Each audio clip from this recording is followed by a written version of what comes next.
I should have known a man who kissed like a storm would only ever leave destruction in his wake. Chapter 1. They say vengeance is a blade best kept sharp, and my dagger has been honed with every betrayal.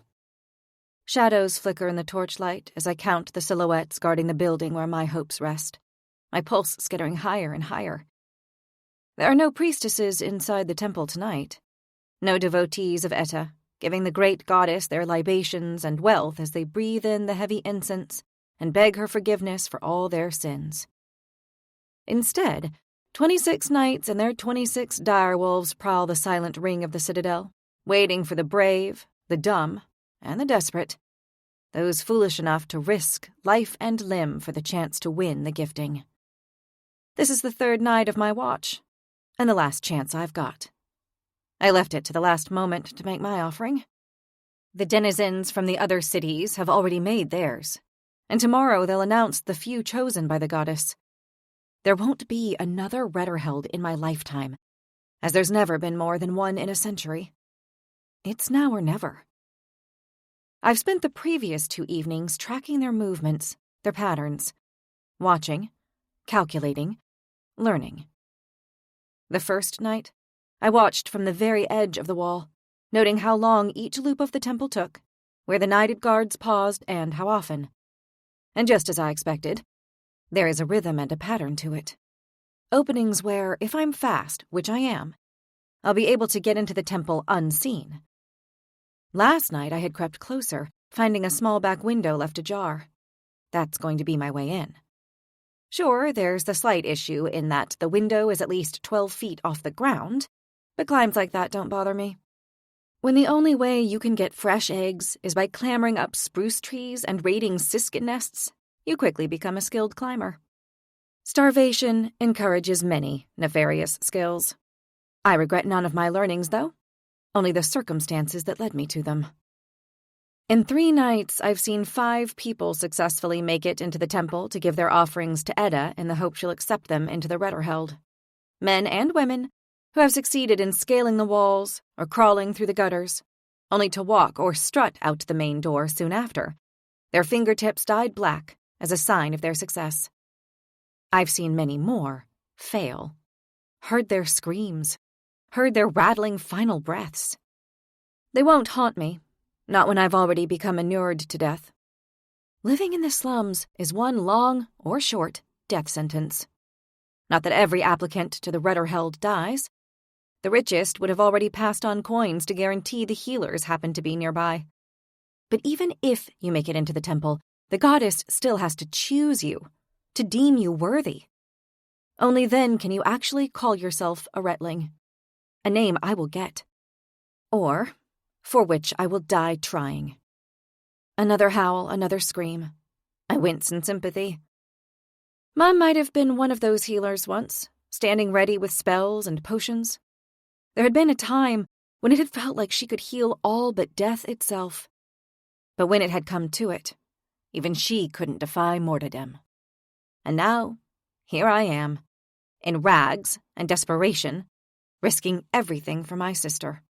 You can't stay here all night, Rose, I mutter to myself as I catch a shadow creeping along the outer wall of the third ring. If I've spotted the other supplicant, chances are good that one of the guards will have seen them too. I wait for a cry to ring out, but there's none. I'm unsure if I feel relieved or disappointed. 6 of the Marathkian gods have temples within the third ring of Rohelm, but none are as grand as Edda's. It's also usually the most frequented. But for the last week, this section of the third ring has been under curfew.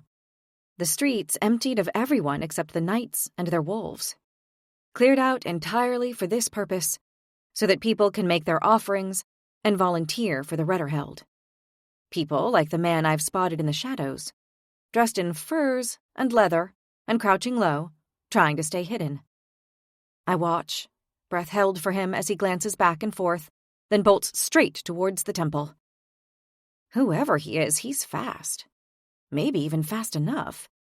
He's moving at such a speed, it's almost as if he's forgotten about the icy moat surrounding the temple. My chest clenches as I realize that's exactly what he's done. He's running full sprint towards thin ice, He needs to stop to pull up faster. His hands flail, wild and desperate, and for a breath I'm certain he will crash into the icy depths of the moat. Until a sudden flash of green light bursts from his frame, catching him, suspending him, and pulling him back to solid ground, instantly saving and dooming him. Fuck. The sympathetic curse slips from my lips, and I wince at the sound of my own voice. The man used his magic to save himself, but in doing so he guaranteed his rejection by Edda. All applicants must come to her free of magic. It's why being stripped of my magic is an advantage. There's no risk of power slipping free when I have none. I shrink back into the shadows, my heart knocking out my nerves against my ribs, as I wonder if the inadvertent swear will fuck me as well. But there's no outcry from a knight, no howls from the direwolves. Tension eases from me. Despite myself, I feel bad for the man. Whatever desperate wish had lured him towards the Retterheld now lies forever beyond his grasp. The howls and growls burst through the silence as the wolves and their bonded knights rush to where the man stands.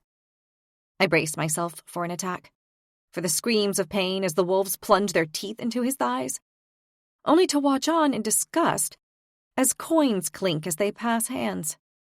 A bribe for a painless exit. I shouldn't be surprised. Sickness spreads through the slums like fire from our bastard king's fingertips, and that kind of money, cast aside so casually, could save dozens of lives. Instead, lords and ladies hoard more coin than they could spend in 10 lifetimes, and the poor of the Citadel are left with nothing more than the thoughts and prayers of the priestesses. Turns out, thoughts and prayers do fuck all when what you actually need is food and medicine. I won't let my sister spend a lifetime struggling in the slums just for illness to prematurely end her days. Not when she was born for so much more. I'm doing this for Acacia. Kay. I draw in a breath and return my attention to the task at hand. Dealing with the fur-covered man will keep the guards distracted a moment or two longer. Not a single guard nor their wolves have even glanced in my direction since I arrived tonight. But why would they? Only a knighted guard or someone of noble birth can enter the Retterheld. And what kind of noble or knight would be coming from the direction of the slums? One unfairly cast out, that's who. One ready to rectify that through any means necessary. I could live out the rest of my life, starving, hungry, scraping a living on tonics brewed from the recipes in my mother's precious notebook. But I can't put Kay through it any longer. She doesn't deserve the miserable life the king and his pathetic narcissist of a son condemned us to. The gifting will change everything. I will enter, and I will win. I have to. My eyes track one guard and his wolf at the back of the temple. On the count of 3, they're going to turn the corner and give me my best opening. This is it, Rose, I murmur, dousing my body in a putrid liquid concoction of my mother's creation, designed to hide my human scent from the wolves. You can do this. You just need to fucking move. 3, 2, 1. I climb down hastily, scraping my knuckles on the rough-hewn marble but barely noticing the sting as adrenaline roars in my ears. I daren't look over my shoulder. Instead, I keep moving until I'm a few feet away from the ground, then leap, landing gracelessly on all 4s. I remain crouched for less than a heartbeat before I'm upright again, and with my heart hammering, racing in the direction of that high-back window. My lungs are close to bursting as I sprint towards the only hope I have left. I must get in, that's all there is to it. I'll work out how to survive the trials without magic once I'm chosen. Because I will be chosen. Mindful of the other man's mistake, I slow my feet as they hit the thin, icy surface of the moat. Dangerously thin. Fuck. This time I swallow the curse, biting my lip to keep any sound from slipping out. Panic thrums through me with every breath. Even my paltry weight will likely be too much for the ice. But I have no choice but to keep moving forwards. I'm halfway there, halfway to safety, halfway to death. A loud crack sounds, followed by a quieter one, and then I'm plunged into freezing water up to my neck. Shock tears my breath from me. A blessing in disguise as my scream dies in my throat. If the Retterheld has swimming in it, I'm screwed. It's not that I can't swim. It's just that as soon as I know that I'm out of my depth, a primal fear takes hold of my limbs and mind and leaves me flailing hopelessly. I steady my feet against the stony bottom of the moat, trying to calm my breaths ever so slightly. The water is agonizingly cold, but while the jolt bites deep, it doesn't break me. I've no doubt the other nobles would be crippled by the shock. They may live in a cold climate, but they dress in thick furs and live in magically warmed rooms. They don't know what it's like to wake with your fingers and toes turning blue, ice crystals threading along your headboard, and the only drinkable water hidden beneath 6 inches of ice. But I do. So, ignoring the numbing cold that swirls around me, I wade through the still waters, clenching my jaw to stop the sound of my chattering teeth from escaping. Gods, I am so close. Relief floods me when I reach the other side, though the feeling is short-lived. All that water soaking into my pitiful shoes has lessened their purchase considerably. Still, I have no choice. If I stay here, I'll die. It's that simple. With my hands on the rough-hewn temple walls, I maneuver myself so that my foot is anchored and push myself upward. There's just about enough friction to get another precarious foothold, and then the next. My thighs burn as I force all my power through them, every muscle stretching as I reach for the thin metal frame of the open window above. The pain that sears through my palm is enough to make me gasp, the sound echoing in the silence. The metal frame must have a jagged edge that has now sliced through several layers of skin, if not more. That brew of mine might cover a lot of scents from the dire wolves, but I seriously doubt it's going to mask this much blood. I need to hurry. I reach up again, and this time I look up as well, placing my right hand carefully on the metal. Haste makes waste. My mom's voice chides me from my memories. A shout erupts. There, over by the window. Fuck. There's a thunder of feet on the drawbridge, and I know I'm down to my last seconds of opportunity. Groaning aloud, I heave myself up on bloody fingers until my torso is level with the window. But it's not enough. I need to be higher to avoid tumbling head first through the opening. There's a 10-foot drop on the other side, and I'm pretty sure arriving with a concussion will not impress the goddess. I cannot screw this up now. Not when I'm so fucking close. A metallic tang floods my tongue as I bite down on the inside of my cheek, but I pay neither the pain nor the taste any mind. Instead, I force myself to give one last push, heaving my body up that extra foot and opening the window fully. With panting breaths, I block out the shouts of the guards below and draw my legs up beneath me to balance my feet on the sharp ledge. Then, without giving myself time to hesitate, I jump downwards. My boots slam against the marble floor and I stagger, but pride and practice keep me on my feet. I'm quickly aware of the sensation of my limbs prickling with the heat of the temple. I smile with satisfaction as a furious wolf howl cuts through the silence of the night. But my expression falters as I lift my head and take in the sight before me. It feels like a punch to the heart. It's not the mesmerizing crystal chandeliers, each holding 1,000 flickering candles, that steals my breath, nor the vaulted painted ceilings, nor even the white marble pillars that gleam like sun-bleached bone.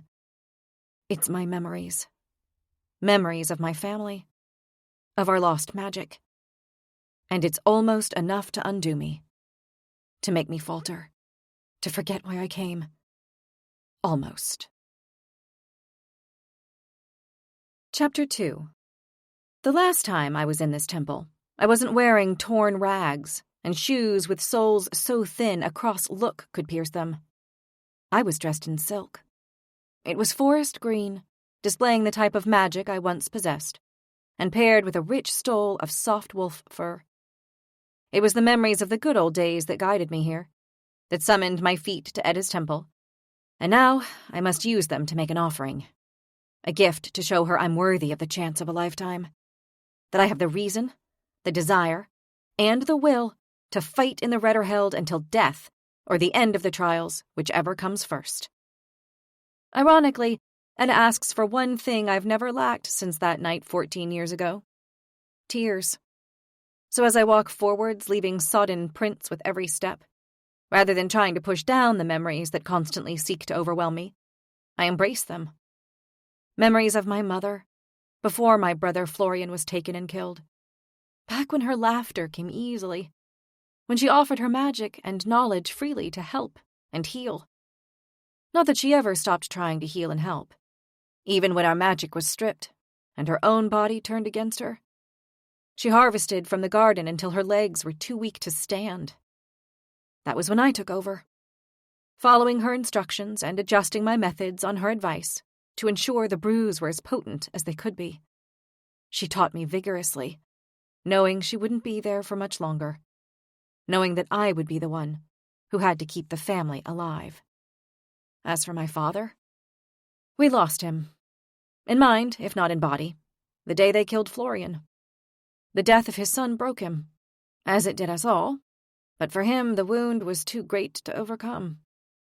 A part of me still hates him for that, for making Kay and I feel we weren't enough. But for Edda, and the tears she demands, I embrace the bitter memories and the old grief. In Father's last years, it was near impossible to reconcile the emaciated drunk with the strong, honorable man who had raised us to succeed.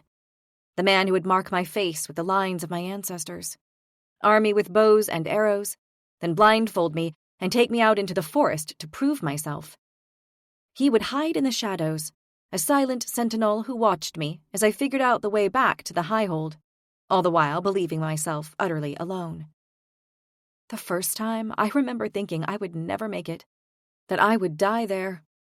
But once I returned triumphant, the thought never so much as crossed my mind again. The older I grew, the more fanciful my thoughts on such trips became. I imagined stumbling across one of the Turalian, the elusive warrior people who live in savageness to the west. Little naive me thought I could have defeated them, maybe even a dozen of them, although I continued to dread the idea of crossing the path of an Isin with their white garb, colorless eyes, and skin like fine lace. Not to mention the power to draw every ounce of life from the air around them. Feared by all Marathkians, the Isin were our nightmare come to life. I've long since learned that the monsters are far closer to home, namely the lords and ladies of Marathka's court, who turned their backs on us and cast us aside without hesitation or remorse. Still, no matter how deadly a monster is, you need only fear it when it draws close enough to bite. Which is why I intend on showing them all how well the past years have sharpened my teeth. The spoiled gentry, with their warmed rooms and overflowing platters of food, haven't got a clue what real desire is. They don't know need, which is why I know Edda will choose me. As I turn the corner, the altar to the goddess comes into view. The great Edda, goddess of life, the one who gifted me powers and, with her blessing, the one who will return them to me. Great goddess. I kneel on the stone floor, surprised by my suddenly dry mouth. I have rehearsed my prayer to the goddess 1,000 times, ever since the high priestess announced 2 moons ago that there would be a Retterheld. Never had I dreamed that one would exist within my lifetime. If I had, I would have practiced for it from the day my magic was ripped from me. Closing my eyes, I force myself to take a long, steadying inhalation before continuing. Great Goddess Edda, I am here to offer my soul and my life to you and to the Retterheld. I pause for a heartbeat. You demand our tears in order to judge the truth in our words. But the tears I offer you are not mine alone. They are also my sisters, my mother's, my father's, my brother's. My voice breaks and tears burn my eyes as the words I'd rehearsed flee me. The sheer injustice of it all cuts me anew. But I swallow hard and force myself to continue. If I can't manage this, I have no place in the trials. Let these tears be for all of those that King Corvain has wrongly punished in his all-consuming rage. If you were there that night, great goddess, you saw the queen's death and you know the truth. You know my mother was not to blame. You know that Prince Kyor lied. My hands shake and my lips twist in a snarl. My mother's word should have been worth more than that of an 11-year-old brat, prince though he is. I push on through my anger, the words no longer coming from a script, but from my broken soul. No crime was committed, and yet my sister has suffered every loss. Her home, her parents, her magic. Every day I see her brightness fading a little more, hopelessness creeping into her veins like a plague. She is a lady, in her bones and blood, and she deserves the safety and dignity offered by a life at court. A marriage, a family, a future. The last word comes out as a sob, and when I raise my hands to my cheeks, my fingers come away wet with salty tears. Before a single one can dry, I brush my tear-stained fingers across the stone of Edda's altar. My heart races even as it breaks. Let me do this for you, my goddess, I vow. I will fight with everything I have for you and for my sister, and I will clear my mother's name. All I ask is that you give me that chance. Please. Even though only a single tear is required, I move to collect more. But before I can shake them from my fingers, a loud shriek from outside the temple sends a shiver down the length of my spine. Someone else tried to enter, and failed. I, on the other hand, have said my piece to the goddess. I'm done here. I let the last tears fall away, and then I dip my fingers into the bowl of black charcoal next to me, coloring my skin all the way to my knuckles. The knights and their wolves can't touch me now. I turn to leave, only for a thud near the rafters to stop me in my tracks. Nerves prickle through me, though thankfully it sounded too heavy to be a bird. The last thing I wish to see is a raven's black eyes watching me as I leave. My father always warned us to never turn your back on a raven, that they will whisper your secrets to Mortadim if they think you're weak, so he knows the best way to trap you. The last thing I want is for the god of death to think I've entered the Redderheld solely to make his acquaintance. I twist my head upwards, my gaze sharp, jaw clenched, and ears listening keenly. Surely no one could have thought to enter by one of the clerestory windows. A skilled climber might have found it possible to reach the top, but it's a 50-foot drop from there to the cold marble of the temple floor. Yet the creak of metal echoes around me. Someone is opening the window. I'm simultaneously impressed and racked with nerves. If this is the strength the other Retlings are showing without using magic, then winning this gifting won't be easy. Not that I ever thought it would be. Still, there's no guarantee that their presence here will grant them a place in the tournament. Regardless of how impressive their entry is, their tears may yet be insufficient for Edda. A shadow moves at the window's edge. Even from a distance, I can see it's a man from the broadness of his back and the strength of his limbs. As I watch him, he turns his body so that he faces the wall, all while balancing on the thin window ledge. Then, nothing. He stays there, fixed in the same position. He's realizing he made a mistake, I think, as I watch.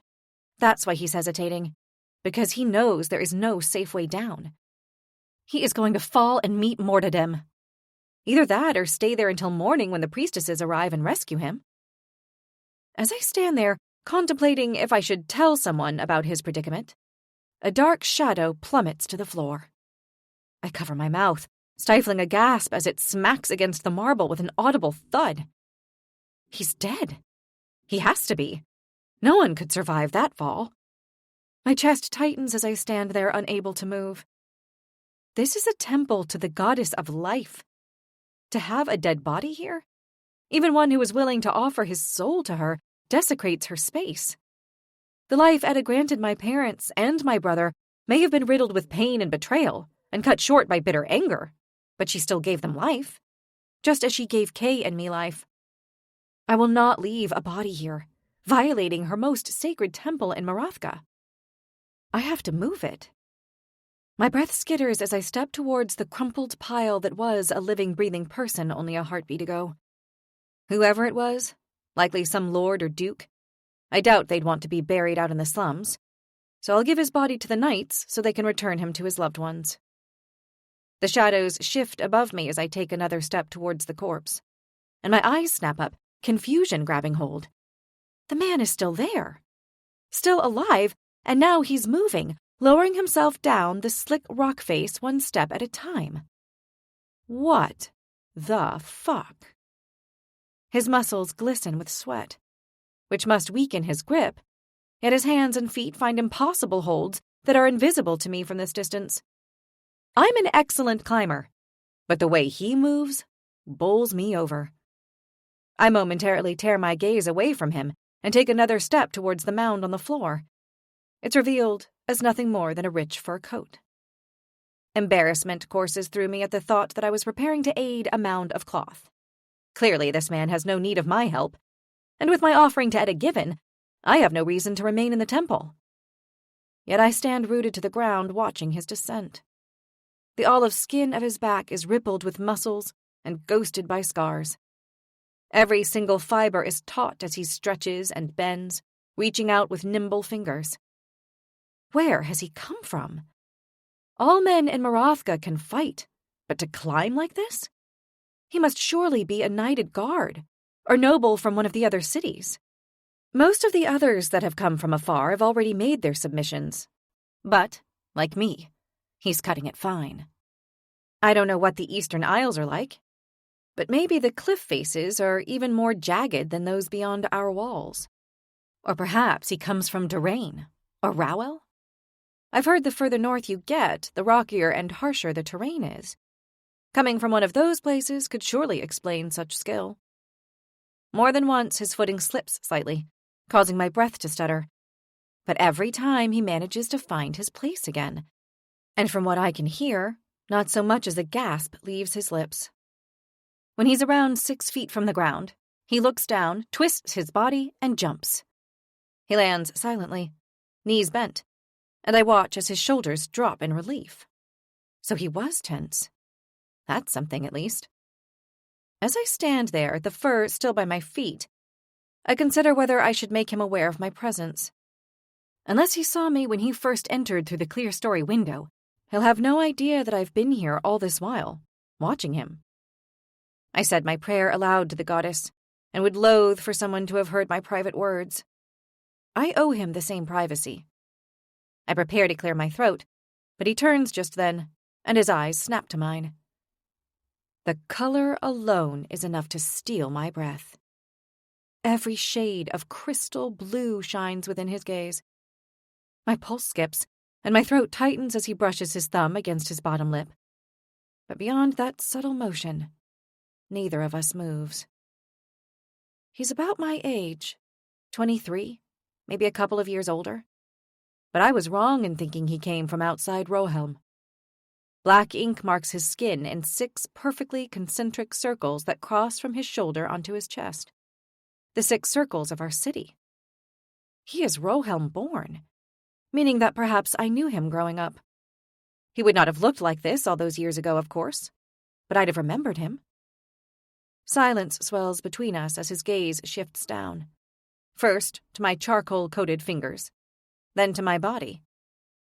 He goes slowly as if taking in every part of it. Of course he is. I'm wearing rags, whereas I suspect every other woman who has made it this far has been in full fighting leathers, or at least had shoes that don't have holes. Then again, it's not like he's fully dressed either. If he had been, my eyes wouldn't keep absent-mindedly drifting to that place where a thin line of hair disappears into his waistband. His lips tip up into a smirk, and when he speaks, it's with a velvety baritone that makes my knees weak. That's not the kind of wet I normally like my women to be, but I guess it's a starting place. My gaze pings up to meet his, indignation flooding me, and it takes a split second for me to realize he's referring to my clothes. Wading through icy water was undoubtedly more enjoyable than any weak attempt at foreplay you could possibly offer. I shoot back. If icy water is the best you've had, sweetheart, then you've been tragically undereducated. I could always help rectify that. A ripple of static spreads across my skin, tingling in the most inappropriate places considering I'm standing in a holy temple. Fuck. I scramble for a retort, anything to cut him down. But those piercing eyes pin me in place. My gaze slips instead to the puddle of heavy fur still lying at my feet. His eyes must follow mine, as contemptuous amusement is lighting their azure depths when I look back to him. You believe that to be a body. he says. Oh, sweetheart, I don't fall. I can stay up all night if you need me to. I ignore his asinine comment in favor of studying him further. There's something achingly familiar about him. The shape of his jawline, that slight frown line, crinkling the skin between his brows, and that blue shade of his eyes. It stirs something in my memory. I've seen it before, but in the eyes of a woman instead. I cannot remember exactly where or when, and he speaks again before I can chase the memory further, sending my thoughts skittering away. Were you going to move it? He questions, a curl of disdain raising his upper lip. Once again, I stay silent, causing his sneer to lift even higher. Compassion is suicide in the Retterheld. You should pray to Edda that she doesn't choose you. You won't survive the first trial. And just like that, I can speak again.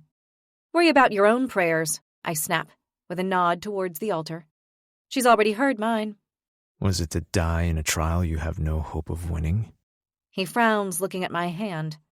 Abruptly, he reaches out and grabs me by the wrist. He twists my hand over to display my palm and the angry red wound that's still oozing blood. I hadn't realized quite how deep the cut was.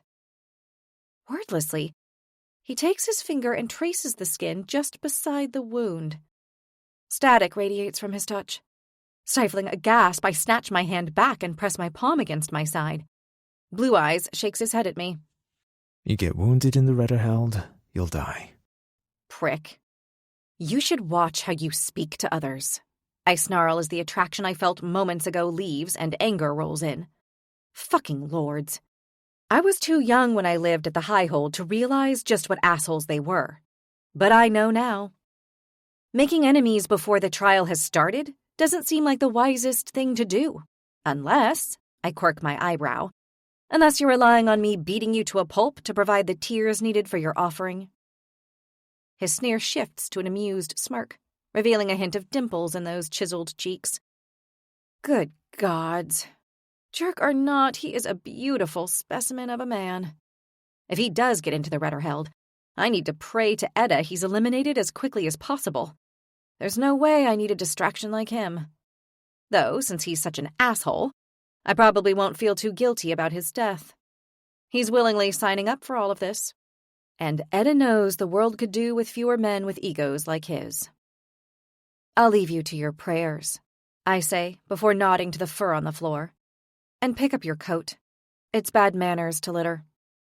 With that, I turn on my heel and stride out, ready for the long walk back to the slums.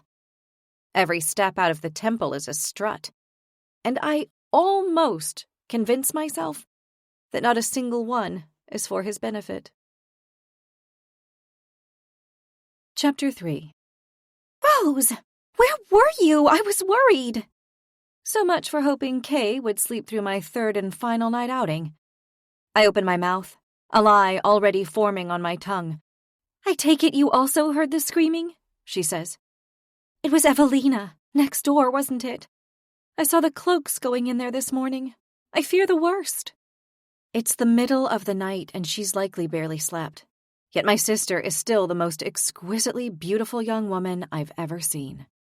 Even with starvation hollowing her cheeks, and the shame-colored, white-blonde hair that we share, she's radiant.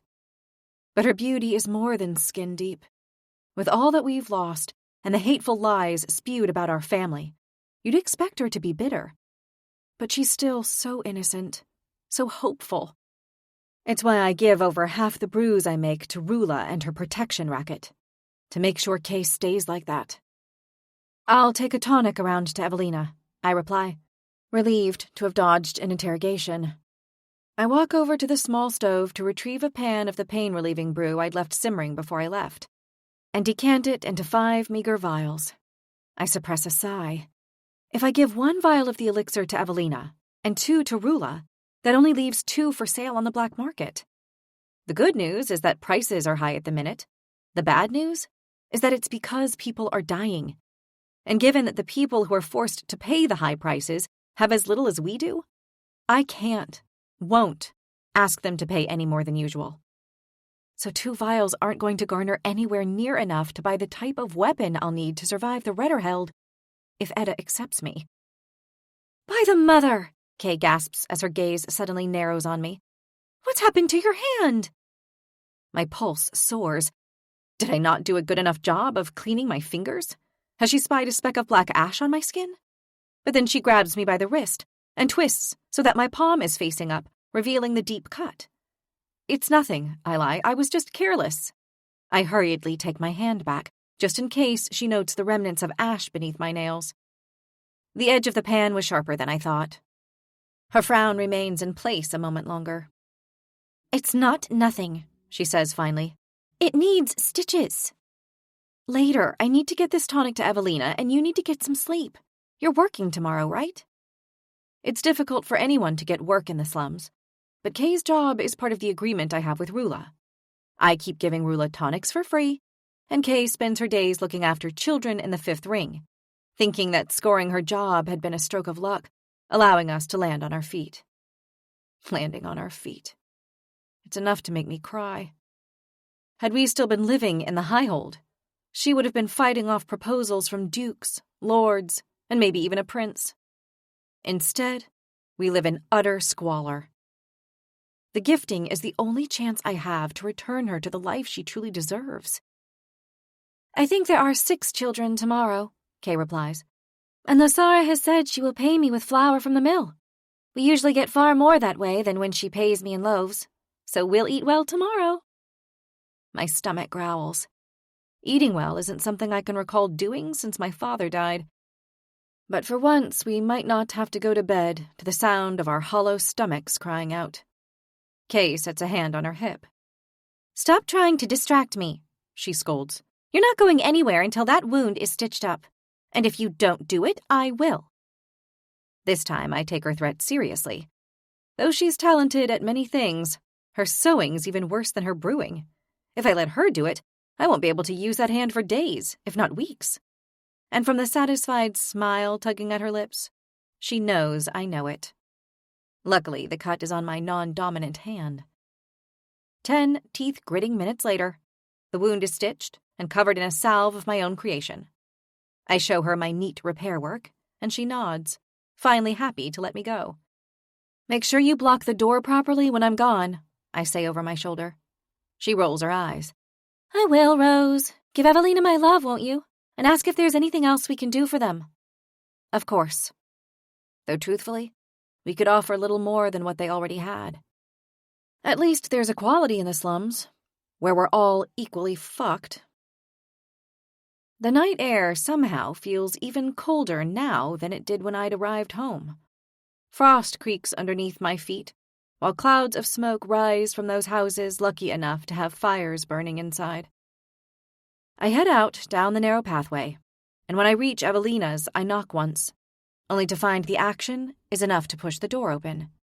My chest tightens. That's not a good omen.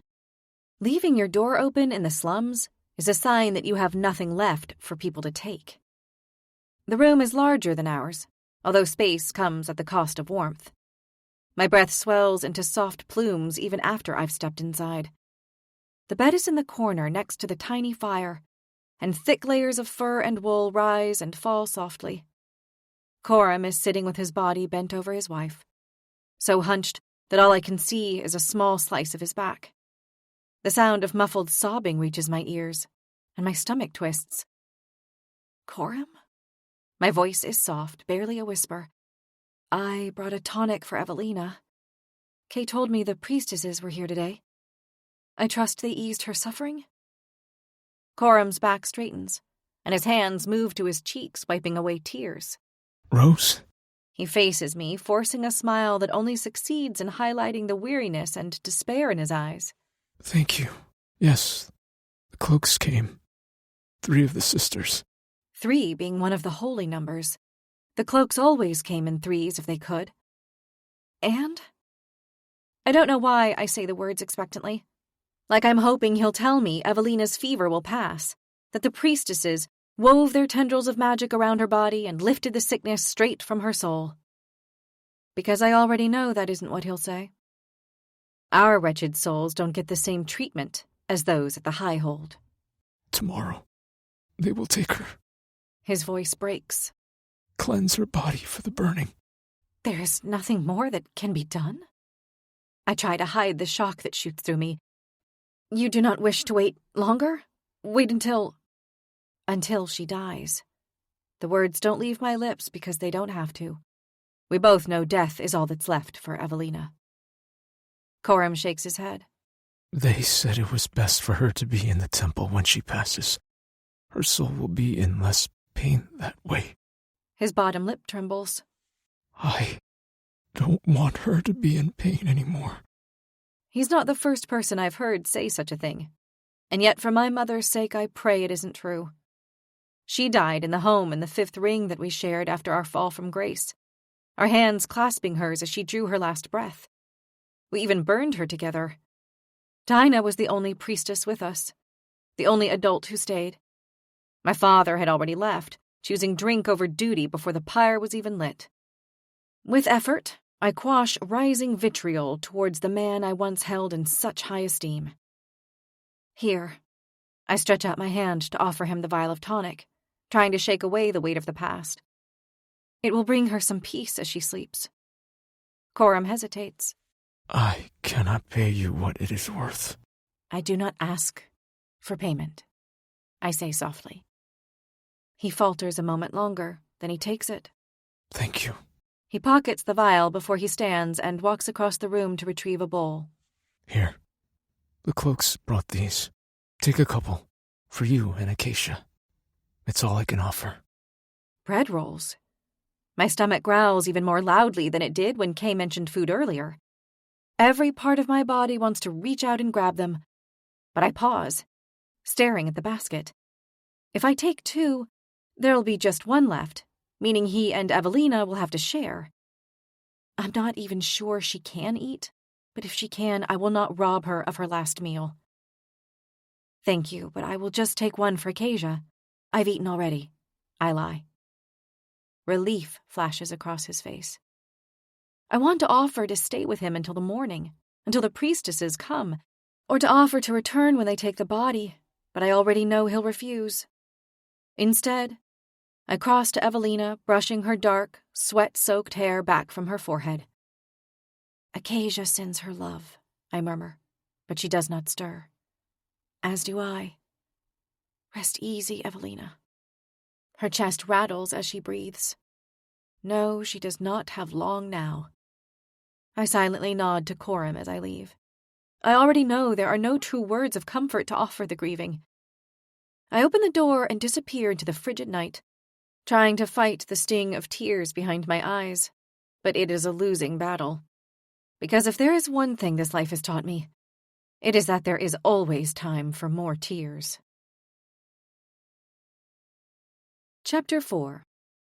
You're very quiet, Kay says as we elbow our way through the market the following morning. The smell of smoke and roasted nuts is thick in the air as we weave our way through the hordes of people. Death to Corvain! Someone screams, and a jostle from the side makes me lose sight of Kay. My heart lurches, and the moment I spot her again, I grab her hand. Despite the shoving and sharp elbows, not to mention the angry tirades against our bastard of a king, the market's usually a safe place to be. Usually. But there are always exceptions, and experience has taught me to remain vigilant. You should be excited, Kay continues. They're announcing the Retlings today. They are? I feign surprise, even though my heart has been thundering since the moment I woke. Several times it crossed my mind to tell her what I'd done, but with the possibility that my name won't be called, there is no need for Kay to ever know I attempted to enter. There are likely to be some names we recognize, don't you think? People from the court? Excitement rises in her voice. Perhaps some of our parents' friends? Your friends, even. Acquaintances, Kay, I correct her. Friends stand by you. Kay tuts, as if my statement was unreasonable. The fact that she remembers less of our time in the Highhold means she doesn't understand just how deep the betrayal was. We were an integral part of the court. We should have been above reproach. Well, talking of acquaintances, look who's walking this way. Kay gestures ahead. A group of people are bartering with raised voices for a jar of something or other, but my eyes are immediately drawn behind them to a broad figure wearing a knitted beanie hat and an ever-present grin. Warmth spreads through me at the sight of him, a subconscious echo of the magic he wields. Next to him is his friend Peter, who scowls at me. I ignore him with practiced ease. He may be Reuben's friend, but he's never been mine. It's difficult to place a finger on exactly what it is that I don't like about Peter. Perhaps it's the way he walks around with his sleeves rolled up, his swirling tattoo of a coil of smoke on display, as if he needs to prove his manhood by unnecessarily exposing himself to the cold. The last thing we need is more people dying of hypothermia. "Hey, Reuben," Kay beams when he finally squeezes his way across to us. Kay! He opens his arms wide, offering a quite literally warming hug. Rather than responding to him, Kay glances at me, as if she's asking permission. It's 100% not necessary, but I nod anyway. A moment later, his arms are wrapped tightly around her, and I watch Kay's body relax as his warmth seeps into her. The gentleness of Reuben's ability to crank up his body temperature would have been laughed at in the high hold. Sure, it would have been impressive if he could convert that heat into fireballs that he could throw at the Isin and Turalian when they attack our borders. But down in the slums, his gentle warmth keeps people alive. Corvain and his generals don't seem to understand that battles aren't the only thing that kills people at war. Cold does too. As Kay steps back from Reuben's embrace, her face flushed with heat, he looks at me, an eyebrow quirked in question. I go in next. The warmth rushes to my extremities, and the relief from the cold is welcome. I hadn't realized how freezing I was. Unsurprisingly, Reuben pulls me in far closer than he did with Kay, then lowers his head so it's next to the shell of my ear, his breath teasing my skin in the way he knows I like. I haven't seen you for a couple of nights, he whispers. I've been busy, I mutter evasively. The last thing I need is for Kay to overhear our conversation, given that I told her I was spending time with Reuben when I was actually monitoring the guards at the temple. Well, my bed's been cold. His brown eyes look down at me as he speaks. Soft, warm brown eyes. Friendly, straightforward. Nothing like the icy blue gaze that held mine last night. Not that I was thinking about that asshole again. I laugh in response. Your bed's never cold, I say, trying to sound casual as I inwardly curse myself for thinking about another man's eyes when a perfectly good pair is staring right into mine. Okay, you're right. He concedes with a smirk. But it would still be more comfortable with you in it. Also untrue. Your bed is always tiny and rock hard regardless of the company. His answering laugh is deep and throaty. It's incredibly tempting to press myself into his heat again and take his offer of spending more nights with him. It's not like I don't like him. He's a good guy, the kind who puts others first, the way people with nothing always seem to. And I know he likes me, even with my lack of magic. But would I weep for weeks if he suddenly told me he'd found someone else to spend his evenings with? I don't think so. For all his easy smiles, he has a detachedness to him, like he's not ready to let himself really be in front of me, like he needs to keep part of himself hidden. Not that I'm one to talk. For the first 6 months of us sleeping together, he didn't even know my surname. And when he finally heard the cultivaris name, the queen killer's name, I expected it to provoke some sort of reaction. But no, just a slight shrug. Sometimes I think that's the reason he likes to spend time with me. The lack of commitment, the screw you to the court, and the screw itself. Maybe later in the week, I suggest loosely. It would have to be at the very end. I'm busy the next couple of nights. I raise an eyebrow. Busy? Jealous? He smirks. No, just intrigued. The comment is genuine. Reuben and my get-togethers are normally so late at night it's verging on early morning, and generally speaking, no good deeds are happening at that hour. Not out in the slums, that's for sure. So yes, I'm definitely intrigued as to what he's doing. If you two can stop sucking face for 1 second, I think something's happening. Peter interrupts. He has the manners of a wounded direwolf. With my jaw clenched, I draw myself away from Reuben and offer a scowl to the man with the shock of red hair who's currently smirking at me. We were not sucking face, we were hugging. For warmth, I tell him. And who even says sucking face? Oh, I've definitely seen you two suck faces before. When he grins, it takes more than a fraction of my willpower not to hit him. The short, stocky illusionist, whose face is painted with a seemingly endless array of freckles, has more powers than anyone else I know in the slums. With magic like his, I'm sure he could have found himself a place inside one of the higher rings. But his powers aren't the problem. His mouth is. He's pissed off pretty much everyone at some time or another, except perhaps Reuben. But then again, maybe Reuben's too laid back to ever get really annoyed. With his attitude, he could be from Dorraine. "Rose!" Kay exclaims excitedly as she taps me on the arm and points across the square. "I think they're announcing the Retlings!" The noise cranks up around us as stalls are shifted and bartering is cut short. 6 guards are approaching the market square, all of them dressed in the deep maroon that signifies King Corvain's personal soldiers and security. He likes to brag that the enemy starts running the moment they see the color against the ice. But we all know the truth. It's so the blood is less visible when the bodies are returned. "Why is the announcement so soon?" I ask, trying to hide my panic. On the very slim chance that I actually get chosen, I wanted Kay nowhere near me when the announcement happened. "I thought they didn't read out the list of Retlings until noon?" In the slums, time is told by stone. The great column of the high-hold towers at the ring's center, its shadow marking the hours as it crawls across the dirt.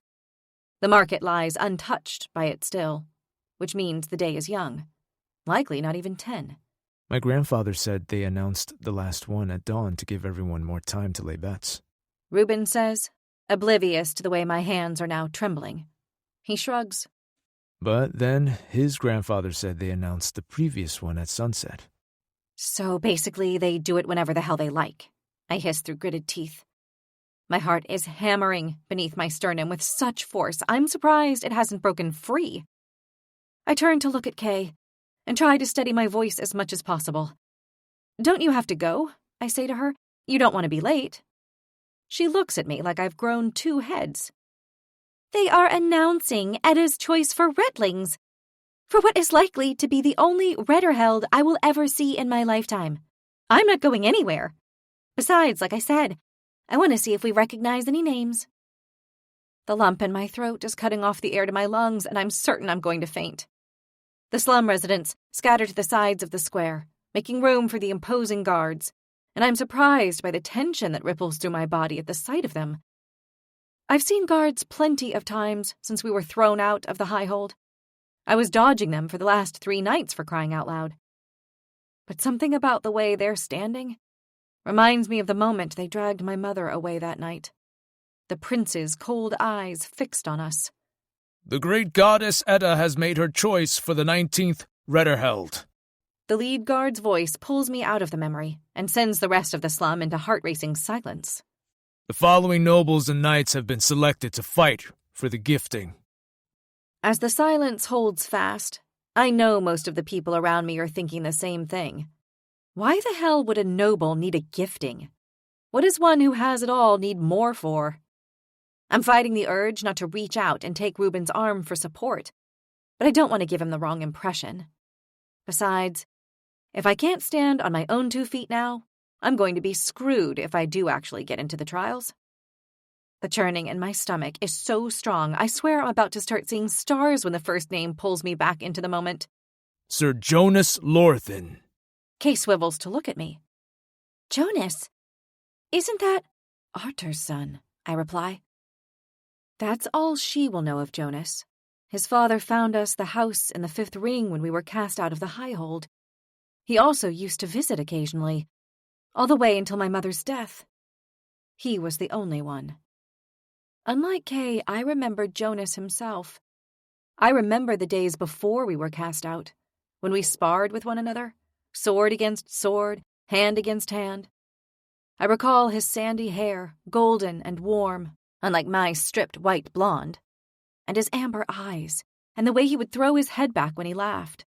Not to mention the awe he would display whenever I showed him the first inkling of my magic, his own having not yet manifested.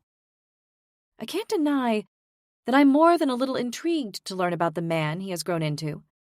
Yet before I have time to fix my thoughts of him, the next name is called. Rose Cultivaris. The air is stolen from my lungs, and all the strength washes from my knees. Me. Etta chose me. A gasp rattles around the market as every pair of eyes turns to look at me. I'm in. The words come out as barely a whisper, and I find my lips still moving. I'm in. I did it. I'm in the Retterheld. The overwhelm that rushes through me is enough to have me reaching out a hand to balance myself. And it's only when my fingers touch the rough edge of hewn fabric that I realize I did not find Reuben as I had intended. Instead, I turn to find myself looking at a pair of eyes the exact same shade of green as my own. And right now, they harbor a hardness I didn't know they could possess. Kay's jaw is tight. What the fuck have you done, Rose? Chapter 5.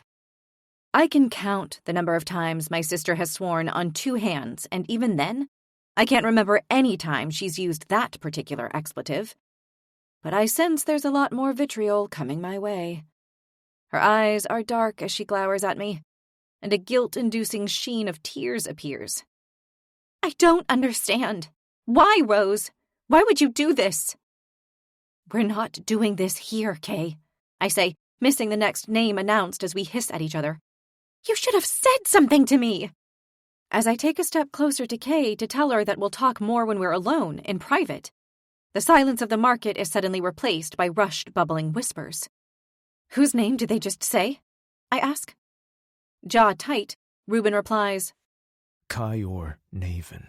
My stomach drops. Prince Kyor? The king's only son, the heir to the throne, the prince who lied and condemned my sister and I to this cursed life. A loud question cuts across the mutters. The king let him enter. It must be rigged. The king will not let him die. Surely he's the strongest fighter. He's the high commander of the army. Kay's eyes bore into me. I can literally feel the fear radiating from her. And I get it. If the Retterheld wasn't dangerous before, it sure as hell is now. He will kill you, Rose. Her voice trembles as she spins our mother's ring on her finger. He would rather murder every person in the kingdom than let you be gifted by Etta. Not after Mother. Don't, I snap as I turn to face her. He doesn't get a say in my fate. Not anymore. Winning the Retterheld was previously my only aim, but now I've added another goal to my list. Kill Prince Kyor. Half a dozen names I don't recognize are called before the guards leave with an announcement that all 50 who have been chosen will meet at the High Hold the following night for their presentation to the king. Heat burns through me. Tomorrow I will face them. Face the people who cast us out, who caused my parents to suffer undeservingly in every moment until their deaths. And in turn, they will finally face what they have done. I've not got enough money to go to the 3rd ring and buy a weapon, which means I need help, and there's only one person I can go to for it. Unlike the previous nights when I walked through the outer rings to reach the temple, time is an issue today. As such, I stow away on the back of a carriage. From the fabric that's stacked inside, I suspect it's heading to the 2nd ring, though I can't know for sure as I silently drop down from the back before we reach the 3rd. Then, trying to pretend I don't look completely out of place in torn clothes and with scraped elbows, I keep my head high as I approach the gate where 3 knights stand with their bonded direwolves, one of whom is currently sniffing the carriage I hitched a ride on. I've heard from some people that you should acknowledge the wolves first, rather than the men-at-arms, as the wolves are the ones that hold the greater power. So, though the thought of facing an enormous pair of jaws is more than a little terrifying, I manage a split second of eye contact with the smallest of the beasts. It's long enough to see the white ring gleaming between the animal's pupils and irises, the sign that it is bonded. As my ribs squeeze my breath, I hurriedly offer a dip of my chin before looking away. Hopefully that's enough deference. You, what business do you have here? The pompousness of the guard's tone immediately causes a twist of irritation to rise within me. I know for a fact that my parents never spoke to anyone like that. Even when my father was so drunk he could barely remember our names, He remembered his manners. Though such a nature likely arose for the same reason that several members of the court refused to accept him as their equal. Given that his mother had worked the taverns of the Fifth Ring, and his lordly father already had a legitimate heir by his wife, my father would never have set foot in the high hold, were it not for a twist of fate. "My name is Rose Cultivaris." The guard's jaw dropped slightly, as his eyes flickered to my white blonde hair. "I've been selected for the Retterheld, and I wish to visit the Temple of Edda." "You're filthy," the second one interjects. "And?" "And the Retterheld is for the nobles and knights of Morathka, and you ain't either of them anymore." I tip my head to the side and stifle a sigh, wishing I had scaled the wall instead. "I have been selected for the Retterheld," I repeat, "and considering my attire was good enough for Edda, it should be good enough for you." They exchange uneasy glances, but step aside. "Thank you," I say politely. As I start to move past them, one of the direwolves takes a step towards me. The great beast is covered in rust-red fur that's grayed around the muzzle, while one of its eyes has a milky whiteness to it, as if it's losing its sight. "I am who I say I am," I murmur to the wolf, trying to steady the drumming in my chest. "You can let me pass." His black nose twitches as he sniffs, and then he nonchalantly turns around and lets me through. My legs tremble as I continue forwards. Direwolves are scary as fuck. Although the temple is straight in front of me, I don't go towards it. Instead, I veer to the left, staying wide of the frozen moat as I pass the great marble building and head along a strip of frosted grass that crunches beneath my feet. My pace slows as I glance upward to the small clear stories that sit 50 feet off the ground. From what I can tell, there are no better footholds on the outside of the building than there were on the inside. And once again, my mind flits to those icy blue eyes and the delicious body that possesses them. Shame about the soul. Would Edda choose someone like him for the Retterheld? It's difficult to tell. He certainly had the strength to succeed in the more physical trials. But that arrogance? Would she really want to gift someone like that his heart's desire?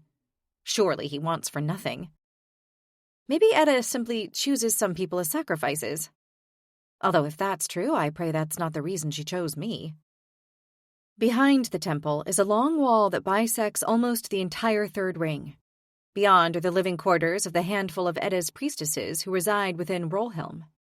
A fission of nerves ripples through me as I make my way over the ivy-covered wall. It's been a long time since I've been to the priestesses' quarters, and I worry that she won't see me. Unlike the grass, there is not a hint of frost on the deep green ivy leaves, and the moment my fingers brush against them, it's clear why. Magic fizzes through my palm, biting not only my skin, but also the tears behind my eyes. There is something about this magic that calls to the surface the pain of everything that was taken from me. But without any magic of my own to rise to the harsh summoning, all I feel is hollow. That's what hurts the most about being stripped, knowing that you will never be complete. Knowing that however much you try, however good you are, there will always be holes within you. Kay and I deserve better. "Priestess Dina Paltic," I murmur to the ivy, and my stomach clenches as I pray that she will answer my request. The heat on my palm remains for a moment longer before it disappears into nothing. All I can do now is wait, and hope that Dina is even present in the temple. If she's not, then I'm going to have to come up with another plan, and quickly. But rather than focusing on what my next actions should be, I can't help but think of the Retterheld. Like the people in the slums, I'd assumed the king would have forbidden his only heir to enter, but I find I am absurdly glad that he didn't. The Retterheld has already given me one gift, the chance at revenge, and maybe the fact that the goddess deems me worthy is a sign that the royals should too. Of course, I'm not oblivious to the whispers that flitted around the market when his name was called, about his skills as a fighter, about the fact people think he will win. But Edda knows the truth of what happened between us. She knows what he did to us. If the goddess accepts anyone into the tournament purely as a sacrifice, it should be him. Rose. Just the sound of my name spoken in Dina's soft tone is enough to stir memories. I turn to find her framed by ivy, and her smile holds me immobile for a breath. It is so joyous, so full of love, that some cold part of me thaws just a little. Her eyes, though, have shadows of hurt and regret. It pains her to see me. I knew it would, but I had no other choice. Dina steps forwards wordlessly, cups my cheek, and then whispers in my ear, "My darling Rose, you're the very image of your mother." Chapter 6. Dina looks as unchanged as ever. The pearlescent hooded blue cape she wears is the same shivering shade as the opalescent stone embedded in her forehead, just above her brow line. The stone binding is the last stage of becoming a priestess, and the power that resonates through the gem comes from their chosen god, giving them magic that is said to be far greater than anything the rest of us possess.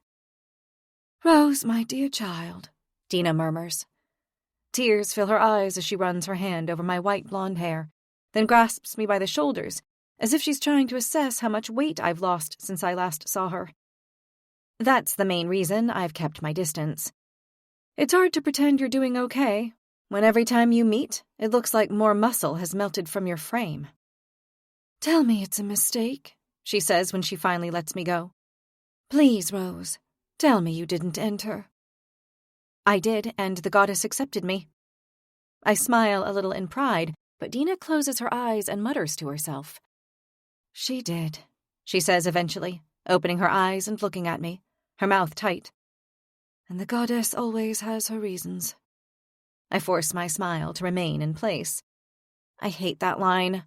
Really fucking hate it. The goddess had her reasons.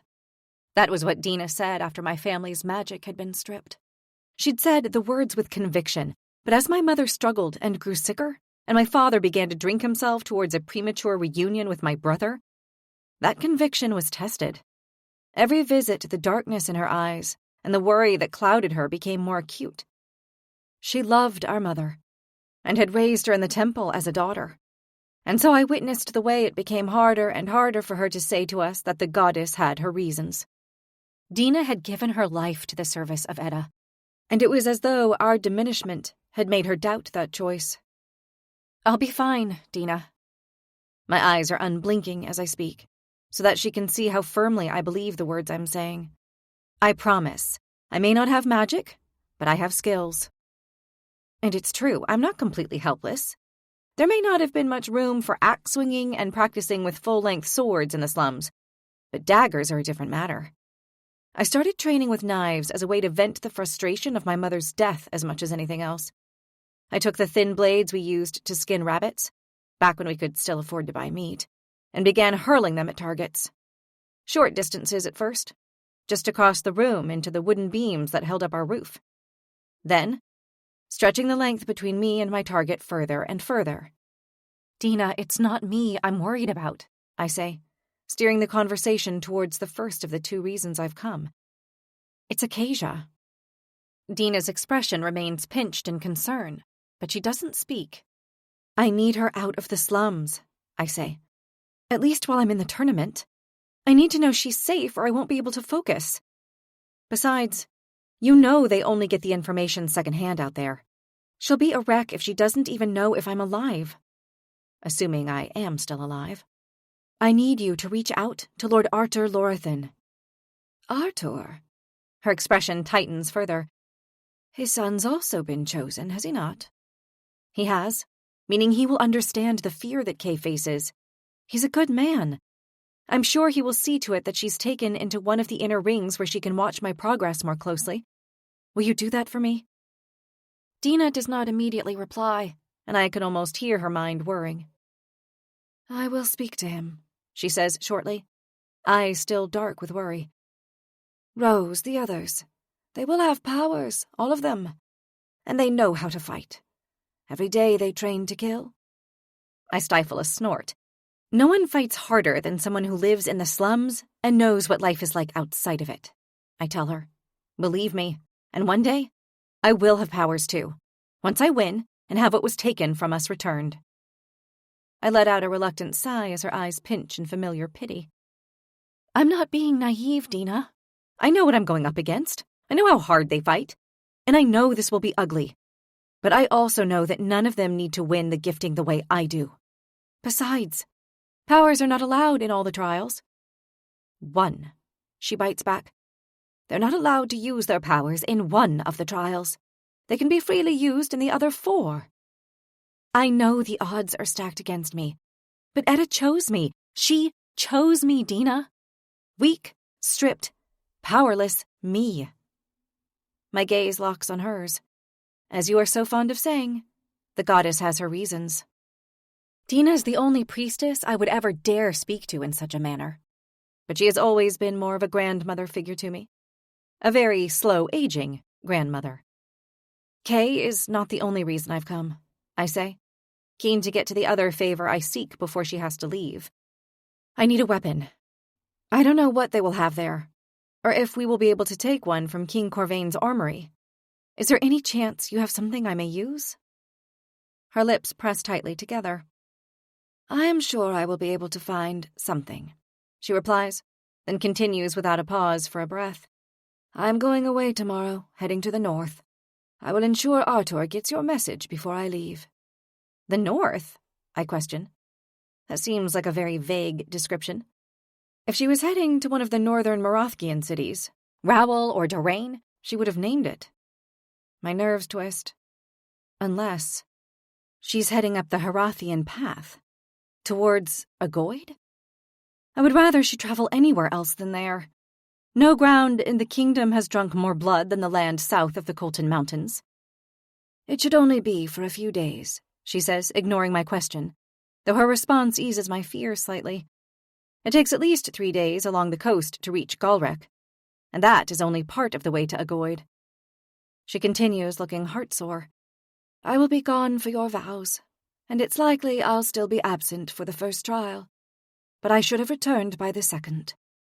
Please, Rose, stay alive until then. A smile curls my lips. I'm definitely going to try. She reciprocates with a smile so fleeting I almost miss it. Wait here, she says.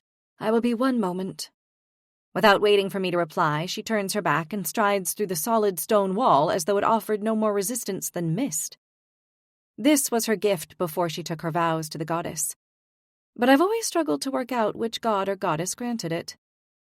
A warmth spreads through me as I recall Dina telling me how as soon as my mother learned to walk, she tried to mimic everything the priestess did, which meant that when Dina passed through walls, my mother attempted the same. Unsurprisingly, the bruises piled up quickly.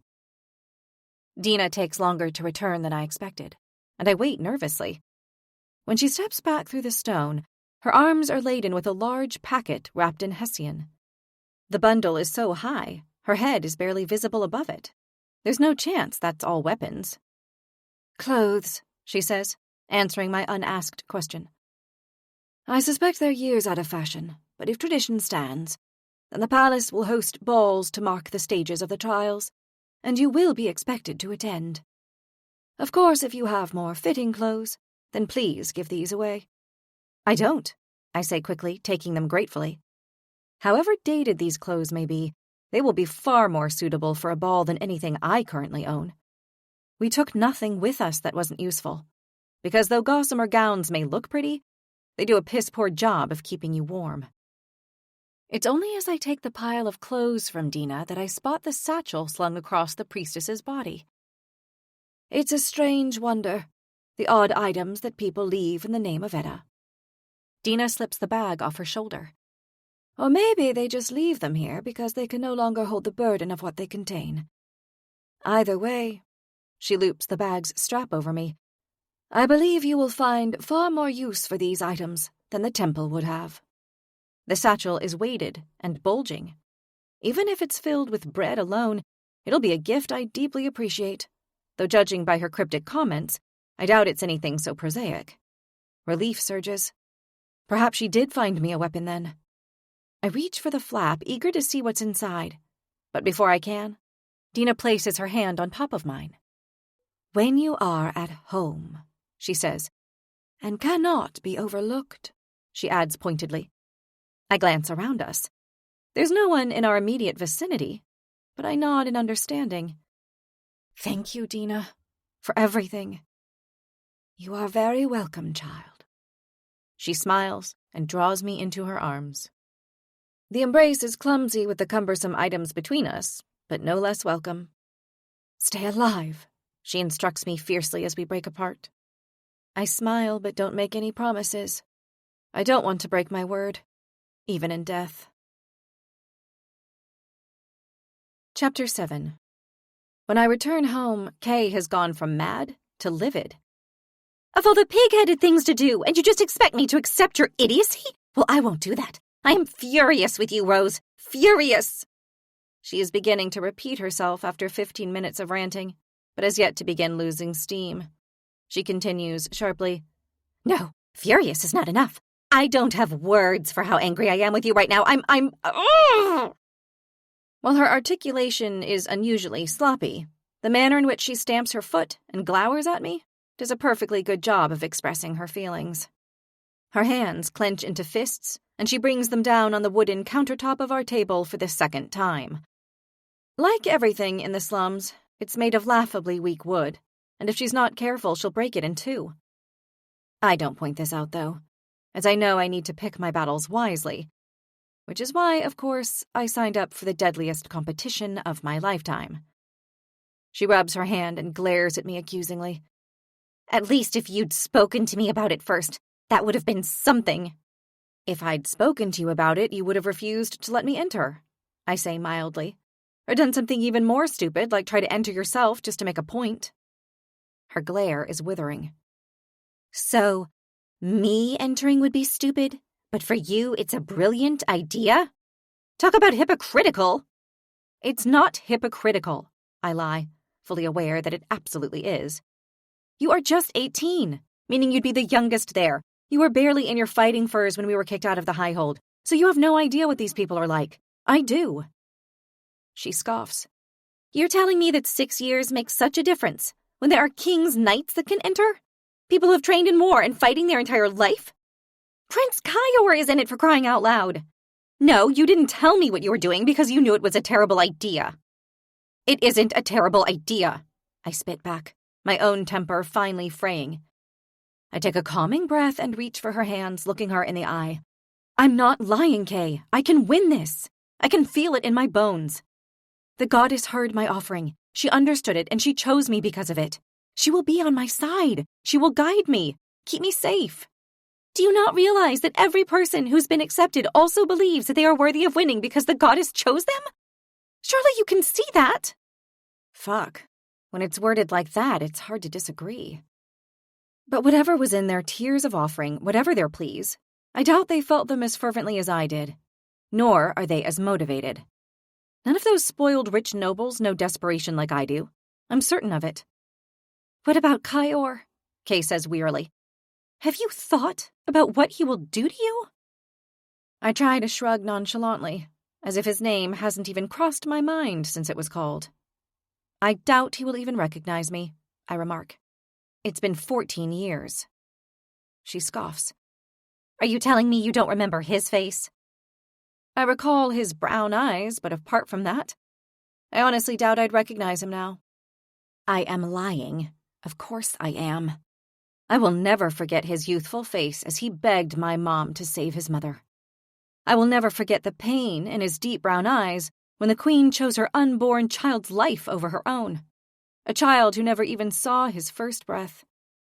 Most of all, I remember the venom in those eyes as he told his father that it was my mother's fault the queen was dead, that the queen had begged for her life, but my mother had chosen instead to deliver the frail babe, born with a cord around his neck and twisted limbs, rather than save the woman the king had grown to love. I remember how the prince had looked at me, unblinking as he spewed his lies condemning us all. But would I recognize the man he has become? Maybe not. I push the memories away and face my sister. Kay, please. I lower my voice as I place my hands on her shoulders. Let's not do this. I'm going to the palace tomorrow, and we have no idea how many moons these trials will last. I don't want to spend our last hours arguing. It is done, and it cannot be undone. Please, sit with me. We can see what Dina has given me." "You went to see Dina?" she asks in surprise. The pair have always been close, and no doubt my solo visit is another black mark against me.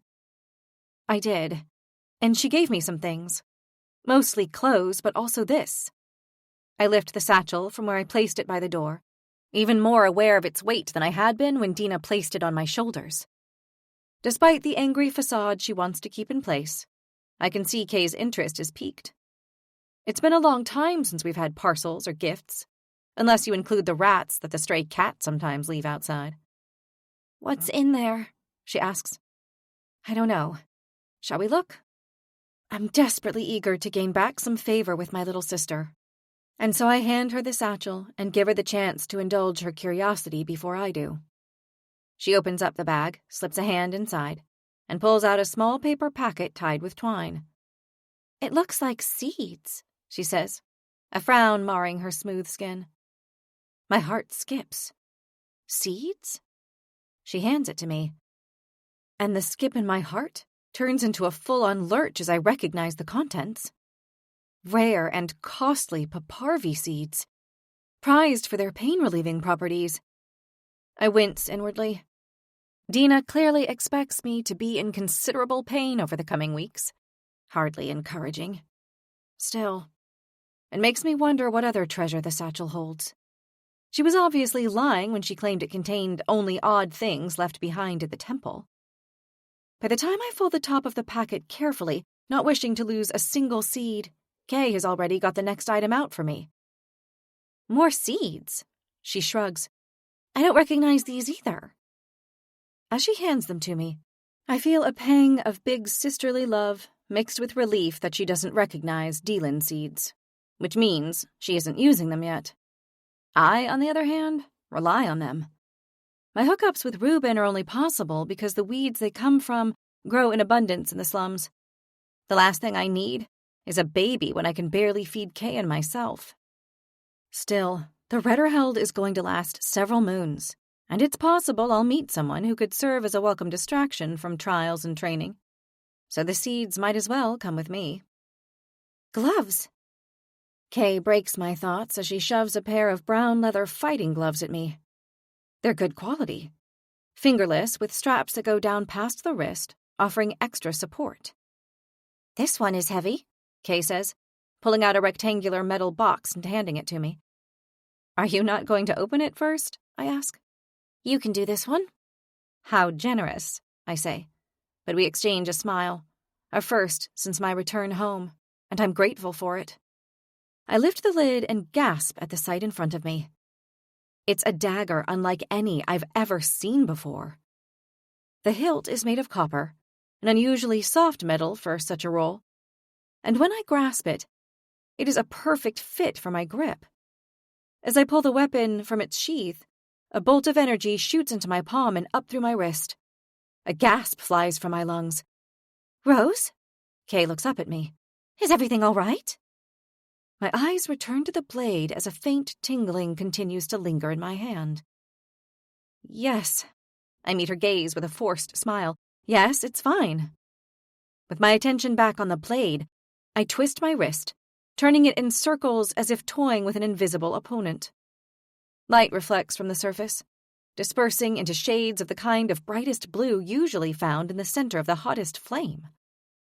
While the dagger's blade is smooth and silver, the sheath is a multitude of metals, one of which I'm certain is gold, embedded in the most delicate of patterns. Infinitesimally thin lines branch out from thicker central ones, almost like leaves, I think. Only to correct myself, no, like feathers. "Wow, that is beautiful." Kay's voice croaks as she reaches out for it. Her fingers brush the metal only for her to recoil. "Ouch, that's hot! How in the gods' names are you holding it?" "Is it?" I question, turning it over again in my hand. It's not cold, but I'd hardly say it was hot. Warm, maybe. Body temperature. The fact that my sister would classify something like this as hot is just another sign that I need to get her out of these freezing conditions sooner rather than later. Kay watches on as I continue to move the dagger through the air. "A blade like that must be worth a fortune," she marvels. Her words cause a lump to thicken in my throat, and I place the weapon down. She's right. The sensible thing to do would be to sell it and buy some cheaper blades before I leave. But as I turn it over, that thought fades. Something tells me I was not meant to sell this weapon. I was meant to wield it. Even now, I can see the way it would spin in the air. Perfectly weighted. There's not a hair's difference between the mass of the point to crossguard and crossguard to pummel. A tingle, almost akin to the rush of magic, ripples through me as I imagine sending it hurtling through the air, ideally into a royal chest. You may have to kill with that blade, Kay says quietly. Possibly, I reply. Probably, I amend internally, not taking my eyes off the weapon. A silence forms between us, and I know she's thinking the same as I am. Can I really do it? Do I really have it in me to kill another human? If it was only my own survival at stake, then perhaps not. But it isn't. It's for Kay's survival as well, and that changes everything. For her, I will do whatever it takes. There's more in here, she says, prodding the box. Do you want to look first? I do, but a heavy weight has been placed on my chest, and my gaze is still fixed on the weapon. Perhaps this is why Dina gave me such an item. Something so stunning it could have been crafted by the gods' own hands to ensure I will never forget the value of each life I might take. We'll see the rest later, I reply, forcing a smile as I sheathe the blade. I'm hungry. Kay's lips purse so tightly they all but disappear, and I know she's not done arguing yet. But thankfully she releases the expression with a sigh. Fine, we'll eat, but we're not done talking about this. No, I say, unable to stop myself from rolling my eyes. Somehow I didn't think we were. Chapter 8. I give up trying to sleep as dawn's weak light trickles in through the gaps in our makeshift walls. My chest is tight. Today I leave Kay and present myself to the Highhold. I can't bear to imagine what it will be like without her. Family and friends can't see the Retlings unless they're invited to attend the balls held in Corvain's court, meaning it could be months until I see my sister again. And fear gnaws at me that she won't be safe without me. As yet, there's been no word from Dina, or from Artur Lorthin. A gentle trill sounds from outside, and a smile pulls at my lips. No bird makes that sound, but a whistling Reuben does. Careful not to wake Kay, I slip out the door and into the street. The sky is gray, the sun having not yet broken the horizon, and Reuben's smile provides a welcome warmth. Hey, Rosie. Reuben's soft eyes look at me as he scratches at his stubble. You got a minute? I smile. Sure, I didn't know if I'd get a chance to see you before I left. Bet you thought you'd sneak off to claim great victory and power without even saying goodbye, right? He shakes his head as if he's annoyed, but it doesn't dim the smile on his lips. I knew you were only ever using me for my warmth. I laugh and raise an eyebrow. And we want to talk about what you were using me for? He smirks and lowers his voice. A gentleman never tells. The smile fades then, and his expression grows uncharacteristically serious. I've got a gift for you. For me? I ask dumbly. For one of our own. He says solemnly, repeating the words that were sprayed across the walls of the slum buildings almost immediately after the guard's announcement yesterday morning, next to my initials.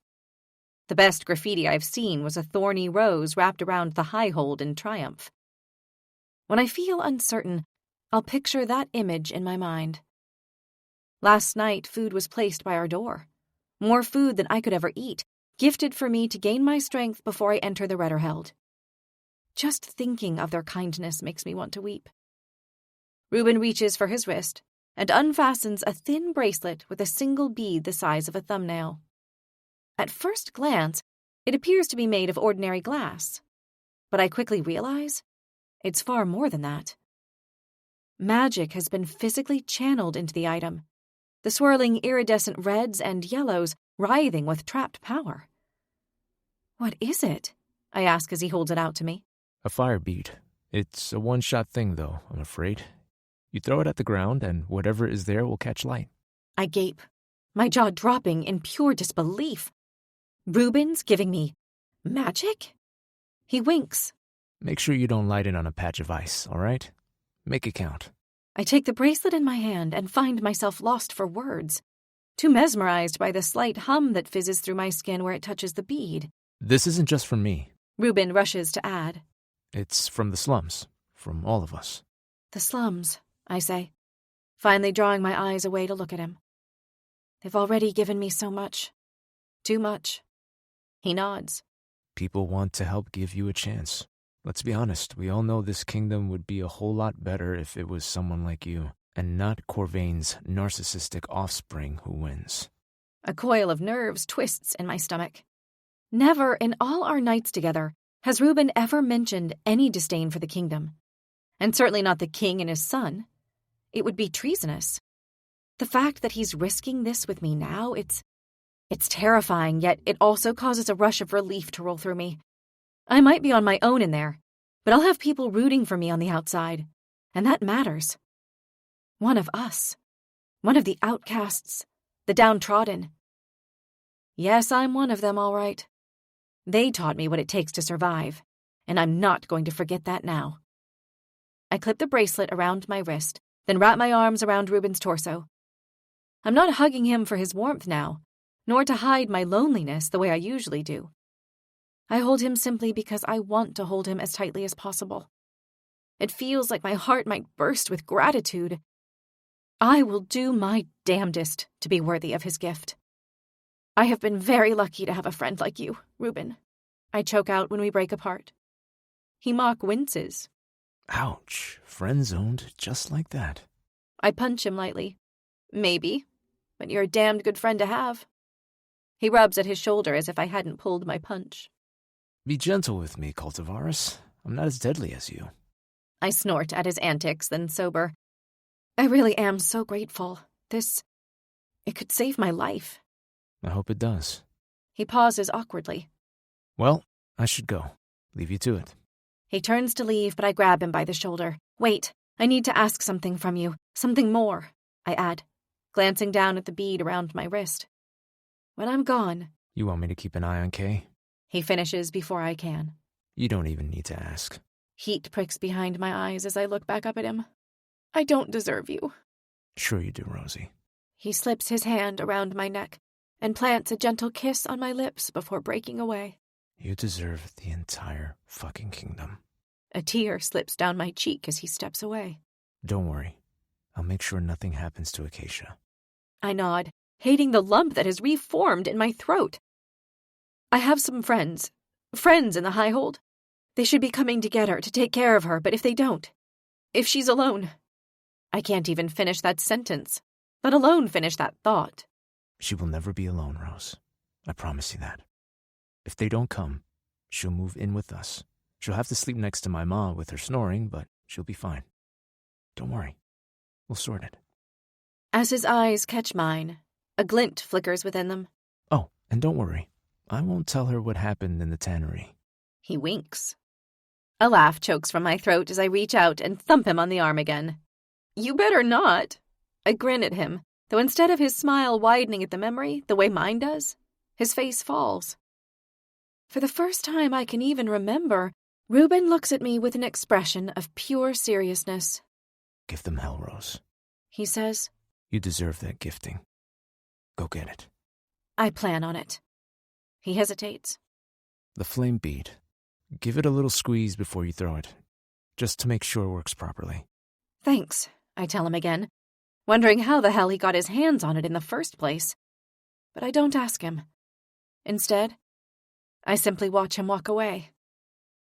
Kay is awake when I return inside, her cheeks once again glistening with tears. Please, Kay. I kneel down beside her. No more tears, not now.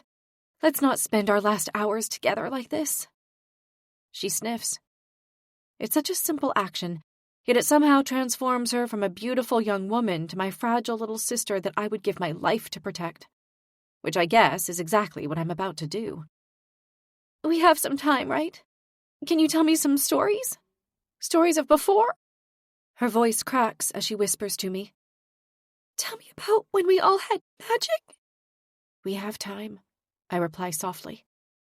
Precious little, but time enough for her. Always for her. I sit next to her, put an arm around her shoulders, and start to talk of better times. This is what I wanted, right? A flicker of doubt fills me as I walk toward the 6th ring, and a desperate urge to turn around and run back to Kay nearly overtakes me. She'd offered me Mother's ring, to bring with me as a memento, but I don't need tokens. I carry everything inside me already. Still, I barely made it 2 steps from the front door before my own tears fell. I keep moving forwards. I have no choice now. One of us! A voice calls out. I turn to the side to see a man in ragged clothes, his hand raised in salute. I wave my hand briefly in response, only for the same thing to happen a few steps later. One of us! Go give 'em hell! You've got this! Their words bolster me. I am one of them, and when I win this, I will give back to them the way they deserve. I'm still in the outer ring when a carriage draws up behind me. You the redling from the slums?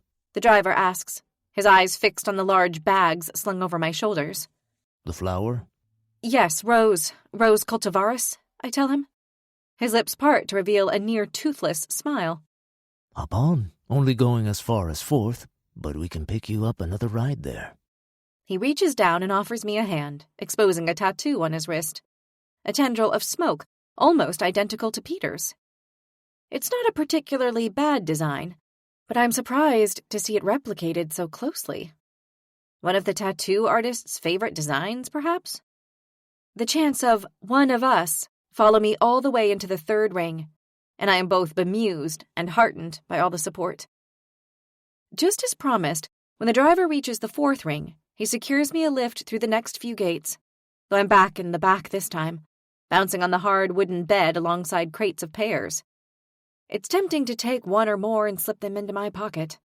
After all, these are headed to the highhold, to people who have likely never felt a rumbling stomach, let alone pure starvation. But I've got this far in life without stealing, and I'm not going to start now. The walls of the highhold tower above the lower city rings, masking all inside it besides the tips of the highest turrets of the palace. Foreboding. That's one word that springs to mind. Corrupt, malignant, and dangerous are others. Thousands of people live within those walls, hidden from view. They're the king's court. Dozens of noble families with their own houses, mansions really, each filled with their own servants.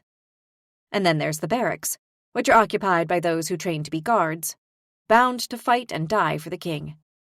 As well as the soldiers, the walls burst with priestesses, wardens, and emissaries, sellers, scholars, physicians, and healers. There are stables crowded with horses, as well as all the stable hands needed to tend and groom the animals, scribes and chefs, craftsmen and acolytes. The highhold is filled with the most powerful, respected, and richest of all in Marathka, and now I'm to join them yet again. I don't want to feel nervous.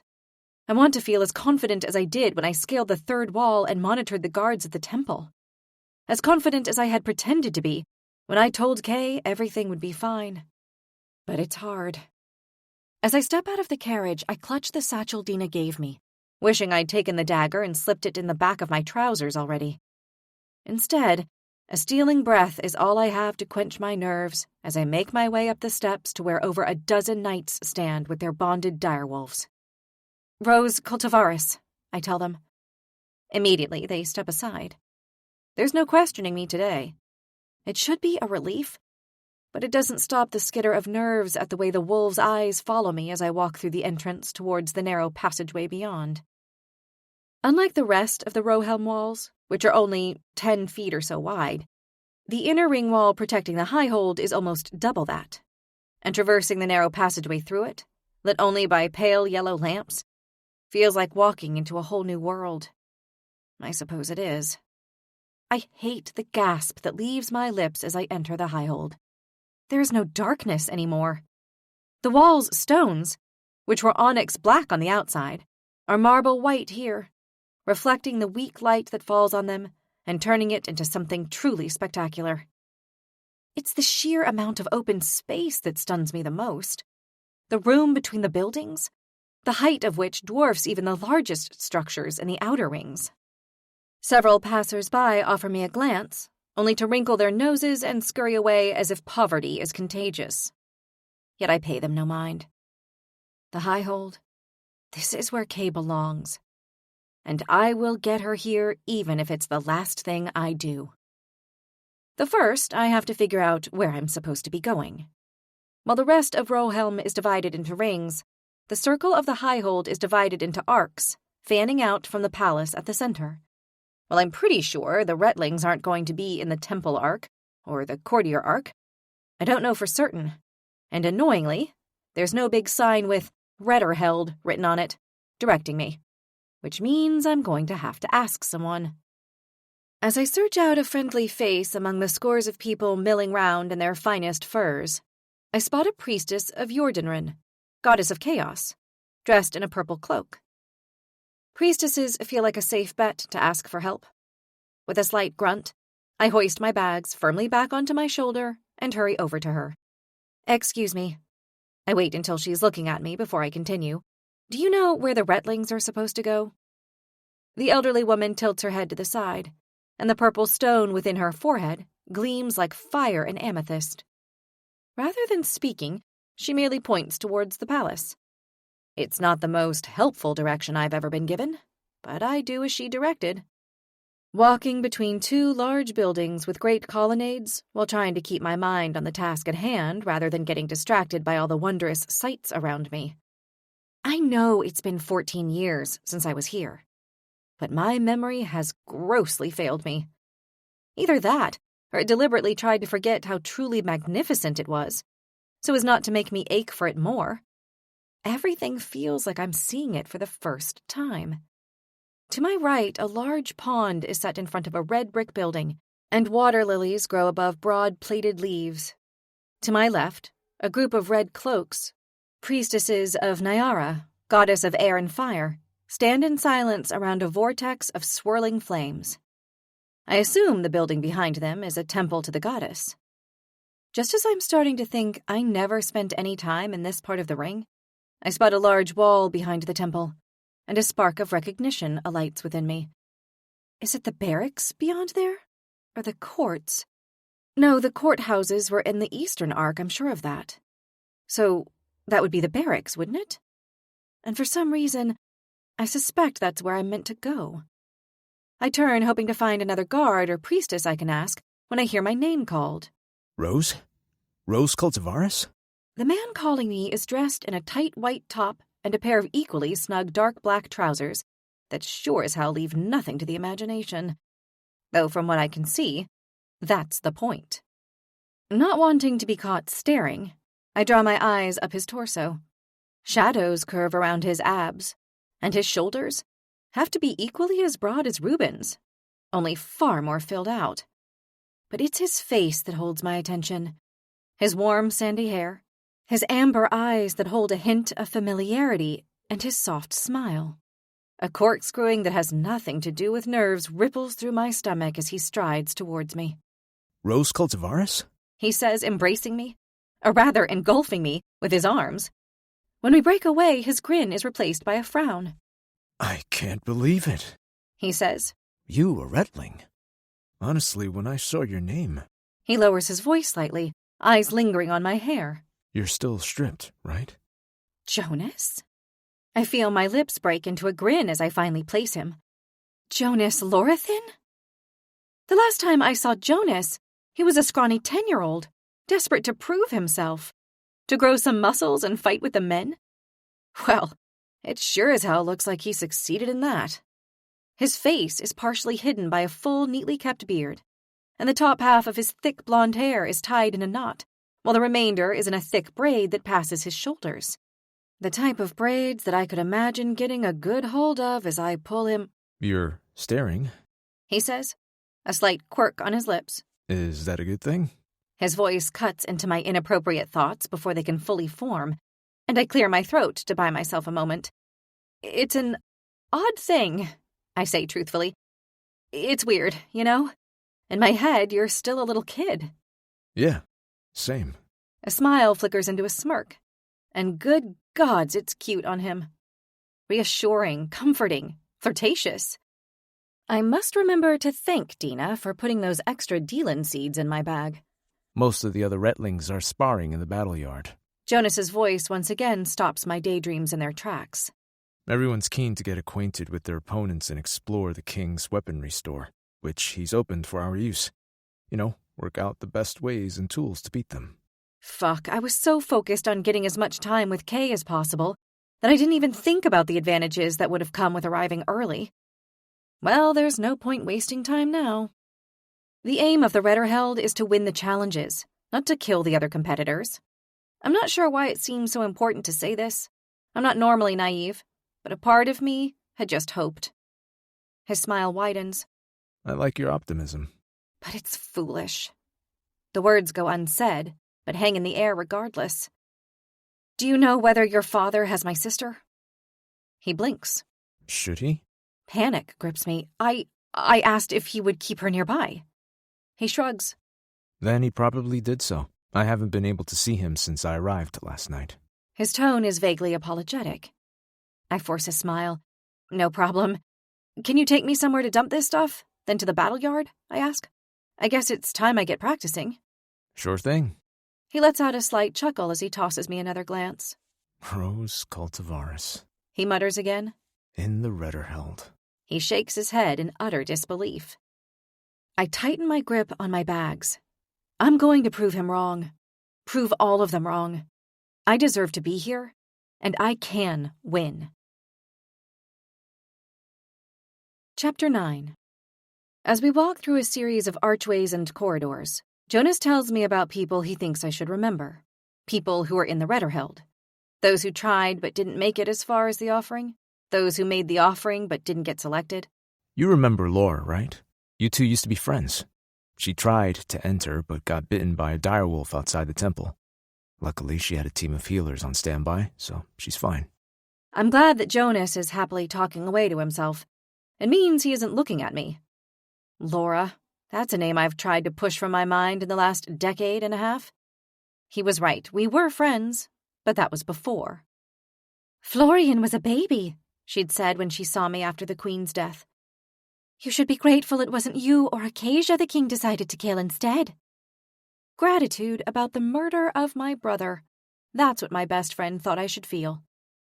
That was the last time I spoke to Laura, and I'm more than a little delighted that she wasn't able to get into the Retterheld. We're all in the Eastern Arc, Jonas says, walking through a large gate set into yet another wall and leading us across an open courtyard. The King's guards have had to give over one of their barracks and training grounds for the Retlings. It's basic, but comfy enough. The Eastern Arc is a part of the Highhold I've never been in, though I used to dream about it often enough. Dream about being selected to become a guard. About training for 4 long years before being sent to the Afaven forest to bond with a direwolf. Now, though, I can't help but wonder how many nights there are going to be in the competition.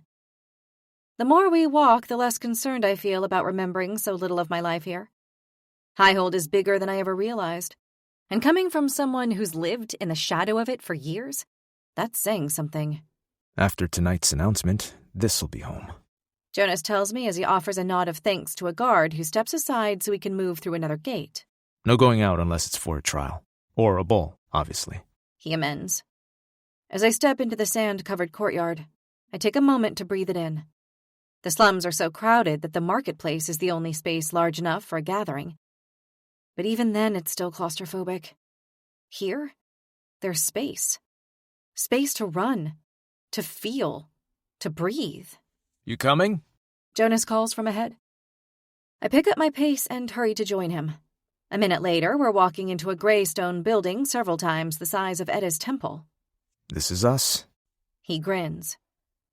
Seeing this small fraction of the training barracks reminds me of the size of the army needed to defend against the Toralian and Isin. I might despise King Corvain to my very core, but at least he's keeping his people safe, which I guess is something. You okay? Jonas brushes his hand against my arm, causing me to jerk at the unexpected shudder that rolls through me. When our eyes meet, a single frown line is etched between his brows. Yes, sorry, you were saying? His gaze lingers on me for a moment longer before he continues. The main training ground we get to use is around the back, out through the dining hall, which is here. I step past him into a massive room filled with rows and rows of wooden tables, all currently empty. It must seat at least 400 people, and my eyes are drawn to the end where a large fireplace roars with gold and ruby flames. Outside may have been warm, but inside it's toasty. I can't get over how warm it is, I say, the words more to myself than Jonas. He looks at me quizzically before shrugging his shoulders. It's just a residual magic, right? Same as everywhere. His naivete is cute. Right, I say, suppressing a snort. Residual magic. Those currents of power that drift from the gods and run down through the citadels. By the time they reach the slums, virtually every drop of power has been leached away, leaving no warmth. With Corvain keeping his massive dining halls fully heated even when no one is in them, that's hardly a surprise. Selfish bastard. What's downstairs? I ask as we walk past a narrow stone staircase that weaves its way to the floors below. Jonas offers a shrug. Kitchen, I guess. Dorms are upstairs. That's where I was going to take you next. The word kitchen causes a growl to rattle from my stomach. Even with all of the food gifted to me, I'm still hungry. My stomach hadn't been able to manage much after so long without. Hopefully, once I've dumped my things, I can grab some bread or something before the cotillion ball that will kick off the Retterheld this evening. But I can't think about the first ball right now, not when I'm busy trying to keep pace with Jonas. That man has one hell of a stride on him. Here. He stretches out his hand as we reach the bottom of another staircase. Let me take one of your bags for you. I don't need you to do that. I can manage. I know you don't need me to, but I'm offering. There's this thing called chivalry. It's still alive. At least with me, anyway. He flashes a smile that causes more fluttering in my stomach and a spike in my pulse. Realizing that I've been staring a fraction too long, color rushes to my cheeks, and I hand Jonas one of my bags in an attempt to distract him from my rising blush. Some of the ball gowns inside weigh a ton, yet he slings the bag over his shoulder like it's weightless before continuing on. The staircase is wide enough for 4 people to happily walk side by side, though Jonas stays close to me the whole time. Close enough that it almost feels like my hand should be in his. Halfway up, I pause at a large window offering a view out over the training ground. At least 20 people are out there, most of them currently fighting, and their movements are mesmerizing. The kicks, the blocks, the flashes of swords and daggers. I'm too far away to hear their shouts and grunts, but I can sense them in my bones. And for the first time since my name was called, I feel a surge of genuine fear. The way they move is so fluid, so flawless, it's as if they're one with their weapons. Something tells me they haven't been scraping by on whatever scraps of food they could come by these last few years. They've been training for war, training for this. And Edda found them worthy too. It's a far from comforting thought. How many people have been accepted? I ask when I look up and find Jonas several feet ahead. For the second time, I quicken my pace to catch up, and he graciously waits until I'm beside him before he answers. Around 50 this year. Rooms will be fairly tight until the first trial. And you'll want to pick where you bunk carefully. People have already formed alliances. Alliances? Just the thought of it makes me uneasy. And that unease only increases when Jonas suddenly stops and turns to face me. Good gods, his eyes are amber, and the way they're looking at me is intense. I wasn't sure if I should tell you this, Rose. He says, his timbre serious, bordering on forlorn. But there have already been 2 deaths. Deaths? That pulls me out of his gaze fast. How? The Retterheld hasn't even begun. Surely Edda won't approve of deaths outside the trial. He presses his lips tightly together. Some people don't agree with your thinking. They were killed by other Retlings? I ask, feeling faintly sick. Why? I don't know the ins and outs. He says, but he's turned away from me, as if he doesn't want to look me in the eye. Come on, let's find you a place to sleep. I want to know exactly what happened, and why 2 Retlings have already been killed, and by whom. But he obviously doesn't want to talk about it. and the last thing I need is to ostracize the only person who might actually help me in this thing. If nothing else, I'm going to need a sparring partner on training days, and I could definitely think of worse people to work up a sweat with than Jonas. Where's your dorm? I change the subject as naturally as I can. And have you already made your allegiances? There are people I know. He says vaguely. Gods, I've forgotten how the nobles talk in riddles and circles. Information is power, so everyone scrambles to grab it, then hoards it like a squirrel with nuts. I press on. You know them from the high hold, you mean? He nods.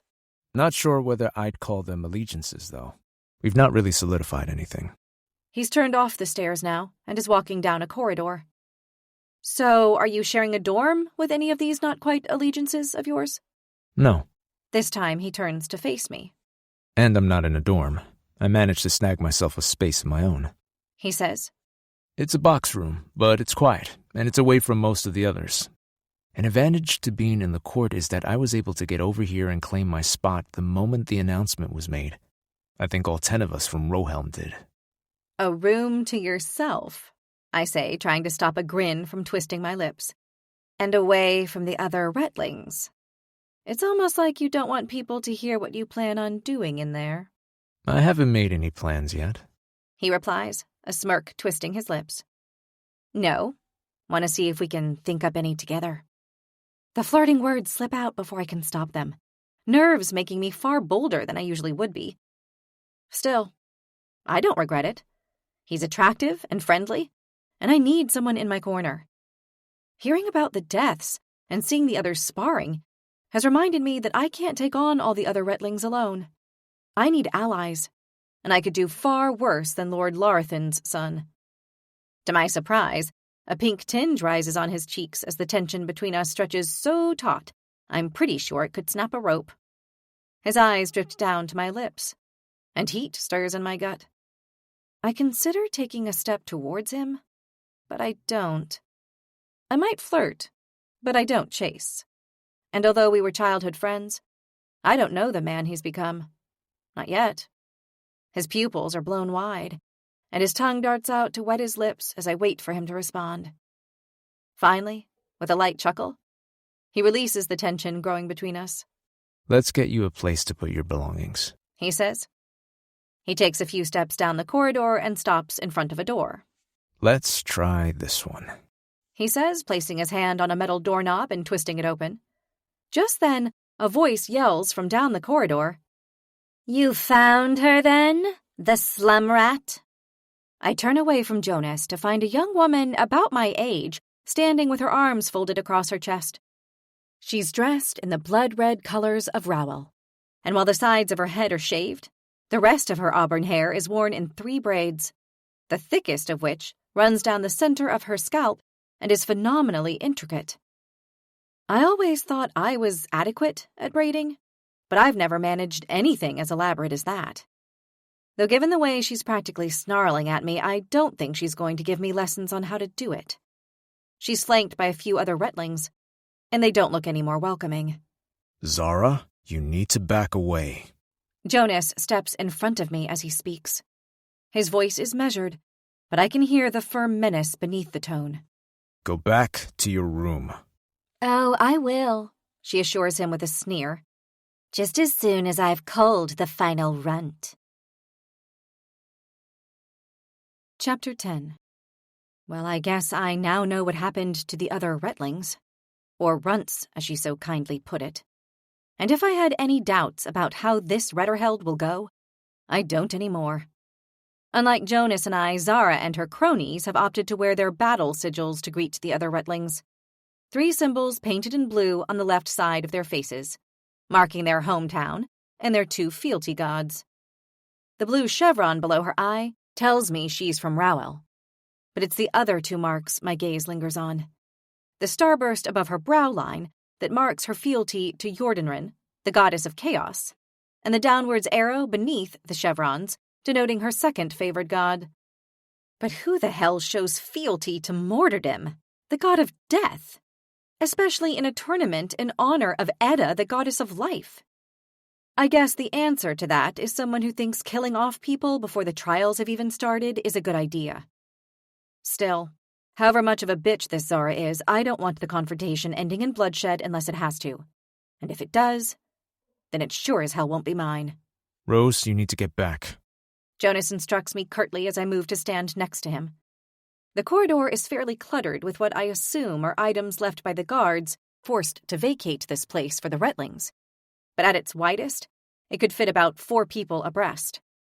Zara is flanked by 2 Rowell women, both dressed in blood red and looking as angry as their attire, both wearing equally as amazing braids as their clear leader. Damn it, this is not the time for hair envy. Rose, did you hear me? Jonas hisses. I heard, I reply, though I don't move back. Not even a sliver of me is tempted to do as he says. This woman isn't messing around, and the last thing I can afford is for this bitch or anyone else to think I have to cower behind someone to survive. That's a sure way to commend me to mortadom. Do you really think Edda is going to let you win this if you're taking out others before it's even begun? I scan my opponent casually, surreptitiously looking for weapons. There's nothing that I can see, but that's not necessarily a comfort. Magic is the biggest weapon here, and the best hunters don't need a full quiver when they go into the forest. Only those who fear missing a shot do. I'll be honest, I continue, tone solicitous, like I give a fuck about her soul. I don't think it'll garner you any favor. I disagree, Zara replies flatly, without a hint of self-doubt. If the goddess disapproved of my methods, she would have come to the aid of the other runts. But what do you know? She smirks unpleasantly. She didn't. Zara has confidence and arrogance oozing from her pores, and no matter how this ends between us, I'm pretty sure she's not going to ask me to bunk down as her roommate after it. You can't honestly believe the goddess of life would choose someone who kills indiscriminately for a gifting. I press on, though I already know from the set of her mouth that I'm not going to persuade her otherwise. Violence is coming for me, and I have no weapons. Well, not no weapons. I finger the bracelet on my wrist. I'm torn because I don't want to use the magic lightly, and yet I'm sure that if this confrontation continues, Zara and her buddies will try to kill me. Why the fuck didn't I just wear the damned blade? I think the goddess will gift the person who wins the Redderheld regardless of what they do to achieve victory. Zara snarls at me. And if I wasn't worthy, I wouldn't be here. She heard my pleas. She chose me. Yup, Kay was right. Every Retling believes in their absolute right to be here. You're the one who's stripped, right? She goads. Mommy was the queen killer and Daddy drank himself to death. And there was a baby too, right? Did he even get his first steps before the king put him down? Rage roars in my veins, and I pull the bead from my bracelet. Only the fact that I don't want to waste it tempers my fury. I'll give you one last chance to walk away. We'll settle this in the tournament, the way we're supposed to. She laughs. Slumrat, you're not going to make it to the trials. You're not even going to make it to the ball tonight. She lifts a hand, and a dull throb spreads across my knees and the top of my feet before a searing pain shoots across my palm. I glance down to see the stitches from the night before have been ripped open. She's a deleterious. She can reverse the healing my body has already done, causing old wounds to spring open. I can cope with the cut on my palm, but it depends how strong her powers are, and how far back into my past she can go to make old wounds new. Days? Weeks? Months? Earlier this year, a potion I was making boiled over and scalded my thigh. Badly. I'd run out of salve at the time, and the blisters were so raw and angry I could barely cope with the touch of fabric against the skin for weeks. As if summoned by my thoughts, a searing pain flares at the top of my left leg. A gasp threatens to leave my lungs, but I lock my jaw against it. If that's as far back as she can go, it means she's not going to be able to get much more out of me. And while the burn and cut may hurt like a bitch, she's going to have to do some actual damage herself if she wants to seriously hurt me. Let me get this right. I steady my voice with a confidence I sure as hell don't feel. You can't actually cause any injuries of your own, can you? You just work on the hope that other people have already done the job for you. Some predator you are. I sneer. Her eyes flash. I'm going to eat you alive, runt. Cannibalism, too? I sound amused, relaxed. I'm not quite sure how I'm pulling it off, nor why the fuck I'm goading her. If she has a dagger sheathed behind her, I'll be in seriously dangerous territory. There's a growing crowd of people gathered behind her now, a captivated audience, so it's now or never. I don't give myself any time to second-guess my decision. While holding Zara's gaze so she can't see what I'm about to do, I squeeze the bead to activate it. You really think you know everything about me and my family? I say, allowing a smirk to rise on my lips. You know nothing about me. Nothing about my life in the slums. Nothing about the powers I've learned living there. Powers in the slums, she scoffs. Bullshit. Rose, what are you doing? Jonas mutters, still at my side, proving that I'm not a runt.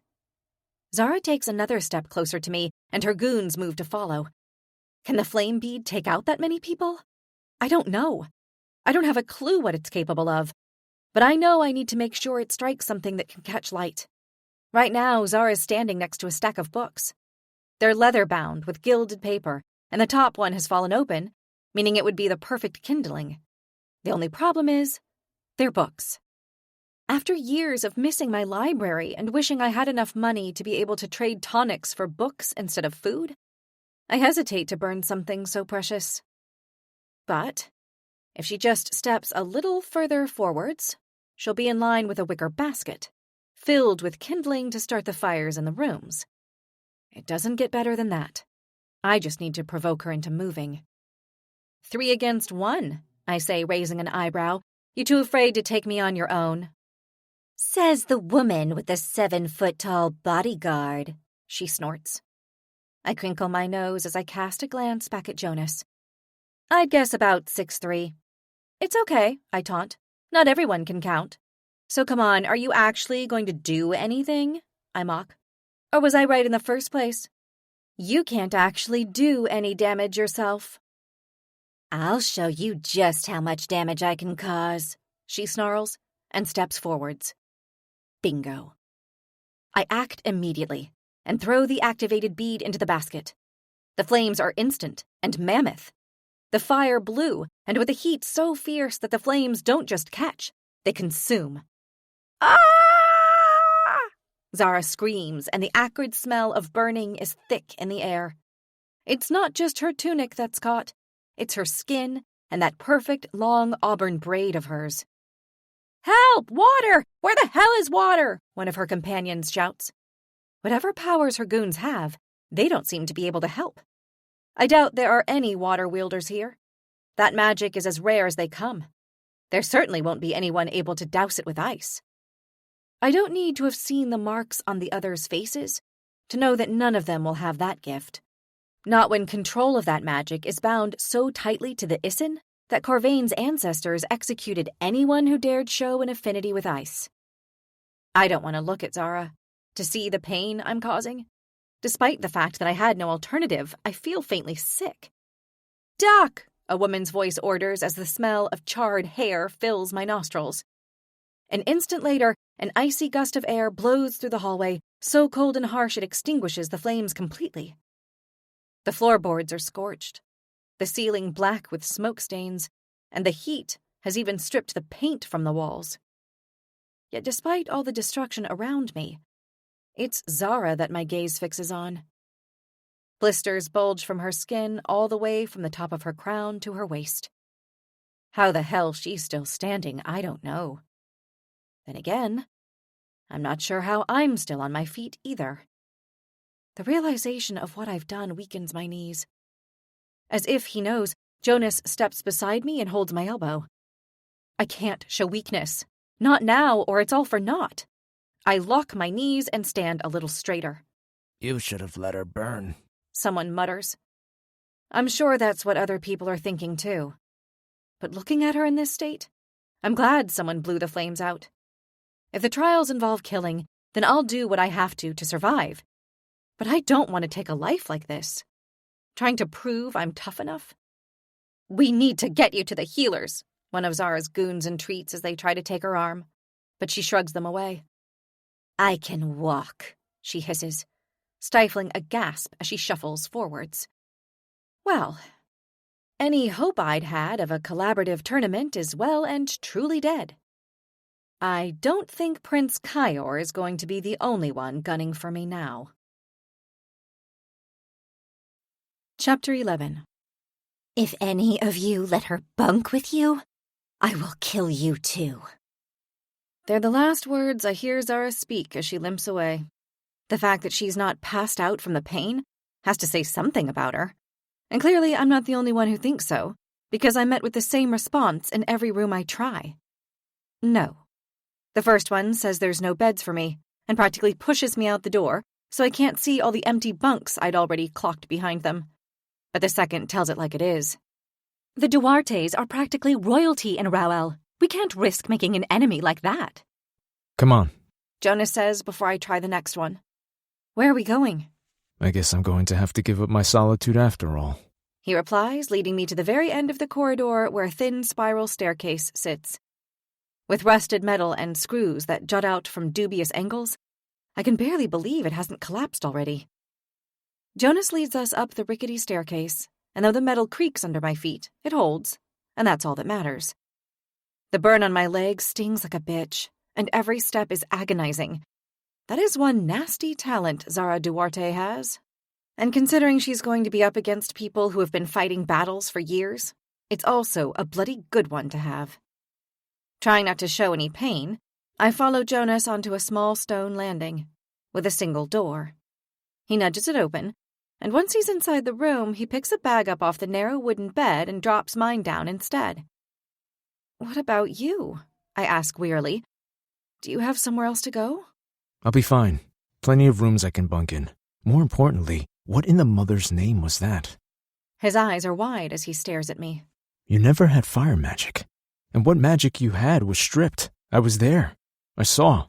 The last part of his comment takes me by surprise. Of course, I knew there was an audience to our punishment, but I'd never realized Jonas was part of it. "I have skills, not magic," I respond, being deliberately elusive. I don't need anyone, including Jonas, knowing that my one and only skill, as I chose to call it, has now been used up. All that matters is that they got me out of a tricky predicament. Well, now everyone knows what skills you've got, and that little stunt has likely put you in an even worse position. His patronizing assessment puts my back up. "Worse than letting her kill me?" I ask pointedly. No, that's not what I meant. He lets out a low sigh.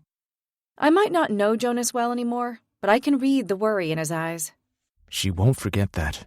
I wish you'd let me handle it instead. And confirm to her and everyone else that I really am a runt? No, not a chance. You know, I forget how stubborn you can be. His eyes drift to my hand, and he steps forward. Shit, is that all right? Stings a bit, I concede dryly. He takes my hand gently in his, and a tingle spreads down the back of my knuckles where he touches me. From the way he draws lazy circles on my skin, I'm wondering if he's reconsidering looking for another room. "Is that how she killed the others?" I ask, feeling a sudden need to fill the silence. "By opening their old wounds?" Not sure. She didn't act alone. "The others from Rauel?" I ask, resigned. Yeah, and not just the ones who were with her just now. There are a few more of them, including her twin brother Shim. "There are 2 of them?" My eyebrows rise. Fantastic. No doubt Zara's sibling is going to love me. Yep, and they're both as nasty as one another. I let out a low sigh and try to swallow the lump in my throat. Kyor, Zara, Shim, and the rest of the Rauel Retlings. The list of people who won't want me to survive this thing, let alone win it, is growing. Fuck. What does his magic do? Not sure. Wasn't entirely sure what her power was until she did that to you. He shakes his head. I should have stepped in. What other injuries did she bring back? You were limping. I'm tempted to lie, but as I start to shake my head, I change my mind. The top of my leg. I burned it a few months back. His eyes wander down to my thigh. Do you want me to have a look at it? Are you a healer? I question. Jonas is a year younger than me, but his powers hadn't yet settled when I left, meaning I've got no idea what he's capable of. No, He admits. not a healer. Then what exactly would you be looking for? I ask archly. He swallows hard, and that same pink coloring as before dusts his cheeks. I like it. It's a nice contrast to that burly, broad side of him. Rather than flirt and tease him further, I laugh at him, letting him off the hook. It's fine, I say, shifting out of his grip. I think I have some salve in my bag. I can sort it. There are healers on hand for things like that. I can sort it, I repeat, more comfortable with doing what I can myself. I reach into my bag and pull out a series of vials. Some are from Rula's other suppliers, but most of them are my own concoctions. When I wasn't trying to stop Kay from crying last night and this morning, I was packing up as much as I could. Anything I couldn't make, I traded for. It's officially the most well-stocked my stores have been since I moved into the slums. I've even got a small gas stove, a copper pan, and a pestle and mortar in my bag, just in case I need to whip up more. Bathroom through here? I nod towards a door. Yeah. He says. Great, I'll just be a minute. I wonder if perhaps he'll leave while I'm in the bathroom, but there are no footsteps on the creaking stairs as I pull down my trousers and look at the wound. Only to wince. It's red and angry, but not half as bad as it was the first time, which is interesting. Did her powers get weaker because it wasn't the first of my injuries she reopened? Or because it was the furthest back? It's a question I stow away for later as I slather the salve over my pained skin. I apply it liberally, hoping I'll be able to find more ingredients in the palace if I need them.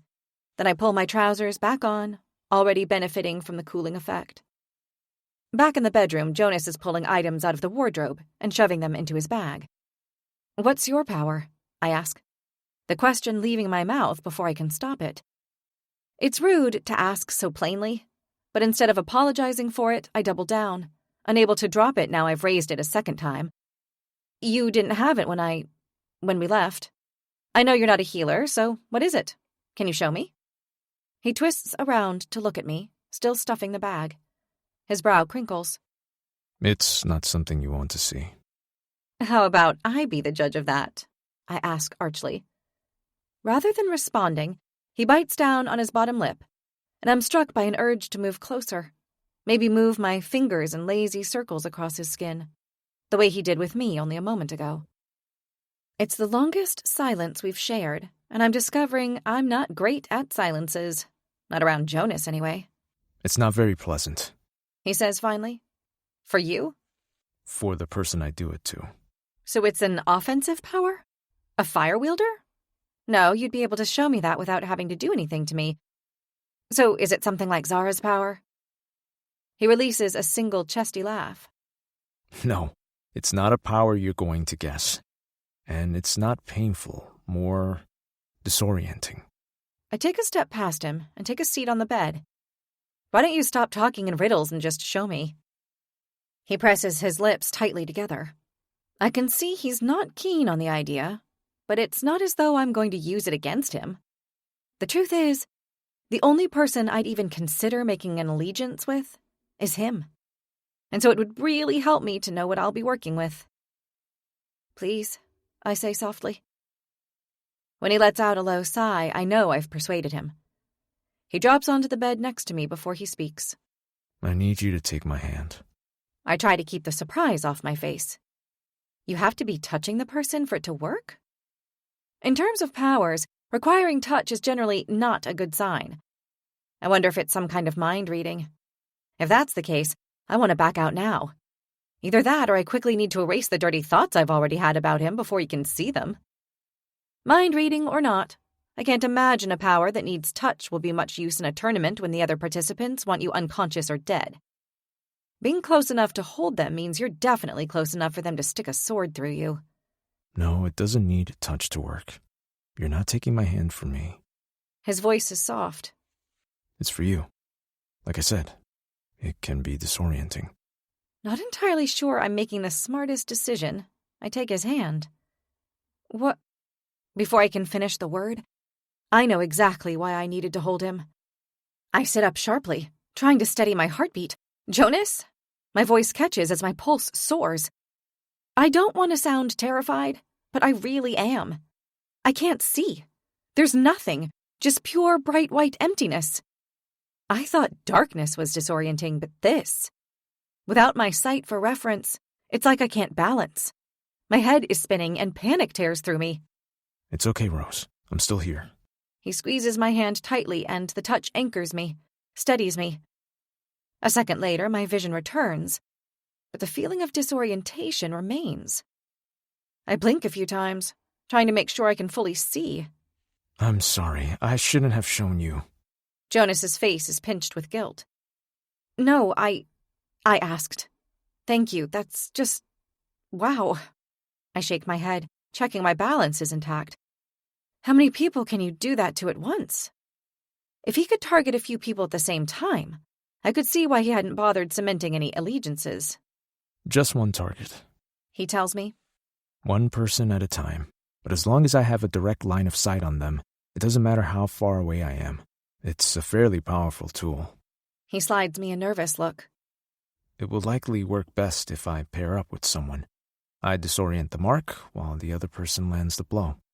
Makes sense, I say, wondering if he's thinking what I hope he is. It's only as I go to speak again that I realize that he hasn't let go of my hand.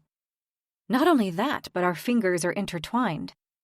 It's reassuringly warm, and almost enough to distract me from the pain in my left hand. Almost. As his eyes meet mine, his fingers graze my jaw. A swarm of butterflies takes flight in my stomach. I thought about you. His voice is close to a whisper. I thought of you almost every day since you left. Like somehow I knew I'd get to see you again. I thought about you, too. I respond, inching closer to him. Your father was one of the only people who was kind to us after everything that happened. Rather than continuing to lean closer the way I expected him to, Jonas stiffens slightly, then drops his hand from my face and stands. I should go, he says abruptly. Find another place to sleep. But I'll see you at the ball. Right, yes. The sudden change in the atmosphere feels more tense than just an average brush-off. But what the hell could have caused it, I have no idea. Then again, perhaps it's for the best. I'm here for a reason, and it's time I focus on that. That means no distractions. Not yet. Chapter 12. The room is unnervingly still once Jonas is gone, and I rest for a moment on the too-soft bed. I'm so used to the constant noises of the slums, the hustle and bustle, the cries of children continuing well into the night, the drunken bellows of those lucky enough to afford drink to lose themselves in, and the quiet murmurs of prayers from those who are desperate to believe that this will not be their fate. Here there's nothing, and I miss the reassurance of Kay's steady presence beside me, even if she does snore. I can hear muted footsteps below me, Retlings talking softly and moving around, but there are no screams or cries. With nothing to break the quiet, it reminds me of a mausoleum. The thought isn't a reassuring one. I heave myself off the bed and turn to my bags. With Jonas having emptied the wardrobe, there's more than enough room for me to place my own belongings inside, and given the quality of the robes Dina gifted me, it only seems right to hang them up.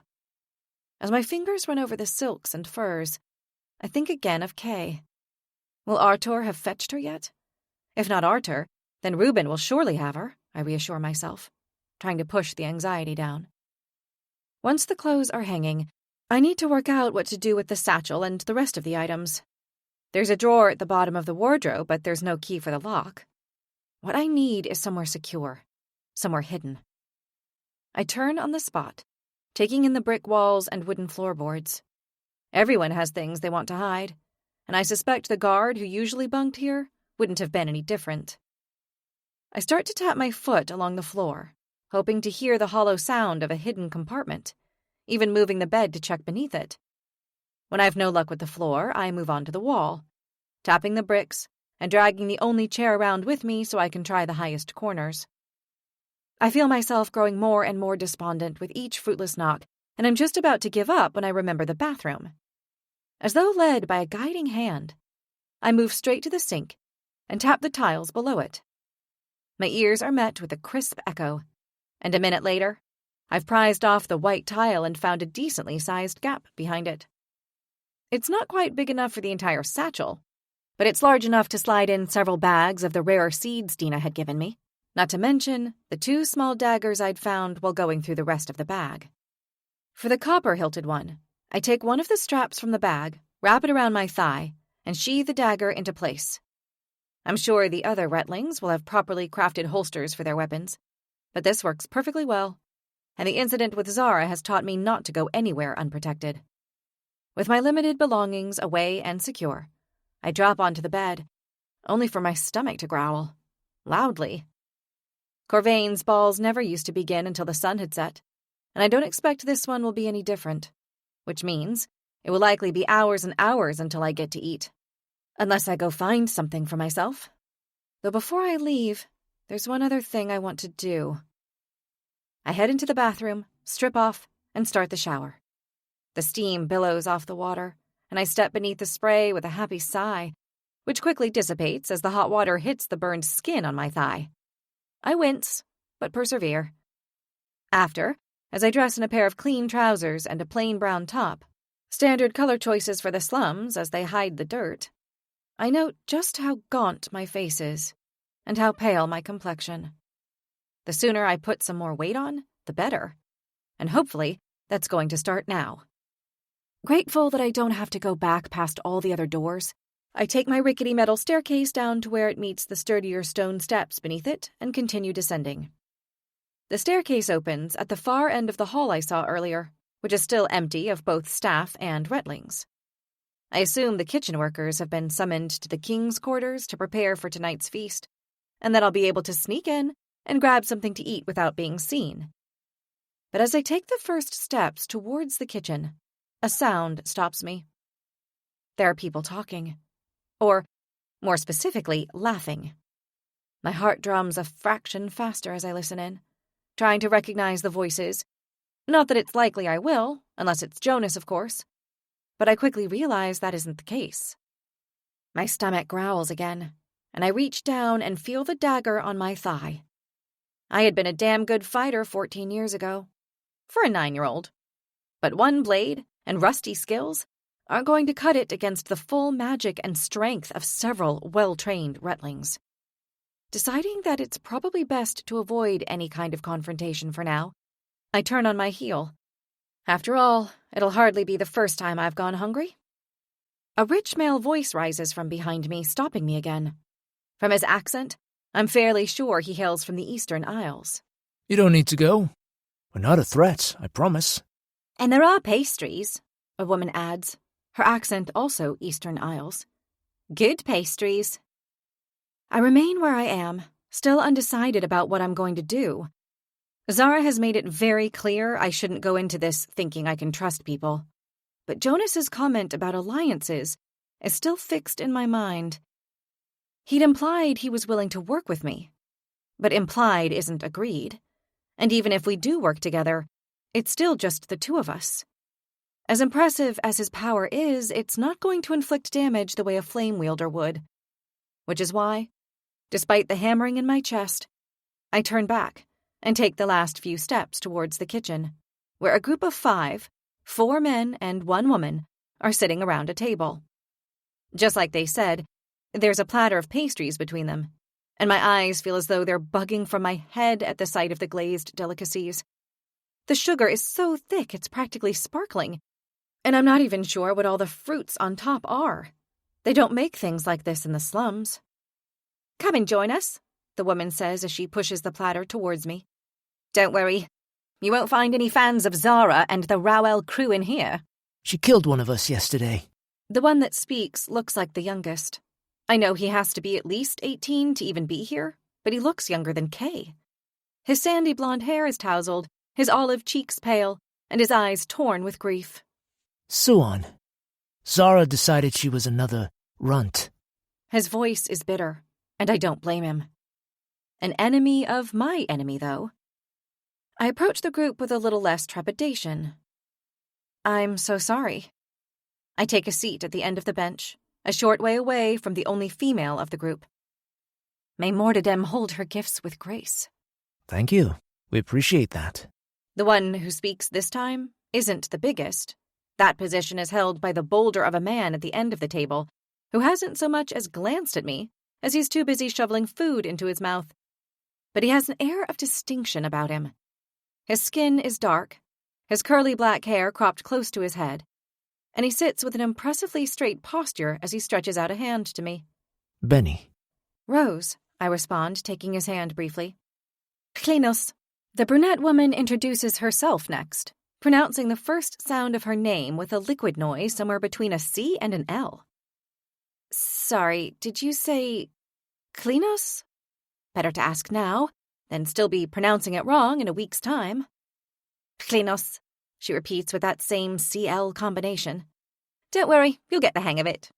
She winks at me, freckles scattering across olive skin as her hazel eyes gleam with mischief. Coulter. The youngest one names himself. The fourth man at the table is much older than the others, with grey hair and skin a remarkably similar color. But as he merely nods at me and muffles inaudibly, I'm none the wiser as to his name. As for the bolder man, who looks a good decade older than the rest of them, he doesn't even bother acknowledging me. A friendly sort, then. It was definitely an unwelcome start to this thing, Klinos says, presumably talking about what happened with Swan.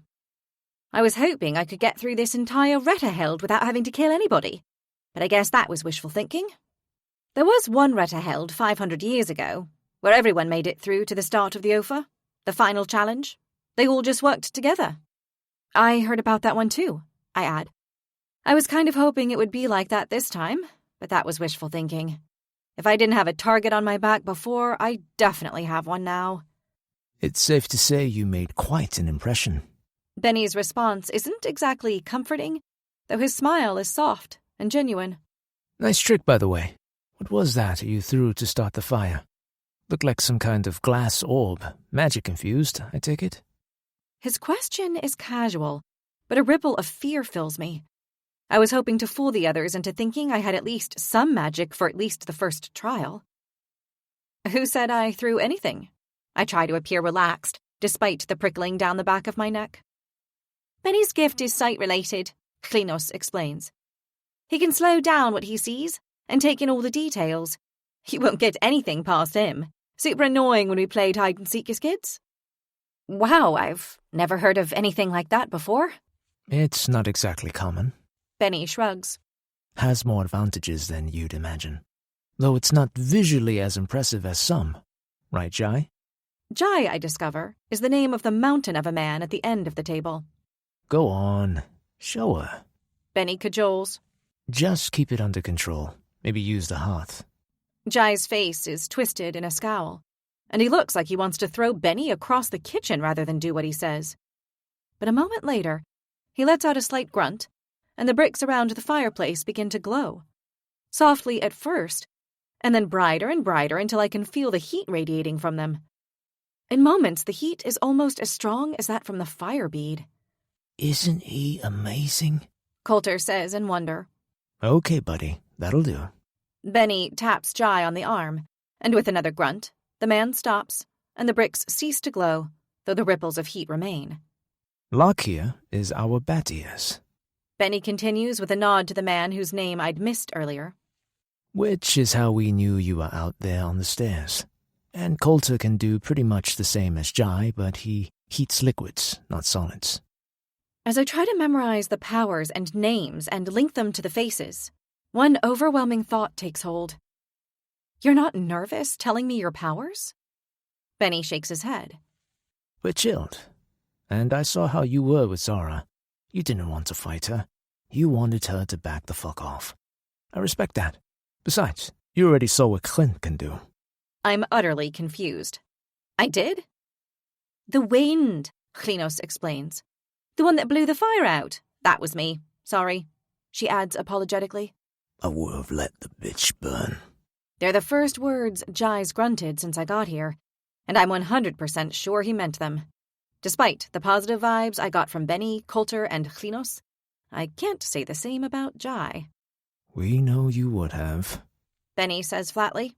But we didn't want the fire to spread, as much as we all want Zara dead for what she did to Suan.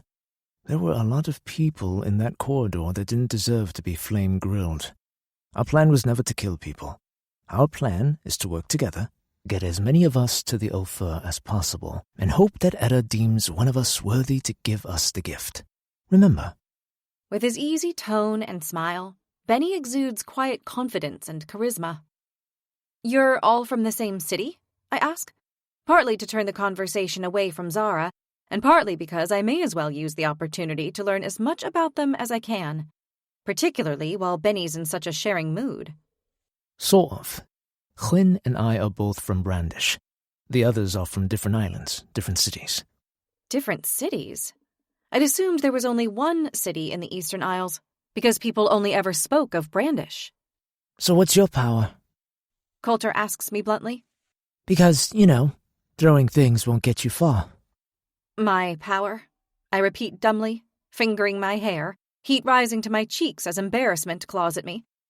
Gods, they've invited me to sit with them, but they don't know I'm the stripped slumrat. Maybe they assumed I had Isin blood. Either way, there goes my chances at allying myself with them. Yeah, I thought that was what we were doing here, right? Coulter says pointedly. Sharing things? Yes, I agree, swallowing hard. I lean forwards and pick up a pastry. I may as well get that before they chuck me out. With a firm grip on the sticky treat, I admit, but I don't have anything to share. Confusion clouds all their faces. What do you mean? It's the first thing Locke has said, and his voice is unfeasibly quiet. Then again, I guess if you can hear footsteps from however far away, you're not a great fan of shouting. I'm not sure how I should respond. Telling them I'm completely powerless seems foolish, but given Zara didn't hold back from calling me stripped before I set her alight, I'm not going to be able to keep the truth hidden for long. I'm Rose Cultivaris, I say after a pause. I figured that would be all I needed to say, that they would gasp and exchange pointed looks before hastily retreating from my presence. But though Benny and Chlinos exchange a quick glance, the others look at me with complete confusion. You're going to have to give us more than that, Coulter says. Huh. You honestly don't know? Yeah, we're just really good at playing thick. Jai replies sarcastically. No, Rose Cultivaris. We have no idea who you are. That name should mean something to us, I gather. I take a deep breath. My mother was Riva Cultivaris. She was the one who helped birth the Queen's second child. And just like that, I see realization color the rest of their faces. Tension wraps itself around me as my throat tightens. I try but fail to swallow the sensation down. Now they know who I am, they're probably pissed Zara didn't get rid of me when she had the chance. Klinos' eyes lock on mine, and my fingers twitch for the dagger at my side, but they're full of the sticky treat instead. Way to go, Rose. You're going to die because you had a pastry in your hands instead of a weapon. I'm so sorry, she murmurs. I was 12 when it happened. I remember the upset through the islands. The grief, it was... She doesn't finish her sentence. She doesn't need to. The Queen was an incredible person, I say stiffly. Yes, but that isn't the only reason we grieved. People die every day in childbirth. Sometimes healers just can't get there in time, and sometimes the healers aren't enough. It's a cruel reality, and I don't know anybody who hasn't been touched by it at some point.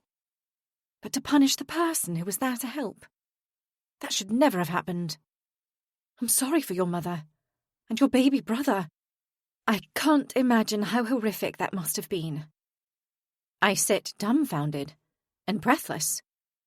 People I considered my friends, and people my parents considered their friends, left us the moment the king made his ruling.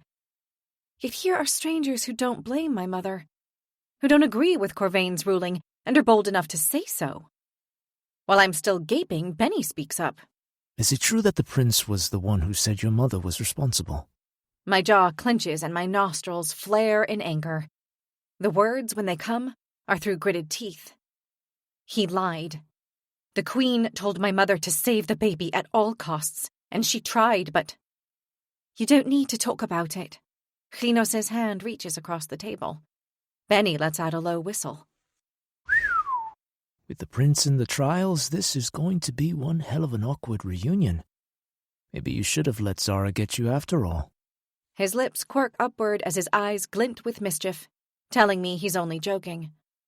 I'm grateful for his attempt to lighten the mood, and for Klinos' understanding. It was exactly what I needed. I'd never realized quite how much. Chapter 13. I spend close to an hour down in the kitchen getting to know the group. I learned long ago that there aren't friendships in Marathka's court, but there are allegiances. Alliances born from a need to gain power or in a desperate bid to hold on to it. Right now, I'm in the former camp. If Jonas and I teamed up with the Eastern Isles group, we could be a damn strong team. Although I'm uncomfortably aware that I'd be the weak link within it. Got your dress ready for the ball? Benny asks his friend, shooting Klinos a smirk.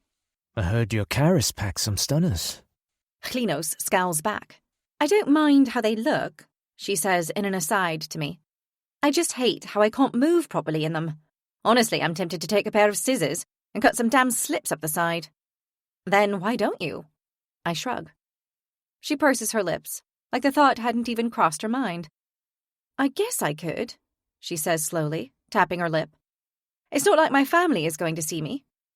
Maybe I will. She brightens. What about you? Have you got anyone to fix your hair, or do you need help? I frown. My hair is not something that is easily fixed. My white strands are currently loosely plaited and fall down in front of my shoulder, and there's not much else that can be done beyond that. The strands are that irritating type of waviness that frizzes at the first sign of dampness in the air and mats the minute you rest your head against a pillow. Oh, I was just going to do it, I reply. But even before I've finished speaking, an expression of excitement twists Klinos' lips. Or you could help me, I offer, extending a hair-related olive branch. When she flashes a smile, I know I've said the right thing. I'd love to, she beams. We should get going now, though. En route to my room, we stop at Klinos' dorm, which she's sharing with the other members of the Eastern Isles group. There are 6 single beds, but there's now only 5 people in the room following Suan's death. For a second, I consider asking if I could take the spare one. After all, if Klinos is offering to do my hair, she's probably hoping a friendship's going to form here. But I keep quiet. The last thing I want is for them to think that I'm trying to replace her when her body's barely cold. I'll just be 1 second, Klinos says, grabbing a bag and slinging it over her shoulder. Okay, so where are you bunked down?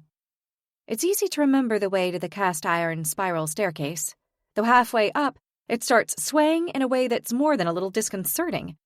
When I glance back, I find Klinos holding the banister and rocking it back and forth.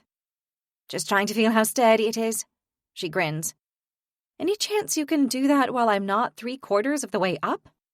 You're no fun, she teases, but she stops rocking the frame.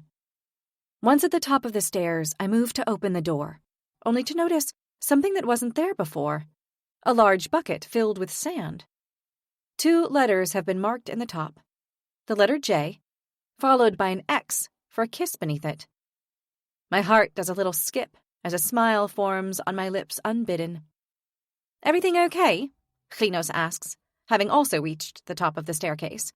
Oh, yes. I pick up the bucket and take it into the room with me. Everything's just fine. I don't explain Jonas's tongue-in-cheek gift, as if I have the power to burn this whole place down, but I chuckle to myself. She lets out a low whistle as she sees my space. You lucked out here, if you exclude the death trap of a staircase. No, Jonas lucked out, I tell her. He's from Rohelm, so he got it before most people arrived. He said I could take it after the incident with Zara. How very gentlemanly. Her lips twitch, though I choose to ignore her teasing expression. Come on, sit down, she says a moment later. Time to get started. It takes Klinos less than 3 minutes to realize that making my hair ball-worthy is not quite going to be the straightforward task she obviously hoped it would be. Sorry, I say after a moment. My little sister Acacia, she got all the good hair, plus the good looks, and just general goodness in the family, really. Are you kidding me? You're freaking stunning. You just look, weary. Weary, that's one way of putting it. And it's not as though I'm going to get a rest now I'm here. What about you? I ask, as she continues to battle with my split ends. Do you have siblings? I do. Even though she's standing behind me, I can sense the smile forming on Klinos' lips. A little sister called Karis. She's only 9, but already runs rings around my parents. God, I love her to bits.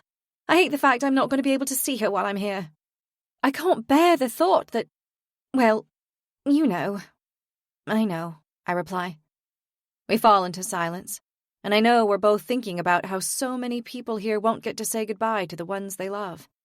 I hope to hell we're not in that group. A lump that I've been trying to suppress in my chest all day threatens to reform, when suddenly, Klinos jumps up. Hold on, I've got another idea. Without waiting for me to respond, she bounds out of the door, her footsteps rattling on the stairs. Thoughts of Kay are still burning behind my eyes, and if I don't do something soon, I'm going to chicken out, say, to hell with whatever fate's edit inflicts on me for desertion, and race back to the slums to find my sister. But that won't help anyone in the long run. So instead, I stand and move over to the wardrobe. I'm going to have to choose my outfit eventually, although I'm secretly hoping Klinos will make the decision for me. In far less time than I expected, I hear the rattle of the stairs again, and Klinos is back. In her hand is the smallest dagger I've ever seen. What exactly are you planning on doing with that? I ask curiously. It surprises me that I don't feel at all nervous to have her near me with that dagger. Just wait, it's going to work, I'm sure of it. Now sit down. I do as instructed, and let her work her way through my knots. Okay, here's my thinking. I'll make a bunch of small braids down each side, leave half of them hanging, and pull the rest back.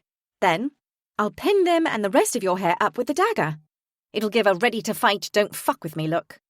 Sounds good to me, I reply, only half able to visualize what she's saying, but more than happy to have another weapon at hand, even if it's the tiniest one I've ever seen.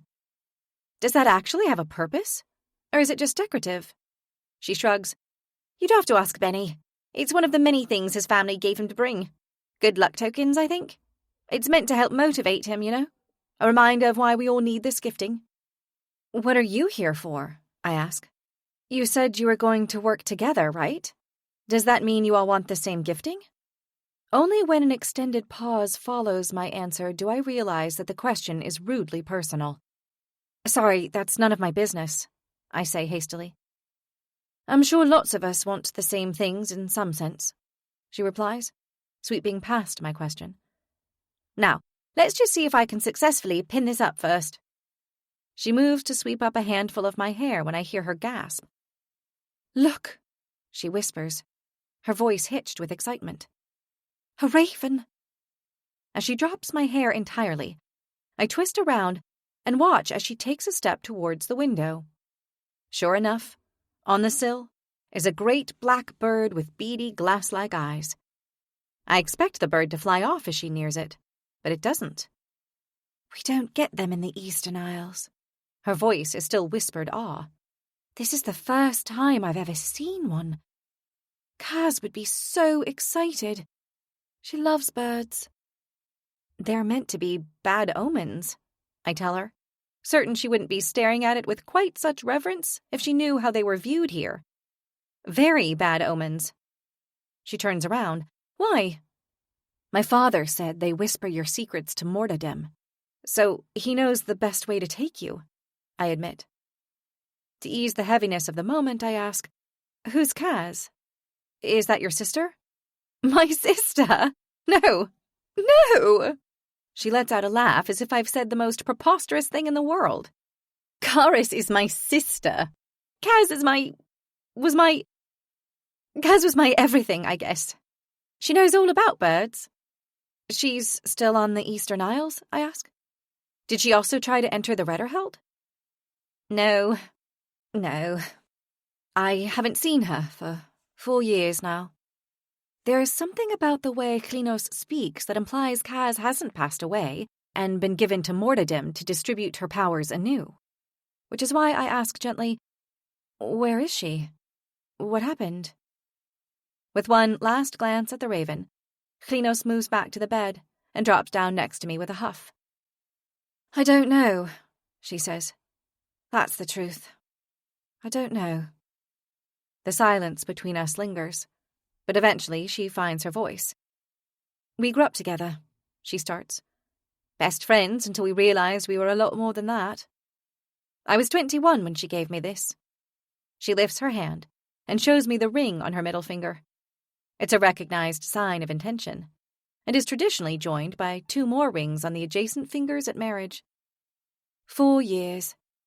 There was never a moment of my life I could have envisioned her not being in it. I thought we'd do everything. Start a family, grow old, even have our pyres lit together. That's how much I couldn't imagine a life without her. So, what happened? The saddest of smiles graces Klinos' lips, though it does nothing to erase the pain in her eyes. One day she was gone. Gone where? I don't know. Just gone, she repeats, shaking her head. I frown. Do you mean she was taken? No. More, I think she was sent. She shakes her head again, this time with more ferocity. Sorry, I shouldn't have... No, it's fine, I don't mind. No, I shouldn't talk about it, I shouldn't. Her power, it was... useful. She sighs. The fact is, I don't know where she is, and I'll probably never see her again. And that's just something I have to live with. She pauses and twists back to the window. But when I follow her line of sight, I see the raven has gone. I know what I need my gifting to be, she says quietly. But sometimes I can't help but wonder if maybe, if I win, the goddess will bring her back to me. As a gift of my own, you know. Silence descends. And I'm faced with a reality I don't want to think about. Only one of us can win the gifting. So do I really want to get close to these people, when me getting my dream means them missing out on theirs? It's a question I don't have an answer for. Come on. Klinos breaks the silence as she grabs a handful of my hair and begins to separate it into strands. The sooner we can get your hair done, the sooner we can decide what dress you're going to wear. Chapter 14. You know what you said about putting a slit in my dress? How would you feel about doing it to yours? I think it would be the perfect final touch. I haven't yet been allowed to see my reflection, though I know the dress Klinos finally decided on is black on the bottom and red on top. These dresses are incredible, she'd said as she'd rummaged through the wardrobe. They need a bit of updating, but still, the fabrics are so on point. Feel free to borrow them, I'd replied, assuming a bit of updating was a major understatement, and Klinos was just being kind. Really? Her eyes had bugged with delight before her face fell. My little sister Karis chose my first couple of ball dresses, so I feel like I have to wear them first, you know? But maybe I could wear one to one of the later balls? Absolutely. While I put on the dress she'd picked out, she headed back downstairs to her room to get yet another item. An actual garter sheath. There's no way I'll cope knowing there's a grubby old belt strapped around your thigh, she says, handing it to me before twisting me around to take hold of the corset ribbons on my dress. Only when she's yanked so hard it feels like she's cracked a couple of ribs does she spin me back around to face her. Now what do you say about that slit? I can't imagine anyone choosing the cotillion ball as an opportunity to attack each other, but who knows? And there's not much point to having my dagger sheathed on my thigh if I've got to hoist up my entire dress to reach it. Go for it, I say, and watch the grin spread across Klinos' face. It's worth desecrating the dress for that alone. Without waiting for me to change my mind, she grabs her own dagger and slices the fabric of the dress all the way to the top of my thigh. Standing, she looks me up and down. Do you have any fighting shorts? She asks. Fighting shorts? Just plain black leather. I've got an idea. Okay. Do you need me to get you a pair? No, I've got some. Leather shorts are one of the few items of clothing I have left from my mother, and they were among the first things I packed to come here. I slip some on under my dress, then turn back to Klinos, who has her dagger waiting. She slides it up the other side of the skirt, then along the stitches of my waistband. A large swath of the dress's skirt comes away in her hand. I like it, really like it, she grins, Go, have a look. With an unexpected flutter of nerves, I head into the bathroom, only to do a double take at my image. There's still that element of weariness in my face Chlinos mentioned earlier, but the way she styled my hair does a good job of hiding it. My gaze quickly trails down the rest of my body. The top of the dress is a deep burgundy velvet corset that's been pulled so tight that for the first time in my life, I've actually got curves. And while the leather skirt balloons out, the panel that's been taken from the center reveals more than just a glimpse of my shorts and garter sheath. It is by far the most striking thing I've ever seen, let alone worn. You're not going to go unnoticed like that. She smirks, and I can't help but agree. She was right about fixing the dagger in my hair. Combined with the leather of the shorts and the dagger on my thigh, I don't look like someone you'd want to fuck with. Though hopefully the incident with Zara already confirmed that. Can I help you get ready? I ask Chlinos, aware just how unconfident I sound. Neither my hair nor my clothing skills are half as good as hers, and I get the feeling she knows it. Don't worry, she says. It won't take me long. They'll probably need to hurry the guys. You know how they like to preen and pamper themselves. Well, Benny does at least. See you in the dining room in 20? Sounds good, I reply with a chuckle. It's only when she goes that I see the raven has returned and is tilting his head as he looks at me. It's a ball, okay? I snap. Not sure if talking to a raven can cause even worse luck than one simply appearing in your presence. This is what people wear to balls. I think. As I finish speaking, he flutters his wings before taking flight and leaving me alone. The twist of fear in my chest is accompanied by an undeniable surge in adrenaline. As much as Chlinos' comment about not going unnoticed unnerved me at first, I think it might actually be useful. Because it means the king and the prince are likely to notice me among the crowd of competitors. It's time they realize exactly who Etta led into this tournament. Managing the rickety, impractical stairs in the skirt is even harder than scaling a damn wall, and my nerves definitely aren't helping. Given that I now have a small cluster of people I feel relatively safe in front of, I should be feeling slightly less fearful. But instead, my throat is growing drier and drier with every breath, and by the time I've reached the bottom of the staircase, I wish I'd had a drink of water. But there's no way I'm going back up.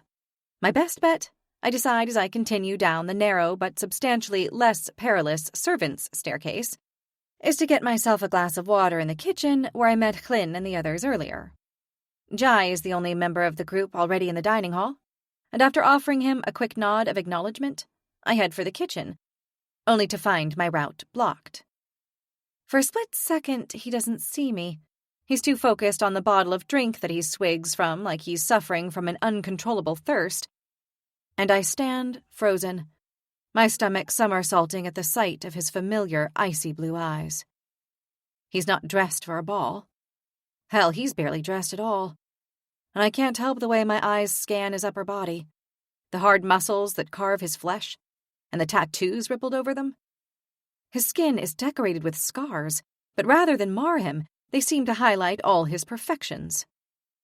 Never have I known my body to react so instinctually and viscerally to a man. His eyes find mine, and he drops the bottle from his lips. Cultivaris. His voice is just as deep and gravelly as I remember, but the use of my name causes my heart to jolt. You know who I am?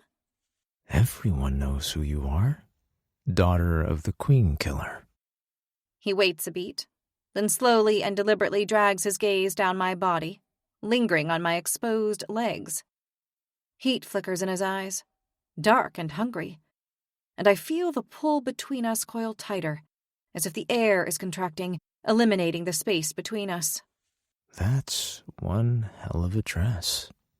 Not trying to fit in with the ladies of the court, are you? I'm not here to make friends. His expression tightens. No, you're here to die. I'm here to win, I snap back. He laughs, the sound patronizingly amused. You're a lamb among wolves. I don't know what the fuck Etta was thinking letting you in. You're doomed.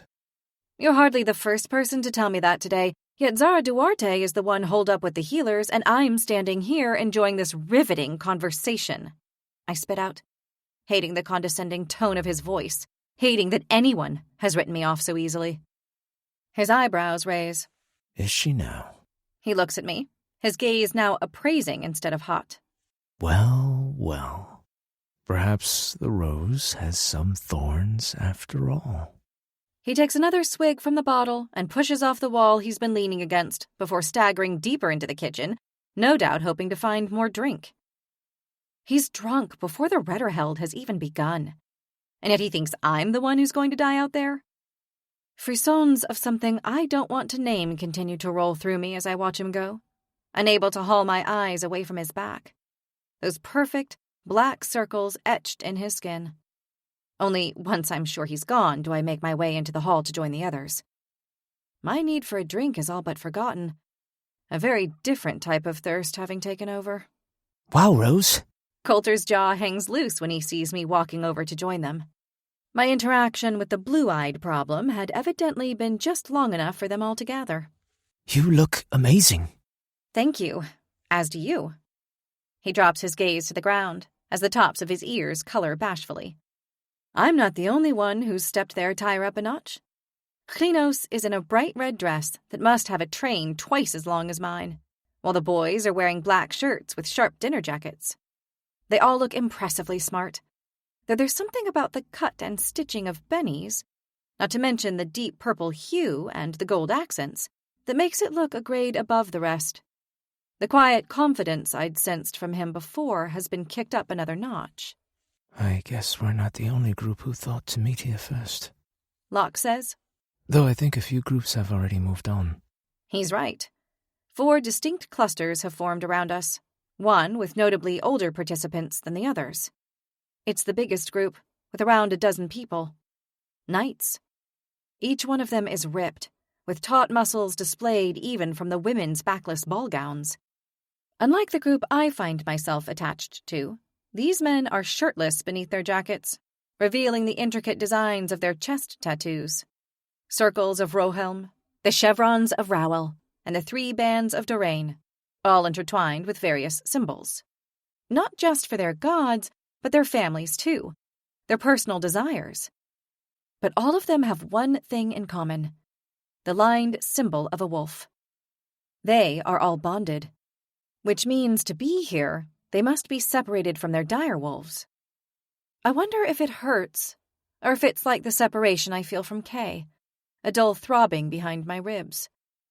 Thankfully, I don't recognize any of the faces in the other groups, so either the Rowell Retlings have already left, or they're not ready yet. Assuming Zara even makes it to the ball. I don't know how long it would take the healers to work on burns like that, but I can't imagine it would be quick. So, shall we get going? Klinos loops her arm through mine. First bowl of the trials. Ready? The knot in my stomach says no, but it's Jai who answers. Let's get the fucking parade started. He grunts. As we start the march across the courtyard and towards the palace, the cold wind bites at my arms, and I wish I'd brought some sort of shawl to cover them. I'll remember for next time. Assuming I make it to one of the other balls, that is. You feeling okay? Klinos mutters to me. You know he's going to be there, right? My stomach squirms. I don't need to ask who he is. While I'm sure an exception will be made for Zara, I can't imagine the king would be too happy if his only son missed the event. Which means that for the first time since he had us stripped, I'm going to be face to face with Prince Kyor.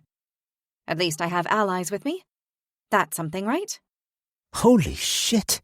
They don't do things like this on the islands. Coulter says as we step into the outer atrium of the palace. Corvain must be broke if he spends all his money on stuff like this. Not when it's the other city's taxes he spends. Locke bites back. Klinos shoots him a look. As we have discussed numerous times, I can accept that one or even most of us might get killed in the trials, she says. But I will not accept it if you get yourself killed because you piss off a member of the royal family, or anyone in this court. Keep your tongue civil. Got it? A low rumble of non-committal noises drifts from Locke and Coulter. She asked if you'd got it. Benny repeats with a glare at the other men. This time when they respond, they are louder in their agreement. Good. Don't forget our priorities here. We have a gifting to win, he says firmly. When I walk to the hall, anger stirs, hot and heady. Corvain is such an utter prick. Lots of memories may have faded from my mind since leaving the Highhold, and though I attended only a few of the balls as a child, I'm certain I've never experienced anything like this. The hall is decked out in dark wood, but it's the ceiling that's the most breathtaking feature. It's as high as the temples. But here, the light comes from massive chandeliers instead of windows. The design of each is deliberate, with 6 rings stretching outward, like the 6 rings of a hold. It's not exactly subtle, but it is beautiful. What makes me balk, however, is the choice of candles he's used to fill it. Smaller, dimmer ones to fill the outer loops, getting larger and brighter until they reach the point right in the center. The Highhold. It is a brash and arrogant analogy. Despite the sheer number of Corvain's people who live there, there's no light for the slums. One of us. Yes, I think I am. More than I had realized. The depths of the slums had ingrained themselves into me in more ways than the dirt embedded into my skin. Klinos beams at me. I think we're supposed to go this way. With a slight tug on my arm, she directs us towards a large arched doorway, though she's barely taken 2 steps in when our route is blocked. My line of sight falls straight on a broad chest I immediately recognize, though it's not the one I've been thinking about almost constantly since the incident in the kitchen. The dark leather jacket he wears is unbuttoned, revealing a crisp cream shirt beneath it, fastened with garnet-colored buttons, and for a second, all I can do is stare at the hints of tattoos and muscles visible beneath the fabric. A light tan weapons belt is slung around his waist, and the decorative gem-covered hilt of a dagger pokes out of the top. It's not something you'd use in an actual fight. Appearance over substance, like so much of Corvain's court, though somehow it doesn't annoy me as much given the wearer. Jonas? As I shift my gaze up to his face, I try to keep my voice sounding as neutral as possible, but it's hard. You'd have to be dead not to be attracted to him in this moment. Wow, Rose. Jonas's voice is breathy as his eyes wander all the way down my body and back up again. Who knew you could scrub up so well? A smile begins to form on his lips, only for his jaw to drop as his brain catches up with how offensive his words were. He flushes bright red. Oh, gods, I didn't mean, because of the slums or anything.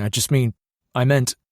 It's fine, I say, placing my hand on his arm and liking how easily it fits there. I know what you meant, and you don't look so bad yourself. I have no intention of using Jonas as a guard in any of the trials, or when facing retlings like Zara. But having Jonas here, in a ballroom full of enemies, well, that's a comfort I'm willing to accept. Thank you for the gift. The sand bucket, I clarify. Very amusing. Oh, there was no joke involved. His lips twist. I just didn't want you setting fire to the entire barracks before we've even got to the first trial. I let out a laugh at his warm teasing. So, are you going to introduce us? Klinos interrupts. Sorry, yes. I step back so Jonas can see the rest of my group. Jonas Lorathin of Rohelm. This is Klinos. Klinos of the Eastern Isles. I make a mental note to learn the islanders' surnames. And this is Jai, Coulter, Locke, and Benny. As Benny steps forward to shake his hand, Jonas's brow furrows. Haven't we met before? Probably, if you've been dragged along to these things for decades like I have. Benny replies with an easy laugh. Now, let's get in there. I need a drink. As Benny and the others head inside, Jonas places his hand on my waist, twisting me around to face him. Rose, before you go in, there's someone I need to warn you about. Your father? My heart skitters. Is he here? I need to make sure he got my message about Kay. Hearing that she's somewhere safe, where she can keep tabs on how I'm doing, would be the positive news I need to get through the rest of the night. Not yet, no. But look, Rose, I'm not sure how to say this. You just need to know. Oh, fuck, Klinos says, her voice loud enough to cut Jonas off. I don't know if I'm impressed or terrified. I follow her line of sight. Turns out, Zara isn't holed up with the healers after all. Chapter 15. I wish I couldn't see Zara, a furious scowl on her face and angry burns still marring her skin. The healers have done one hell of a job on the blisters and brought down the swelling, but the evidence of what I did is still clear. Her skin is puckered and pink, the hair on that side of her head gone entirely. Not just shaved, but scorched away. Beside Zara is a slender man with an almost identical face to her own. I assume it's her brother Shim. When he sees me staring, he taps his sister on the shoulder. Slowly, she turns to face me. Her choice of outfit is fierce. A dress that's 80% chains and no more than 6 inches of fabric. It definitely gives the burns room to breathe. Every muscle in my body clenches as I stand there, bolted to the ground, awaiting whatever pain's going to come. But there's nothing. Nothing but my own pulse hammering in my ears as her lips curve into a sneer. Whatever she's got planned for me now, I have a feeling it's going to be a hell of a lot worse than when she merely considered me a runt. I need a drink. Jai grunts, and for once, I'm grateful for the curtness of his interjections. Yeah, me too, I reply, trying to stem the trembling in my knees. I can feel their gazes trained on me, the courtiers, former so-called friends of my family, as my own eyes fall on a redhead woman. A gasp escapes me. It's Laura's mother, and she hasn't aged a day. Only, my stomach sinks as I realize it's not her mother at all. It's Laura herself. I hastily look away. As I continue to scan the scene, I wonder how many among the crowd have placed bets that I'll be dead by the end of the first trial, and how many don't expect me to even get that far. Now, more than ever, I'm glad I went down to the kitchens earlier, and not just because it meant I met Klinos and her gang. I'm not sure my stomach could handle anything right now. Along the side of the main ballroom, there are a series of archways that lead into different corridors, and, I assume, more rooms where the real action takes place. My father always said that balls are never about dancing or drinking. They're for clandestine meetings, mingling, information gathering, and forming allegiances. Okay, Rohelm. Benny says to Jonas after Jai's grabbed a full tray of drinks from a waiter. Since you're hanging around with us, you can make yourself useful. Who's our biggest competitor? Really? Coulter looks up at Benny. We don't even get tonight off. You can if you want. Benny replies. But I intend to use my time wisely, as I'm sure all the people who want a chance of actually winning this thing will do. I shoot Coulter a sympathetic smile.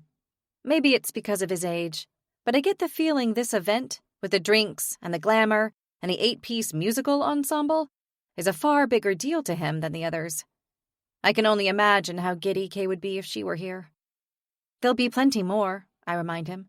One after each trial. Yeah, as long as I live through them. He grumbles. Oh, for Itara's sake, come on. Let's go have a wander. Locke huffs. They can fill us in later, right? As Locke glances at Benny, the two exchange a look, and I realize the older man's offer to take Coulter for a tour of the ballroom creates opportunity to put that magical hearing of his to good use. Smart. Klinos stays close to Benny's side, whereas Jai stands slightly apart from us and is already on his second drink.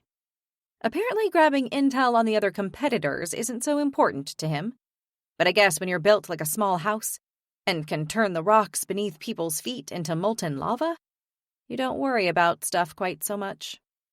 I, however, need the intel. Rather than immediately jumping into his role as a Rohelm guide, Jonas's expression tightens. I didn't know if perhaps there were people Rose wanted to speak to. He says, looking pointedly at me. You know, since you used to live here. Trust me, there is no one from the past that I want to talk to, I mutter. So spill, who's who? Jonas lets out a groan before taking a pull of his drink. Okay, so it's mostly knights and nobles we're up against. And I don't know much about the knights other than what I've heard over in the barracks. Which is? Benny presses. They're tough as fuck. A slight sigh escapes Benny's lips. I think it's fair to say we could have worked that out on our own. But the toughest? Jonas continues. Is Grenda. He gestures subtly with his head to the other side of the ballroom. Gray hair, black dress. I heard she's the second oldest in the Redderheld this year, but age has certainly not diminished her. She's got 2 sons stationed on the Herathian path, and has already told everyone that her gifting would be to get them home alive. My heart squeezes tightly. Risking death so your children can live. Hard to find fault with that. Have her sons been given leave to come and watch her compete? Klinos asks. Jonas shakes his head. Who knows? Though maybe after the vowing they'll be allowed to return. Fucking Corvain. Making people risk death just to see their own children? Everyone knows going to the border is basically a death sentence. Few come back from it, and if they do, they're in no fit state to even talk about what they saw. Who else? Benny presses. What about the nobles? There's the prince, of course. Jonas's cheeks suck inwards. Yeah, Kyor's going to be one hell of a tough competitor. He was trained by Zell, youngest ever commander of the army, until Kyor stole that title from him. Apparently his bond with his wolf is crazy strong and works over miles. And as for his magic... He lets out a low whistle. What is it? What can he do? I ask. Back before we were stripped, there were rumors of what the prince could do. Some said he would one day rival even my father as a storm summoner. But he was too young then for his powers to have settled, so it was mostly conjecture. Oh, I'm sure you'll see. Jonas says vaguely. Don't know where he is now, or if he'll even turn up before the inauguration. Rumor has it, he rode his wolf straight back to the battlefield after his offering. What? Klinos' face displays the same level of shock as I'm feeling. He rides his direwolf? Don't people have their legs ripped off for even attempting that? Well, he said to ride her. Jonas replies with a shrug. It sounds like a wild rumor to me. The type to make the prince sound like he's greater than the rest of us, and worthy of his position. I'm happy to call bullshit on that, but I don't know if I'm pleased or not about the fact he may not show up tonight. I have dreamed about seeing the prince countless times since we were cast out, rehearsed what I would say to him over and over again, but that doesn't stop the twinge of fear sparking in my gut about the potential consequences of lambasting him publicly. For Kay, I'll hold my tongue. For now. So, the other nobles? Benny continues to push. I heard there were 10 of you? Right. Jonas slips back into his role of court informant, this time a little more enthusiastically. The other guys are older. Nathan Taurus is 60-plus and a fire wielder. Was amazing, but makes mistakes now. His daughter Nassyria is probably the better fighter. She's competing as well. Fire wielder? I question, as keen as Benny to learn all I can. Not exactly. She's a healer. A quarter. A quarter? Klinos questions. She can cauterize wounds. Jonas explains. Damn useful skill to have in battle. Stops soldiers bleeding out when they take an ice blade from this and... That does sound handy, but hardly competition-winning magic. Still, it's better than my sweet fuck all. It's the same skill as her Aunt Clade, Nathan's sister, who's also been accepted. Wow. Talk about keeping it in the family. Benny murmurs. I'm guessing the Taros will work together, given that they've probably trained together their entire lives. It's likely. Jonas agrees. But they'll probably need help from some of the others, given that Nathan's the only one with offensive powers. Eva Mancy is an obvious choice. He looks around for her, only to come up empty. She's an Ashweaver, really gray eyes, so you'll know her when you see her. The power sounds weak until you've seen what an ash storm can do. She's not the strongest, but she's tough. Pantharolin is the youngest of the Rohelm Retlings. Her touch blisters, which is nasty if you're the recipient of it, but she's not much of a fighter. I'd expect most people will be able to stop her from ever getting that far. Jonas pauses for a breath, but it's clear he's now in the flow of things. Who's that? I point to a woman standing near a fireplace, her body rigid as an older man and woman try to engage her in conversation. I don't know what it is, but there's something about her that makes me think she's a Retling, and not just a member of the court. She has a circular tattoo for Rohelm on her upper arm, which I can't imagine anyone who wasn't from here would ever get, though she seems to be observing her surroundings tightly. Not only that, but there's an anger radiating from her, a tightness to her frame, as though she's only here because she has to be. It feels remarkably familiar. You don't know Estelle? Jonas says. He shakes his head slightly, as though he's realized his mistake. Of course, you were already gone when her sister was stripped. Her sister was stripped? What? Why? My stomach does something between a drop and a somersault. Another noble stripped? But just the sister, not the whole family. Her crime can't have been as severe as ours. The three of us are staring at Jonas, waiting for his response, but it appears his reticence has returned. Regardless of his revelations over the last 5 minutes, he's clearly not a gossip. I find that I like that about him. What did the sister do? Chinos repeats my question. Why was she stripped? Jonas's Adam's apple bobs slightly before he answers us. She got pregnant, without Edda's blessing. The shock is so acute, I feel almost winded by it. You have to be joking. Benny's expression is as aghast as mine. You can't be serious. Stripped for accidentally getting knocked up. People aren't meant to get pregnant before they're married and blessed by one of Edda's priestesses. After all, she is the goddess of life. But I've known dozens of children born out of wedlock in the slums, and none of them have been stripped. Not that most of them have much magic to strip. More and more, children in the slums are being born with barely any magic at all. I suspect that, as with most things, the noble children get the majority. Was it just because she was a member of Corvain's court when it happened? I ask in bemusement. That's the reason that was given. Jonas replies, yet I can hear the but teetering at the end of his words. But, I prod him. Jonas looks around, as if he's afraid of being overheard. Fair. Assuming there's someone else with Locke's skill around, there's a good chance of it. Jonas must reach the same conclusion as he presses his lips together and mutters, Later. I'm desperate to know the details, not to mention where the sister is now, as there's a chance that she and Kay could be of comfort to each other while Estelle and I are facing the trials. I'm about to suggest we head to one of the antechambers around us so we can speak freely, when a young man walks toward us. Brother! He embraces Jonas tightly before stepping back with a wide grin. I worried I wouldn't get to see you. Brother? Surprise hitches in my voice. The boy looks about 15, which means that he would have been born soon after I was stripped. Yet Jonas's mother died several years before, and as far as I was aware, Arthur had never remarried. William.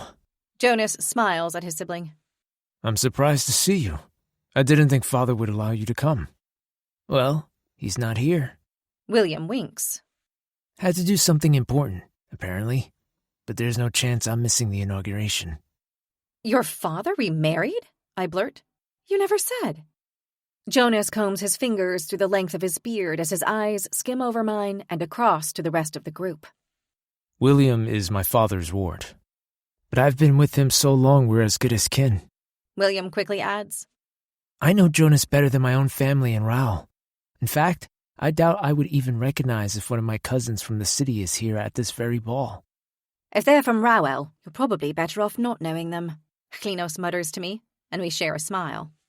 So how come you ended up here with Jonas? Benny asks. It's a long way from Raoul. Indeed. William nods. My mother sent me here after my father passed away, when I was about 3 or 4. She knew Artur from their youth, and believed I would have a better education here than if I'd stayed up north. And you've stayed here all this time? I query. Even when my mother was so sick she could barely remember our names, she'd never have sent us away. But maybe that was because she'd already lost Florian. After his death, she'd clung to Kay and me harder than ever before. My mother died when I was 9. William tells me. Killed in a battle with the Isin. I have an aunt in Raoul, but it was seen as best that I stayed here. He shrugs, trying to portray a nonchalant air that I don't believe. It's my home now. I'm sorry for your loss, I say, meaning it. Kay was only 12 when our mother died, and it was 2 years later that we lost our father too. At least she has memories of them, even if so many of them are tarnished by sickness. If William only has memories of his parents up to the age of 4, I doubt there's much, if anything, he can genuinely recall. The thoughts of Kay make my stomach churn with worry. It's not even been a full day apart, and I feel half mad with the need to see her, to know she's well. We've never been apart for longer than a night, and it's clear this separation will be more torturous than I'd feared. Where is father? Jonas asks, echoing what I'd asked him upon my arrival. Why is he not here? William lifts a shoulder. Dunno. Said he hoped to be back for tonight, but I guess it's not the case. I don't think he's gone far, though. I hope his task is to find a home for my sister, someone to take care of her in one of the inner rings. But I daren't voice the hope aloud, lest I curse it with my breath. Worked out who you've got to kill to win this thing? William asks Jonas, that childish grin back on his face. Hopefully no one. Jonas replies with a frown. That's not the purpose of the Retterheld. William rolls his eyes. No, but you know some people are going to want to kill you just because, right? Sure sounds like you're from Rao. Benny mutters, and the rest of us can't help but chuckle, regardless of how macabre it may be. Before William can rebut, a hush drifts across the room, prickling my skin. The musicians stop playing, and a moment later the entire hall is eerily silent.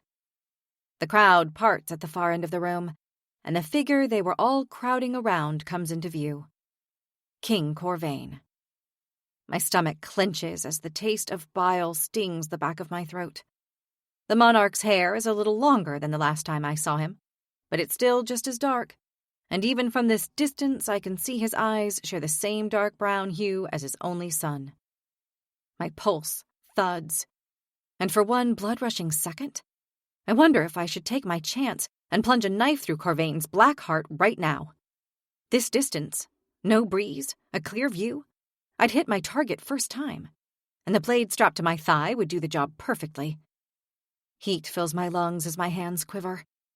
So much of me longs to do it, to kill him, the way he killed Florian.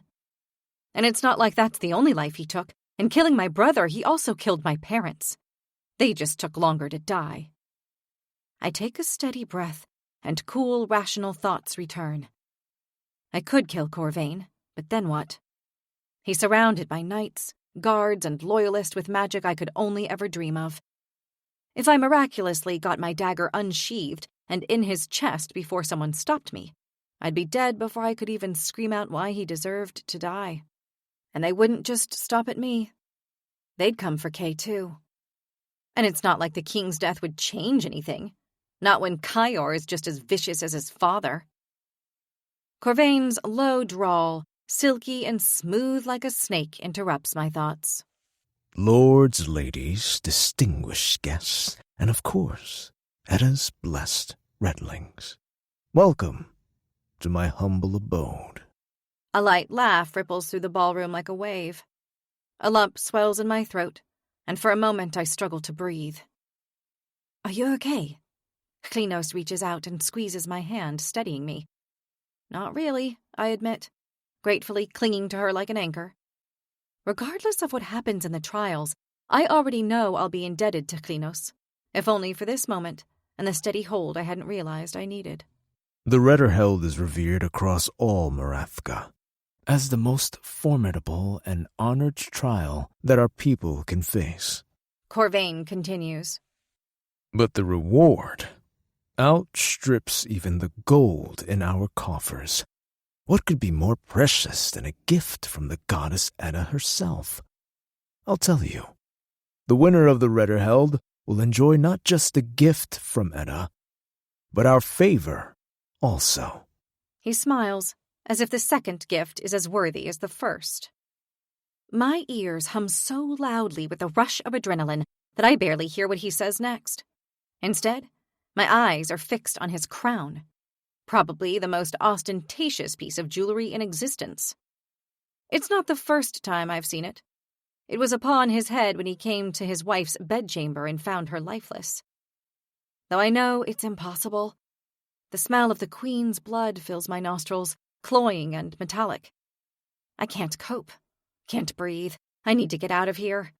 But there's no way I can bolt without drawing attention to myself. My heart is battering my ribs as I try to keep myself still, when from the other side of the room, a loud banging causes Corvain to fall silent. A sudden murmur of voices swirls around me as the moment is broken, and the vice around my ribs falls away.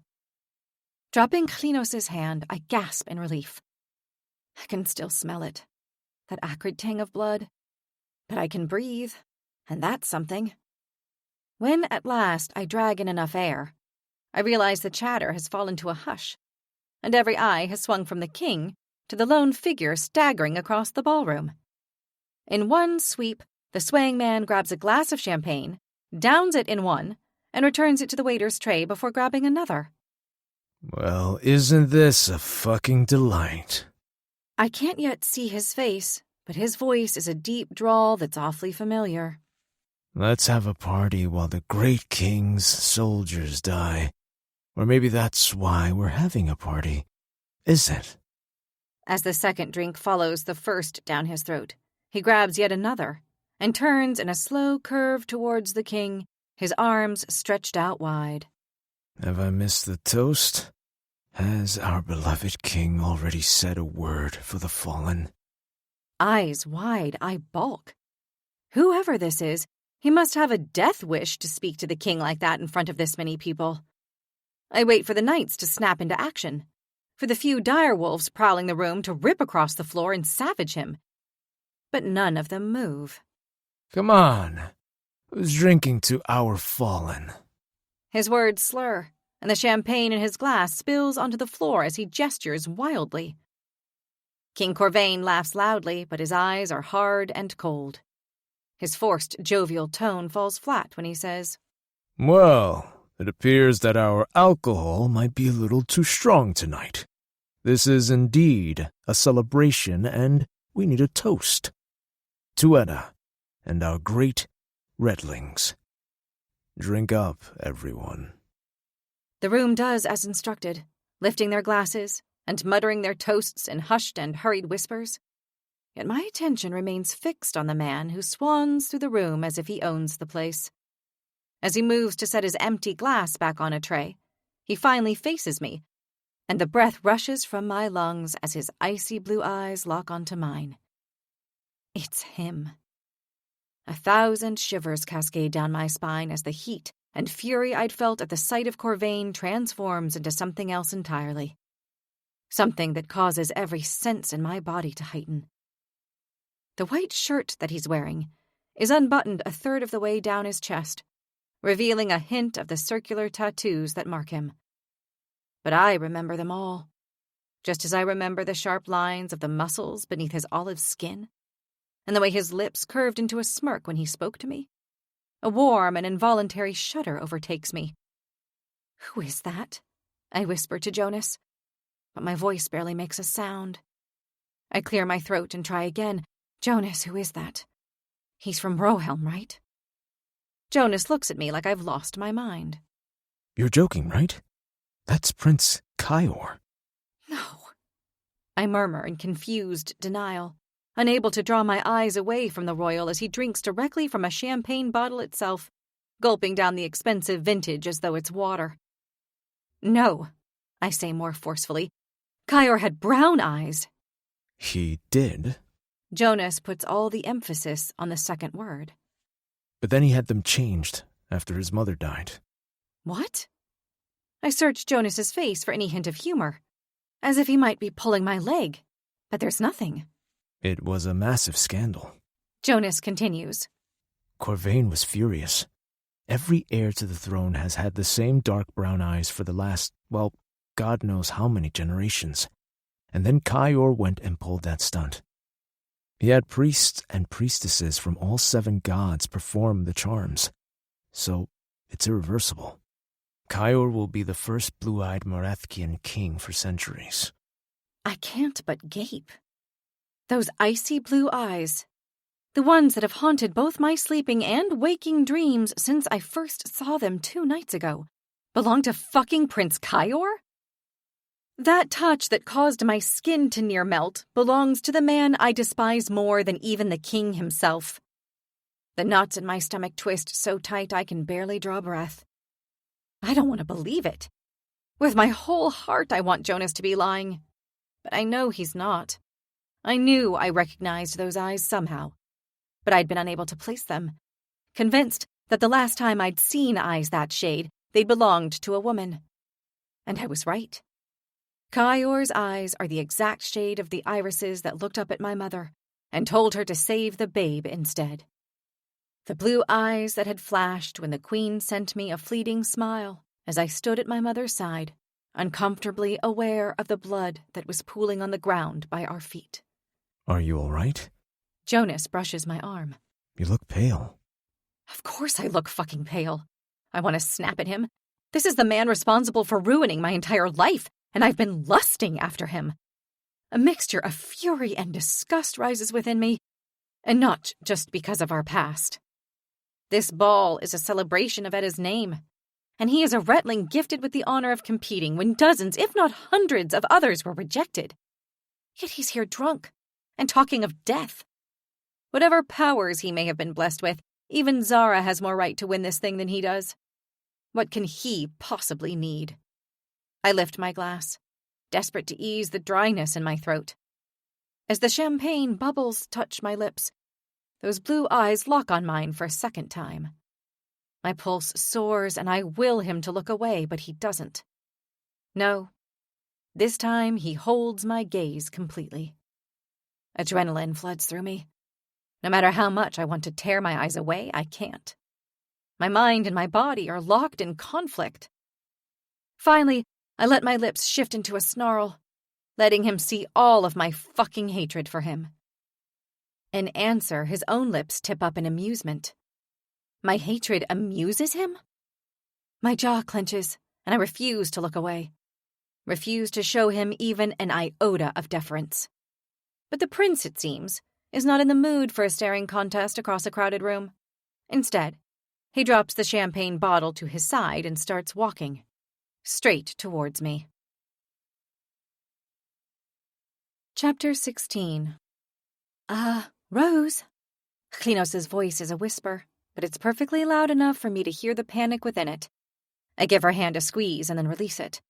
I want my hands free for what comes next, but I let one hover close to the dagger's pummel. Benny stiffens next to me, but it's Jonas I'm most aware of. His fingers graze my hand as if he's considering taking hold of it, only to pull away as Kyor approaches.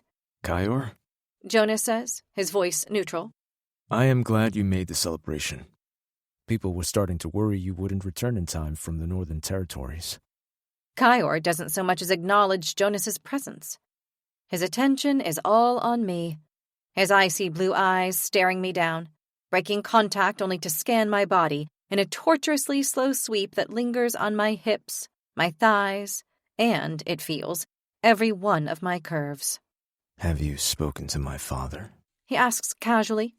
He's no doubt dying to see you again, Cultivaris. The emphasis he lays on the word dying suggests that I'll be the one seeing martyrdom sooner rather than later. I haven't yet had the pleasure. I fire back, as flatly as I can manage. No. From what I recall, pleasure is something you're lacking in. He says, his eyes glinting. I bite back the retort on my tongue. He might be untouchable here, surrounded by knights and lords, people I'm sure would happily give their lives for his. But I'm not. Besides, what I have to say to him doesn't need an audience. When he finally realizes he's not going to get a rise out of me, he looks around at Jonas and Benny. He nods his head at Jonas. Sensible of you to pick this one to fuck first, given she's not going to survive the first trial. The Retterheld has no place for flowers. Graveyards do, though, which is exactly where she belongs. His venom works to knock the breath from me, and though fury rises sharp and hot in my chest, not a single word makes it past my lips. Okay, that's enough. Benny places his hand on Kyor's shoulder. I know you're a prince and everything, but your manners are shocking. And in case you haven't realized, tonight is meant to be fun. Given how Benny had no intention of making the night anything more than business only minutes ago, I should find the comment amusing. But I don't. I've only just made these friends, and now they're being forced to make an enemy of one of the most powerful Retlings. For me. The air grows taut as Kyor's eyes narrow on Benny. I know you. Probably from one of these tedious things. Benny replies dryly, the same way he had to Jonas earlier. Now, do you want anything else, or are we done here? Kyor's lips twist as his attention shifts back to me. You're racking them up, aren't you, Cultivaris? Can't say I blame you. Might as well get as much fun in as you can before you meet Mortidem. Maybe I could join you one night, too? I guess it would have to be soon. You know, with the trials coming up. So, is it a together thing, or one at a time? A sound rumbles from Benny, and his fingers flex as though it's taking all his restraint not to hit the prince. And from the way the corner of Kyor's mouth twitches, he sees it too. It's all just a game to him. But if he truly wanted me dead, he could have done it at the temple. So why didn't he? If I'd known who he was, I would certainly have been rooting for him to fall from that damned window. And though I wouldn't have killed him in Edda's temple, I would have been damned tempted to wait outside and throw a dagger through his chest the moment he left.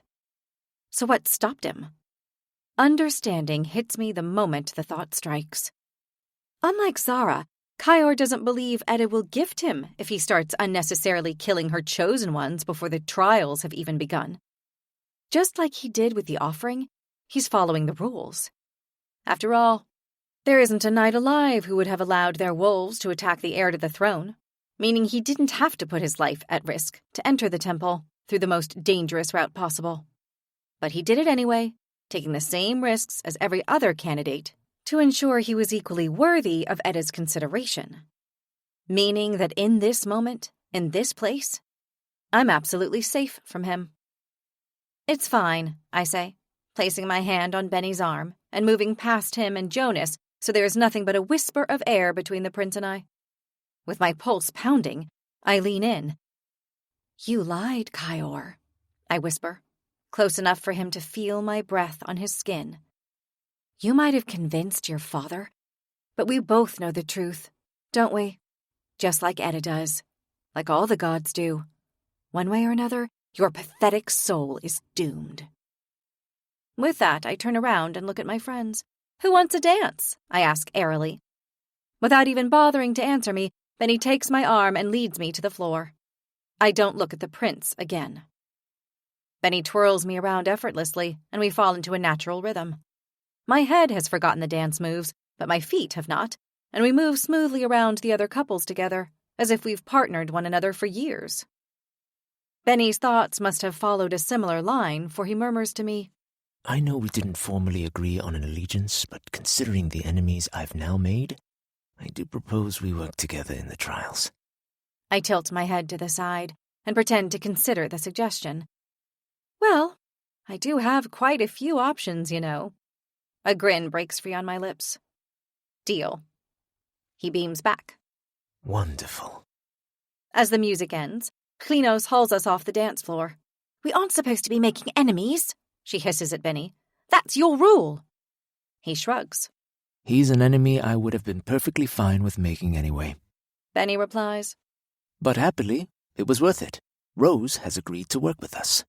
Klinos beams at me, relief flashing in her eyes. That's great news. I think so, I quip. More so for me than you guys, but I'll take it. I turn to Jonas. You with us?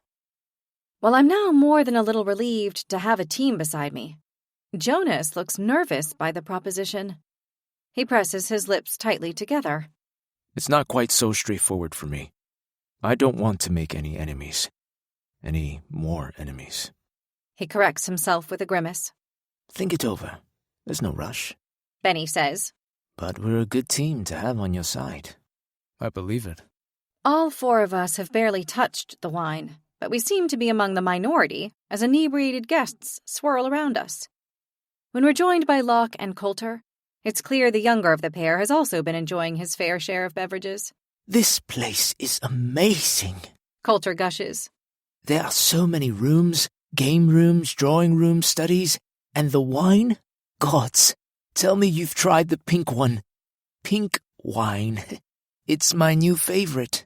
His cheeks have a ruddiness to them, which is undoubtedly from the drink. as is the slight glaze to his eyes. His exuberance makes me smile. Was I ever so young? Learn anything? Benny asks, looking directly at Locke while Coulter scans the room for another waiter. He clearly has his priorities. Couple of things. Apparently 2 of the Rows, Eleanor and Oki, threatened the healers to make sure they fixed Zara up enough that she was ready for the ball. It's left them all entirely drained. So let's hope none of us get injured tonight. Klinos and I exchange a worried look. The only time I ever saw my mother drained was when she was trying to help the queen. Her body had paled, her skin turning translucent as she tried to call upon any last shreds of magic she could, her very life essence being stripped from her cells.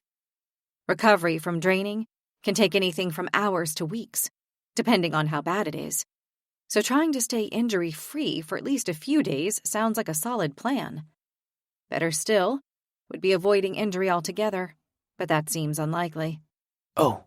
Locke's voice yanks me back into the room. And there's another woman in the Ritterheld whose sister got stripped and banished from the High Hold because she got pregnant by the prince. What? My jaw drops open as I spin around to face Jonas. My eyes are so wide I can feel them bulging. That's what you wouldn't tell us? It's all rumors. He shakes his head as he speaks. Nothing concrete. When did this happen? 3 or 4 years ago? I can't remember exactly. You're saying the prince has a child out there? A rightful successor to the throne? Benny interjects. Rather than replying, Jonas bites down on his bottom lip and glances around.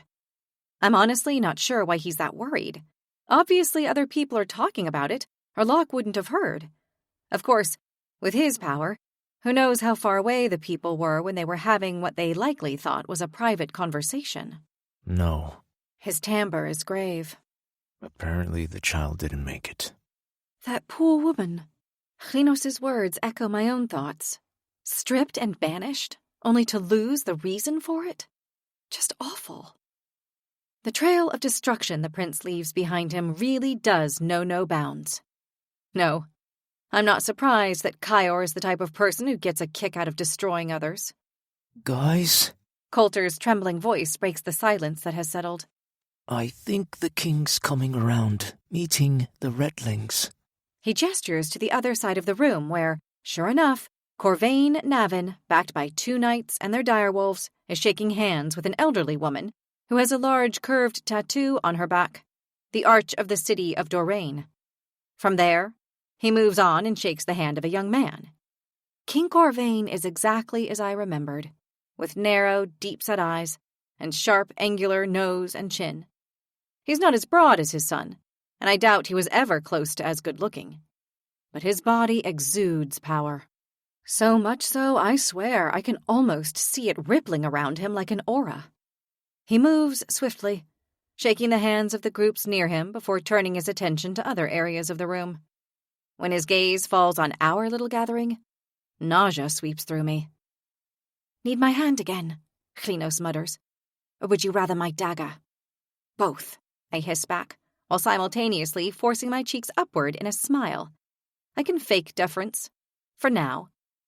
Corvain's eyes skim past the rest of us and land on Benny. His lips purse slightly, but before he can speak, Benny offers him a courtly bow. Benaris Birch of the Eastern Isles. An honor to meet you, Your Majesty. Birch? That's not a name I'm familiar with. Lesser noble, I assume? Prick, I think, as Klinos sucks in a breath next to me. But Benny seems utterly unperturbed by the comment. Quite possible, he replies with perfect politeness. From there, Corvain moves his attention to Klinos and the others from the Isles. Though where Jai has got to, I'm not sure. By the time Coulter has finished babbling to the monarch, my heart is lodged so far up my throat I can barely swallow. Every part of me is praying that Corvain will speak to Jonas next, that maybe the 2 of them will get so embroiled in conversation that I'll be able to slip away unnoticed. But the king looks at me instead. His stare is just as piercing as his son's. My hand is perfectly steady, like it could hold a dagger firmly enough to stab him, but I resist the urge to test it. King Corvain looks at me, waiting for me to extend a hand for him to take, but I refuse to shake the hand of the man who murdered my brother. Rather than speaking, he rolls his gaze across my shoulders and chest, looking for a tattoo. For marks of the city I show fealty to. Some people in the slums wear the Rohelm rings, but not me. I'd rather stick pins in my eyes than show fealty to anything this man and his family hold in esteem. Knowledge sparks in his eyes, and I know he's worked out who I am.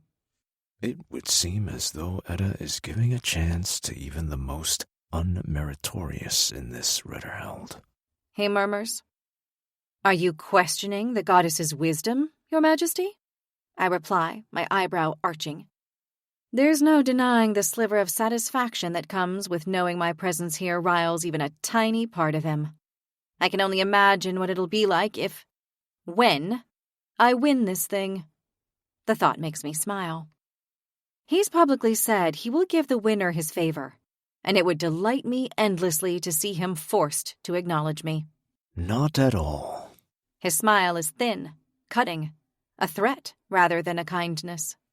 But goddess though she may be, there is no denying that females are slaves to their emotions, especially in situations where only cold, hard logic should rule. It's what makes them so easy to manipulate. For a moment, my brain disconnects.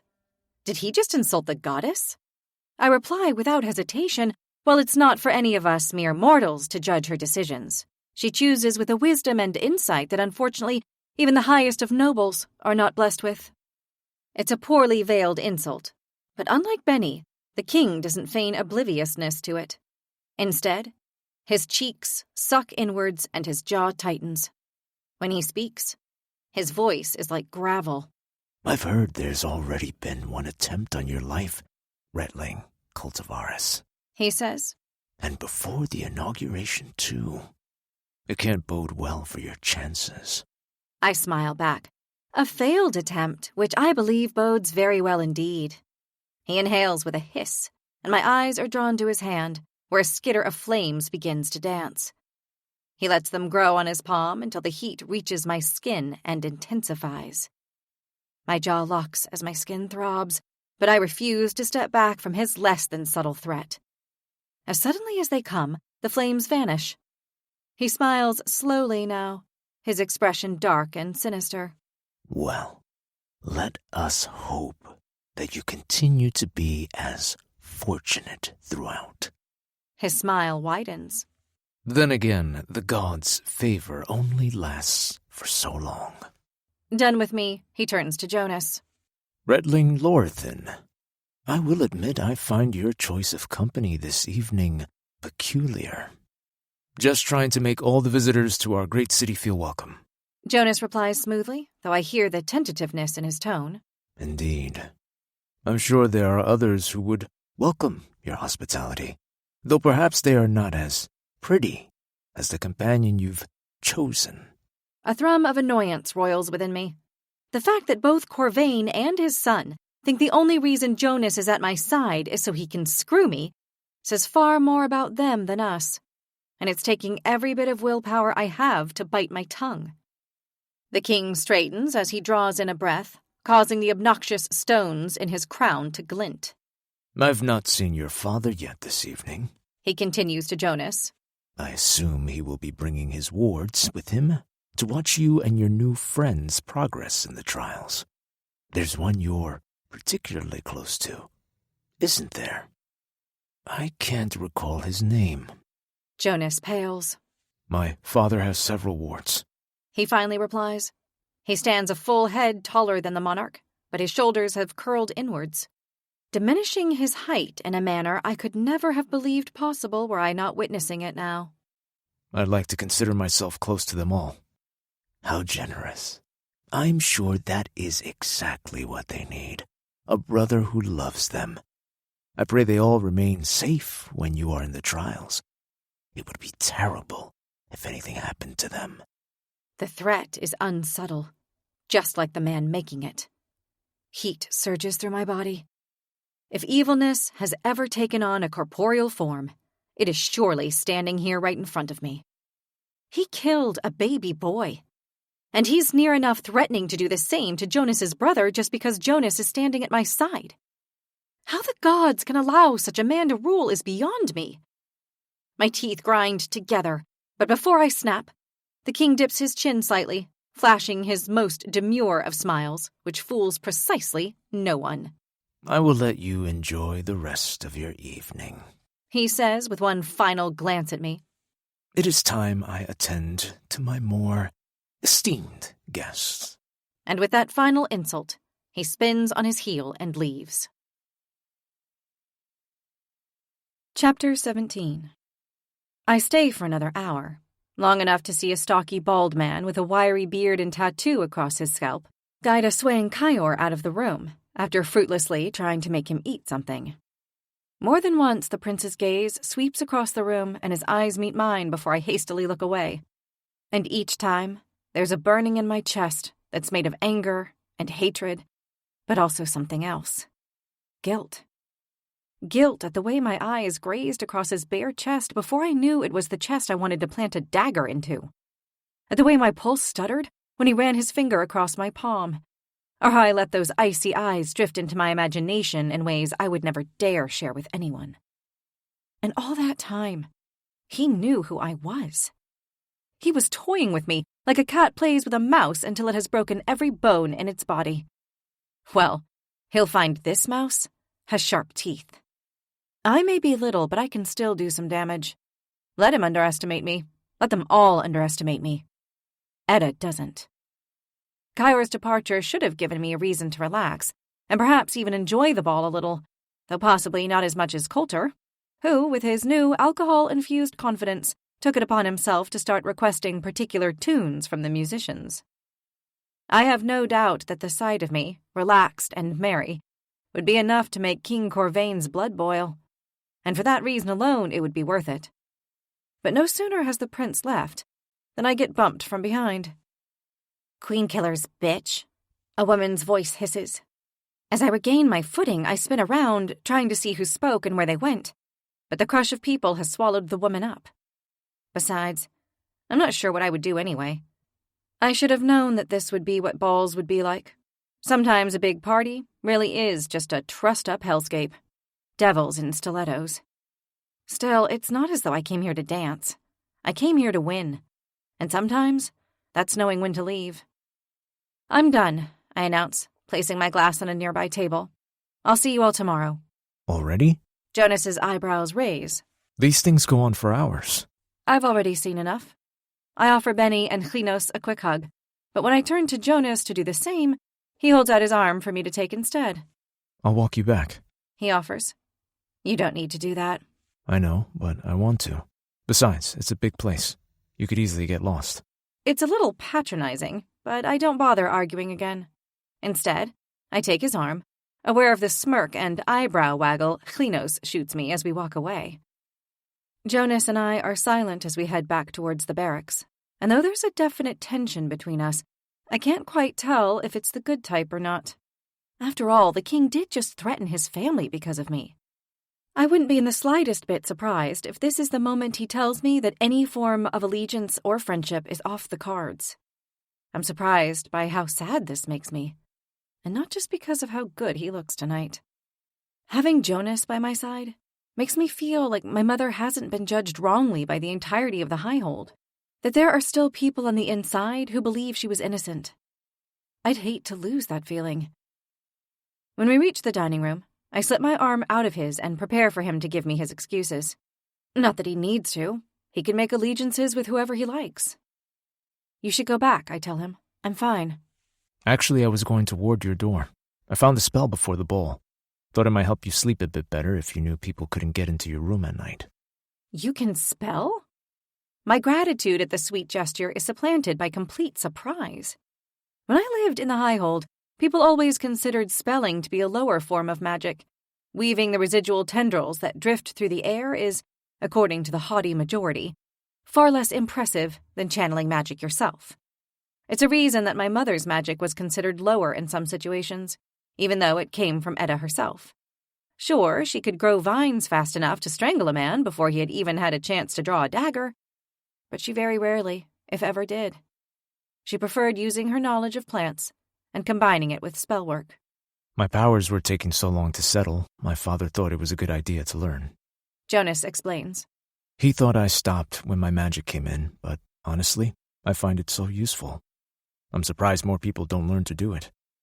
So, will you accept my help? There's pride and there's stupidity, and while I may have a little of the former, I'm trying to keep the latter to 0. Yes, thank you, I tell him gratefully. The staircase creaks as we climb up to my room. Can I watch? I ask him. You still have to have the essence of magic within you to weave, and the stronger it is, the better you are. My mother was great at it. It's what made her such a phenomenal healer. She taught me a few minor spells when I was young, but my magic wasn't attuned enough back then, so it's not something I'm going to be able to use. Not until I win the Retterheld, and get my powers back anyway. Then, I'm going to excel at every damn type of magic this world has to offer. Sure, though it's not very exciting.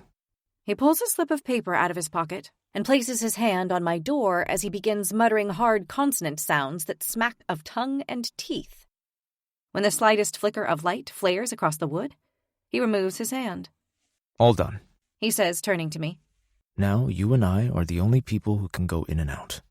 I press my hand against the wood, indulging in the slight tickling of magic that crosses my palm. Sorry?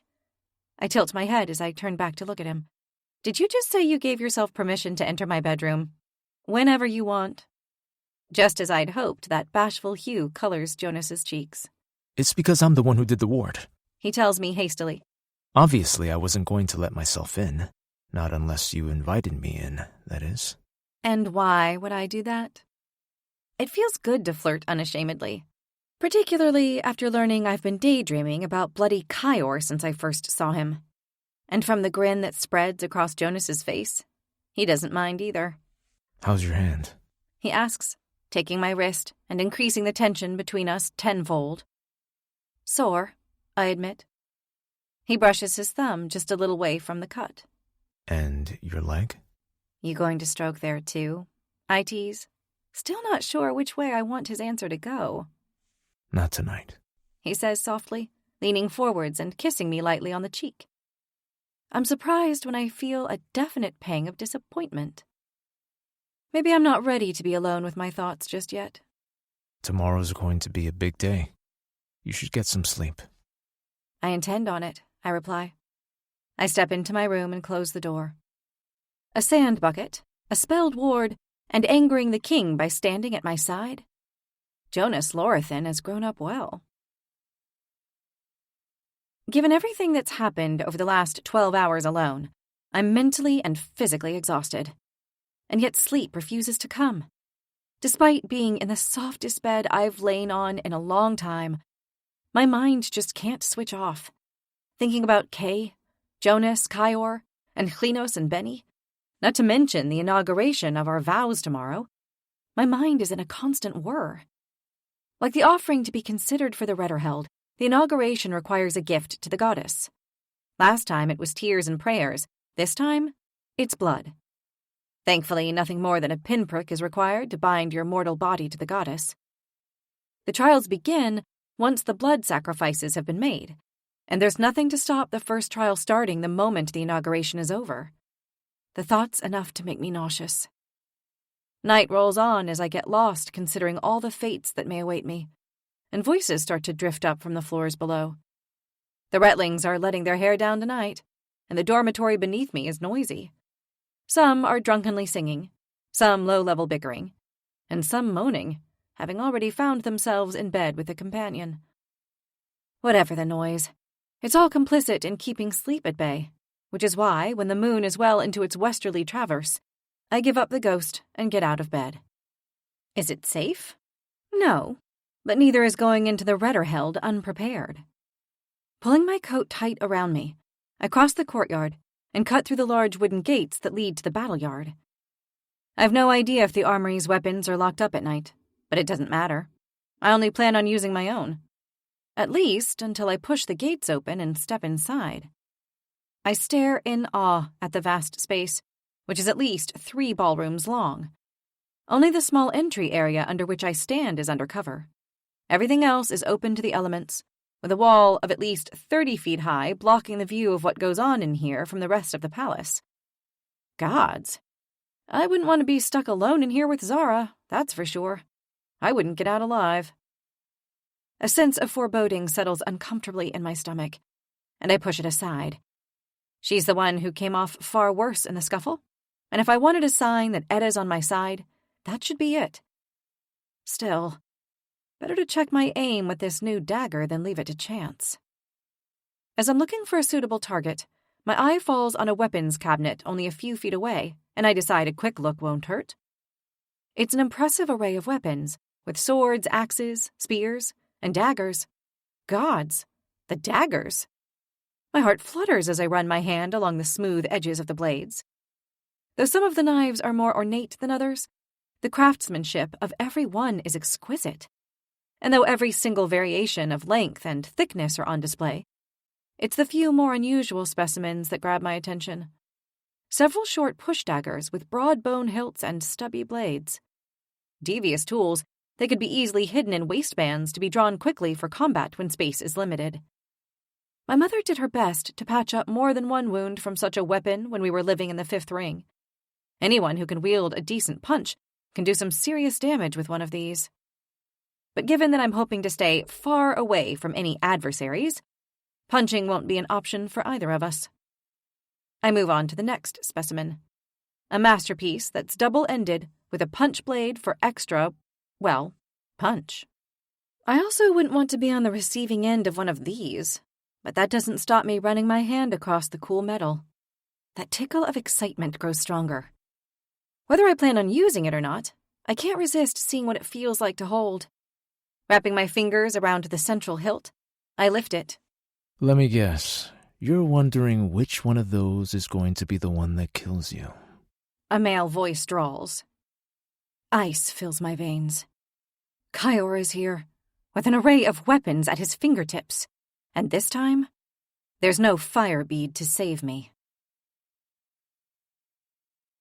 Chapter 18. How fucking stupid could I be? Why did I think that wandering around in the dead of night would be a good idea?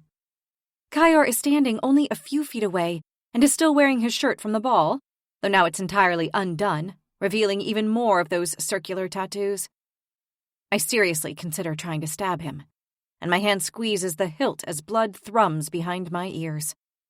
One quick swing of my wrist, and if the gods are on my side, he will finally get what he deserves. At the thought of the gods, Oel's name rings through my mind. As the god of order and logic, he would likely tell me that, logically, me killing the prince like this is not the best idea. Besides, like Kyor, I don't want to risk Edda's disfavor by starting something outside of the trials. If he dies in them, well, that's a death I'm not going to waste tears on. But stabbing him now, while he's clearly drunk? No. No matter what he did, I won't stoop to his level. I'm surprised to see you up, I scoff, trying to swallow my fear. I thought you'd been sent to bed for the evening, told off for your inappropriate behavior. He scoffs. If you think that's me being inappropriate, then you've got a lot to learn. The way his lips quirk, it's clear he's toying with me. He takes a half step towards me, letting his eyes trail down my body, only for them to stop at my thighs. A frown mars his forehead. That dagger. He nods his head to it. Where is it from? That's not one of ours. His tone is censorious, and I hear the undertone of, "Where did you steal it from?" It's mine, I bite back, and purposely hold my tongue from explaining further. I don't need to justify my belongings. Rather than responding, he turns toward the weapons and runs his hand across the metal in a manner that's remarkably similar to how I was caressing them only a few moments ago. There should be another knife here. He strokes a gap. A 2-inch blade with a hammered metal hilt that has bone inlay. Great for holding between your knuckles. No one has permission to take these, not unless Zell says so. But someone's taken it. And another one there. He points lower in the cabinet, to where swords hang in a frame. It doesn't look like there's anything missing to me, but when he slides a panel across slightly, he reveals more than enough room for another weapon. A sax, 20 inches, 300 years old. Leather grip. It was replaced less than 6 months ago, and it was here yesterday. I have to say, I'm impressed.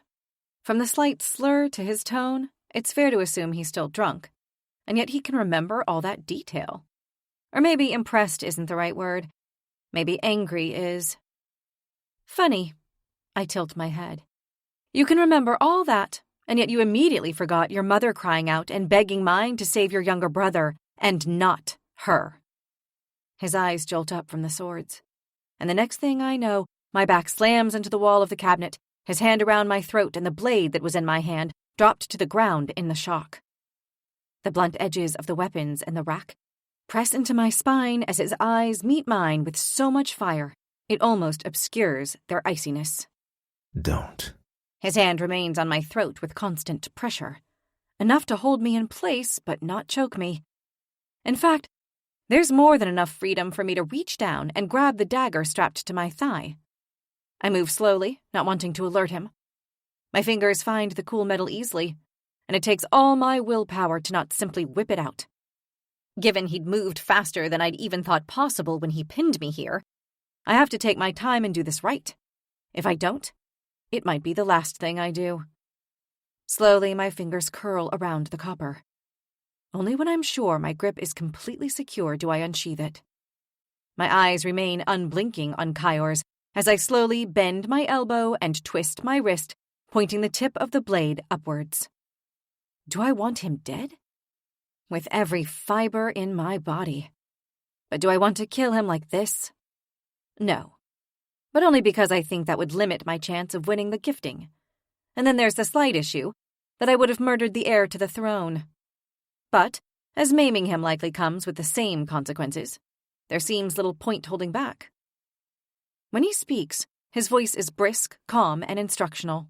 If you're going for the heart, don't go for the center. You'll hit the sternum and the bones too thick there. Go to the left, between the ribs. That's the best shot. My breath stalls, and my entire body braces. He knows. He knows I've got the dagger in my hand. I try to swallow to think of something I can say or do, a way to distract him, a way to get out of this alive. But there's nothing. He's got dozens of weapons within his reach. Or maybe he'll choose to simply tighten his grip around my throat, or use whatever magic he has to end me.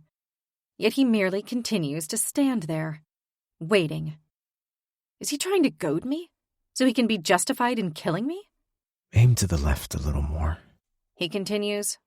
That's the side of the heart that pumps all the blood to your body. I mean, sure, if you hit the right side, my lungs are going to fill with blood and it's going to be a less than pleasant ending. But you should always aim for the left. I don't respond. Rose doesn't feel like the right name for you. You're much too prickly to be a rose. Too sharp. Thorn. Yes. Thorn fits you perfectly. Your parents should have named you Thorn. Blood rushes to my ears, and before I've even drawn breath, I've raised the dagger and pressed it against his chest. Just to the left of his sternum, where he instructed. I can even feel the dip between the ribs. You don't get to mention them, I spit, the words sharp and fast. Your lie ruined us and killed them both. Then take your vengeance. He spits out. I'm not stopping you. Come on, Thorn. Do it. You want me dead? So fucking own it. I push the hilt in slightly, just enough to pierce the skin, but I don't go any further. He's right, I do want him dead, but I also don't want the consequences. I'd accept a public execution, but Kay. I came here to better her life. There's no chance of that happening if I'm dead, slaughtered for killing the king's heir. Let go of me, I hiss. Let go of me and I won't kill you. This time I see his smirk in full form. It's infuriatingly attractive, given he is pure evil. What makes you think I won't kill you instead? Edda, I say simply. Either we both leave here tonight, or neither of us does. You sound pretty confident for someone with no magic. I am. I lie. I'm looking forward to seeing how that confidence holds up with 5 chances to die, Thorn. 1 each moon cycle. A question I've already asked myself rears its head once more. What the hell does Kyor need the gifting for? He's the prince, and the entirety of Marathka will one day be his. Rohelm, Rauel, Darain, Galrek, the Eastern Isles, all of it. And it's not as though he'll suffer any consequences if he kills me. He could end this now and carry on his life without a second thought. And yet his grip loosens. A moment later, he steps back from me and turns around. If you know who stole the blades from here, tell them to put them back. He calls as he strides away without so much as a glance over his shoulder. Only when the gates to the battle yard swing shut do I drop to my knees and let out the deepest sigh of my life. What the fuck just happened? I'm alive. That's what happened. For the second time since I arrived here, I'm alive when I really don't think I should be. I just hope this God's blessed luck lasts long enough to get me through the trials, too. My face itches, unused to the ink now painted across my skin. Unlike the initial offering and the balls, Retlings are expected to attend the inauguration in full fighting attire. That means furs, weapons, and last but not least, our battle sigils. Just like all the other Marathkian Retlings, mine consists of the symbols of my hometown and my fealty gods. And while I might not have Rohelm tattoos, it feels wrong not to place the blue concentric circles on my cheeks. It's been over a decade since I've attempted to draw my sigils, and my rings of Rohelm are decidedly wonky. Gods, I hope I'm getting this right, I mutter, taking the blue dye and marking my fealty gods next. A spiral above my brow line for Edda, for all life is centered on her, and beneath the circles of Rohelm, a single line and inverted triangle made of 6 solid blue dots for Itara, the mother of gods, in honor of my own. As I try to steady my hand, memories of my parents arise. My mother had always marked my skin, but my father did hers. Not because he was better at it, but as a gesture of partnership. A sign that he was as devoted to her gods as he was his own. I take the pain of that memory and let it burn through me, doing all I can to transform it into anger. I'm going to let this drive me, push me through the inauguration and whatever it involves. I will get through this. My eyes sweep around me as I enter the battle yard. My fighting leathers are black, to show my fealty to Rohelm. The Duranians are in navy blue, the Rauels in blood red, the Galrekians in emerald green, and the Eastern Islanders in royal purple. Clusters have formed. Knights in their maroon red in one group, and then 5 smaller splinter groups of nobles gathered in their city colors. Despite the seemingly city-based solidarity, I know I won't be welcomed in the Rohelm cohort, so I make my way over to the groups of islanders. My hair already marks me as an outcast, so wearing black among a sea of purple is nothing to me. My little sister Kares told me all about the sunken temple before we came. She did a ton of research, Klinos is saying as I join the group, especially about the blood vow. One year, every Retling had to fill an entire cup with their blood. That can't be true, Coulter replies before adding worriedly, can it? No. Benny says firmly. Karis was just winding cleanup. 90% of the time, it's been a slice to the palm. I had plenty of breakfast, but I've also placed a couple of pastries in a cloth bag that's slung over my shoulder. I guess old habits die hard. Although, now I'm grateful I did. If they do take a cup's worth of blood, some sugar will speed up my recovery. And the other 10%, I ask, only for Benny to suffer from a sudden lapse of hearing. Nice blade. He compliments Jai instead. The boulder-esque man shrugs as he glances down at his belt, where several blades are sheathed. The one Benny is talking about has only the hilt visible. Hammered metal with bone inlay. Something twists uncomfortably inside me. But then again, I'm sure it's just a common design. Got it on the boat over. Jai grunts in response. I don't press him. I need allies, and I'm not losing them on the prince's say-so. Kyor could be lying. After all, he might have spotted the blade on Jai's hip and made the whole thing up. yet there's still a heavy stone in my gut. Carriages are coming up from the 6th ring now. Locke tells us. Lots of them. I suppose that's how we're getting to the sunken temple. The 6th ring?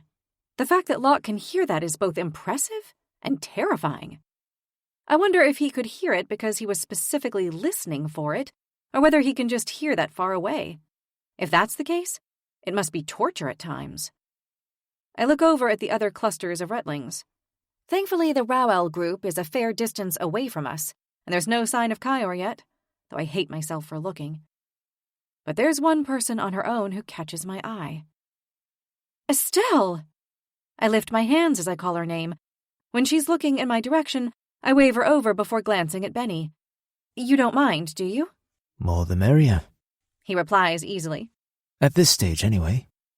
Hey, I say, stretching out my hand as she reaches us. I'm Rose. Thought you might want to ride over with us. Her eyes narrow. I don't need your sympathy. I'm not like you, I have powers.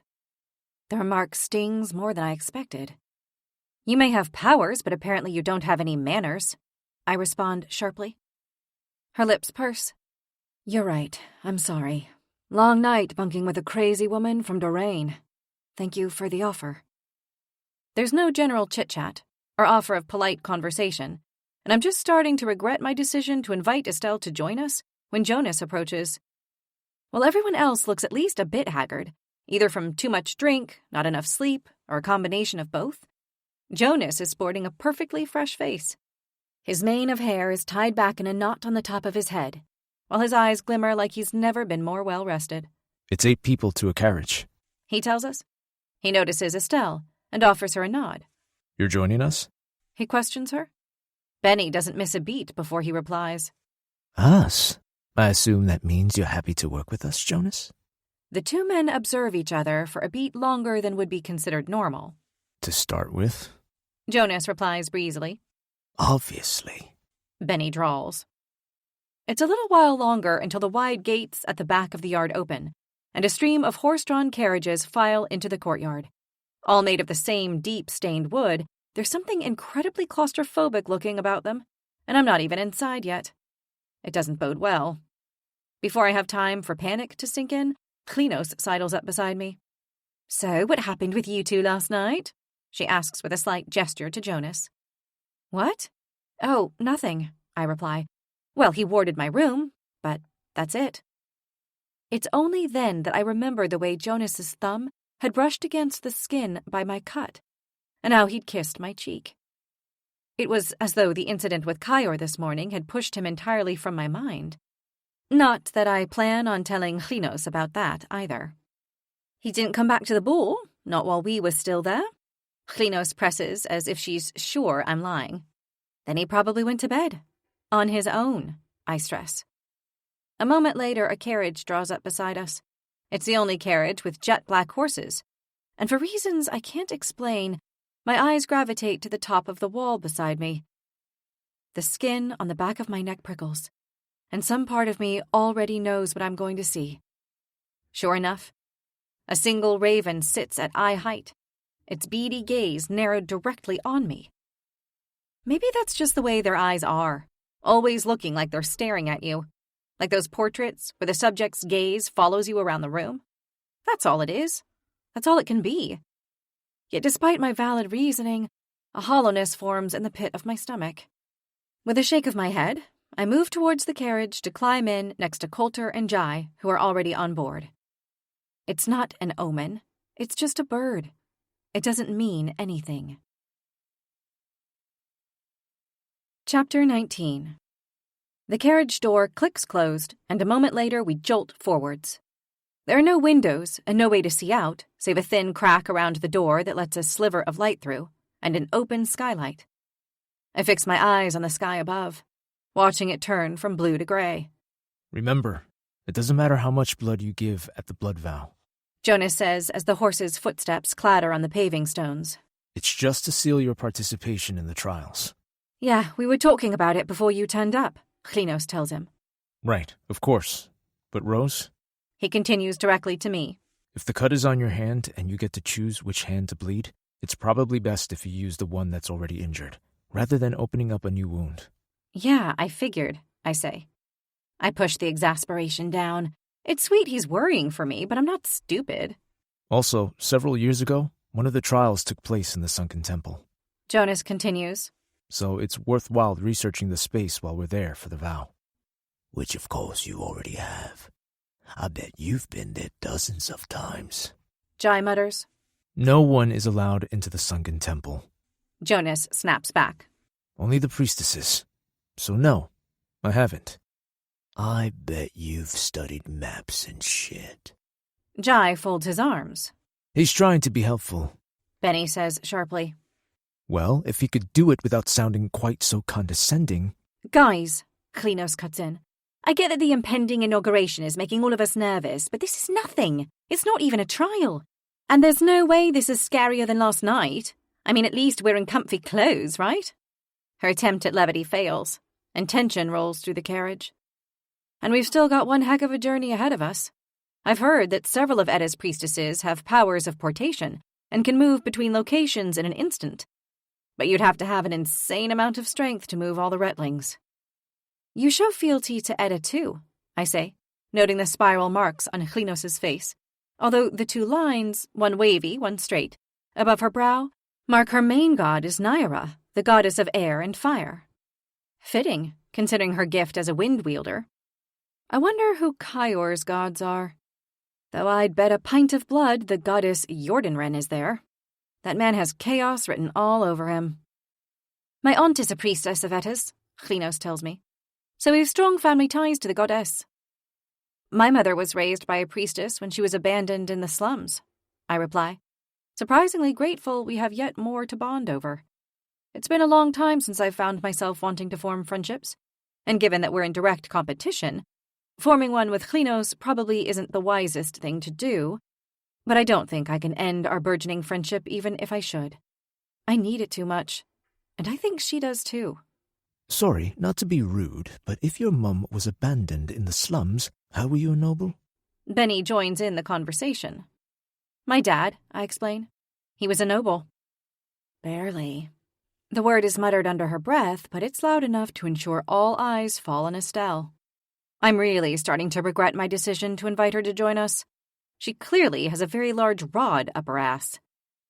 Everyone's questioning gaze is returned to me, and I'm not sure why I'm hesitant to tell them my father's story. After all, the fact they stayed beside me after learning of my connection to the Queen's death tells me these are good people. Still, I suppose it would have come out at some point. He was a bastard, I say, born to a woman in the third ring. My grandfather's actual wife couldn't have any children, but when my father was 9 years old, they could already see how much power he had, and so my grandparents took him in and raised him as their own. There are some in the High Hold who held that against him. I shoot a glare at Estelle, though she doesn't look like she gives a shit. And then he went and married for love, which is a surefire way of weakening family lines and screwing with centuries of allegiances in the High Hold. Real romantic. She scoffs. Not that I suspect a bastard had many allegiances. I grit my teeth and force myself not to reply. An uncomfortable silence descends, and I catch Benny's eye. He sends Estelle a side eye, accompanied by a jerk of his head, that tells me he'd be more than happy to push her out of the carriage if I wanted. With my lips pressed tightly together, I manage to suppress a chuckle, but my spirits lift. Estelle may think less of me for my roots, but Benny doesn't give a shit. So, Klinos says, breaking the silence, how about this weather we're having? I'm beginning to really love these islanders. The longer we're moving, the more varied the sounds and smells that drift in from outside become, and eventually, I recognize the familiar stench of the slum. I'm not the only one who smells it. Gods, how can anyone live in this stench? Jonas says in revulsion, only to immediately realize his mistake.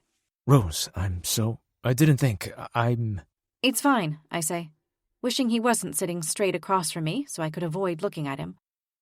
I shrug lightly. You get used to it. With people now steering clear of the topic of families and previous living situations, conversation moves to the trials.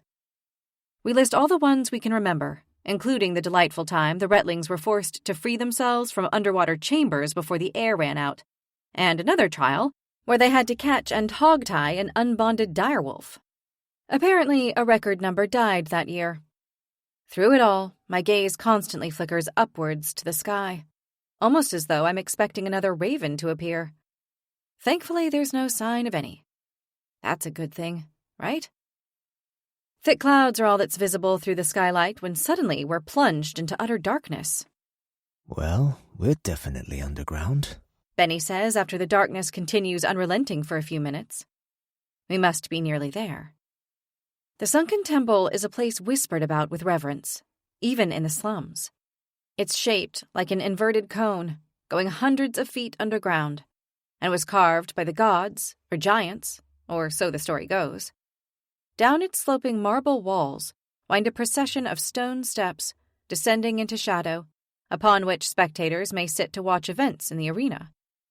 As a holy place, the sunken temple is rarely open to the public, but access is granted during the Retterheld. Being here is a once-in-a-lifetime opportunity, and I'd be lying if I said excitement wasn't fizzing in my veins.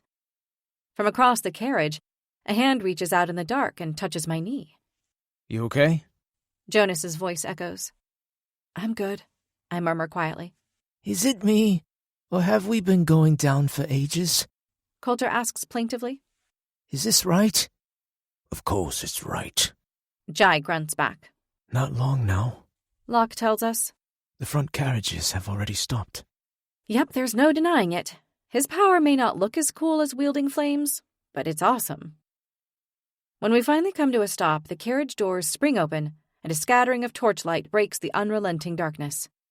We start to file out, but as I move to stand, Jonas reaches forwards and places his hand on my arm. Can you give us a minute? He asks, looking at Benny and Hlyn. Benny doesn't reply until he's looked at me, and I've given him a nod to say I'm fine, after which the others squeeze past and I sit alone with Jonas. I'm sorry about what I said earlier, about the slums. He clarifies. You don't have to apologize. I do. It was a flippant remark, and I didn't think about its consequences. And for what it's worth, I'm also sorry about what Estelle said, about your dad. Again, I didn't need the clarification. I'm sure she's not the only one who's thought it, I reply shortly. Then they're fools, He says, laying both his hands on my knees as he looks directly into my eyes. Your dad was phenomenally powerful. More powerful than almost every other noble in the Highhold.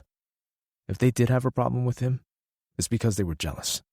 I mean that, truly. Thank you. I appreciate that. I take his hands and squeeze them as I lift them pointedly off of my knees. Come on, we should get going. We've got places to be. I step out of the carriage into a long, narrow tunnel with torchlights offering the only illumination. The sound of the Retling's footsteps bounces off the walls, making it sound as if there are hundreds of us rather than a mere 50. A short way ahead, Klinos is waiting for me. So did you two kiss and make up? There obviously wasn't time for any more. Sorry to disappoint, but there was no kissing. That is disappointing.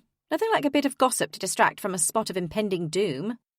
You'll have to find another source, I'm afraid, I say dryly, smiling despite myself. The tunnel we're moving through continues to slope down, growing narrower and narrower, and soon it's barely wide enough for us to stand side by side, at which point it turns into a series of steps. Another precarious staircase, and this one in near darkness. Great. Finally, the steps end in a massive underground cave. Almost 3/4 of the ground is covered by a lake of pale sapphire blue. So still it acts like a mirror, reflecting the stalactites that hang from what must be 100 feet above. I'm gaping at the sight. I know I am, but I don't care.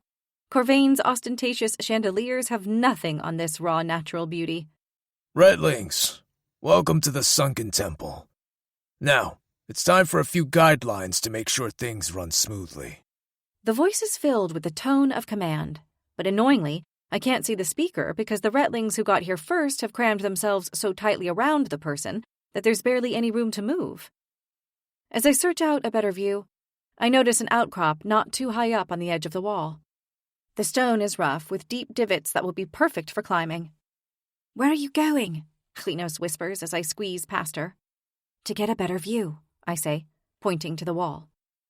She turns back towards the speaker who is now praising Edda and the other gods.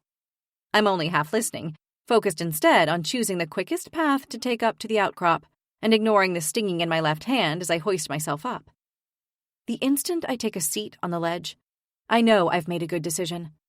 I've got a much better view up here, and not just of the speaker, but of the Retlings too. The knighted guards are still clustered together and easily identifiable by the manner in which they stand. Still attentive and confident, it shows their respect for the occasion. Respect not everyone else is displaying.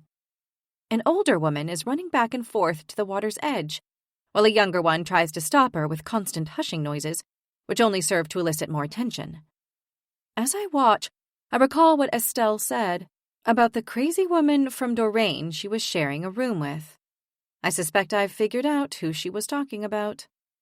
By the looks of things, there are several more Retlings from Dorraine with the two women, many rolling their eyes at the older woman's antics, though not as many as the group from Galrek, whose pale faces are all marked with the 4 vertical lines to represent their city's famous towers.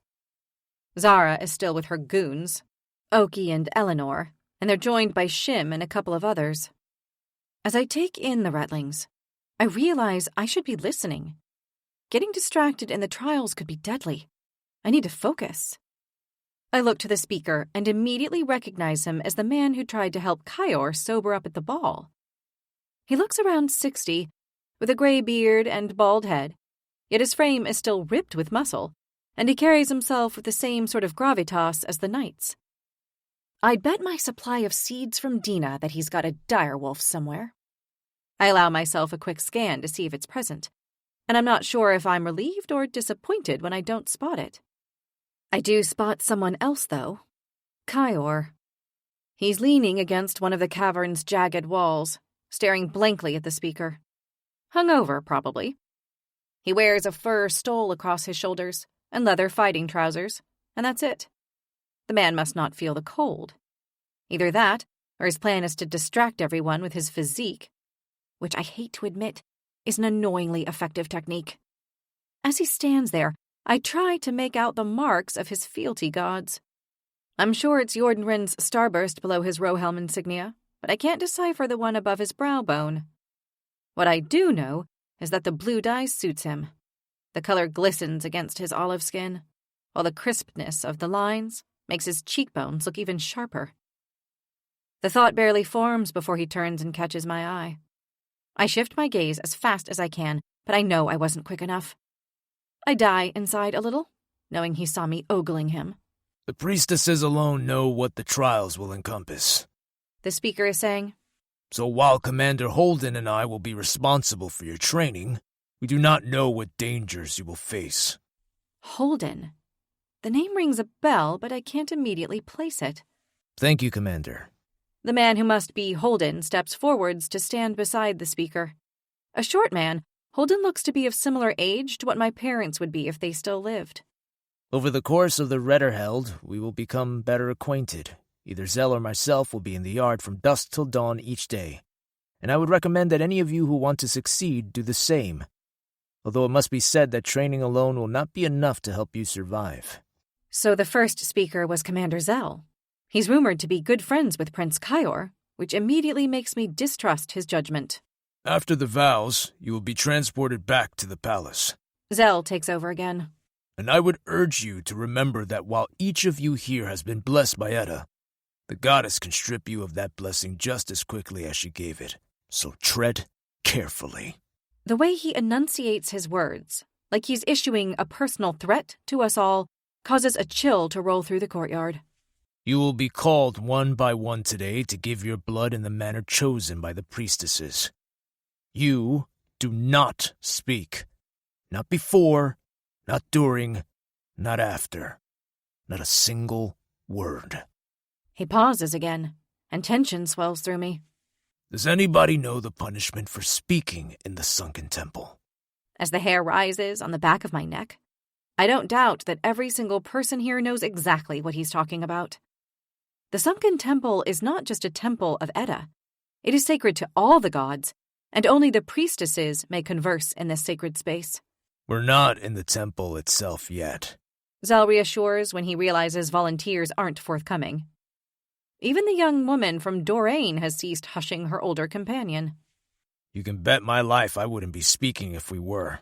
Now, someone tell me, what's the punishment? Slowly, a shaking hand raises into the air. Coulter. You have your lips bound together? His voice trembles. Yes. Zell replies. For how long? 1 stitch and 12 moons of imprisonment for every word spoken. It's a knight who answers this time, and I'm pretty sure it's Grenda, the one Jonas told us was a serious contender. Good. Zell scans the crowd, nodding. 1 stitch and 1 year for every word you speak, so keep your mouths shut in there. Or, if you must say something, you better make it good, because those words may well be your last. I can feel the nerves ripple through the space. Coulter is physically trembling, and it's not the kind of clenched fist tremble you can keep to yourself. His knees are jerking up and down, and from where I'm perched, it looks like his skin has taken on a greenish hue. Klinos places her hand on his arm and whispers something comforting in his ear. Any questions? Holden barks. I assume the question is rhetorical, and yet one hand shoots into the air. Zara's. Why aren't you two in the Redderheld? She says. You'd be eligible. Did she turn down your offering? A collective gasp echoes at her gall. But while Holden's face flashes with fury, Zell offers a smile in response. From my experience, he says, one who cannot find happiness within the gifts they have already been given will struggle to be satisfied by more. Now, unless there's a question that actually has a purpose, let's get that blood drawn. A couple of hushed whispers pass between a few of the Retlings as my mind ponders what Zell says. By his reasoning, I'm the only one this gifting will truly benefit. Maybe I should trust his judgment after all. As silence takes hold of the group, I twist around and carefully make my way back down the cave wall. When I reach the ground, I immediately look for the group from my carriage, wanting their moral support. Excluding Estelle, that is. After spotting Klinos in the crowd, I make a beeline for her, only to find my path blocked. Not by Retling, but by Commander Holden himself, the scowl still very much in place. Seeing him up close, I realize he's not quite as short as I had originally assumed. Zell must just be exceptionally tall. Of course, I should have known a cultivaris wouldn't be able to just stand and listen like everybody else. You knew my parents? I ask, surprised at my own forthrightness. Holden scoffs, and his features contort as though he swallowed something impossibly bitter. To think the goddess chose the offspring of the bastard lord and his witch wife over you, I suggest. A snarl rattles from his lips. Animosity from the other Retlings I'd expected, but from one of the people in charge of training us? That's something I hadn't been prepared for. Jonas's words about the only people having problems with my father being those who were jealous of his powers swim around my head. Well, I can't say for certain, but I'm pretty sure this interaction is telling me that Holden was seriously jealous. Holden! Zell's voice echoes in the cave. Time to move! Holden bites down on his lip as he stares at me. Plenty of Retlings don't make it out of the trials, he finally says, his voice almost a hiss. I've even heard of 1 or 2 not making it through the vowing. I'll be keeping my fingers crossed for you. What a delightful human, I think sarcastically as he turns on the ball of his foot and strides away. What was that about? Jonas asks, appearing at my side. Oh, nothing at all, I say, watching Holden march away. Just another person who wants to see me dead, that's all. Come on, we should go. Chapter 20. As we enter the temple itself, an unexpected blast of light causes me to squint. When the shock and pain fades, my eyes open and gravitate upwards to the tiers of white marble seating that stretch upwards to the pale blue sky. It's unlike any holy sanctum I've been in before. There are no altars, no candles set around the edges. Instead, sand covers the ground of the perfectly circular space where only a single raised platform sits in the middle, topped by a marble font glistening with water. A line of priestesses stand behind the dais, all in their ceremonial robes, with blue stones imprinted in their forehead. My heart clenches. If only Dina could have been among them. We file in and stand around the dais, and once we're all in place, a priestess holds up a hand to signal the others. As one, the priestesses around the dais stamp their feet, and in the echoing boom, King Corvain and other courtiers appear in the lowermost marble seats. Portation, I think, as my mouth dries. Another beat, another choral stamp, and another level of seats are filled. The Retlings watch agog as stamp by stamp the noble spectators are brought in, dressed in their finery. They too must have been warned of the need for silence, for despite the pageantry, no one dares speak. The tension grows heavy as the stands fill in eerie silence, and the weight of the assemblage's stares crush us. When the stands are finally full, a single priestess steps forwards. My gaze swings to her, and my vision tunnels. My veins fill with ice, and my knees struggle to keep me upright. With Dina unable to attend, I had not expected to recognize any of the priestesses present today. And yet, I do. I may not know her name, but I know her. She is the one who took our powers. The knowledge is enough to set my head swirling. "People of Morathka," she begins. Her voice is resonant, yet I can barely hear her over the blood that rushes behind my ears. Desperately trying to brush off the remembered agony of having my magic stripped by this very woman, all I can do is breathe and try to ground myself in the here and now. Her forehead stone is different from the other priestesses. An amethyst purple rather than pale sapphire blue. So Mila is the high priestess now. I wonder if she profited from our stripping, if our magic bought her that purple stone.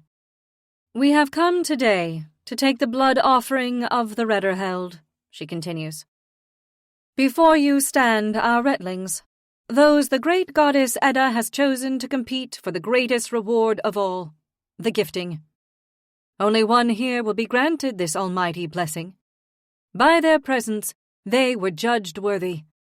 Whether they remain worthy, we shall now see." What? I turn to my side. Klinos's wide eyes reflect my own thoughts exactly. What the hell? A surge of fear sweeps through the Retlings, but in our enforced silence there is no opportunity to react. No one speaks, though several sniffs echo their way to my ears. Coulter is crying. I catch his eye and reach out to give his hand a squeeze. I want to tell him it'll be all right. Mouth the words at least. But I can't risk a sound escaping from my lips. Not here. And so all I can do is offer a smile. He nods and tries to reciprocate, but manages only a grimace. While his shaking continues, the high priestess calls the first name. "Bayless Erlen," she says. With his head held high, one of the knights walks forwards. "Take your place," she points to the dais, and he is followed up by two priestesses. "Bayless Erlen, kneel and pray as the goddess demands." This is not what I'd expected. I thought it would be a hands-out, palm-cut scenario, and I'm sure that's what the others thought as well. The priestesses whisper something into Erlen's ear, and he leans forwards, arms stretched out in front of him, palms down. "Bayless Erlen, you have offered your tears. Now you will offer your blood. May Edda accept it, or may the consequences be just." She raises a dagger and then plunges it straight through the back of his hand. His body tenses, and a collective gasp rattles the air around us. But while my chest lurches, it's not the pooling blood that has my attention. It's the dagger in the priestess's hands. It reflects the light, almost as if it is luminous. The hilt copper and the blade two-toned. It's exactly the same as the one Dina gave me.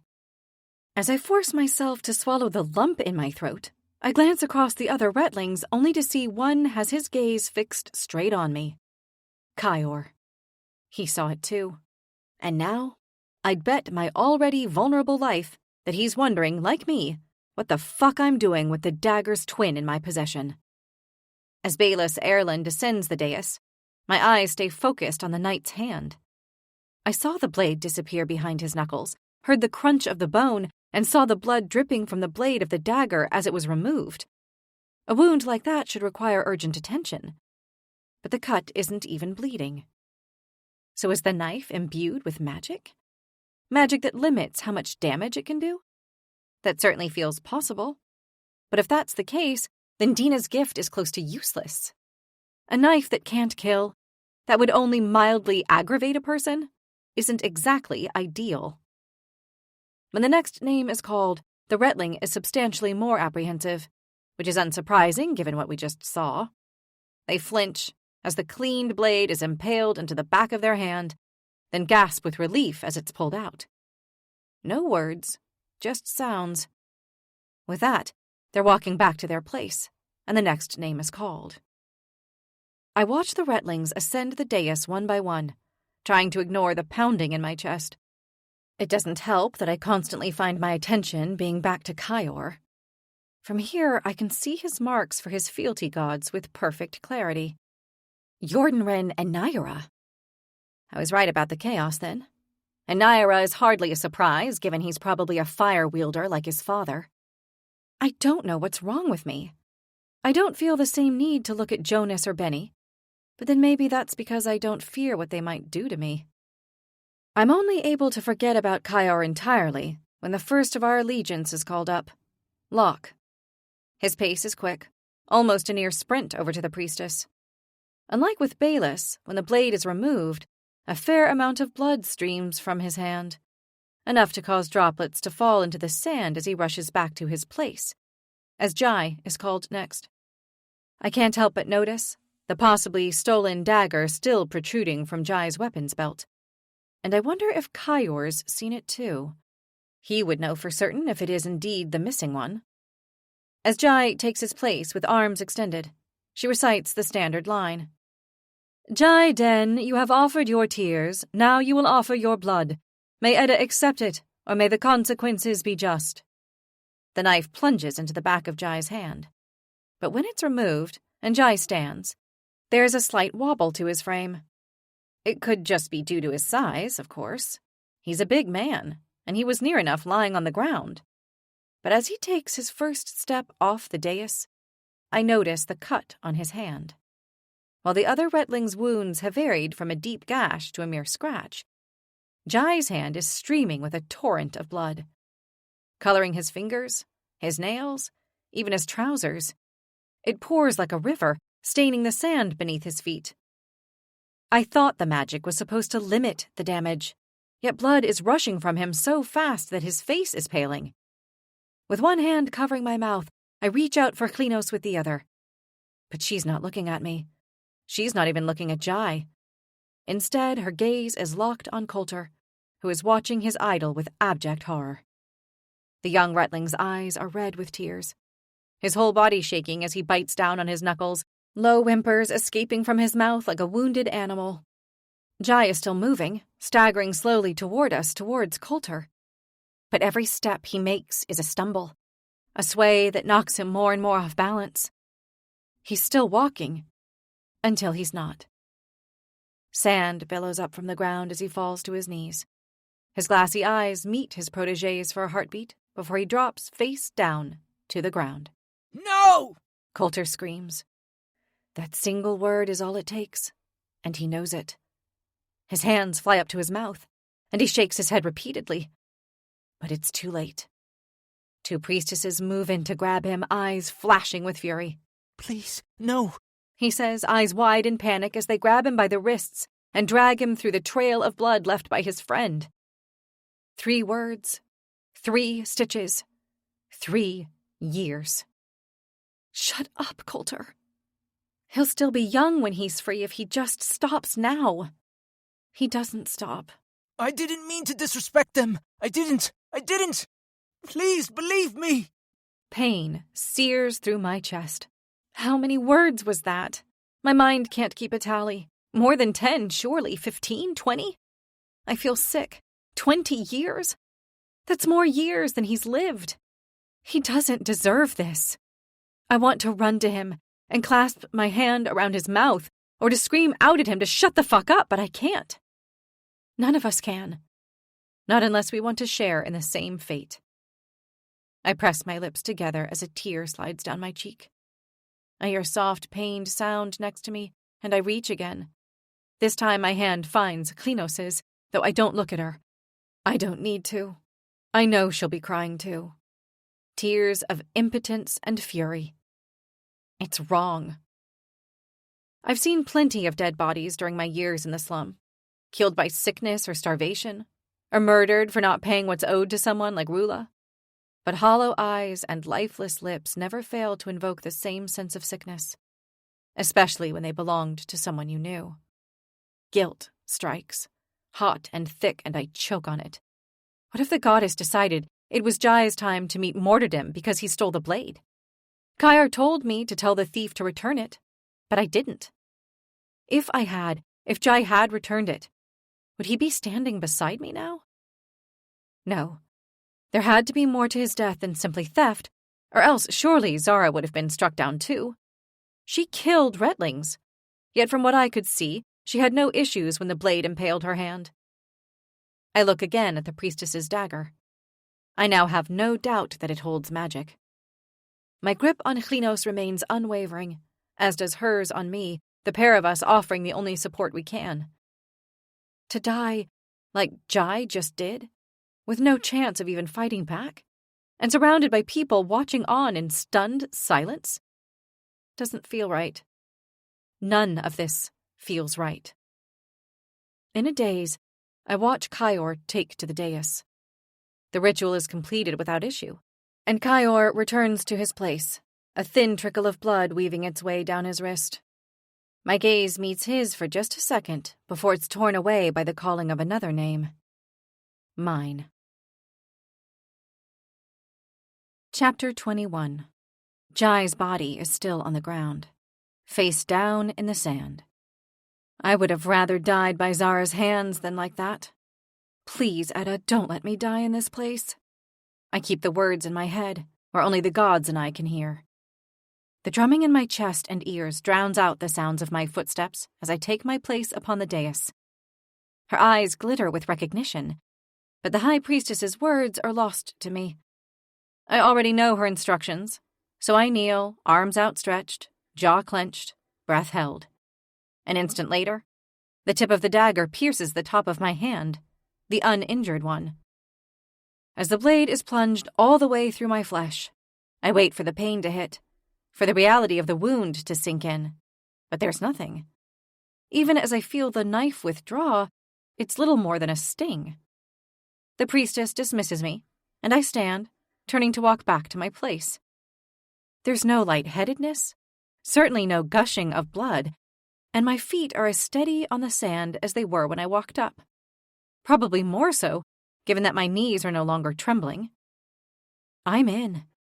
Really in. Edda has accepted me twice, and now there's nothing between me and the gifting.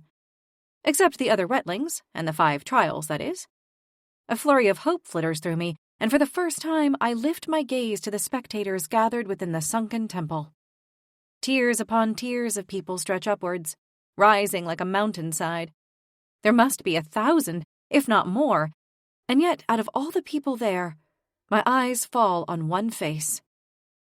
She's seated in one of the lowest levels, close to the action, her hand covering her mouth. Her white blonde hair is no longer dulled from the grime of the slum, but clean and blindingly bright. Kay. Any pain left in my body evaporates. I don't know how she's here, or if she really is. Perhaps I'm hallucinating? Could this be a trick of the dagger? Or a blessing from Edda? Right now, I'll take either. I smile at her, and she drops her hand from her mouth and beams back, her fingers toying with Mom's ring, spinning it on her finger in a sure sign of stress. It's loose, but she is somehow dressed in finery like any other courtier. And if she's here with Lord Lorathan, as I desperately hope, then she must be being fed well. Perhaps the ring won't spin so easily soon. Kay is here, and I can hardly believe it. I struggle to focus on the rest of the vows, but I force myself to do so. At the very least, I can bear witness. 2 other Retlings die the same way as Jai, the young woman from Rohelm called Pen, whose touch blisters, and Orwen a knight. It's hard to understand why the goddess accepted the offering of their tears only to now find them unworthy. Maybe it was just a numbers game. Who knows? When the last Retling is inaugurated, the priestesses stamp their feet in unison, and all of the spectators vanish as one.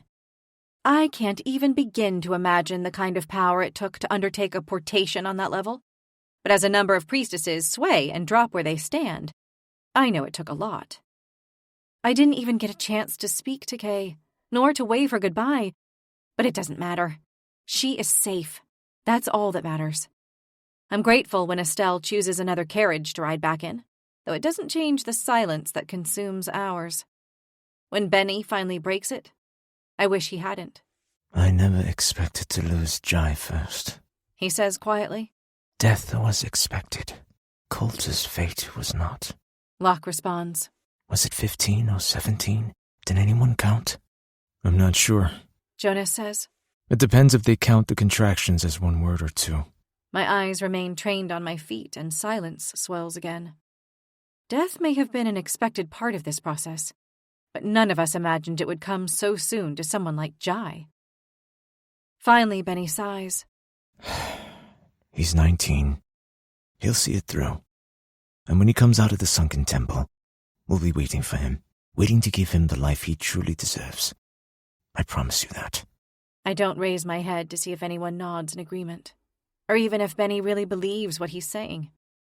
There's only one thing I'm sure of now. When Coulter finally gets out of there, he won't be the same person we knew.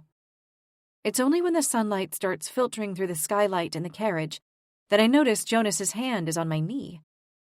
I've no idea when he put it there, but I don't bother moving it away, even as I lean my head against Klinos's shoulders and shut my eyes. Sleep doesn't come, but Kay's image does, and that's the best I can hope for. We should go to the healers, Jonas says hours later when we arrive back at the Highhold. I heard Zell and Holden telling people to head straight there to tend to their wounds. How's yours? He adds to me. Fine, I reply truthfully. It didn't hurt, not really. I glance down at the faint line on the back of my hand. Somehow it's healed more than the one Zara reopened on my palm. What the hell? Jonas's eyes widen as he twists around to the others. What does yours look like? Benny and Klinos stretch out their hands, revealing ugly red marks. They might not be bleeding, but they certainly don't look like mine. It's just luck, I say quietly. Some people bled, some people didn't. I'm not sure anything in this place is luck, Locke replies, staring at the carriage wall. No one speaks again until the horses draw to a stop. As the others clamber out of the carriage and into the training yard, all planning on heading to the healers as instructed, I brush my hand against Jonas's arm. I want to go to the library, I tell him, lowering my voice, keen not to be overheard. Is there a way in through this arc?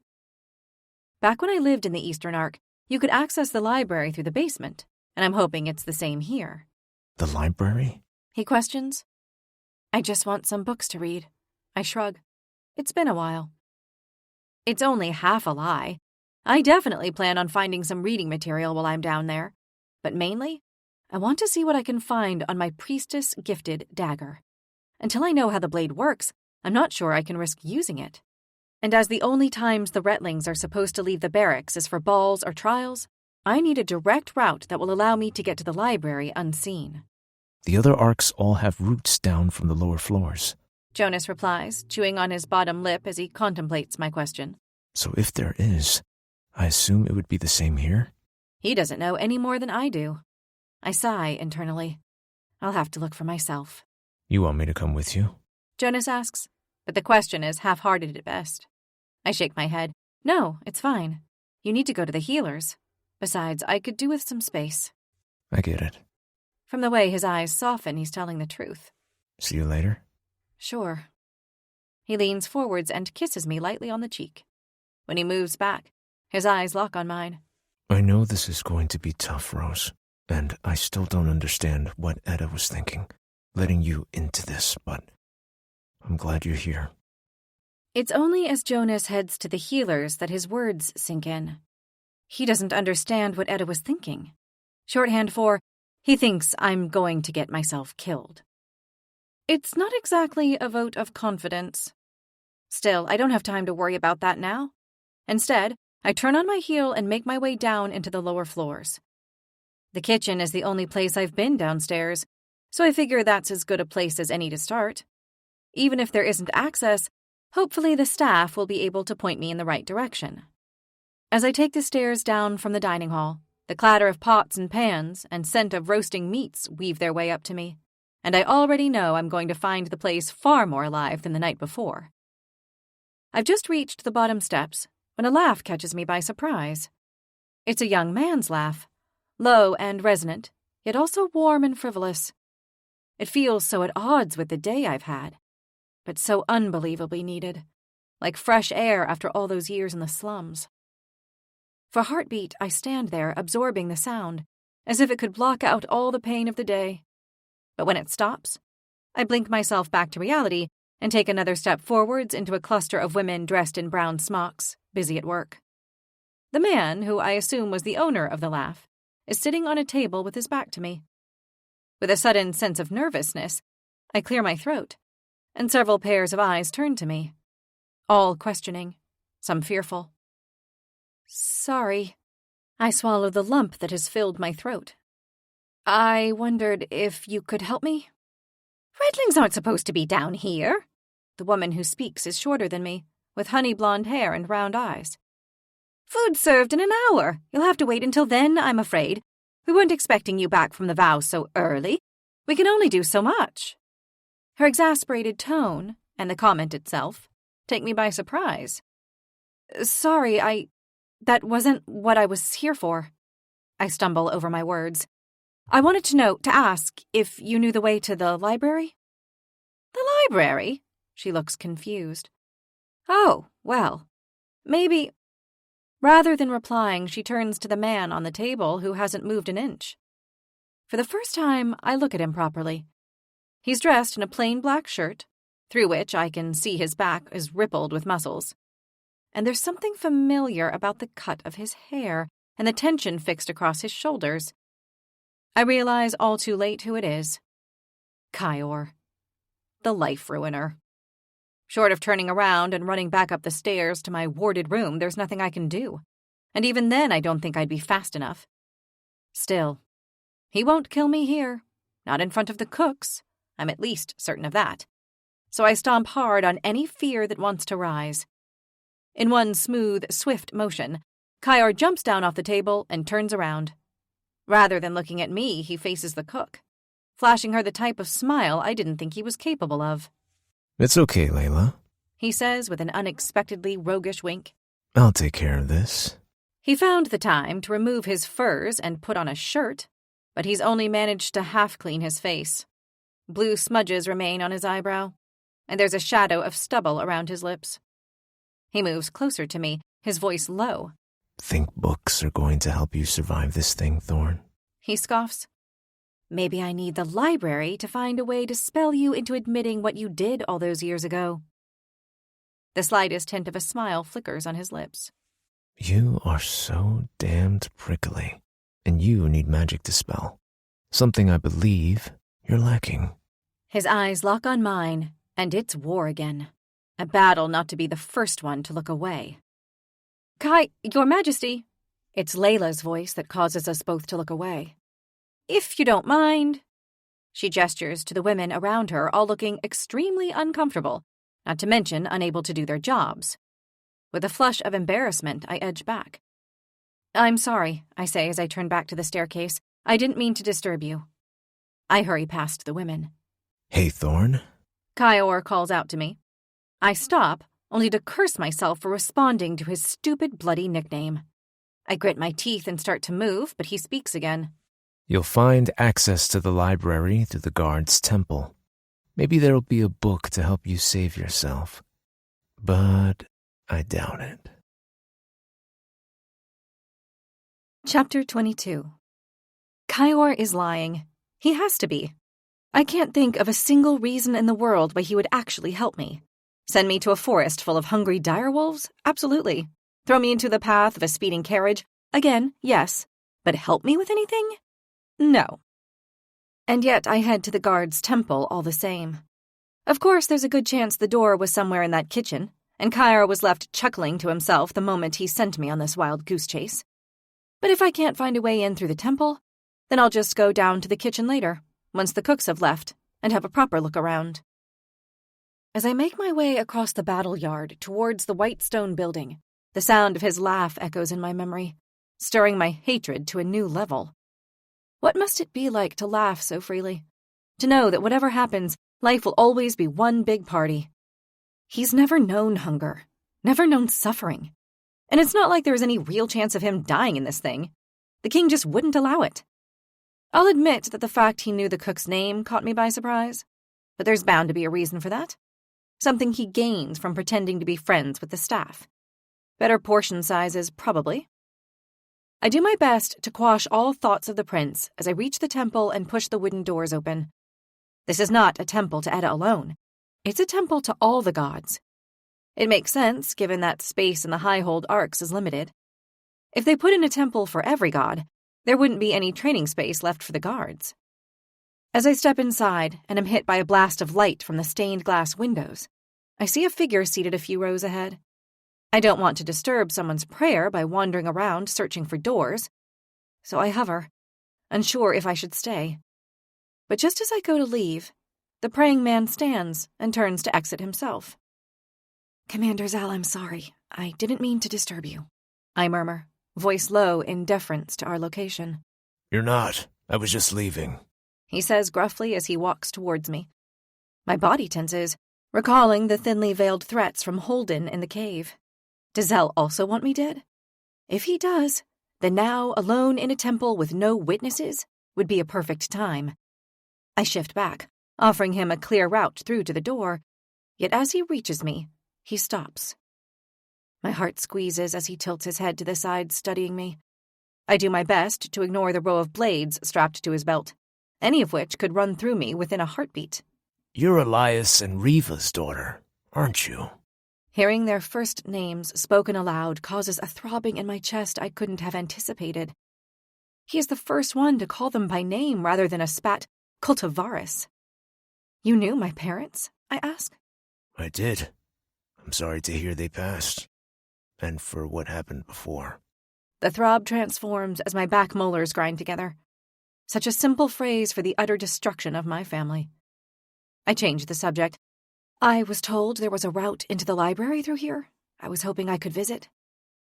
Zell smiles, a small but knowing twist of his lips, as he dips his chin in a nod. "Yes, beside the altar to Itara. But I hope I will see you in the battle yard soon. Come early enough and we can have some training time alone," he proposes casually. It's an extraordinary offer, and I find myself gaping at him. "Your parents were phenomenal fighters and good people. I'm sure they taught you well." "When they were able to," I respond truthfully. Again, he offers another of those smiles, as if he understands everything I'm not saying. "Well, I will leave you to your books. See you soon, Lady Cultivaris." He walks out, leaving me staring after him. I am no lady, not anymore, and he knows it. What does his use of my former title mean?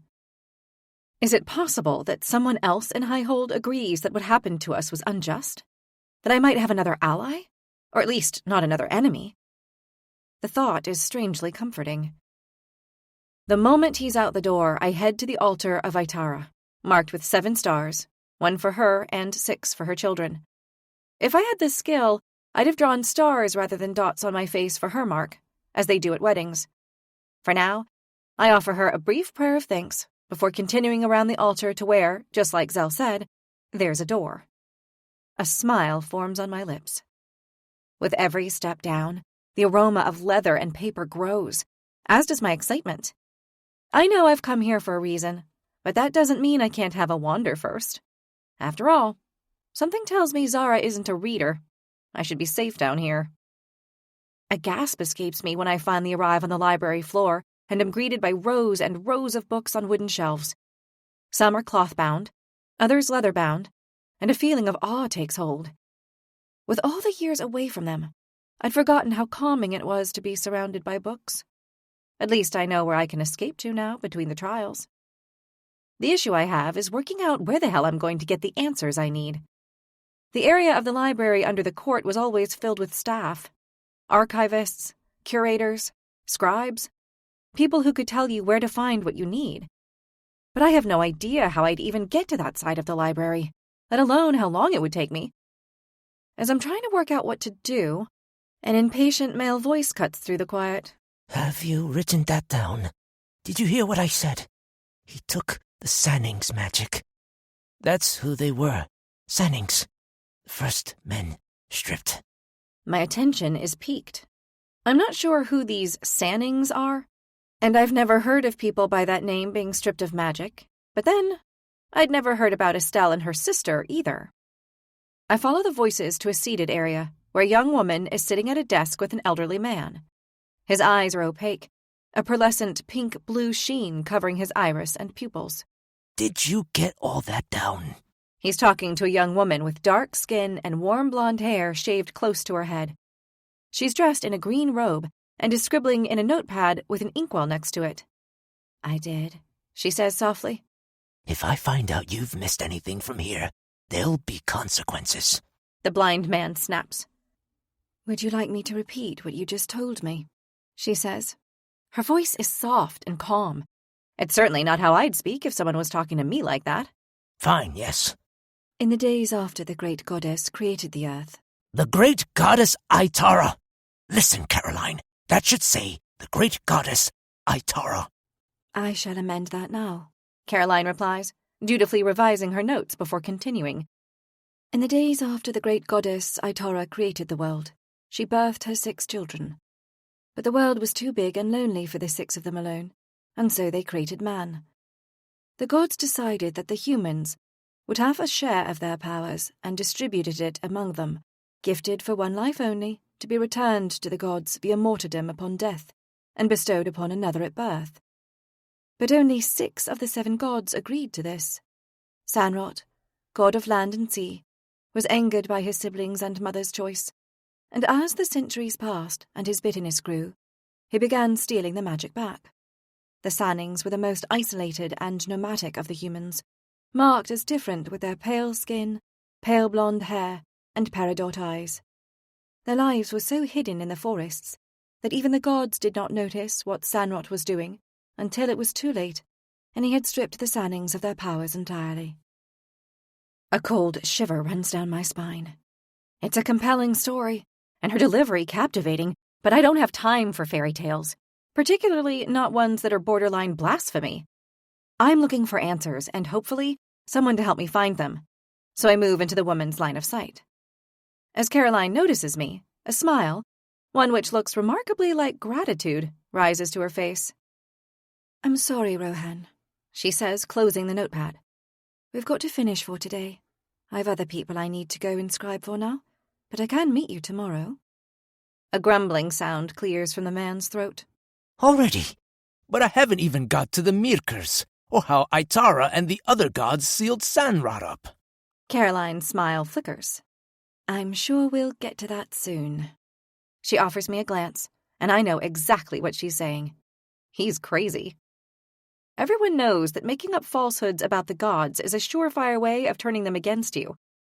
But then, as he looks close to 80, and they've already taken his sight, I guess he's not that worried. Can I help take you to the West Ark?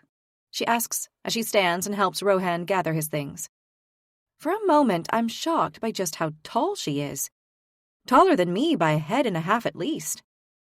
As I try to stop myself from staring, Rohan shrugs her off and grabs the stick by his side. I was walking these halls when you came in off whatever ship you arrived on. I stiffen and watch as Caroline does the same, though when she looks back to me, she simply rolls her eyes. I need no further assurances to know that Rohan is an asshole. A blasphemous asshole, although apparently an independent one. Despite his age and lack of sight, he takes his books and strides confidently away from us. Only when I can no longer hear his footsteps down the hall do I speak. Sorry, I didn't mean to interrupt. Oh, you didn't. Trust me, I was hoping for a reason to stop. There's a calmness that radiates from Caroline that is so different from the Retlings I've mixed with over the last 24 hours. Even the lovely ones. Probably because she's not worrying if she's going to survive. It's refreshing to see. Do you work here? I ask. She shakes her head. No. Normally I work in people's homes when I'm scribing, and sometimes in the palace or court. Basically wherever I'm required. It's just with Rohan that I have to work down here. His family have had enough of hearing his stories, and, unsurprisingly, people aren't too keen on hearing him in other parts of the library. He doesn't actually believe what he's saying, does he? Very much. It's interesting what people believe, isn't it? Her eyes drift away, and when they return to me, there's a strange intensity in her gaze. Then it's gone. I'm not sure you're going to find anybody who actually works here in this part of the library, she says, but I can try and help. I've spent a scary amount of time down here over the last 5 years. Thank you. I'm Rose, I say, stretching out my hand. She looks a similar age to me, around 26 perhaps. And you're Caroline? Yeah, nice to meet you. I'm guessing since you came down from the barracks arc that you're a Retling. Yeah. The word leaves my lungs with a sigh. I am. From the way she presses her lips together, I know she wants to ask questions about the Retterheld, but after this morning, I'm not entirely sure I can deal with them. I know you've only been here for a couple of days, but have you had a chance to get to know many of the others? She asks softly, eyes apprehensive. A few, I tell her. Why? Do you know someone who was accepted? She lifts her thumb to her mouth and bites the nail. I'm not sure. I have a couple of friends from home that I think may have gone in for the offering. Where are you from? I might recognize the names. The Eastern Isles, she says hopefully. A hollowness consumes my stomach and heart, and all I can think about is Coulter's face as the priestesses dragged him away past Jai's lifeless body. Though I try to keep the horror off my face, from the way Caroline's hand flies up to her mouth, I evidently didn't do a great job. Oh, God. This is why I didn't want to know, she says, covering her face as she shakes her head. Forget I asked anything, please. I'm sorry, I didn't mean... It's fine, it's better if I don't know. Honestly, it's been a mission to avoid people talking about it these last few days. I don't know why I even asked, and I doubt they'd have been stupid enough to enter. She winces. I'm so sorry. I didn't mean to imply... I wasn't saying... It's fine, trust me. I get it. An apology rises in her eyes, and she smiles softly. Look, I actually have 2 hours before I'm needed upstairs to listen to another old man dribble on about all the crazy things he believes he saw in battle. So why don't I help you look for the books you're after? Really? That'd be amazing, I reply, grateful for the change of subject, though Jai and Coulter's faces remain in the back of my mind. I wondered if there are any books on ceremonial daggers, specifically the one that the priestess was using today for the vow. It obviously had some kind of magic imbued in it, and I was just wondering if I could find out about it. Well, I'm no expert on daggers, she says, or priestesses either, but I'm sure we can find something. Let's have a look. Chapter 23. An hour later, and I'm leaving the library with 4 great tomes. 2 are on weapons in general, 1 is on ceremonial weapons in particular, and the last is on the Retterheld itself.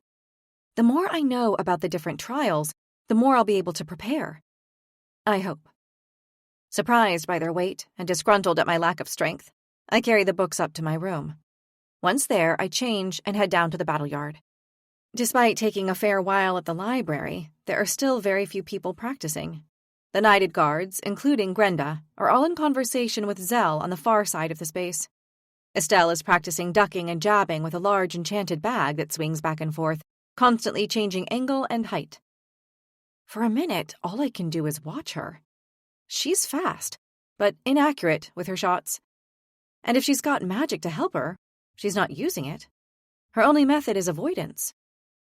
It would be lovely if that would get us through, but I doubt it will. We're going to need to fight, maybe even kill. I've never done that before, but I need to steel myself to the possibility. For Kay, there's nothing I won't do. Over in the corner, Benny is sparring with Locke. It's not a gentle practice. They're really fighting. They're angry, and I don't blame them. A surge of sadness rolls through me, and for a second I consider going over and offering them my condolences, but words won't help them. Even the gifting can't bring their friend back. The dead always remain so. They need to work this out in their own way, A voice says behind me, causing me to start. I turn and find myself facing Zell for the second time today. Did you find what you wanted in the library? I'm not sure, I reply truthfully. Can I ask something? Doesn't mean I'll answer, though. He winks, and I soften a little more to the old man. I'm sure he's a cold, hard killer when he needs to be, but he's been nothing but kind to me, and I'm grateful for it. Did you know the knife would do that? I ask him. Did you know it would make some people bleed more than others? No. He replies. But I wouldn't have told you if I had, as it wouldn't have changed things. All it would have done is increase the fear, and fear has no place in the Retterheld.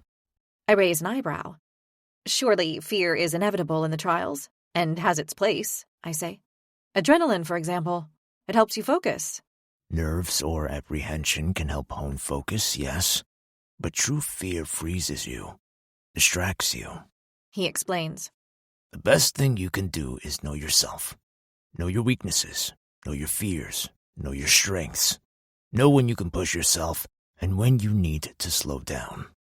Knowing yourself inside and out, that's the best preparation you can get. Is that what you did when you went into battle? I ask, expecting him to reply with an equally loquacious answer. Instead, he arches an eyebrow. Who said anything about a battle? He smiles. That's just how I get through the day. A startled laugh bursts out of me, and it shocks me. When was the last time I laughed? The commander looks pleased with himself as he claps me on the shoulder and then walks away. I think I like Zell. Rose! Great, you're here. Jonas stands behind me holding a note in his hand. My father just sent me this. It's about Kay. What does it say? That adrenaline that Zell told me to get a hold of surges through me. He's brought her to court. She'll stay with him in our quarters until the Retterheld is over. Relief floods through me. I knew I hadn't been hallucinating. She had been there in the sunken temple. She had seen me take my vows. She's definitely okay? I ask again. It doesn't say much, just that she's here. But I guess, yeah, she's all right. Here, in the high hold. My heart skips. I've only been away from her for a day and a half, but it's the longest we've ever been separated, and the absence hurts like hell.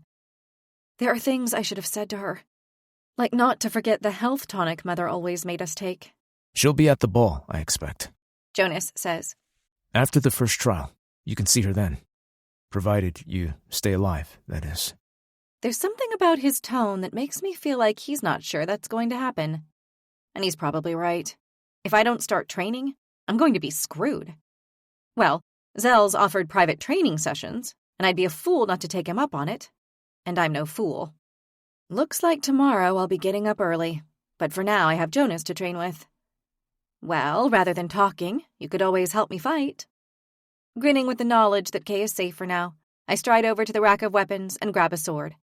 But as I move to lift it out of its hold, it stays exactly where it is. Even when I alter my grip and try again, the damn thing refuses to budge.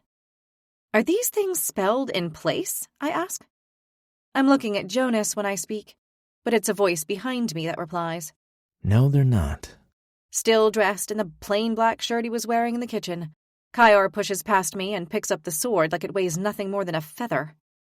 I don't know how long he's been there, but I refuse to let him sully my good mood, especially when I know he won't kill me here. I offer him the sweetest smile I can muster. I prefer daggers anyway, I say, locking eyes with him as I speak. You know, so I'm up close when I plunge it into you. I mean, whoever it is I'm fighting. I offer him the hint of a smirk as I pick up one of the light push daggers he pointed out in the early hours of this morning. His ever-present look of superiority is so damned infuriating. Ready when you are, Thorn. I ignore his response and stride past him with my shoulders back. You know, sometimes I think you have a death wish. Jonas says as he trails after me. I don't, I assure him. I just don't make friends with assholes.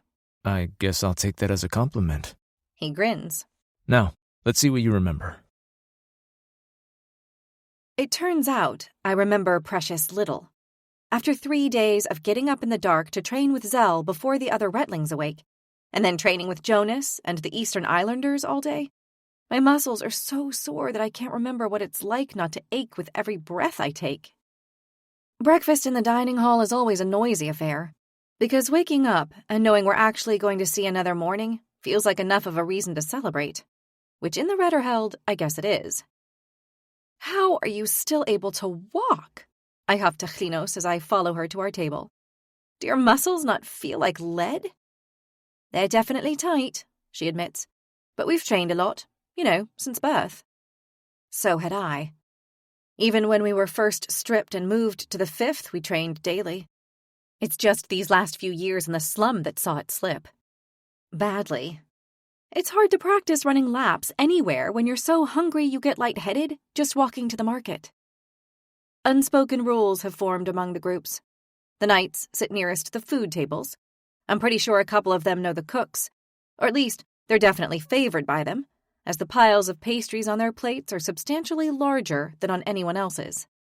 Zara, Shim, and the other Retlings from Rowell take the table by the main staircase. I'm pretty sure it's so they can glare at everyone coming in and out, which is what they do best. Thankfully, I use the thinner staircase at the other end of the hall, meaning I get to avoid some of their glowers, though they normally switch their attention to me when they see I've arrived. And in truth, I can't blame them. Zara's burns have mostly healed. Rumor has it she goes to see the healers for hours every night. But they're still scarring. I suspect there always will be. The only Rowell Retling I've ever heard speak besides Zara is Oki, who is equally vicious. So much so that she sent one of her group, Matthew, to the healers on the first day of training with a knife throw to the arm. He was back sitting with her the next day, suggesting they're a closely knit group, but I've never seen any of them laugh or even crack a smile. I'm not actually sure they're capable of it. So far, there have been no more threats on my life, but I don't doubt Zara's biding her time. I can't blame her. If there's one person I wouldn't mind sending to Morterdam's eternal darkness to have her powers redistributed, it would definitely be Zara. I also wouldn't mind sending Kaior. Or Holden. The list is ever growing. I've learned the crazy old lady from Doraine is called Siren, and the younger, exceptionally tall woman who looks after her is Kestria, and that every Retling from Galrek is male. Rumor has it that the Duke there forbade women from making offerings, but I struggle to believe that's true.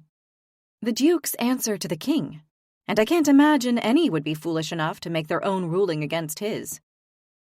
My group sits at the end near the fireplace, a choice of table for which I'm pretty sure I'm responsible, as my time shivering in the slums makes me naturally seek out heat. I'm still in awe at the size of the fires here. The 4 of us, the 3 who remain from the Eastern Isles and myself, are constant, but Jonas tends to spend just a short while with us before flitting around all of the other tables, excluding Zara's. Estelle joined us the first morning, though I haven't seen her since. And as for Kaior, I've been blessed not seeing him in the dining hall at all. Unlike Zara and Shim's group, it's clear that Benny and Chlinos have adopted humor as a way to cope with their loss, and the laughter is fairly constant. Normally, they are ribbing one another for mistakes they made in training, or recalling some in-joke from years back. But for once, I'm not listening to the goading. "What's that you're reading?" Chlinos asks, leaning over my shoulder. "It's a book on weapons." "Ah, yes, reading about fighting," Benny says, amused. "The best way to ensure you don't actually win a fight. But hey, at least you'll be able to evaluate what you did wrong when you're stabbed." I shoot him a glare as Chlyn thumps him on the shoulder. "Thank you," I say with a smirk. "Anytime." "And I'm not reading about fighting," I inform him. "I know how to fight. I'm looking for something in particular." "Want to tell us? Maybe I know what it is," Chlyn suggests. "I was a bit of a weapons geek when I was younger, and my party trick was telling you the exact length of any blade just by feeling its weight." "Which is why the guys are grateful she chose women as a preference in bed." Benny snickers. Chlinos' glower narrows. 1, not a choice. 2, a true blade master knows it's not the length of the blade, it's what you do with it. Too bad I heard you're failing on both counts, Benny. "If you ever want to find out." Chlinos mock gags.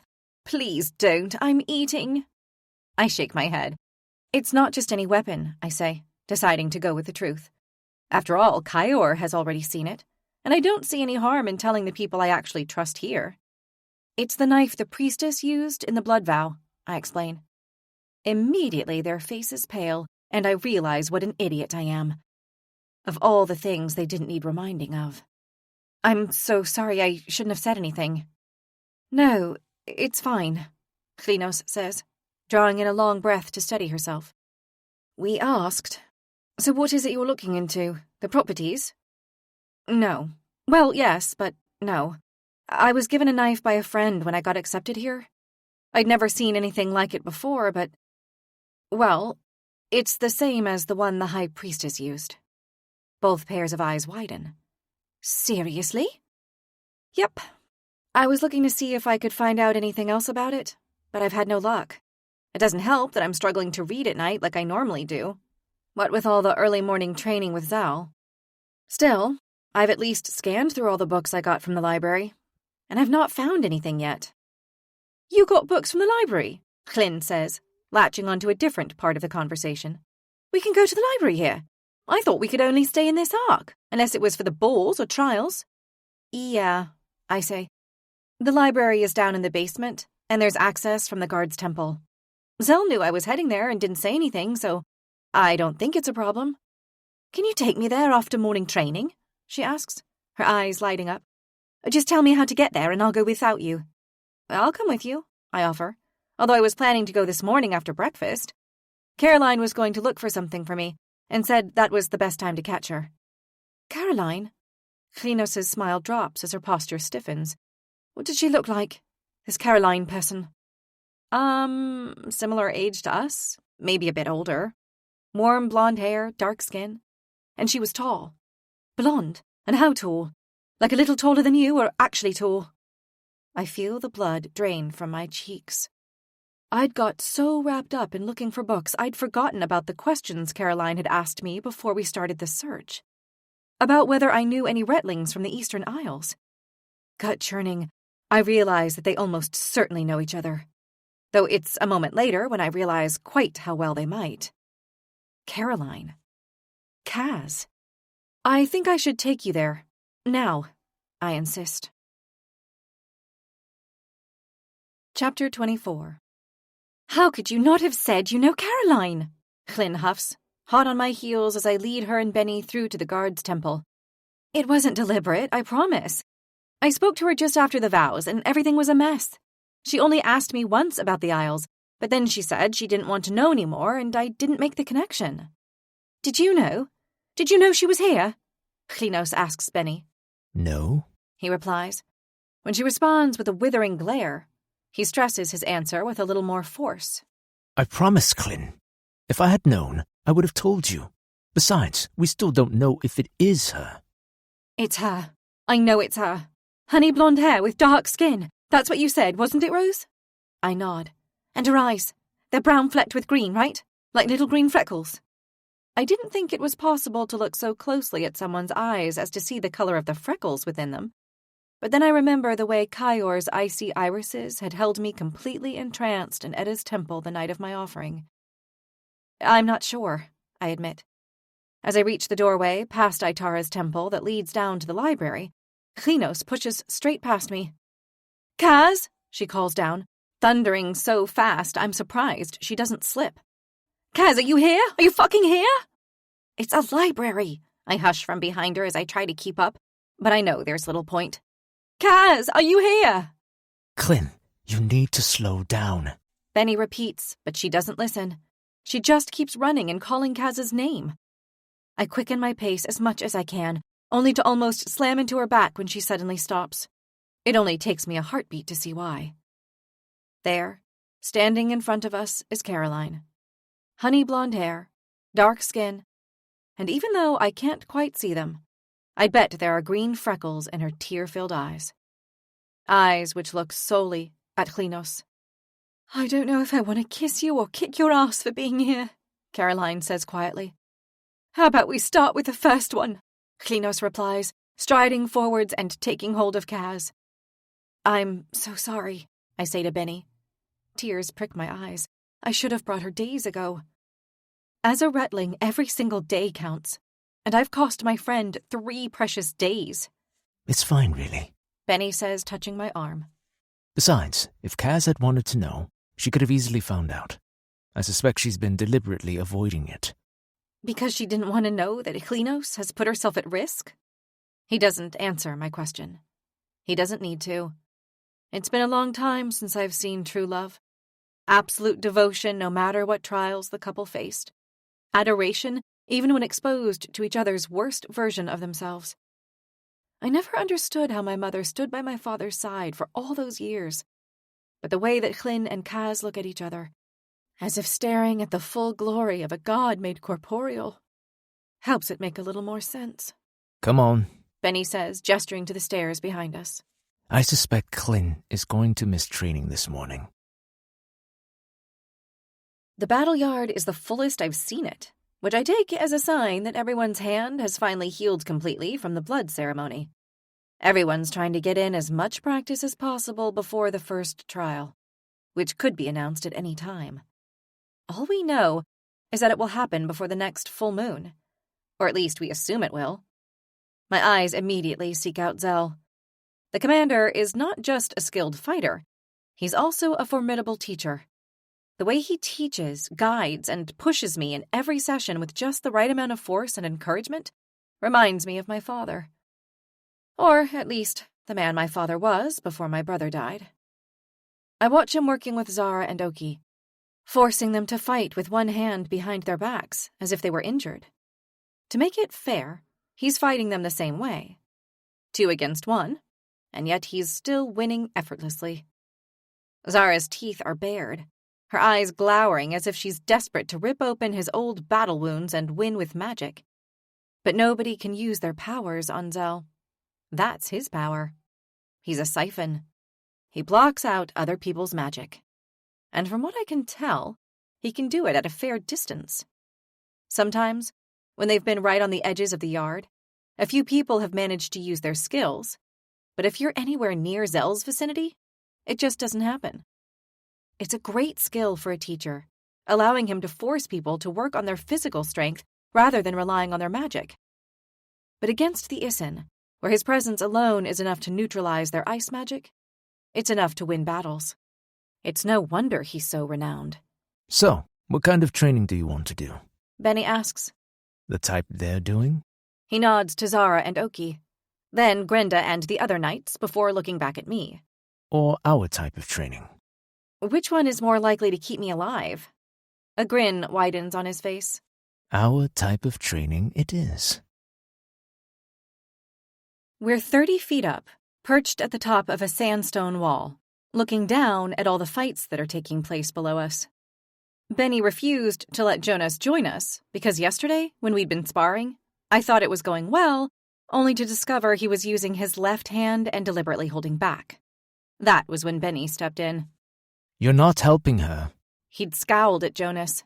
If anything, you're giving her a false sense of confidence. That was definitely something Benny couldn't be accused of. He'd had me flat on my back in a matter of minutes, then called Klinos to join us. He'd blindfolded her, then handed me an axe, while leaving her with nothing more than a wooden shield so I could see just how inferior a fighter I was. When he'd called over Locke, I wanted to throw down my axe and cry. Don't get me wrong, it's not that you're bad. He says to me today as we survey the crowded training yard. It's just that most people here are exceptional. Except perhaps Eleanor, but she's got Shim. Apparently, after I left the ball, everyone learned that Zara's brother and Eleanor are a couple and have been together for years. At this point, they're a well-oiled machine. And with Matthew, the fire wielder, and the Rowell group, they're practically indestructible. Our group has already lost 2 of its members, and as I'm a powerless dud, we are at a distinct disadvantage. But as passive as Benny's powers to slow things down and examine the detail appears to be, having time to observe your opponents is more useful than I thought. Okay, tell me again. What's Shim's weakness? He asks. He loses balance slightly after striking with his sword because he overthrusts, I confirm. Right. Doesn't matter how big he is. If you overthrust, you're going to embarrass yourself. Or, so I've heard.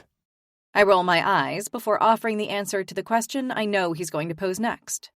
I'd counter it by using his momentum against him, sidestep to his left, his weaker side, pivot, then ideally strike him from behind so that he topples forwards. As much as I wanted to believe that the trials and not the other competitors were the only risks to me, I know that's not true, which is why Benny's right. If I don't know how to at least defend myself against them, the chance of me even getting to the Ophir, let alone winning, is close to 0. Okay, what about Grenda? He asks next. Grenda? You haven't told me Grenda's weaknesses. And that's because she hasn't got any. Not that I can spot. If Grenda's after you, you run. And then you climb something. That's the one advantage you've got on her. On most people. He's not just flattering me. This is the second time we've scaled the wall to get to this viewpoint, and each time I've been up here, I'm comfortably seated long before he's reached his final handhold. Although he was right in saying it's only an advantage on most people, not everyone. Not with the way Kyor scaled the temple. Instinctively, I search the crowded training grounds for the prince, only to find him missing. Obviously, he doesn't think he needs to be here. If it does turn into sparring, Benny carries on, still talking about Grenda. try to get 3-on-1 at a minimum. That's the only way any of us would stand a chance. That said, from what Locke's heard, she's pretty honorable. I can't imagine you needing to watch out for any of the knights, to be honest, unless the whole trial is just to kill as many people as possible. In that case, you're screwed. But so are most of us. At the mention of Locke's name, I seek out the islander. Since the vow ceremony, he can't have said more than 10 words around me. It's good to know that he's still talking to Benny. Benny and I remain there for the next half hour before heading back down the wall. I take a different route down, choosing to go as much horizontally as vertically. The workout it gives my arms is just as good as swinging a sword. I'm around 10 feet from the bottom when I jump down, but as my feet hit the ground, I notice something. Markings on the wall. Knife marks. Hundreds of them scratched in a tally. They stretch several meters across, the older ones looking as though they've been there for years, if not decades. Though there are hundreds of new ones, too, where the chiseled rock is still sharp, the wind and the rain having not yet had time to weather it down. I run my fingers over some of the smoother notches, my eyes drawn to certain ones where the marks are stained deep brown. There doesn't seem to be any rhyme or reason to them. No pattern. So maybe it's to do with the knife used to cut them into the stone. I push the mystery of the marks aside and head back into the center of the arena. Knowing why they're there won't help me stay alive. Zell is free and drinking from a water fountain. My plan is to ask him for a daylight session, but as I approach, a shadow sweeps past me, brushing against my arm. Hey, old man. Time to have a proper fight? The intonation of Kyor's address makes it sound like a term of endearment. I think Cultivaris was just coming to ask me the same. Zell replies with a flash of a smile. He really is everything Kyor isn't. Honorable, polite, not an asshole. At the sound of my name, Kyor twists around and looks at me as if he hadn't been aware that he'd just pushed straight past me. Yep, asshole. He sniffs once, then turns back to Zell. Well, how about I tire you out for a bit? Then there might be the slightest chance Thorn can last 2 minutes. Zell looks at me.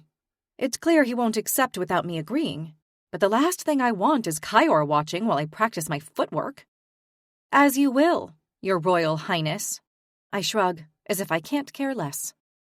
I smile a little as he bristles at the remark, but a moment later he's walking out into the arena and stripping his top off. It looks like I came at the right time, Klinos says, admiring the prince's physique. It's the first time I've seen her since Benny and I left the library, and I can't help but rush to apologize. Klin, I'm so sorry. I swear, it didn't even cross my mind that Caroline... It's fine. She squeezes my shoulder as she beams. It's fine. I know you didn't know. And we're together again now. I'm so happy for you. A surprising heat burns behind my eyes as I remember the way she had spoken about Kaz. My everything. Me too, she grins. By the mother, I'm not letting her go again. Good gods, have you seen the muscles on that man? Her eyes shift away from me, and I know exactly who she's looking at. I'm sorry, but weren't you just saying how happy you were to be reunited with the love of your life? I'm just appreciating the human form, she replies. Yeah, well, that particular human is an evil narcissist that ruins lives. Oh, I know. I just find it funny that you're still looking, given it's your life he ruined. She's not wrong. It's hard not to look. Having stripped off his top, Kyor is now walking barefoot across the sands. Those circles of Rohelm aren't the only tattoos on his body. There's also an orthogonal-shaped rune at the top of his forearm that I've never noticed before. As he and Zell begin moving, it's absolutely impossible to drag my eyes away. The way he holds his sword is so light, so gentle, and yet as he swings the blade in towards Zell, the amount of power in the strike is phenomenal. The clatter of metal sounds out around us, drawing the attention of anyone in the arena who hasn't yet stopped to watch. Light reflects off Kyor's skin, highlighting each curve of his muscles. His pivots are perfect, and his body moves in a fluid arc as he leans away from Zell's blade. His eyes meet mine, and though it's only for a moment, a millisecond, I know exactly what he's saying. He's telling me that when I get to the arena, he's what I'm up against, and I'm toast. Benny, I say, whipping to my side. Tell me he's got a weakness. He's too close to Zell for me to tell. He says. You want to climb the wall and check? Yes is the sensible answer. I should absolutely want to go and study the weapon that is Kyor Naven if I'm going to have any chance of defending myself against him. But the words don't come out. Because going up high to watch will mean looking away, and I'm not sure I can. My mind is 100% full of Kyor. The focus in his eyes, the scars etched in his skin, the way his torso twists and his bare feet pull across the sand as he swerves and ducks another strike from Zell.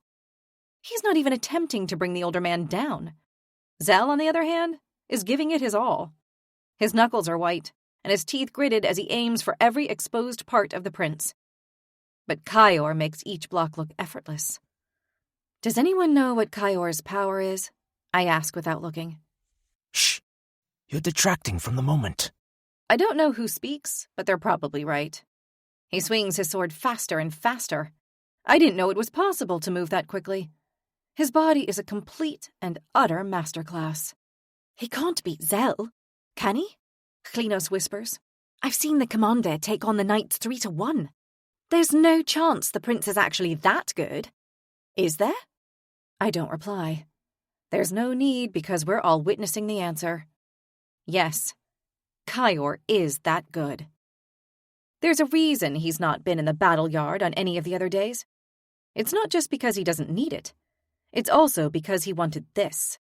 He wanted the rest of the Retlings to be blindsided by just how fucking good he is. He wants us to see and know that the gifting is his to lose. So much for it being nepotism that put him at the head of the army. If this is how he fights in battle, then he deserves everything that's been given to him. For a split second, Zell gets an edge back, and my heart stutters, but then a smile flickers on Kyor's lips, and I realize it was all a ploy. He's going in for the final strike. In a move that is as beautiful as it is deadly, Kyor lifts his leg and smashes it right into Zell's chest. The instructor stumbles back, momentum taking him all the way to the ground. A second later, Kyor has his sword at Zell's throat. Don't be mad, old man, he says when he finally moves the blade out of the way, replacing it with his hand to help Zell up. I had a pretty good teacher. You know, if I'd been in my prime, I would have gotten you at the beginning when you were playing with that sword like a circus performer. Zell complains as he stands upright. So you say. Kyor grins. But we both know I would have kicked your ass then, too. The pair seem completely oblivious to us all watching on, and would probably stay that way, only Zara steps forward, breaking the moment. Prince Kyor, she says, bowing in a way that's so sycophantic it makes me nauseous. It would be the greatest honor of my life if you would train with me. Train me, she clarifies. Silence falls again as every pair of eyes shifts from Zell and Kyor to Zara and the prince. My heart is beating so damn fast. It's probably just because they'd be a deadly combination together, with me at the top of their kill list. Yes, That's undoubtedly the reason I feel like I can't breathe. It's definitely not because Zara training with Kyor would mean her getting to see him sweaty and half naked more often. No. I would have to be completely insane to be thinking something like that. For a moment, his eyes narrowing on Zara, Kyor doesn't speak. You're the one who got rid of the runts? You wanted to make sure only the best got through? That's me. She beams with pride. I watch the twitch of his lips and somehow already know what he's going to say. I'd rather train Cult of Varus than you, he says, nodding towards me before meeting my eyes with that icy gaze.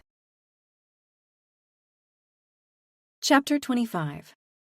The next morning, I arrive for my pre-dawn training session with Zell, only to falter as I enter the battle yard. Kyor is there, leaning against the wall without a scrap of fabric on his torso despite the cold. I'll come back later, I say, turning to leave. But before I can move, Zell steps out of the shadows and shakes his head. He's here to help. Kyor snorts. I'm here to trounce you. It'll be fun. The commander levels a withering look at the prince, who offers a jerk of his shoulder and a half shrug. At least the smirk is now gone from his face. We still need to work on your stance, Zell says. Without weight on your side, if you don't position yourself correctly, you're too easy to topple. I press my lips tightly together. We've been working on this in the last few sessions, and I'd thought I was making good progress. Though if Zell's brought Kyor in to humiliate me, he obviously doesn't think the same. Every step needs to become instinctual, Zell continues. We're aiming for muscle memory, so that your body, not your mind, is what controls how you move. He shifts into a low stance, knees bent, feet apart. His movements are precise and elegant, like a blade being drawn from its sheath. Focus on balance first, he instructs. Without balance, you fall. Kyor grins like a wolf scenting prey. And falling means you die. I shoot him a glare, then mirror Zell's stance. My thighs, already tired from the last few days, start to burn almost instantly, and my back foot wobbles. Kyor doesn't miss it. He steps in close and I immediately prepare to back away, but then he grabs my hip with one strong hand, the other reaching down to nudge my ankle wider. I tense until I realize he's helping me get my stance right. What the fuck? Too narrow, he says. His breath brushes my ear, his voice irritatingly smug. You'd topple like a drunk with one push. The comment hits close to home, bringing up memories of finding my father sprawled on the floor too many times to count. I shake them off and focus on the present. Because out of the two of us, there's only one who arrived at the first ball barely able to stand and drinking from the bottle. You'd know, I mutter. Your stubbornness is going to be the death of you. He taps my shin with the flat of his boot. Wait forward. Zell clears his throat, the sound sharp as a whip crack. Less commentary, more correction. Kyor sighs, but presses down lightly on my shoulder, forcing me lower. My legs tremble. Better. Now move.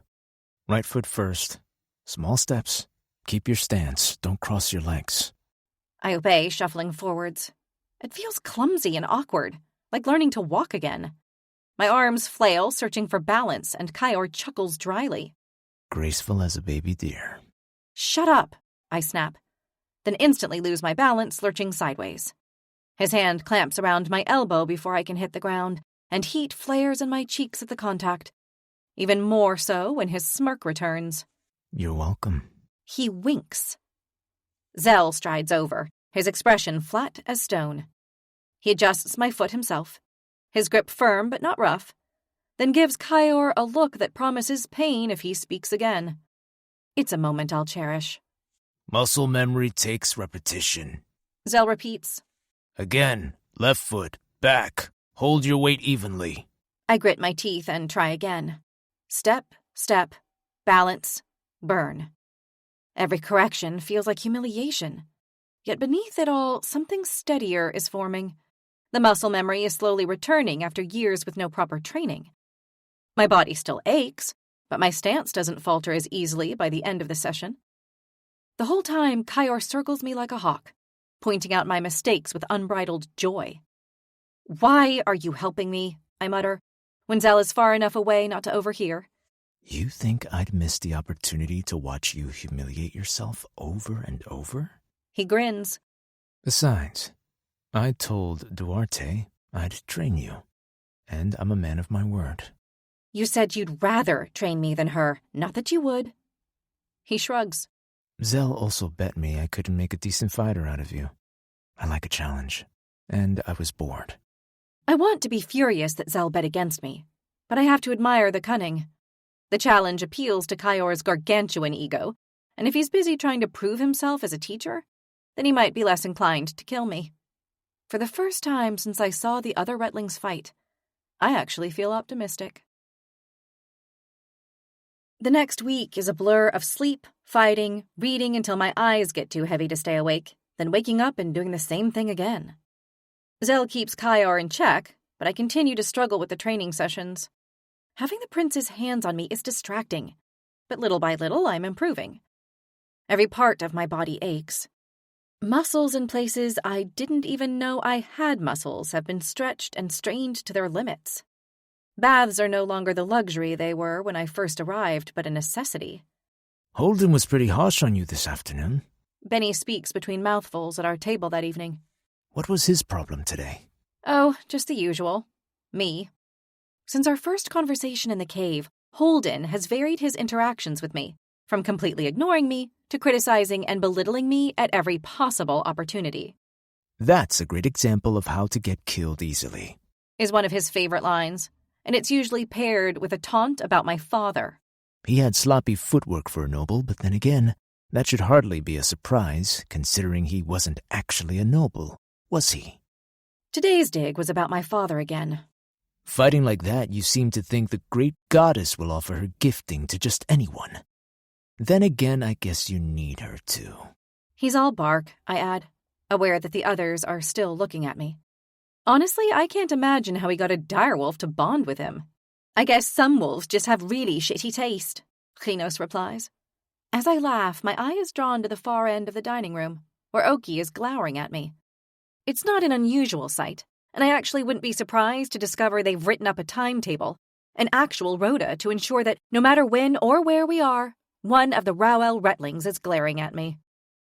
You know we have spare beds in our dorm, Klinos says, staring pointedly at the Rowell group. You can move in if you like. Safety in numbers and all that. Safety from Zara is what I'm sure she means.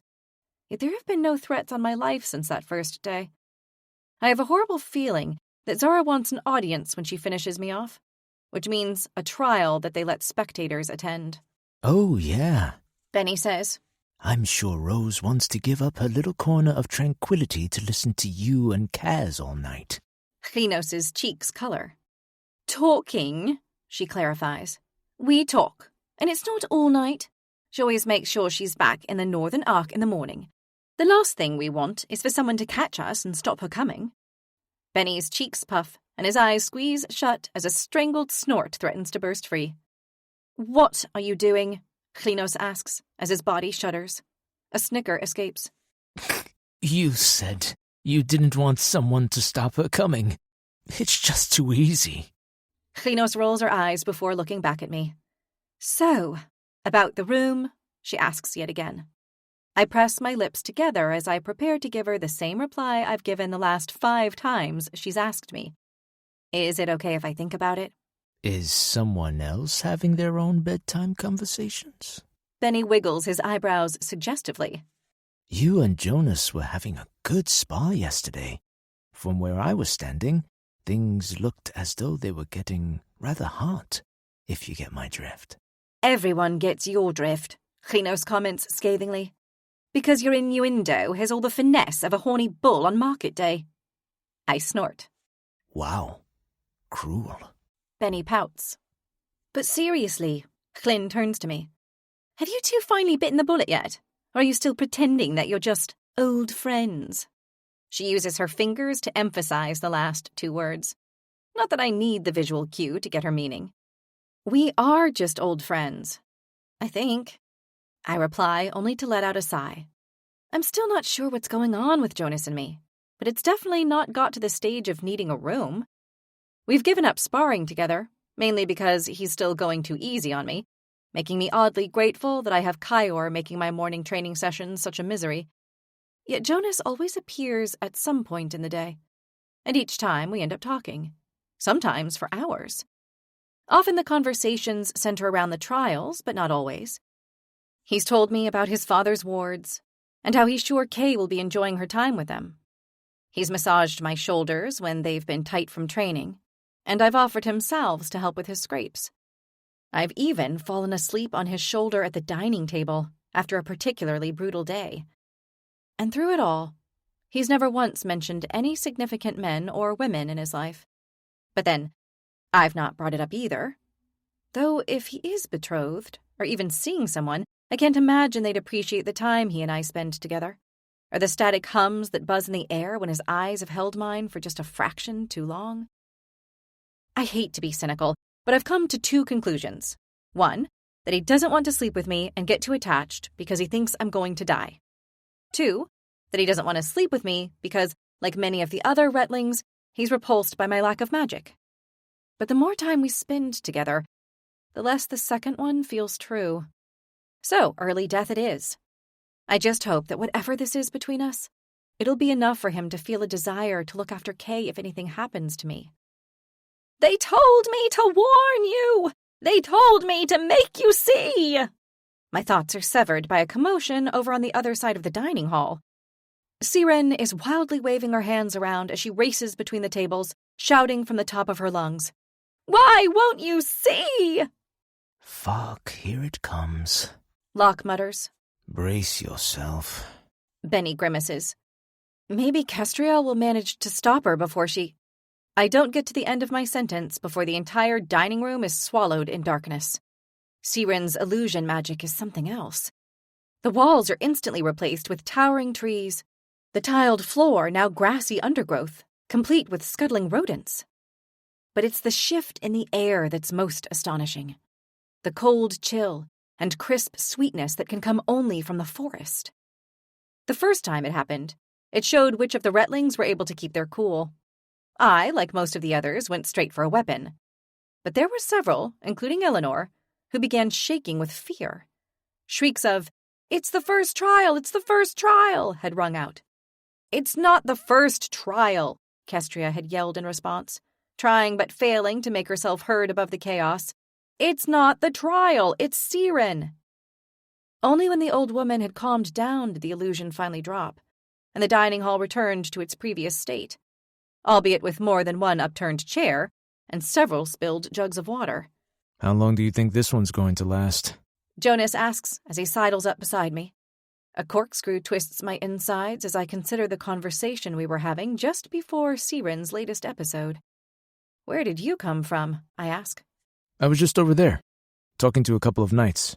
Apparently, they think the first trial will be within the next 3 days." "I'm pretty sure someone said that 3 days ago," I remind him.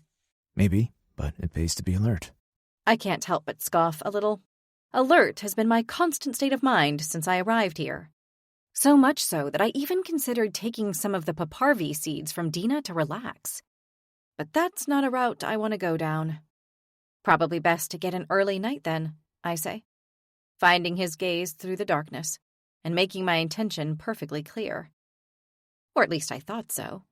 "That's probably best," he replies without a hint of hesitation.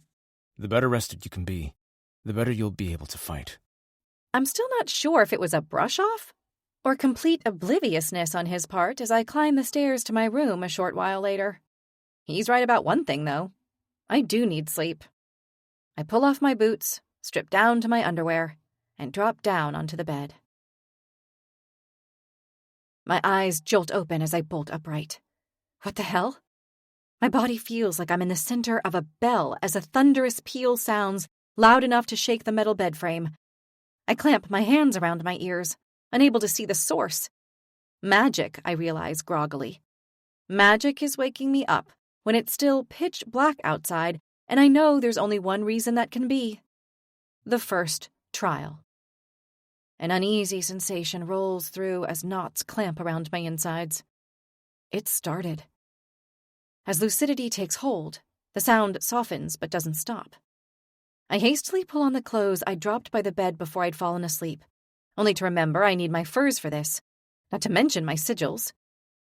The ruckus is muddying my thoughts, and there's no way I'll do a good job of painting my sigils in here. So when my boots are on, I sheath my daggers, grab the tin of blue paint and a brush, and head downstairs. I swear the metal staircase creaks more every time I go up and down, and I can't help but wonder if Zara's loosened the screws so that I'll tumble to my death. I dismiss the thought quite quickly, as that's not her style. She'll want to look into the whites of my eyes as she kills me. I've just reached the bottom step when Jonas appears next to me. He's got a bag with weapons on his back, and despite not being fully dressed, has already painted his sigils. How the hell have I not seen him topless before now? I try not to gape, but it's damn hard. Of course, I knew he was toned. I've seen his bare arms often enough. But his chest? His shoulder blades? His tattoos? Not just Rohelm rings, but the lines of Galrek, too. Probably for his time spent training there when he was 18. And a sweeping letter U for Una, his mother, who passed away when he was only a toddler. A small line of hair runs from his belly button down, and it's only when he clears his throat that I realize I was looking in entirely the wrong direction.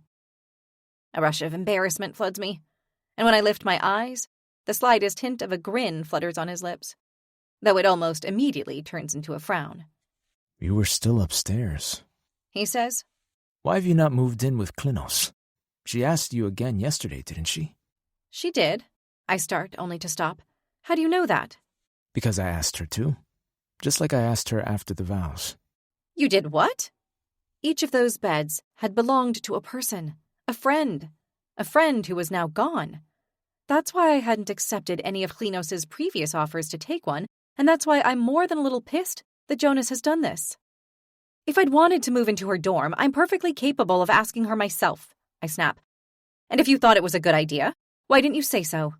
I don't know, he admits. I guess I didn't want you to feel like I was coddling you.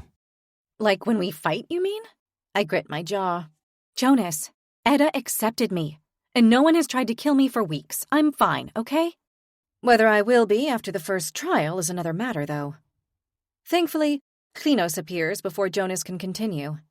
Trailing behind her is a tired-looking Caroline. From the way both of them are rubbing their eyes, they didn't get much sleep either. Jonas's eyes widen. She's not a Retling. Why is she here? Kaz's lips purse slightly, but Klinos doesn't miss a beat. Library delivery service, she says. Now, should we get going? This damn ringing is driving me insane. And I don't know about you, but I've got a trial to survive. Chapter 26. Over half the Retlings are already gathered in the dining hall, almost all of them bedraggled, and like me, still needing to draw on their sigils. Do me a favor and try to stay alive, will you? Caroline whispers as she kisses Klinos at the door. It's not a small peck, either. Klinos' hands reach around the back of Caroline's neck as she pulls her in close. It's the kind of kiss I might do in private, if I was in the right mood. And a pang of jealousy streaks through me at the way they press their foreheads together when their lips part. Theirs is the type of love that doesn't require words, and seeing them together makes it feel impossible that they'd ever been apart. She's not actually from the library, is she? Jonas whispers in my ear. Oh, she is, I tell him. She definitely is. 5 minutes later, sigils have been painted. The rest of the Retlings have arrived, and Holden and Zell appear at the front of the dining room. Speculation has run rife, not just about what the trials will be, but how we will get to them. Many of the Retlings are keen to experience portation, but much to their disappointment, we are merely led out into the battle yard, where the same series of carriages used previously await us. So, what do you think we're going to face? I ask as I pile into a carriage. Estelle goes with Kestrel and Siren this time, and without Jai and Coulter, the carriage feels close to empty. It's hard to guess what direction we're heading in right now, Benny replies, glancing up at the skylight.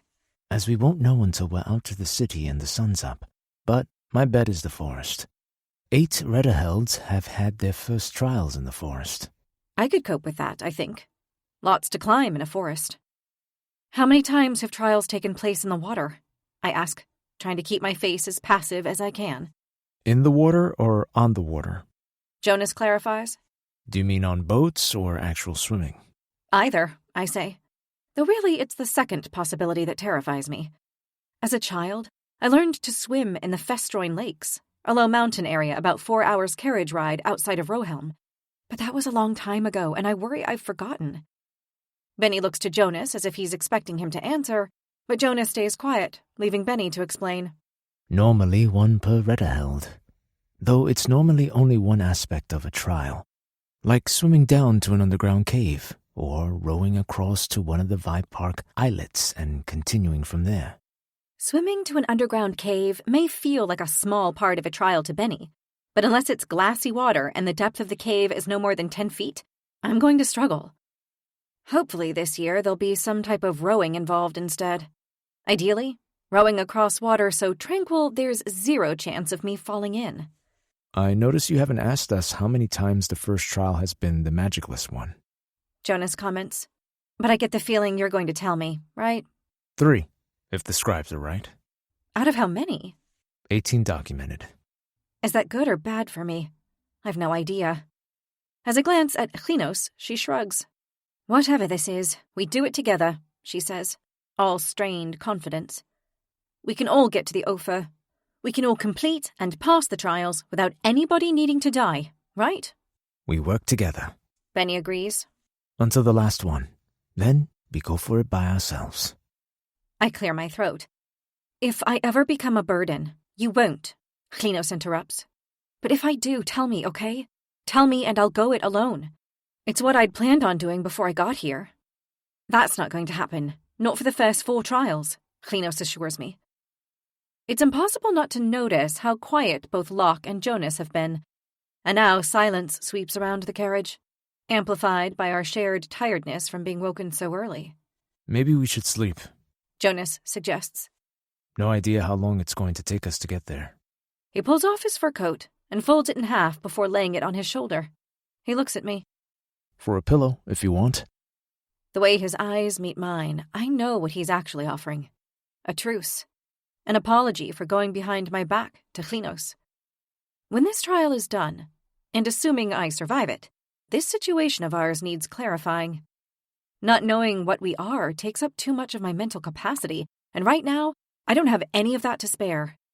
For now, the thought of a comfy shoulder and a share of someone else's body heat is too good to pass up. Just don't forget to wake me when the trial begins, I say before snuggling down and closing my eyes, my head resting against him. West. I'm telling you, we've definitely gone further west. I'm not woken by our arrival at the trials, but by Jonas and Benny at loggerheads. We're going west now, Jonas says. But I think we've gone north just as much. That would put us in the Afavan Force. We went north to start with because we had to go through Festroin. Benny replies. Which, given you're the local, I thought you would have known. But while you were snuggling up with Rose, I was awake, and that's how I know we've been going west the entire time. I'm telling you, we're at the coast. Benny looks to Locke. What do you hear? He asks. Forest or water? Right now, I just hear a lot of horses' hooves and you two arguing. Locke replies sourly. Clint and I suppress a smirk. As I glance up, I can see the sun directly above us. I'm not exactly sure what time it was when we left, but I must have been asleep for at least 6 hours. That's more hours than I'd slept in my room. And I should feel rested, only there's a crick in my neck from sleeping against Jonas that reminds me of my bed in the slums. I wonder what bed Kay is sleeping on. If she's warm, well-fed, happy. With effort, I push my worries down. I can't afford to be distracted, not now. It's only when I go to rub my neck that I realize my fingers are entwined with Jonas's. I've no idea when it happened, but given how much longer he's been awake, he must have noticed. As subtly as I can, I try to draw my hand away, and as I move, my eyes fall on Klinos. This time, I'm well aware of her smirk directed at me, a smirk that evaporates when Locke suddenly stiffens. "Locke," she says, "what is it? What can you hear?" The older islander flinches at her voice, blinking and shaking his head. It doesn't make sense, he mutters. I don't understand. It doesn't make sense. Benny leans forward in his seat. What? What doesn't make sense? Locke, buddy, what can you hear? Rather than replying, Locke continues to shake his head. Jonas and I exchange a concerned look. Locke's certainly the least sociable in the group, but he's never been like this before.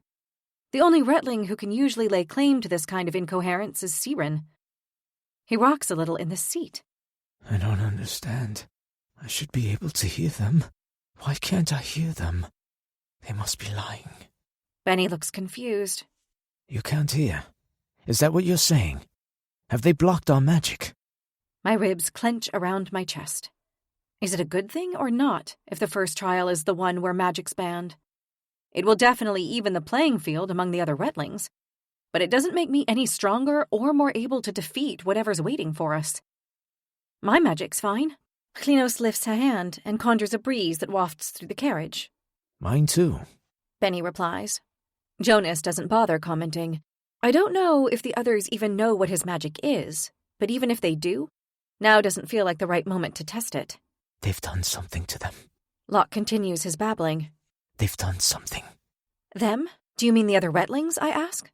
Only for a noise from outside to steal our attention. The driver of the carriage is calling out, slowing the horses. As it draws to a stop, none of us move. I don't think I want to do this. Locke's voice sounds more like a child's than a middle-aged man's. I don't think I can do this. I don't think I can face them. Jonas reaches over and grabs his hand. You heard what we said on the way over here, didn't you? Whatever it is we're about to face, we face it together. Warmth floods through me. Jonas may have made more than one comment that has irked me over the past couple of weeks, but then he goes and does something like this, finds exactly the right words to say, and my heart melts. Come on, buddy. I've got you, Benny says.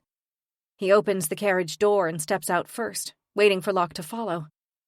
As Klinos stands to join them, Jonas grabs me by the wrist. 1 minute, He says. Just give me 1 minute.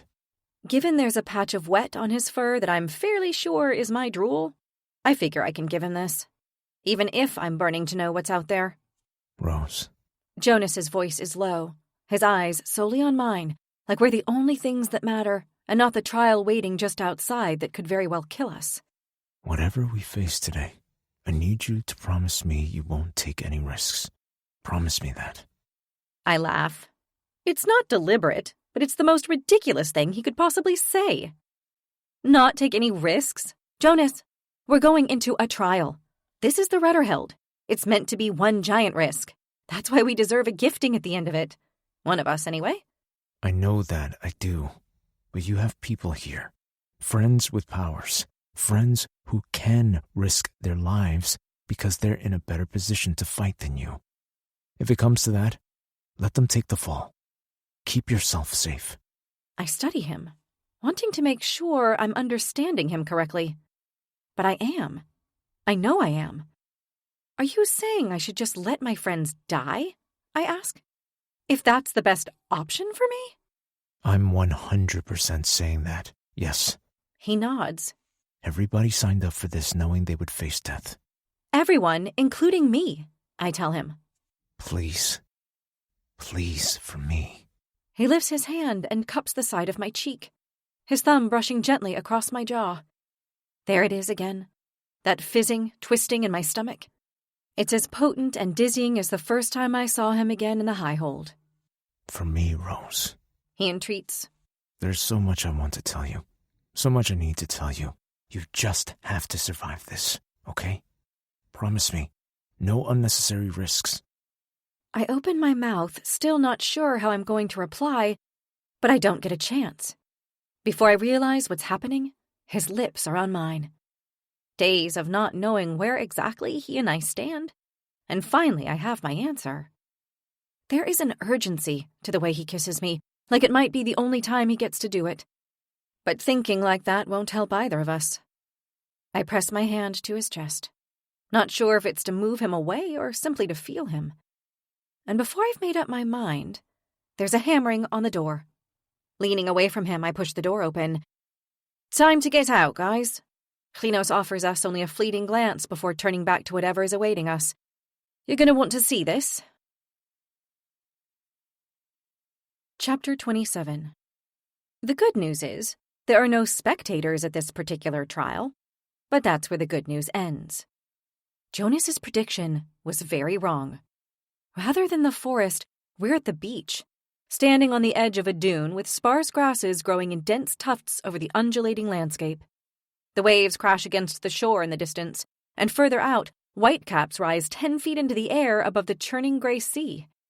But it barely warrants a second glance, because we're not swimming today, or ever going in the water. No. Our trial has to do with what's standing on the stretch of sand in front of the shoreline. Are those? I trail off, gaping. Jotnar. Benny answers, as he rubs at the back of his neck. Those are Jotnar. Of course, I've heard of Jotnar before. The 30-foot-tall giants filled the storybooks my parents would read me as a child. They're said to roam the frozen islands beyond the Turalian territory, eating everything in their path, from whole cattle and humans to boulders and icebergs. But I never believed they were real. And goddess bless, some of them are definitely over 30 feet. My mind can hardly accept that they're real. Perhaps they're not. Maybe they're nothing more than an illusion, like the type Siren creates. But something tells me that isn't the case. Did you know Jotuns were real? Klinos' words echo my own thoughts. Jotnar. Jonas corrects. Jotun is only used for the singular. It's like you're asking, did you know mouses were real instead of mice? Honestly, my jaw drops slightly. You think now is the best time for a grammar lesson? This time Jonas has the sense to stay quiet. As we stand there in collective awe, several questions roll through my head. Firstly, where did the priestesses get them? And how have they wrangled them onto the mainland? And more importantly, how are we going to survive this? It's clear from the pained expressions, gritted jaws, and bulging eyes of the gargantuan Jotnar that they have been bound by some kind of magic. Held in place, I'm guessing, until the Retlings have been told exactly what we need to do. Despite their visible pain, not a sound rolls from their drool-covered lips. Is that what Locke was talking about? Are the Jotnar what he couldn't hear? I swallow the lump sticking in my throat and squeeze Jonas's hand. He squeezes back. Remember what I said, He whispers. People have already begun to cluster together in their allegiances, creating colored pools of shell-shocked Retlings. There's something almost prophetic about the colors. The way the Rohelm black mirrors the gray clouds above us, while the Galrekians in their emerald green remind me of the tufts of seagrass that break through the dunes. But it's the red my eyes linger on the most. With both the knights and Rauel Retlings in red different shades of the color, I can't help but wonder if it's a sign that by the time this trial is over, the sand will be soaked in blood. As my group stands wide-eyed with panic, it's almost a relief to see that even the knights looked shocked. No preferential treatment there, then. That's something. I scrutinize the other contestants, and don't find a single face that looks anything but terrified. Until I spot him. I'm sure, being the prince and commander of the army, he could have his choice of allegiances, and yet the way he stands apart from the other Retlings implies he's decided against making any. Rather than fear, a crinkle of mild confusion is all that clouds Kyor's expression as he stares at the creatures one by one. Then, without explanation, he shifts his attention up to the sky and kicks off his shoes, digging his toes into the earth. It's the oddest battle preparation I've seen. Fingers crossed one of them will crush that lying, vindictive bastard. I turn to my side to see Estelle standing there, her jaw locked. From the way her eyes are trained on the prince, there's no doubt as to who she's talking about. Clearly, there's something in the rumor I heard about Kyor and her sister. It's her, Klinos murmurs as she stiffens beside me, drawing my attention away from Estelle. The high priestess Mila strides across the sand, her robe billowing in the salt-filled breeze as her amethyst stone reflects the midday sun. As she stops directly in front of 3 of the Jotnar, I release Jonas's hand and feel for the dagger at my side. I'm not sure what good a blade like this will do against a giant, but it's all I have. Retlings, welcome to your first trial. Mila's voice booms around us, and several of the Jotnar snarl at the sound, their lips curling back from their sharp, pointed yellow teeth. Somewhere across the way, I hear a whimper from one of the other Retlings, and I can't say I blame them. This trial will be timed. She waves her hand, and a platform complete with a priestess and a 10-foot hourglass sand timer appears to the left of us. A simple cloaking spell, I assume, and though it looks good, I can't help but wonder if Edda really asked for such dramatics at the first honoring of her name. Your task is straightforward. Those of you who survive the next 30 minutes will live to see another day. 30 minutes. 1,800 seconds. That's all I have to stay alive for. Easy. The time will begin when each of you sets foot on the sand, she continues. But there is another caveat. Any of you who bring down a Jotun permanently will immediately be removed from the trial and excused from the second trial as a reward. Gasps, mutters, and murmurs ripple around us. Is that even something she can do? I whisper. Can she excuse Retlings from one of the trials? She's the High Priestess of Edda. Jonas shrugs. She's the one who hears what the goddess wants. Retlings, take your places. The High Priestess lifts her hand to beckon us forwards, and then moves to the platform. There are 40 of us and 9 Jotnar. That means 4.4 people for each giant. Obviously not an even number, but with the variation in people's allegiance sizes, some of the bigger groups could split into 2 or more. But the announcement of the reward changes everything. Surely everyone will want to bring down a Jotun alone. It's a mess. Suddenly, we're not just fighting the giants, we're fighting each other too. The line of Retlings begins moving forwards, heading onto the beach. Several people drag their heels, 1 or 2 out of fear, but others, like myself, are trying to work out which Jotun will be easiest to take down. The allegiance still holds, Benny announces firmly as our group huddles together. It doesn't matter which one of us takes it down, right? If any of us get excused from the second trial, then that's a win. Right, I agree. My heart is beating so fast, I'm having to remind myself to breathe as I move forward. As fear threatens to consume me, Zell's words of advice echo in my mind. I know myself.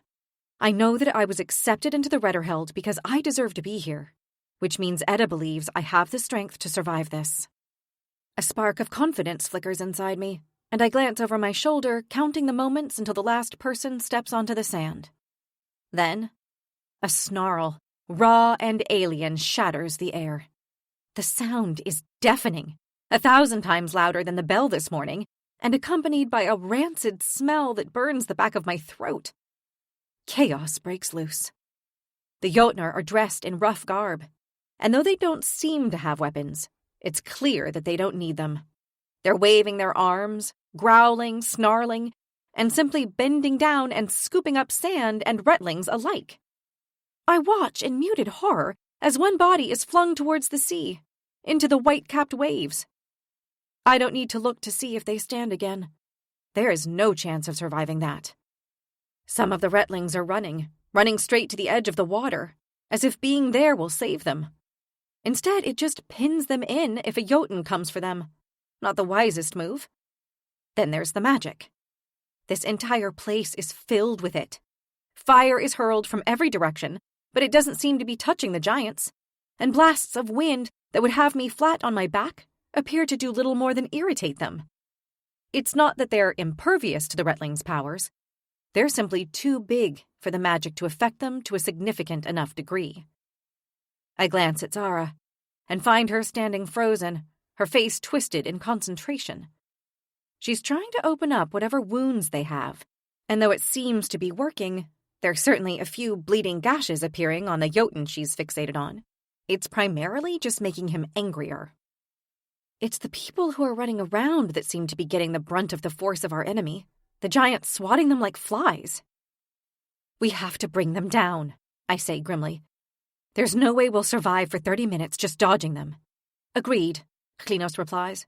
That one! The one with the jagged scar! Jonas yells.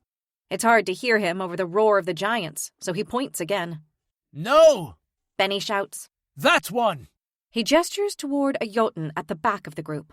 Even the smallest of the monsters are at least 30 feet, but the one Benny has picked must have another 10 feet on that. Ignoring Benny, Jonas tugs me toward the Jotun he picked. but the Eastern Islander shakes his head. That's one! Benny says again, more adamantly this time. I pull my hand from Jonas's grip. He can see, I say, hoping Benny doesn't mind me sharing what his power is. He can see, Jonas. He knows which one to go for. Trust us, please. Jonas looks between us, pressing his lips together. It's enormous. Trust me, I plead. A muscle twitches along his jaw. Fine, but only if you remember what I said. He murmurs before sprinting across the sand towards Benny. As I move to follow them, a figure appears at my side. Estelle. You want another pair of hands? She asks. Since we're facing giants, I give the only reply that I can. Absolutely, the more the merrier. Together, we race towards the others, who are now less than 20 feet from the colossal creature Benny chose. What are we doing? I yell above the roars. His legs! Benny hollers back. He's struggling to hold weight on them. I'd guess he took the biggest beating when the priestesses brought them here. It hurts him to walk, meaning we don't have to worry about him kicking out or chasing us. We just have to worry about his fists. That's not exactly a little worry, Jonas shouts, jumping back as the Jotun bends down and swings at us. His clenched fist is easily the size of a carriage, and it hurls through the air with such a force that even the wind it creates is enough to unbalance me. As I watch, powerless, Klinos sends a blast of air at his chest. It doesn't stop him, but he slows by a fraction. He's in pain, Estelle reminds us, and that just made him angrier. She's an empath, another skill that's absolutely useless in this scenario. We've no fire wielders, no one who can raise the temperature of the Jotun's blood until it boils. Just people who can look and hear and feel its emotion. Brilliant. Jonas. I turn to the only one of us beside Hlyn whose magic physically does something. Can you use your powers on him? Maybe if he's disoriented, we can lead him into the sea. I can try, he says dubiously. Jonas steps back and raises his hands. I see his muscles twitch, his jaw tighten. I can practically feel the power radiating from him. I think it's working, I murmur. The Jotun slows its movements, as if confused. That's good. I remember exactly how Jonas's powers affected me, and the blindness it brings means the giant won't notice us coming at it with our weapons. But as I move to make my first strike, the Jotun lets out a scream. Guttural, animalistic, and putrid, it's strong enough to blow my hair back from my face. He's really mad now, Estelle shrieks. Some powers are even less helpful than none at all, I can't help but think. Still, I use the moment to throw a dagger up towards his neck. The aim is spot on, but he moves his head at the last minute, and the blade bounces off his jaw. It's fine, Jonas says. This will work. I'm disorienting it. He doesn't need fucking disorienting. Benny snaps back. He needs fucking putting down. Benny's right. The confusion of the blindness, the giant is stumbling forwards, the pain of his legs secondary to this new affliction. As I hasten out of his path, I glance across the battlefield. Only one Jotun has been taken down so far. Unsurprisingly, it's the one the knights were fighting. But then something else catches my attention. Kaior is battling a Jotun, alone. He has his Jotun trapped in its own microstorm, and rain pelts down from green-tinged clouds hanging above its head. But it's the lightning that mesmerizes me. Hundreds of forked streaks strike its shoulder as wind knocks it back and forth. Goosebumps that have nothing to do with the storm slide over my skin. Well, that makes my power look pretty shit. Klinos is at my side, blasting another burst of air at our Jotun's fist as it swings above the sand. Your power is definitely not shit, I say. Right now, it's what's keeping us alive. True, but I'm not sure for how long. I struggle to tear my eyes away from the prince. With his powers as a storm weaver, lightning, rain, and wind buffet his foe in an impressive display. He really is formidable. And a distraction I really don't need at the moment. I refocus. Daggers aren't any good against the giant, as the blades merely bounce off its thick, leathery skin. And though Benny and Locke are getting a few swipes in with their swords, they're barely slicing through the giant's top layer of skin. We have one very unhappy big fella here, Benny yells. We need to switch this up, and whatever the hell you're doing, Jonas, for fuck's sake, stop it. I'm helping. You're not, Estelle snaps. Any minute now he's going to... The Jotun roars as it lashes out, its whole body sweeping in a wide circle that catches Jonas on the thigh before continuing on. Klinos is blasting everything she has at it, but it's not making the slightest bit of difference. When its fist swings out the next time, it collides with Estelle. The crunch of her bones reverberates in my ears as her body is thrown up into the air. She hits the sand with a lifeless thud. Guilt swamps me, but I can't let it distract me. Not now. We are losing this. We are losing our lives. As I stand there, frozen by indecision, Benny and Locke continue attacking with their swords, but it's not going to be enough. We're only getting weaker, and the giant's just getting more pissed off. Rose! Jonas calls out to me. Do you remember what I said? What you need to do? He nods across to the sand timer, and I see the half hour is already more than halfway gone. He's telling me to save myself. But Klinos is giving it everything she has. Benny, too. Estelle is a crumpled heap on the sand, and like fuck I'm going to leave them to a fate like that. I have to do something. Know yourself. That's what Zell told me to do. Well, I do know myself. I know I can throw knives, and I know I can climb. The thought has barely formed when it hits me. There's only one thing here that I can scale, and doing it might actually help us. Chapter 28. Keep him distracted! I yell at the others, not giving myself a moment to consider what I'm about to do. Pain, blind him, I don't care, just keep him distracted! Rose, whatever you're planning, don't do it! Jonas shouts back, but I block him out as I run towards the Jotun and launch myself upwards. My hands clawed his calves and the thick bristly hair that covers them.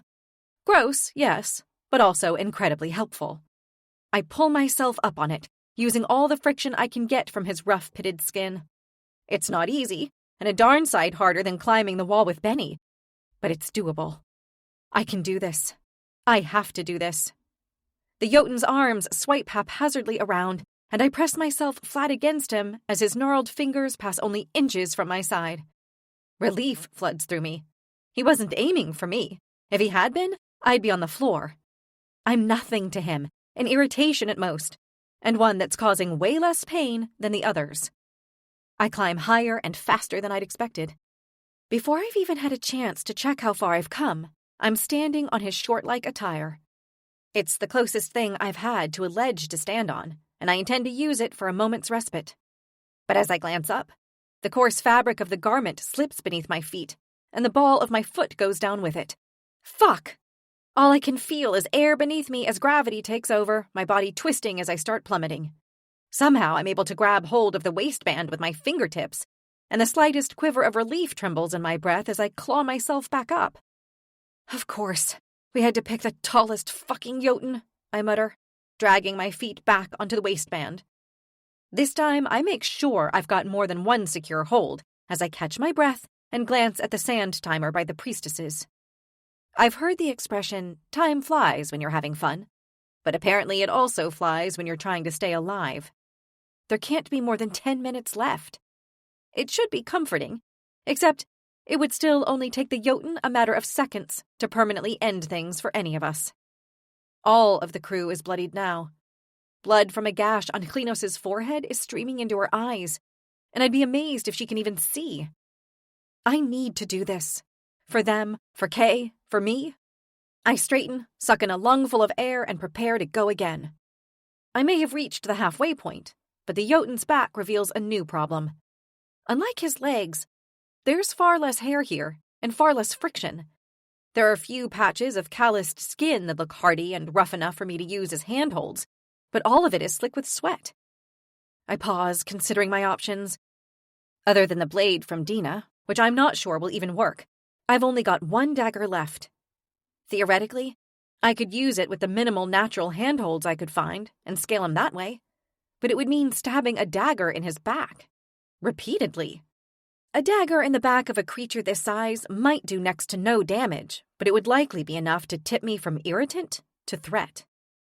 Still balanced on the fabric of his shorts, I search for my next handhold. Oh gods, that is truly disgusting.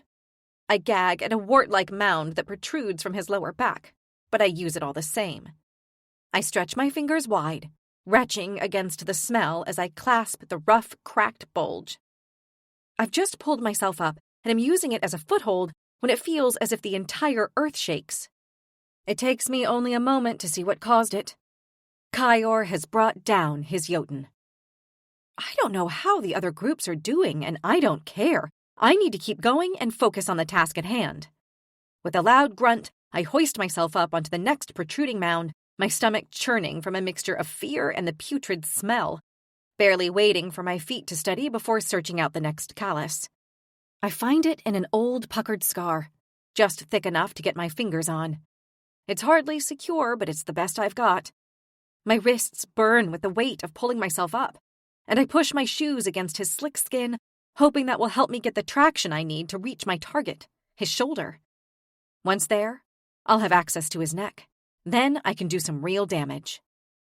With every bit of strength I have left, I grapple upwards and find the wide precipice of his shoulder blades, which will be perfect for hauling myself up. Rose! I'm sure it's Jonas's voice I hear through the torrents of cries and swirling winds, but when I glance down, I can't even see him. Benny, on the other hand, is directly below me, grinning while simultaneously slicing at the giant's ankles, and I'm pretty sure he's grinning because of me. But I have no plans on smiling just yet. The good news is that this is the most stable position I've been in for the entire climb. The bad news is that it's also the easiest position for the Jotun to swat me off. And I can't let that happen. Not until I've done what I need to do. I won't be able to saw at his neck, so the stab wound is limited to be a one-time deal, and to make it significant enough to take him down, I need to do something stupid. With my left hand braced against the tendons of his neck, I reach for my blade and sink it right into his jugular. The skin here is thinner than I thought, immediately yielding under the pressure of the sharpened edge. As blood pools around my hand, I push it in as deep as I can, then swing around and clasp the hilt with both hands. Jumping, I put my whole weight on the hilt. With everything I've got behind it, the knife pulls down the length of his throat. His roar sends pain shooting through my skull, leaving my entire head ringing as my vision blurs. Yet despite the blood pouring from his wound, he's still standing. Right now, his hand is flailing, but if it moves towards his throat to clasp the wound and stop the blood flow, he'll knock me off. Or worse still, crush me. I have no choice. I have to fall. Overriding every rational part of my brain, I pull my dagger out and let myself plummet. A scream tears from my lungs as the air whistles past me, and my body accelerates towards the ground faster and faster. I'm going to die. There's no way I can survive this. "I've got you!" Klinos shouts, but it doesn't feel like she does. I'm falling, and I'm going to hit the sand and break every fucking bone in my body. They're going to crunch like Estelle's, and then Kay. What will happen to Kay? I'm tumbling helplessly through the air, and I brace myself for impact, hoping that if death is going to take me, then it does so fast. But instead, I feel it. The wind. The wind that comes not from the sea, but from the ground, and with just enough force to slow me. Just enough to help me land safely. She has me. Klinos has got me. My feet hit the sand with an almighty thud, sending me to my hands and knees as pain sears through every part of me. "We've got it!" Benny crows in triumph. The Jotun is clearly getting woozy, the blood loss weakening him, and Benny is already following my example and climbing the Jotun's leg. He climbs as far as the stomach, where he plunges his sword into the giant's flesh. Again and again and again he strikes. The blood flows forth like a giant coppery river, washing the sands with the stench of it. The Jotun hunches forwards, clutching his abdomen, and for a split second, I think my friend is about to be crushed. Yet Benny is entirely calm, not a hint of fear on his face, and he jumps sideways just in time. I should have known. With his sight, he was always going to be fine. But have we done it? Blood is pouring from the Jotun. Surely there's no way it survives this. Any second now, it's going to be face down on the ground. The thought hits me a moment too late. Shit! The Jotun is indeed falling, straight towards me. "Rose!" I've barely had time to register the sound of my name when Jonas slams into my side, propelling me forwards and out of the path of the falling giant as it crashes down onto the sand, sending up a spray wide enough to block out the sun and engulf us entirely. Fucking hell, Rose. Jonas pants as his arms hold me tight. His voice is muffled against me. What the fuck were you thinking? You could have died. I could have, I agree, panting, but I didn't. We lie there, a tangled mass of limbs, trying to catch our breath. Fear and anger burn visibly in Jonas's gaze as he glares at me, not to mention pain. Fuck, his leg. I hadn't even thought about that. Running for me like that must have been agony with his injured thigh. Guys, Klinos' voice cuts through the haze, breaking my thoughts. We don't have time to relax. As I twist towards her, I see what she's talking about. I push to my feet. The smaller Jotun, the one Jonas had wanted us to go for, is bearing down on us. Whoever he'd been fighting definitely gave it their best, and blood is pouring from the creature. But he's still on his feet and heading towards us looking angry. Where's Benny? I call out, looking around. If Benny can find a weak spot, then maybe we can bring this one down without any more of us getting hurt. But he's nowhere in sight. My lungs seize. Where the hell is he? He was there before I fell. I saw him. Benny! Benny! I shriek as I turn on the spot, only to stop when a hand grabs my elbow. We don't have time to freak out now. Jonas's face is inches from mine. I'll blind the Jotun. You and the other two do whatever you can. 2? Is that all that's left? Klinos, Locke, and me? Yet as my eyes find Locke, I'm not so sure we can count on him. He's standing upright, but rocking back and forth on the balls of his feet. How the hell one of the other Jotner haven't killed him already, I don't know. Rose, are you listening to me? I blink myself back into the present and nod at Jonas's question, mostly because I've lost the power to speak. Good. Then move. This time, Jonas's powers have more effect on the creature. The Jotun covers its eyes, turning in circles and cries out disoriented. Draw him to the water, Klinos shouts. The waves are high. Even if he can walk through them, it'll slow him down. I sprint towards the Jotun, grabbing Estelle's fallen sword on the way and raising it above my head as I leap forwards and drive it into his thigh. The giant wails as it swivels around in my direction, though I don't wait to see what it'll do. Instead, I race towards the water.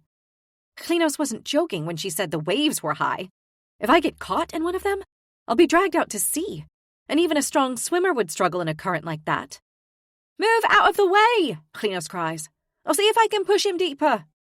The Jotun is walking straight towards the waves, hands clawing at its eyes as it's propelled forwards by the force of Klinos' powers. One glance tells me Klinos is nearly done, that she's scraping the barrel of her magic's reservoir. Her muscles are trembling and her eyes bloodshot. Just a fraction longer, that's all she needs to keep going for. But she hasn't got it in her. Her knees aren't just trembling, I realize. They're about to buckle. And Jonas is the same, though he's already kneeling on the ground, his body slumping forwards. They've both run their well dry. If they take it any further, they could end up unable to restore their powers. They'd be as good as stripped, like me. I can't let that happen. I scan around me, searching for anything or anyone to help, but everyone who's left standing is in the same position. Fear takes hold. Surely this isn't what Edda wants. For most of her retlings to end up dead or stripped in the first fucking trial? Edda!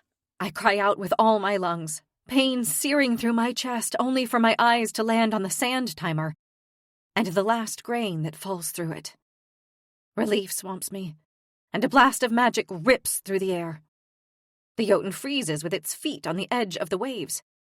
I hold my breath as I survey the scene. The other remaining giants are all in the same state, motionless and silent. I take a shuddering breath. It's over. The first trial is officially over, and I'm still alive. But where the fuck is Benny? Chapter 29. My ears ring in the silence that now smothers us. I press my hand to one side of my head, then the other. There's no pain. Or rather, my ears are in no greater pain than the rest of my body. My knees and elbows are grazed, and the taste of blood fills my mouth. But I'm on my feet, and that's more than the others. Though those feet are unsteady, the reality of what I just faced and survived, has left me listless and lightheaded. Or maybe that's the injuries. Jonas is still on the ground, struggling to stand, while Chinos comforts Locke only feet away from Estelle's glassy-eyed body. "Benny," I call out, looking desperately around for any sign of our friend. A voice booms out from the platform, halting my search. "Retlings, you have survived your first trial." I lift my head, but only by reflex. I don't want to listen to her. I want to find my friend. But when I glance toward the platform, I see them standing beside her. Kyor, Grenda, and one of the Galrek Retlings I still don't know the name of. And there, at the very end, Benny. He's propping himself up on the shoulder of one of the priestesses. But he's there, and very much alive. Relief swamps me with such force that I drop to my knees. "Thank fuck," I mutter. My head falls forward as my chest shudders. They must have been removed from the trial the moment they dealt their fatal blow. "Now rest," Mila continues. "Rest and heal, for who knows when the goddess will next call on you." With that, she, the other priestesses, and the sand timer all disappear. When I finally drag myself back onto my feet, I head over to Jonas. Chinos is already there, helping him up. I move over to his other side and take his arm over my shoulder to balance his weight. "I've got you." What the hell do you think you were doing? He snaps. Putting yourself at risk like that? I told you to run. My jaw drops. "You're joking, right? I saved you." If I hadn't pushed you out of the way, you'd... "You're angry because you're in pain," I say, keeping my voice measured despite my annoyance at his lack of gratitude. "Come on. The sooner we get you in the carriage, the sooner we get you to the healers." I look at Chinos. What's Locke doing? He's standing knee-deep in the water. It's an act I could understand if Sanrot was his fealty god, but his sigils say otherwise. "I don't know. Come on. Let's get Jonas to the carriage. Then I'll go back for Locke." Conquering the sand dunes in our weakened state, and with Jonas less than happy about all the help he needs, isn't exactly easy. And by the time we've got him in the carriage, and Chinos returns to the beach, there's no sign of Locke. "He must have gotten to another carriage," Chinos says after giving up her search and climbing in with Jonas and me. The carriage is painfully empty. We should be happy that we made it through to the next stage, but it's hard to celebrate when so many didn't. The image of Estelle's body, flying through the air, fills my mind. Another image to add to the carousel of nightmares already stored in my head. "You were phenomenal, Rose." Chinos breaks the silence as the horses pull away. "The way you climbed that thing. Unbelievable." I'm glad I was able to use my abilities to climb and throw daggers, but I doubt I'm going to be so lucky in the trials that follow, I say truthfully. She shrugs. "You never know. And you'll also have the non-magical one at some point. And anyway, think about all the people with magic who didn't survive." She's right, and I appreciate her optimism, but while I haven't seen exactly who survived and who didn't, it's likely a few of the weaker Retlings were lost. As such, I can almost guarantee that I'm now officially the runt of the group. As I contemplate who else may or may not have made it, my mind flickers to Zara. What are the chances that she didn't survive? I already know that Kyor did, but at least he's now out of the second trial. I fall asleep at some point and wake to the clatter of carriage doors opening. We're back in the Eastern Arc, where the healers are already waiting. And they're not the only ones. "Thank the gods." Caroline rushes to Chinos' side and buries her head in her shoulder. "All Retlings to the healers. All of you." It's Zell's voice, and hearing it causes a warmth I hadn't expected. His eyes catch mine, and he offers a slight dip of his chin. It might be my imagination, but I'm pretty sure he looks pleased to see me among the living. Unlike the majority of the people who stumble out of the carriages, I'm not entirely sure a trip to the healer is necessary. But then again, I might be able to walk, but I've also got my fair share of cuts and bruises, and maybe a couple of cracked ribs. There's also the fact that I can't hear anything out of my right ear. Yeah, on second thought, a trip to the healers definitely wouldn't hurt. "Sorry, you two." I place my hands on Caroline and Chinos' shoulders. "Gonna have to break it up. I need help with Jonas." "See you later," Caroline whispers as she tucks a strand of bloodied hair behind Chinos' ear. The healing hall is to the left of the dining room, and it's been separated into two areas, those that need the most help, and those that need a quick run over. Chinos and I get grouped together and are quickly whisked behind separate curtain dividers while Jonas is taken away. I think it's just bruised ribs, I tell the healer as he scans his hands over my body. Oh, and my ear, I think it burst my eardrum when it yelled. The healer's cheeks pinch inwards as he mutters something to himself. Even with both working ears, I'm not sure I'd have worked out what he said, only that it wasn't positive. No more words are exchanged between us as the tingling of his magic ripples over my skin. I close my eyes and bask in the sensation. It's like pressing my palm to the temple door to see Dina, or feeling the spell Jonas placed on my door. I just wish it was my own magic causing it, not someone else's. You're good, the healer says as he withdraws his hands from me. Great, thank you. He looks at my blood-soaked clothes. You should bathe and then fetch yourself something to eat, and then rest. He suggests. Who knows when they'll call the next trial? As I clamber to my feet, my stomach churns. There are a lot more healers than usual. Are they here merely because they knew the injuries from the Jotnar would be significant, or for some other reason? Like we need to recover quickly because we're going to be expected to fight again soon. Very soon. The healer's right. Now they've started, they could call the next one at any moment. Maybe they'll cram the other 4 trials in right at the end of the 4 moons. Or maybe they'll be kind and spread them out evenly so we have time to recover. Something tells me it won't be the latter.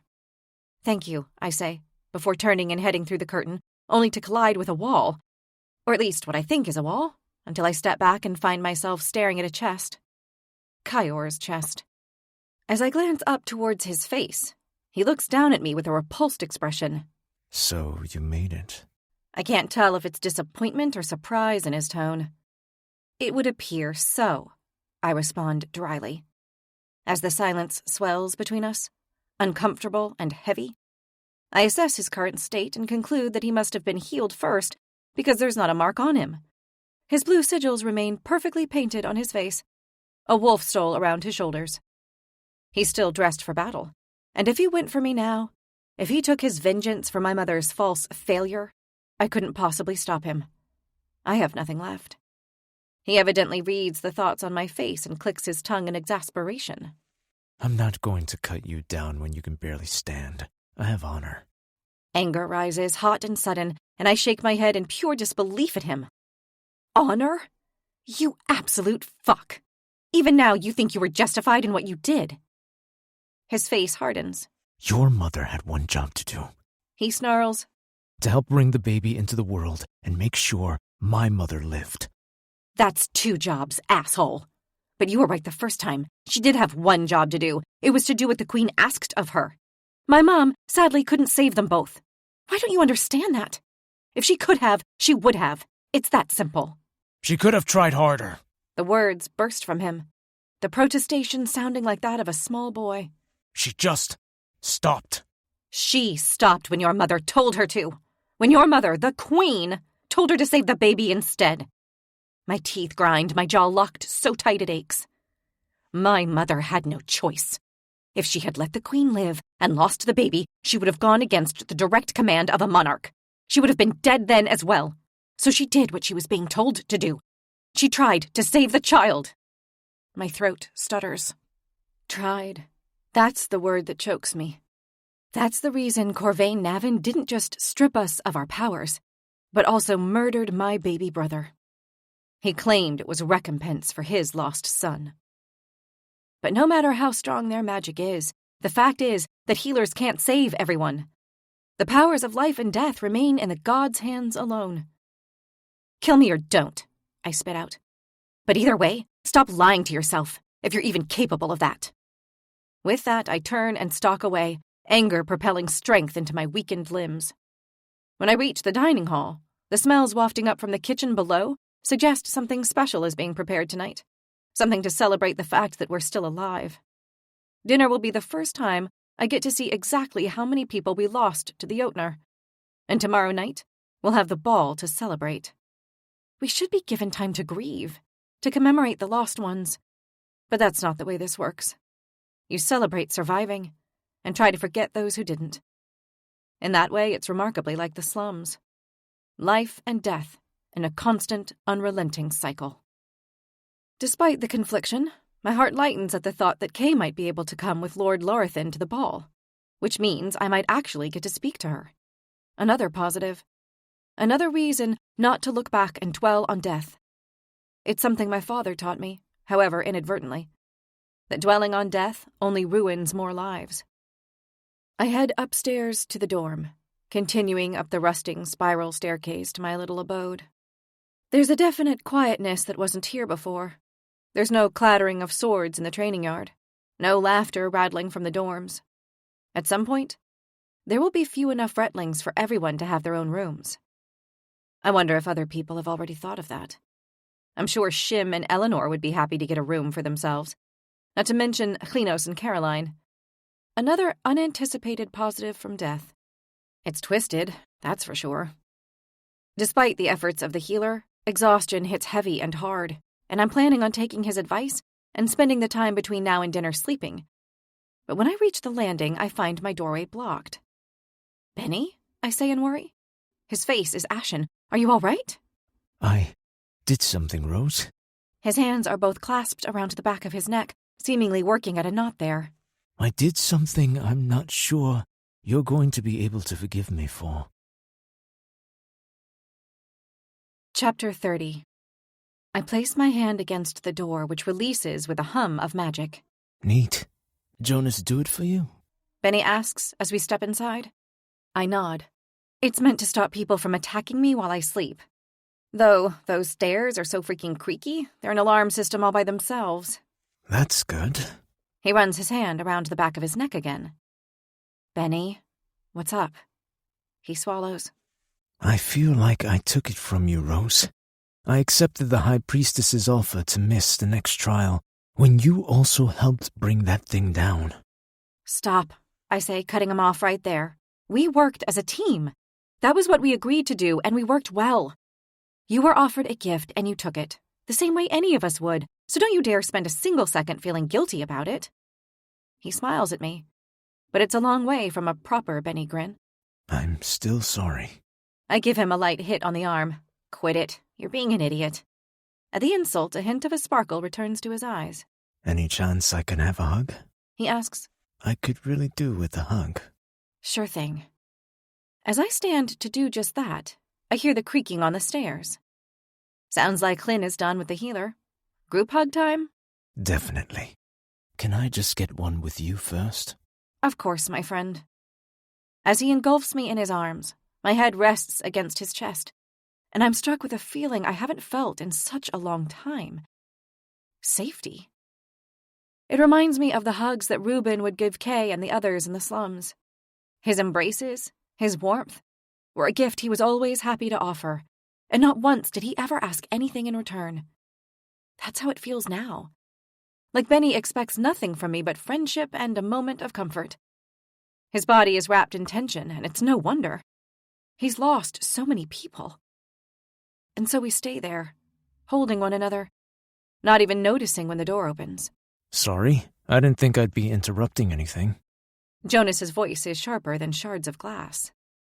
The ward doesn't stop him, given how he's the one who said it, but I would have thought he'd have at least knocked. Still, I flash him a smile, relieved that he managed to climb the stairs by himself. But he doesn't see it, his eyes locked on Benny with a look that would rival some of Zara's. You're not interrupting, I tell him as I move out of Benny's embrace. Benny just came to say he's accepted the High Priestess's offer to be excused from the second trial. Is that right? Jonas's jaw twitches. I might be overthinking it, but I sense some serious hostility coming from him. Maybe he's still in pain. How's the leg? I ask. Did they fix it up? Jonas's eyes linger on Benny a fraction longer before he finally turns to me. Mostly. Still painful. But they said it'll be fine after a good night's sleep. That's all the attention I get before his eyes are back on Benny again. Would you mind excusing us for a minute? There's something I need to talk to Rose about. Sure, no worries. I get it. More alone time for you. Benny flashes me a grin. Thanks again. You don't have to thank me. We all did our part, I remind him firmly. If Hlyn hadn't caught me, I would be with Mortadem right now. Jonas's eyes follow Benny out of the room, and a single vein bulges across his forehead. Shut the door behind you. He calls even though he's only a couple of steps away from the door himself. Still, Benny does as he's asked. Silence cocoons the room, perforated only by the creaking sound of Benny's footsteps retreating down to the dorm floor. Only when they've faded into nothing does Jonas speak again. Is there something going on I should know about? With you two? What? The laugh that escapes my lungs comes out far louder than anticipated. With Benny? Are you serious? He's just a friend. That looked like very close friends. Well, we are. I hear the edge to my voice, but seriously, Jonas and I shared one kiss and now he's acting all possessive. I don't have the headspace to deal with this. What did you want, Jonas? Or did you just come to lecture me about the people I choose to spend time with? His eyes widen. No, of course not. I came to see you, to talk to you, and because... He inhales, places his hands on my waist, and pulls me towards him. My body stiffens slightly before relenting and shifting closer to him. I'm sorry about the way I yelled at you earlier. His voice is quiet, nervous. It's fine. Forget it, you were in pain. The leg was nothing compared to how it felt when I thought something was going to happen to you. He slips his hand into mine. You know, I never told you this before, but our parents talked about us getting betrothed when we were older. Really? Surprise curls my lips into an unnaturally rigid smile. Yeah. He says. I often thought about what we would have become if you hadn't left. A tingle of tension takes hold. You make that sound like we had a choice. Sorry, I didn't mean that. I was just trying. His voice fades into the ether, but his hands remain on my waist, and he pulls me even closer. Rose, when the next trial comes, please try not to put yourself in danger. For me. It doesn't work like that, Jonas. My tone has a hard edge to it, yes, but I don't get why he's finding this so difficult to understand. I was just doing what had to be done. You can't win the gifting if you're dead, Rose. No, I can't win if Etta doesn't think I'm worthy, which is what will happen if I'm not actively participating in the trials. I'm not saying don't participate. That's exactly what you're saying. I bite back. I did well today, Jonas. I survived when people with magic, people who have trained every day, didn't. If anything, today should have shown you just how capable I am. Goddess knows it's shown me. I know you're capable. It's just... He lets out a long sigh and shakes his head. He lifts my hand up to his lips and plants a kiss on my palm. Look, how about we stop this bickering and go back to what we were doing in the carriage? You do remember what we did in the carriage, right? The shadow of a grin flickers on his lips. From what I remember, it was a lot of fun. Was it a lot of fun? It definitely wasn't a bad kiss, but it had been chased, and I'd also been distracted by wanting to know what was waiting for us outside. Not to mention being irritated by his lecture, which was remarkably similar to this one he'd just given me. In the silence, Jonas's eyes remain on me, waiting for me to respond, to let him know I want to kiss him again. But before I can figure out if that's even true, my mouth opens into a wide yawn that's immediately followed by another. Sorry, I think today definitely took it out of me. The sleep in the carriage wasn't exactly restful. Jonas laughs as he pecks the back of my hand. You want me to stay? We could curl up together. It's the first time he's actually offered to stay in my bed with me, which means it's the first time I've had to properly think if it's actually what I want. Before today, I'm sure I would have said yes, but today's been a lot. And if we're going to start something, I don't want it to be on a day like this, when we've been at each other's throats half the time. Yet still, I hesitate before I reply. There's no denying having someone lying next to me with their arms wrapped around me would be nice, but I shouldn't just want someone, should I? Maybe another time, I murmur eventually. You need your rest as well, and these beds aren't exactly big enough for two. He presses his lips together, clearly disappointed, before nodding his head. Fair enough. See you down at the dining hall for dinner? Apparently they've put on one hell of a feast.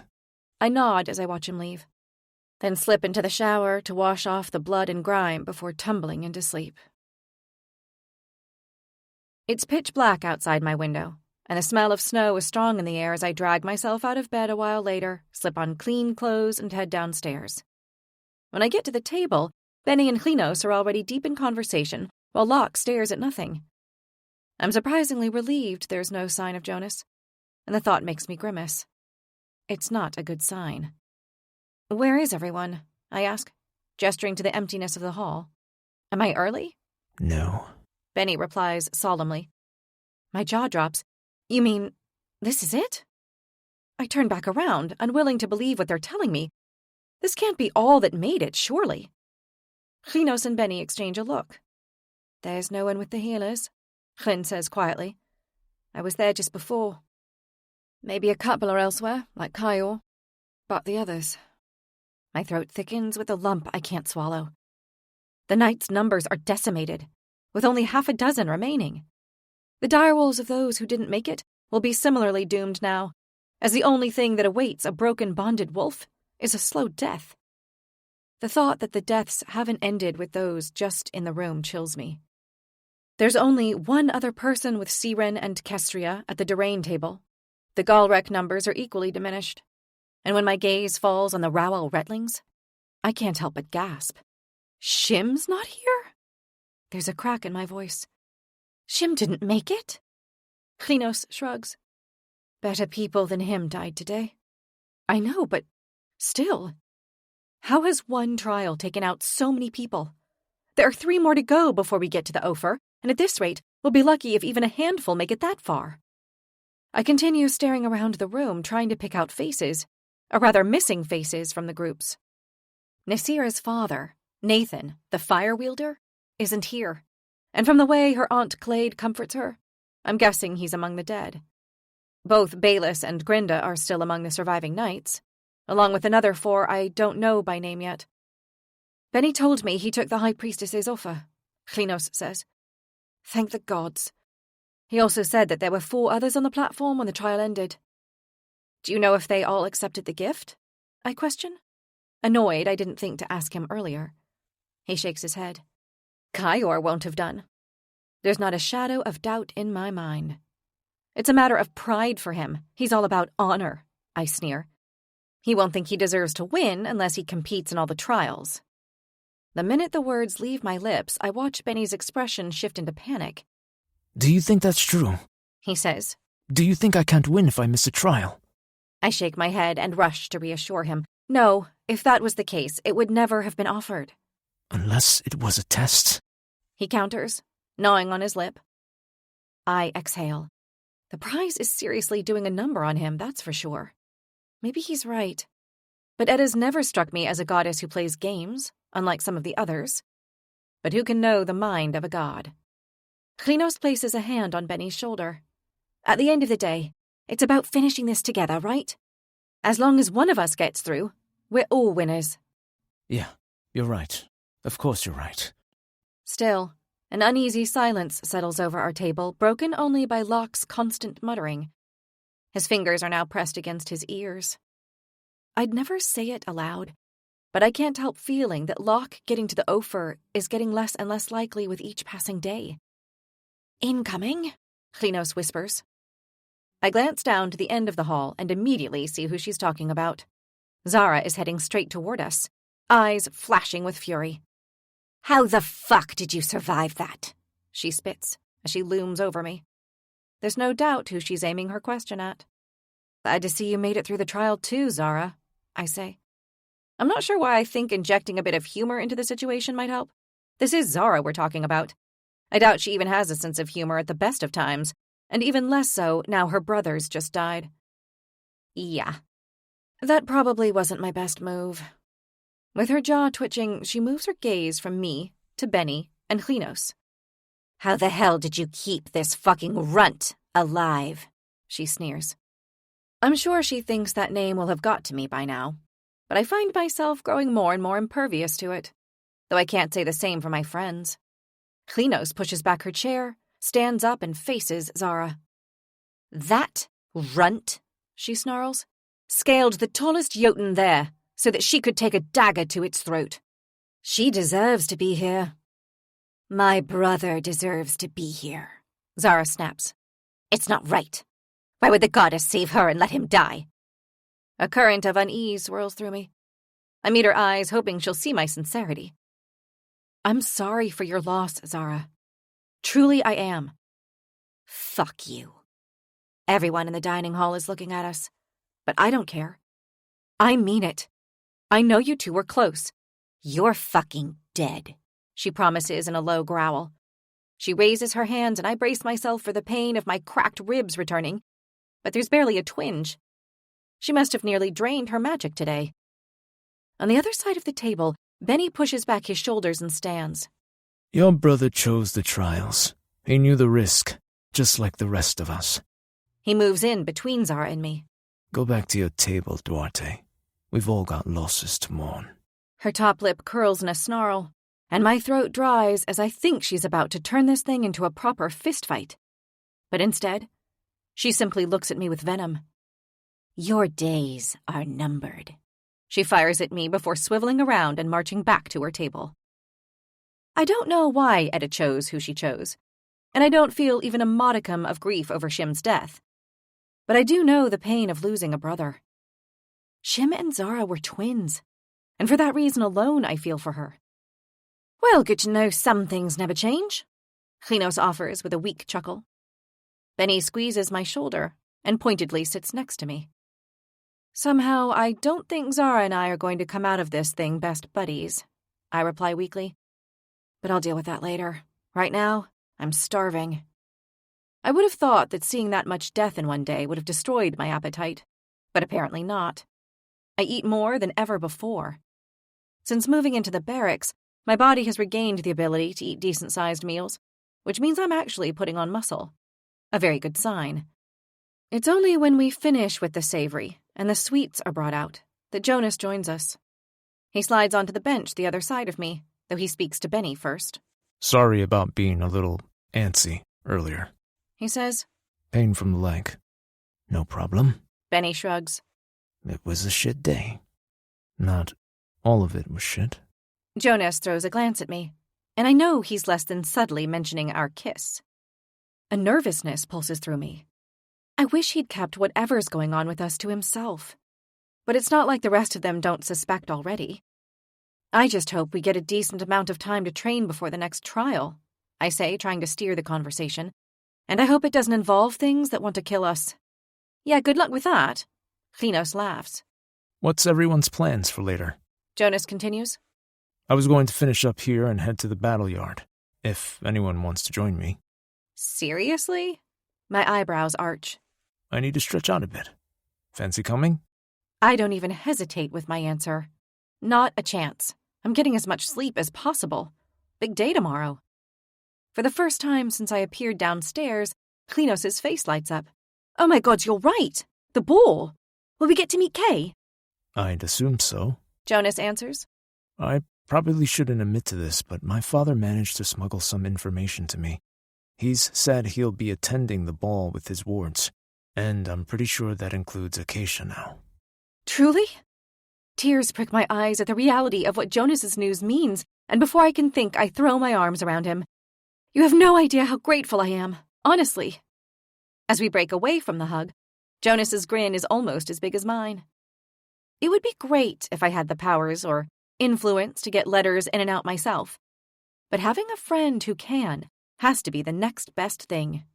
Just glad we could help. With my heart hammering, I sit back down, but I can't get the smile off my face. Klinos reaches out, grabbing my hand and giving it a squeeze. You must be so excited. I am.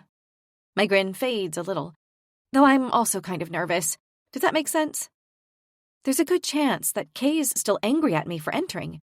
And there's the added little issue of my not giving her a heads up about what I asked Arthur to do either. Yes, there's a fairly good chance she's even more pissed at me than when I last saw her. Flynn snorts. Not at all, she replies. Come on, we'll pick out your dress tonight. That way, I'll have time to make any adjustments. Chapter 31. So, Flynn begins. Benny told me Jonas went all jealous on him earlier. He did? The comment catches me by surprise, as, for the last 10 minutes, Klinos has been examining the gowns in my wardrobe, her dagger dangerously close to the fabrics. There's no chance any of these dresses are making it through the night without some serious alterations. Yup, he thinks Jonas is too possessive of you. And he thinks he's hiding something. Really? Jonas? Sure, Jonas isn't a core part of the group. What with his flitting about between us and the others from Rohelm, but he still worked with us and only us in the trials. Why does Benny think that? Not sure, but he's good at spotting people who are hiding shit. Then again, she shrugs. He's also completely paranoid. I guess that comes from his family.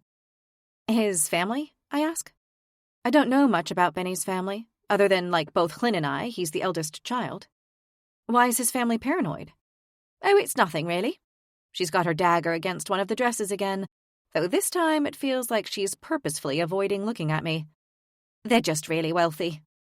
Given that everyone here except the knights is a noble, wealth is something I kind of expected. Though I suppose, like anything, there are shades of it.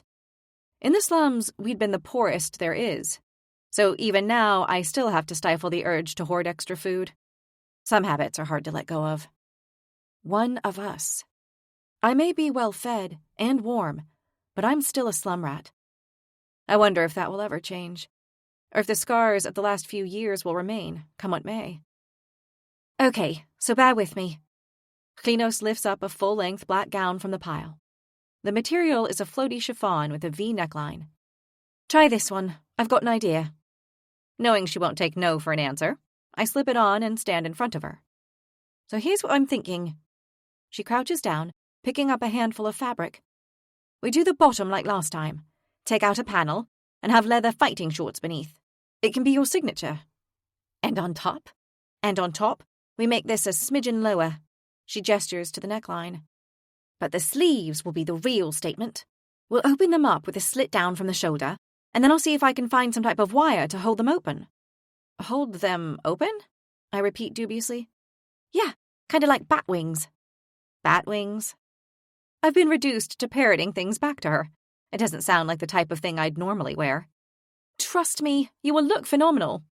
Klinos reads my reticence and continues. Like a serious badass, which is exactly how you want everyone to see you, right? I can tell from her eyes that she's desperate to do this. And considering how good a job she did before, I'd hardly feel right saying no. Besides, if cutting up all my gowns brings her joy, then I'm not going to stop her. Fine, I groan, though a smile curls my lips. Do your thing. It's late by the time Klinos leaves, and despite the long day, sleep doesn't come. My body obviously feels like it's rested enough. In addition, something's been weighing on my mind since I first got here, and it feels like it's time I do something about it. So, after getting up and dressed, I make my way to the kitchens. Just as I'd hoped, Layla is still there, wiping down the last of the kitchen sides. She doesn't bother looking up as I enter. It's late, she says bluntly. We're not serving food now. I know, I say quickly. As she lifts her head, her eyes sweep me up and down and then soften a little. Looks like you could do with more. I'm not here for me, I respond, and I don't need food, not like they do. Her brows furrow. People in the slums are starving, I explain. Really starving. There are children barely surviving on a meal a day. Not even that sometimes. And meanwhile, up here, we have these feasts where half the food isn't even eaten. There's so much waste. So I was wondering, hoping, we could somehow arrange for the leftovers to be taken to the slums. You want to send them half-chewed chicken legs and smears of mashed potato? She arches an eyebrow. Yes, anything and everything you have left over. Please. A soft sigh escapes her lips. I don't have the means nor the time to arrange a carriage to carry it down. If you can just contact a friend of mine in the slums, he'll see it done. He'll arrange it all. Reuben would help organize it, I know he would. And after all the deaths of the first trial, it would be great to have something actually worth celebrating, like starving people getting the food they deserve. Layla presses her lips together. I'll need to get someone's authority to do so. Leave it with me. It's not a yes, but it's not a no either. Thank you, I appreciate that. I make my way back to my room, but I still feel edgy. Rather than poring over the books from the library, the way I've done most nights, I find myself staring at the box the dagger came in, wondering if there's a clue in it, something that will reveal more about its origin. If I can just find a symbol, then maybe I could give that to Caroline to look into. After all, it would be great if I felt comfortable enough to use it in a trial at some point, without fearing what it will do. The box is ornately patterned with swirls and wooden inlays, but there's nothing discernible in the way of symbols or letters I can make out. It just looks like a very pretty box. Just as I'm about to give up, I hear the creaking of metal steps. It must be past midnight. My heart stutters. Has Jonas come to see if I'm up for company? He's never come up here this late before, but I can't imagine who else it would be. I stand and walk towards the door, only to stop as I hear voices. Quiet voices that don't want to be heard. Push it harder. I'm pushing it as hard as I can. Zara and Matthew. The Rowell fire wielder. I'm sure it is. There's only one reason they'd come here this late at night, and it's not because they want to snuggle. As my throat dries, I think of the ward Jonas placed on my door. I sure as hell hope he's as good at spell work as he thinks he is. Let me have a go, another voice says. How many Rowell Retlings has she brought with her? There are 5 of them left. Surely among a group of them, one of them will have enough power to undo the ward. Nausea sweeps through me as I struggle to keep my mind straight. I'm an idiot. That's the only thought that forms, and it's far from helpful. Why didn't I take Jonas's advice? Why didn't I sleep in the dorm with the others? Why the hell did I think Zara would let me be, or only attack me in the trials? It doesn't matter that her powers have been weakened by the Jotner. If it's 5 against 1, or even 3 against 1, I'm as good as dead. Screw this, Zara snarls after a minute. Just burn the place down. You want me to set fire to her door? Matthew says, a shade incredulously. Hope flares. Maybe he won't do it. Still, I can't rely on that. My hands are trembling as I turn in a circle, desperately searching for a way out. There are 3 windows, but none of them are large enough for me to fit through. And there's running water in the bathroom, but save a solitary cup, nothing for me to carry it with. Not in the volume I'd need if fire really is on the cards. Yes, I want you to set fire to her fucking door, Zara snaps. If I can't kill her with my bare hands, she can choke to death on smoke. Do it. Now. All I need is for Matthew to have an ounce of decency in him and I'll be okay. I don't have much power after today, he says weakly. You've got enough for a fucking spark, don't you? Zara snarls. Gods, I hope he doesn't. My breaths are ragged. So much in this room is wood, and it's dry wood, the residual magic having ensured that not an ounce of moisture or damp gets in. The place will go up like a tinderbox. If he's just as drained as Zara is, then maybe there's hope. The thoughts barely finished forming when the first tendrils of smoke billow from beneath the door. A heartbeat later, the flames take hold. Fuck, I won't let myself die here. I won't. I didn't survive fucking giants to die at the hands of a bully who didn't even have the patience to kill me herself. You can survive this, Rose. Think. Even in the cold, fires in the slums were common. The homes were so densely packed that once one caught light, there was no chance of stopping it.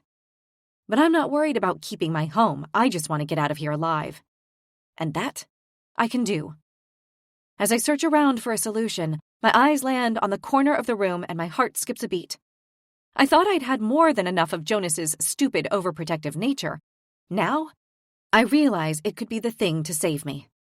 The sand bucket is in the same place I placed it all those days ago. It might not be enough to put the entire fire out, but it's enough to make a dent, and that's a lot better than nothing. I just need to make sure I can get outside. The plan is still forming as I yank the bedsheet from the bed and throw it into the shower, blasting it with cold water. I leave it there long enough to grab my knife and sheath it in the top of my shorts and grab the satchel from the hiding place between the tiles. That's all the time I'm giving myself. Back in the bedroom, the entire door is engulfed, and flames are creeping like vines across the inside wall. Smoke is filling the space and my lungs. It's now or never.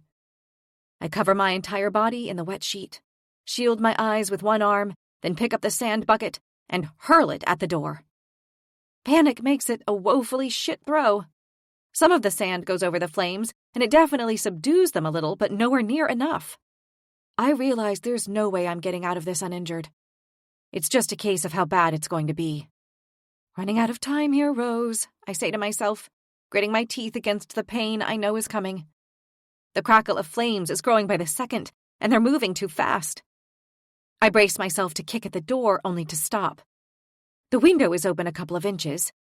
I found myself unable to sleep in the stifling heat of the dorms compared to the icy chill of the slums and gotten into a habit of leaving it ajar. But if I open the door now, the flames would barrel inside and likely engulf me. With the air in my lungs getting thicker by the second, I rush over and pull the window closed. Then I head back to the door and once again brace myself to strike.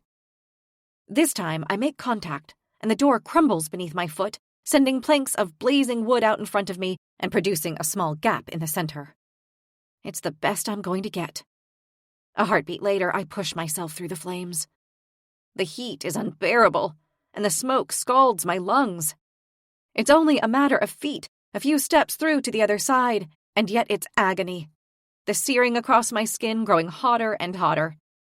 The roar of the blaze is so loud now I can't hear anything else, and there's no air getting into my lungs. It's too big, I realize. There's no way out of it. I'm going to burn to death just like Zara hoped I would. Burn and suffocate in the smoke. A roasted runt. Rose! Rose! Klinos' voice is muffled and distant. She's going to watch me die. She's going to have to watch me die.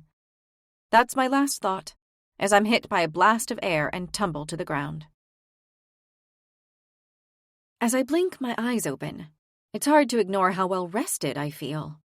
Not only that, but I'm comfy too. Like I'm lying on a soft mattress with proper pillows.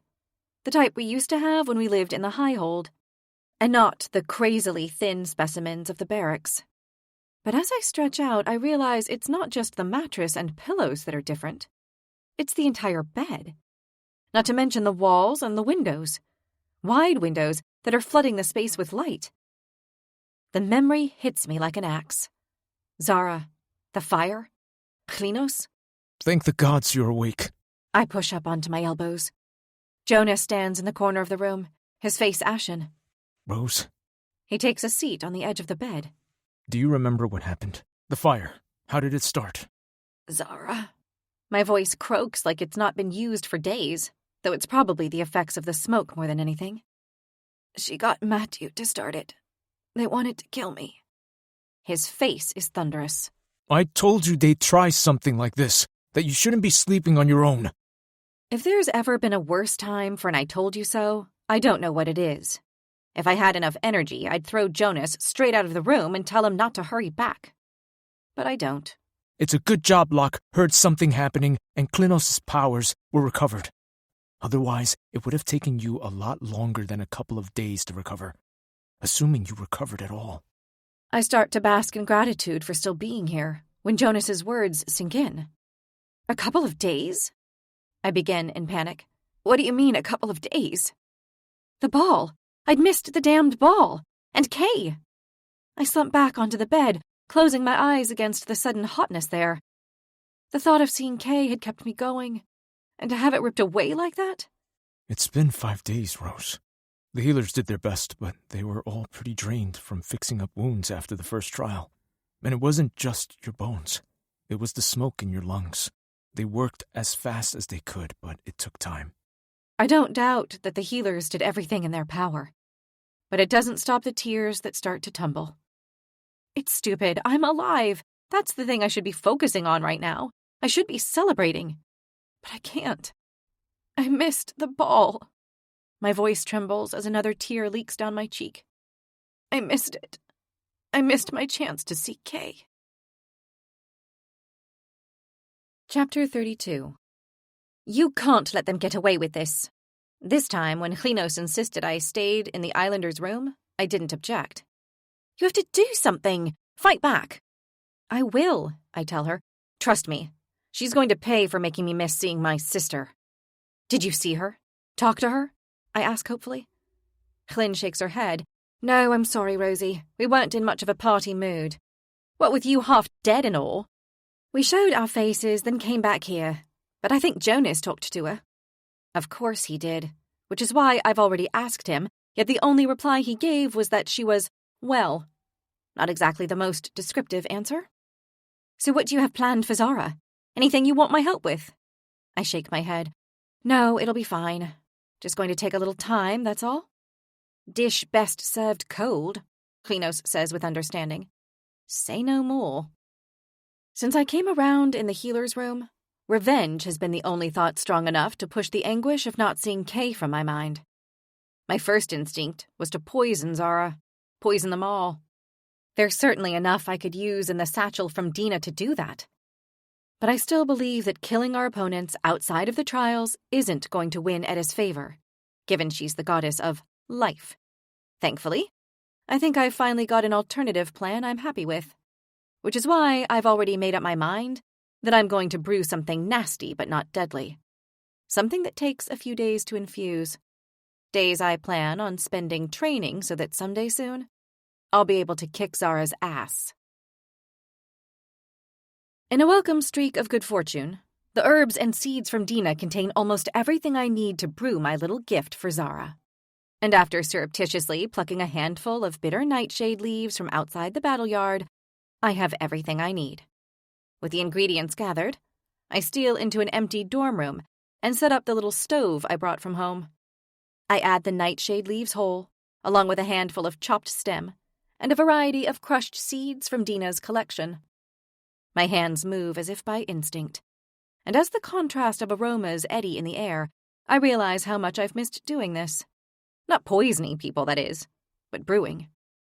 This time in the high hold is the longest I've ever gone without creating some sort of concoction, and a frisson of guilt stirs within me as I recall the promise I made to my mother that I would always take the daily tonic the way she taught, a habit I've let go entirely since arriving here. Still, the food is so rich and varied. I'm undoubtedly getting everything my body needs. In fact, I'm sure I am. I certainly can't recall feeling stronger. It's almost odd not to have that gnawing ache in the pit of my stomach, just on the edge of starvation. My guilt intensifies at the knowledge that I have become so complacent about it when so many are still going without. Hopefully, Layla will get hold of Reuben, and I can start helping others a little. Before long, Zara's potion is simmering away. It needs a few days to infuse properly, but a grim smile comes to my lips at the thought of finally getting my revenge. No one deserves a severe case of the shits more than Zara. And who knows? Once she'd emptied her insides, maybe she'll be a nicer person. I laugh at the thought. There's no chance. Ensuring the stove's heat is set as low as it can be, and it's not in a position where anything could accidentally catch fire, I shut the door and head back to the dorm room I share with the Islanders for some much-needed rest. Vengeance really takes it out of you. It's another day before I'm ready to face the battle yard, and when I do, it's the coldest morning I've experienced since returning from the healers. Apparently there were 2 days of snow while I was away, and vestiges of it remain on the ground. I head down outside, dressed in a long-sleeved top. Though I'd considered taking my furs down too, I quickly decided against it, knowing as I do how training with Zell works. Within 5 minutes, I'd be sweating profusely. By the time I arrive down in the yard, it's later than normal, and there's no sign of Zell. Instead, it's Holden at the helm today, standing with his arms folded across his chest as he waits for us to gather around him. My stomach drops. As everyone's magic is fully replenished from the trials, everyone who has magic, that is. He looks directly at me with a sneer. I thought it would be the perfect day for FOF of the team variety. If I'd thought surviving the first trial would earn me his respect, I'd be sorely disappointed. Thankfully, I don't need or even want the respect of a man like him. FOF, I ask, glancing at Jonas. Force on force, he explains. Group style, by the sound of things. He turns to look at me directly. I know there's no point asking this, but as there's magic involved... Stay out of the way, I finish bitterly for him. I know your position by now, Jonas. Still, this isn't a trial. This is a game of Holden's creation, quite possibly purely to torture me. If I have to accept my friend's help to survive, then I'm okay with that. That's what good friends are for, right? Chats, hugs, and helping you survive megalomaniacs. Now, I thought it would be fun to let you pick the teams. Holden continues, smirking viciously. Although, it's always good to have clear team captains, don't you think? Duarte, why don't we start with you as one team captain? His eyes go to Zara, who grins maliciously as they exchange a knowing look. Whatever is coming, they've planned this together. His gaze sweeps back across the courtyard. And let's have Cultivaris as our other captain. Yes, that should make this interesting. What the fuck? Jonas quietly fumes beside me. 5 days. You spent 5 days at the healers because of her, and now he's deliberately pitting you against her. I'm starting to think you're right about Holden having something against you. Starting to? I'm not sure what more evidence he needs, but hey, it's progress. He's one of Corvain Nevin's men. What did you expect? Benny mutters beside me. A flash of something flares behind Benny's eyes, only to be snuffed out in an instant, sending a strange shudder of unease down my spine. Right. You've got 2 minutes to sort out your teams. Go. Given who I'm up against, I expect people to flock to Zara's side.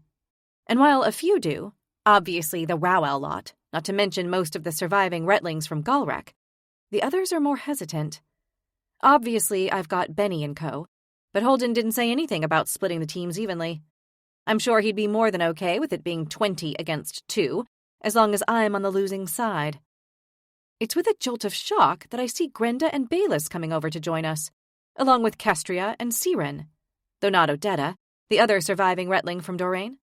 I don't know why I'm still so surprised that Kestria and Siren made it through the first trial. It's not as though I'm any stronger than they are. Odetta, on the other hand, was no surprise. She has the type of glint in her eye that reminds me more than a little of Zara. Like, she's in the Retterheld not only for the gifting, but also for the chance to cause pain. The other 2 knights go over to Zara's group. Clearly winning rather than morality is key on their agenda today. Yeva! Nysera! Jonas calls the remaining 2 Rohelm Retlings over, and thankfully they agree. The resulting groups are far more even than I'd expected. 12 against 13. Though in terms of fighting, I'm not sure how much that helps us, especially because they've got Zara and Matthew, who can both inflict serious damage. I know Jonas says Yeva's incredibly powerful, but we need Ash for her to wield. And if Siren could envelop us in one of her illusions, that would definitely help. But so far, I've never seen her do it deliberately. How do we beat them, Benny? I hiss to them. What can we do? I don't know. His voice has an unusual quake to it. I'm not sure. Not until I know what their tactics are. They just want to kill Rose. Locke shrugs. I turn to look at the other islander.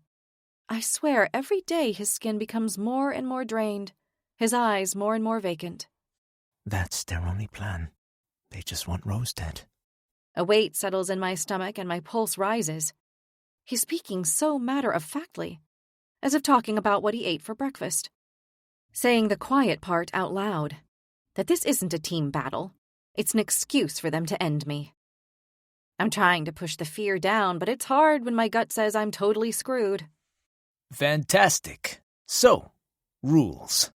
Holden flashes me a smirk, like he already knows he's signed my death warrant.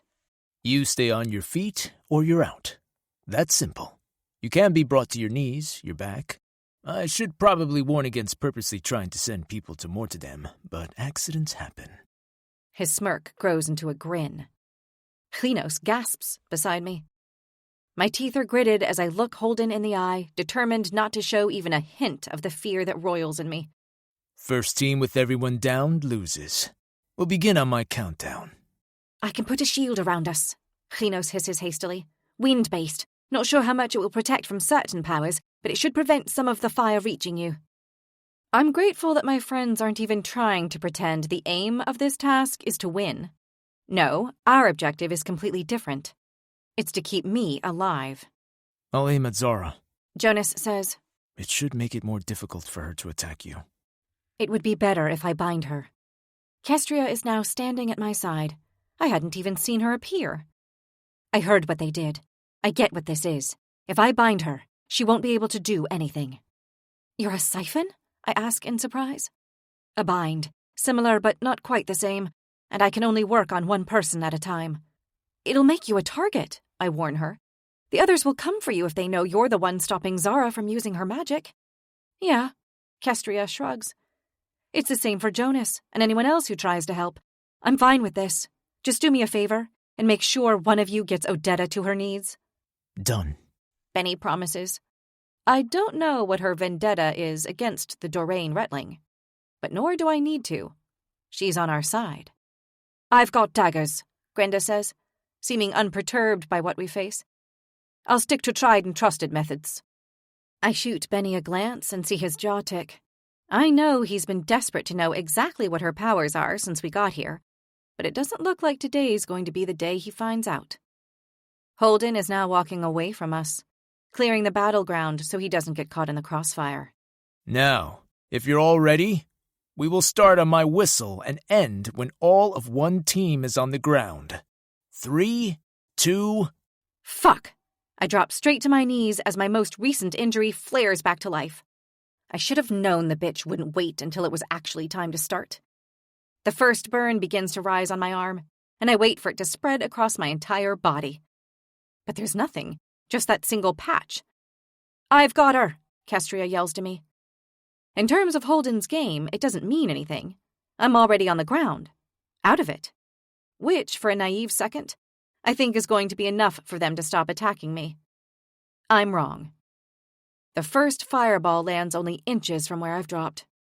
I'm down on the ground, yes, but apparently I'm not out. Well then, with Matthew in my sights, I pull a dagger from its sheath and prepare to throw it at the fire wielder, only for him to blast me again as the dagger leaves my hand. It lands uselessly 2 feet from him. Shit, I mutter as he prepares his next attack. Hlyn, I yell out, Matthew! Sorry, a bit slow there. She moves to take a place in front of me, giving her a better chance of blocking me from Matthew's power. When 2 blasts come for me simultaneously, she shoots me a worrying look. Who the hell's doing that? Hlyn asks. Odetta! Kestria shouts back. It's Odetta! Odetta's also a fucking flame wielder. Great. With her, Matthew, and Zara, that's 3 strong offensive powers against us. Or rather, against me. Some of the Retlings on the opposing team are actually trying to fight a fair game and focusing their attention on other members of our group. But not enough. One of the Galrek Retlings is a Windweaver and is pushing Hlyn with all her force, while another one is in a fistfight with Bayless. Blood is smeared over both of them already, though who it's coming from, I can't tell. Got them! Grenda shouts, throwing 2 daggers simultaneously into the shoulders of the Galrek Retlings. It stops the Windweaver, but not the one fighting Bayless. The way he barely flinches, it's like he can't even feel pain.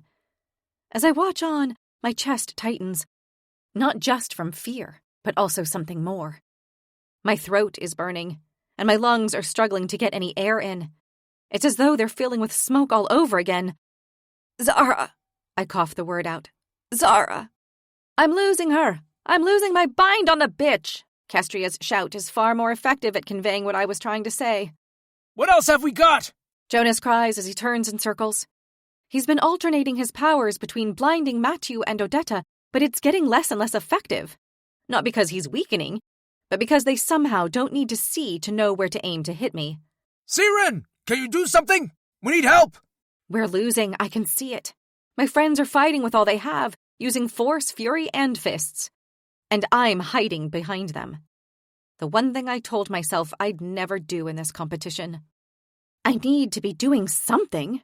I need to help. But every time I unsheath a dagger, I have to duck again before I can get a damn throw-in.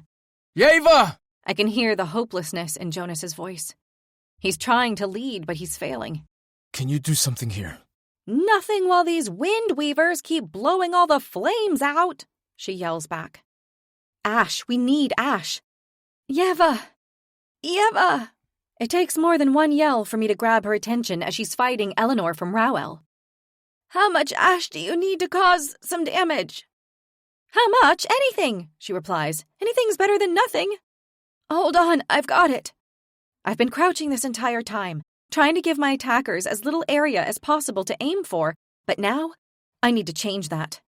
I push up onto my knees and strip my top off. The cold bites at my skin, but right now that's the least of my worries. Hlyn, when I say, I need you to let one of the blasts come past you, I instruct her. What? She swivels to look at me for just a millisecond, more than long enough for me to see the worry on her face. You're joking, right? Don't worry, I'll be prepared. Just keep me covered for one more sec. I lift my arms above my head and wrangle with my top. Okay, Hlyn, let me know when it's coming. There's not a breath's beat before she screams, Incoming now! I plummet, landing face first into the sand while simultaneously throwing my top into the air. Just as I'd hoped, it ignites and disintegrates into flames. It burns hot, and in moments it's ash. That enough for you to work with? I ask Yeva, who's just landed an impressive punch to Eleanor's jaw, sending her down and out. It's a damned good start. She lifts her hand, and the cloud of ash rises into the air, swirling and thickening. Jonas wasn't joking. It's incredible what she can do. With a rush of air, she sends it across the yard, straight towards the eyes of half a dozen retlings. Hope flutters in my chest, but then their wind weaver spots what's about to happen. Before we even have time to blink, the ash is blown back at us. Fuck! Yeva begins gathering the cinders together again, but clearly it's tougher when the ash is scattered everywhere. I'm not the only one on my knees now. Kestria and Siren are both down, as are Bayless and Locke. We've only brought 3 of theirs down, including, by some small miracle, Odetta, and Jonas has now taken over battling Zara. He's blinding her so she can't use her powers on me, but he's also having to fight against 2 other retlings at the same time. And I'm still bloody well crouching here. I scan the yard, desperate to see a solution I haven't yet thought of, but what I actually see is a figure striding towards the battlefield. Fuck. If things hadn't been bad before, they sure as hell are now. Kyor swaggers towards us. He's never shown up for training when he's supposed to. Princely privileges. And now he's finally arrived. All he needs to do is to join Zara's team, and I'm as good as dead. What's going on? He asks, voicing his question to no one in particular as he strolls into the center of the fray. Bring the other team to their knees? It's Locke who replies. No doubt Kyor's voice is clearer to him than the rest of us. Or more to them, Holden calls from a safe distance away. Whichever takes your fancy. From the sneer on his lips, Holden clearly thinks his joke is amusing. Yet Kyor remains impassive, scanning the yard coolly like we aren't all battling as hard as we just did against the fucking Jotnar. Kyor's assessment, when it's delivered, is cool and completely on the money. All of this just to kill Cultivaris? His gaze lands on Zara. You give her too much power. It's unclear to me whether he means me or Zara. Well then. He says as if he's made up his mind. Just bring them to their knees, is it? He asks casually. A burst of pain across my shoulder makes me realize I should be paying more attention to what I'm doing rather than staring at the prince. Yet it's hard to draw my eyes away as he kicks off his shoes and digs his feet into the sand. Over on the other team, someone screams and drops to the ground, one of Grenda's knives in their side. I barely notice. My eyes are trained on Kyor, breath quivering as I wait to see what he'll do. Oblivious to the battle unraveling around him, he presses his palms close together as if in prayer, before reaching one hand up into the air. The effect is instant. Green-tinged clouds sweep in, and forks of lightning streak down from the sky, cracking through the air with such force a rumble loud enough to shake the arc wall thunders through the yard. The entire atmosphere reverberates with the charge from the lightning that sinks into the ground, radiating under all our feet. No one can hold themselves against it. Every single person drops to the ground. Everyone except Kyor. Silence engulfs the yard. Every pair of eyes on the prince. A single bead of sweat weaves down his forehead as he remains perfectly motionless, other than the slightest coil at the corner of his mouth. I win, he says simply to Holden. The trainer's cheeks pull inwards, and he offers Kyor something between a smile and a grimace. Very impressive, Your Royal Highness, as always. Kyor scoffs, and it's with a sense of satisfaction that I realize he cares as much about Holden's compliments as I do. I guess that means training's done for the day, Kyor notes.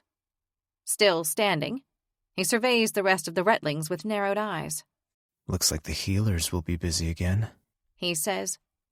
When his eyes land on me, His icy gaze locks on my eyes before traveling down towards my chest. Only then do I remember. I burned my top so Yeva could have ash to fight with, and now I'm out here in nothing but a black bra. Sweat drips down my skin, flowing over the beginnings of the burns reignited by Zara's powers. I should shrink away from his gaze, but I don't. Instead, I push my shoulders back. I've got nothing to be ashamed of. I prefer this look on you, He says, his eyes offering the slightest hint of a twinkle before he sobers. Everyone clear out. I want the battle yard. The ringing command in his voice cannot be ignored, and we all scramble inside. Chapter 33. I awake in pitch black the next morning, Locke's indistinct muttering resonating through the room. Trying my hardest not to wake anyone, I rummage around for my clothes. Choice is limited after half my wardrobe was sent up in flames by the Rowell Retlings. I hope Zell will be ready to train me today. The fiasco yesterday with Holden only served to underline that at the very least, I need to improve my proficiency with weapons. Still bleary-eyed, I head into the battle yard. But as I approach the weapons cache, it's not Zell that waits for me, but Kyor. What are you doing here? The words are out of my mouth before I can stop them. I said I'd train you. Zell's out, so I'm in. Have you eaten? At this time of the morning, no. You need energy to spar. Eat before you come next time. Something light, but something. Now. His eyes glitter in the darkness. Let's see if that footwork of yours has gotten any better. I don't even try to stop my groan. I'm truly beginning to despise footwork. Though my body seems to somehow be recalling the training from my youth, my conscious thoughts and memories of them are hazy, like a veil has been drawn over the forms. Your stance is too narrow. He glares at me as I crouch into position. And you need to be more side-on. I shift myself slightly, and he sniffs. Better. Now, come for me. He swings a sax, the small fighting dagger whirling casually in his hand. Without a weapon, I question. Until you can show me your feet know what they're doing. Yes. I lunge towards him, which feels insane without a weapon. Not that I think it would help me. It feels like every other move I make, he's correcting something, from the position of my shoulders to the angle of my back foot. I know it's needed, but by the gods, why does it always have to be footwork? After 10 minutes, he tells me to grab a sax blade of my own, though I don't know whether my footwork actually got better, or if he's just bored and wants to change it up. You know the aim is to hit me? He smirks as he sidesteps another of my strikes. A couple have landed close to his body, though he blocked them easily using the short length of his blade. If he had a shield too, I wouldn't stand a chance. By the time Kyor calls an end to our session, I'm sweating profusely. With my muscles burning, I go to replace the sword in the cabinet, only for his hand to grab hold of my wrist. It doesn't go there. As I turn, I find myself only inches away from him. My chest is heaving, and sweat beads on my skin as his eyes hold mine with unwavering ease. We're too damned close. Our fingers brush as he takes the sword from me, and a spark of something sizzles between us. I catch my breath. His eyes miss nothing. You might well hate me, Thorn.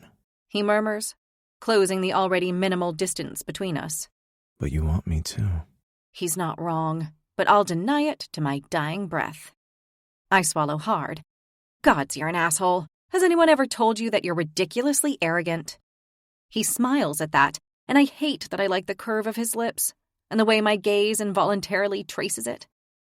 Gods forgive me, but it's hard to deny they look so damned kissable. Many times. He says easily. But that doesn't mean I'm not right. He leans in so that there's barely a hair's breadth between us. My lungs seize. If he kisses me now, I don't know what I'll do. Hit him, that's for sure, but maybe not until I checked whether he tastes as good as I imagine he does. My eyes fall closed as I try to push the ridiculous thought from my head, and I notice the sudden lightness in my hand. When I open my eyes again, Kyor has the sword that I'd held only moments ago firm in his grasp, and a smirk on his lips. It goes here. As he slides the sax into position in the cabinet, his eyes don't move off mine. You look a little flustered, Thorn. Perhaps you could do with a shower to cool off. I could always help scrub your back if you'd like. You know I hate you, right? I whisper. That's what would make it feel so good. His laughter follows me out of the battle yard as I all but sprint away, and I hate him a tiny bit more. I know we all hate him, Kestria says, but we can admit that what he did yesterday was incredibly hot, right? A bond was forged in yesterday's battle, and Kestria and Siren have moved over to our table for meals. Siren is sitting at the far end with Locke. And though it would be unfair to call it the weird end of the table, the way they both stare off into the ether, only occasionally dropping in a comment, doesn't exactly scream normal. Still, I can't imagine what it was like for Locke. What it must have been like to be able to hear everything on the beach.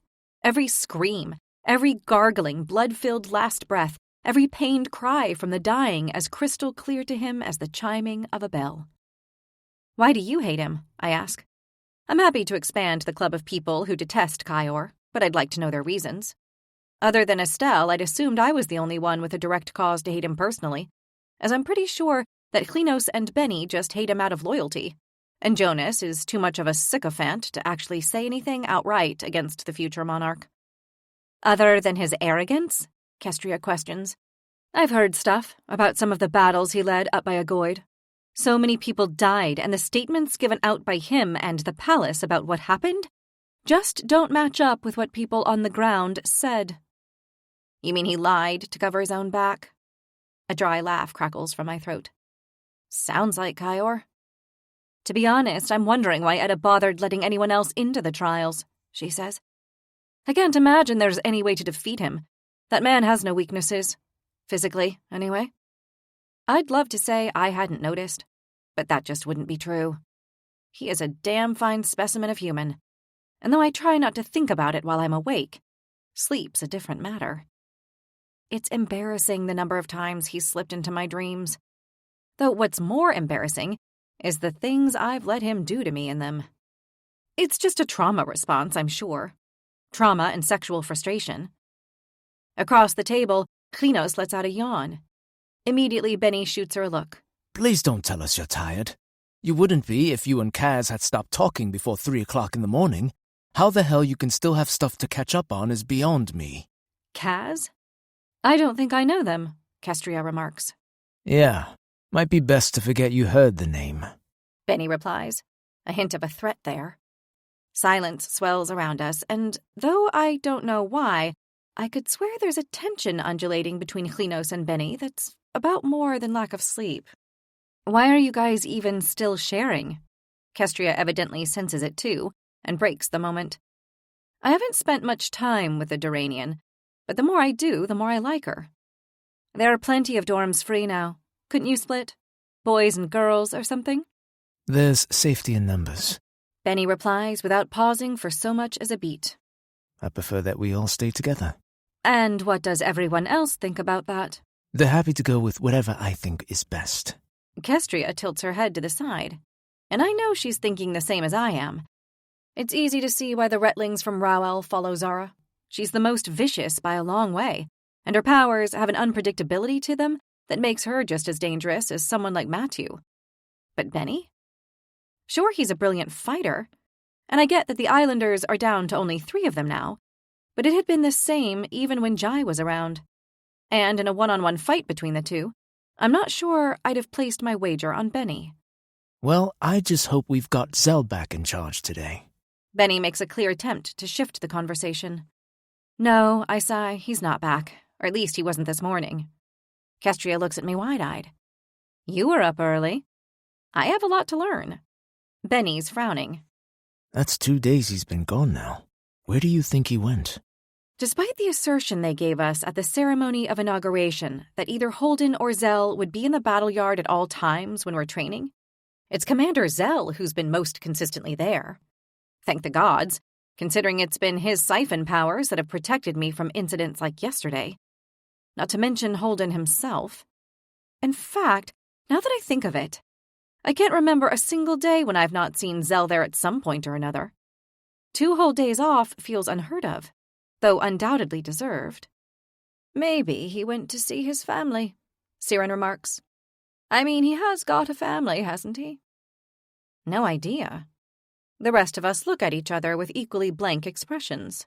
The prince is the only son Zell considers himself to have. Our eyes swivel to the end of the table, where Locke is pushing food around his plate as he stares at nothing. What was that, buddy? Benny says. His tone with Locke is growing more and more childlike, despite their ages. Though this time, when Locke looks back at us, it's with perfect clarity in his eyes. Zell thinks of the prince as his son. He knows about the prince's marks. The marks. The marks. He knows about the marks. And just like that, we've lost him again. Tension swirls around us.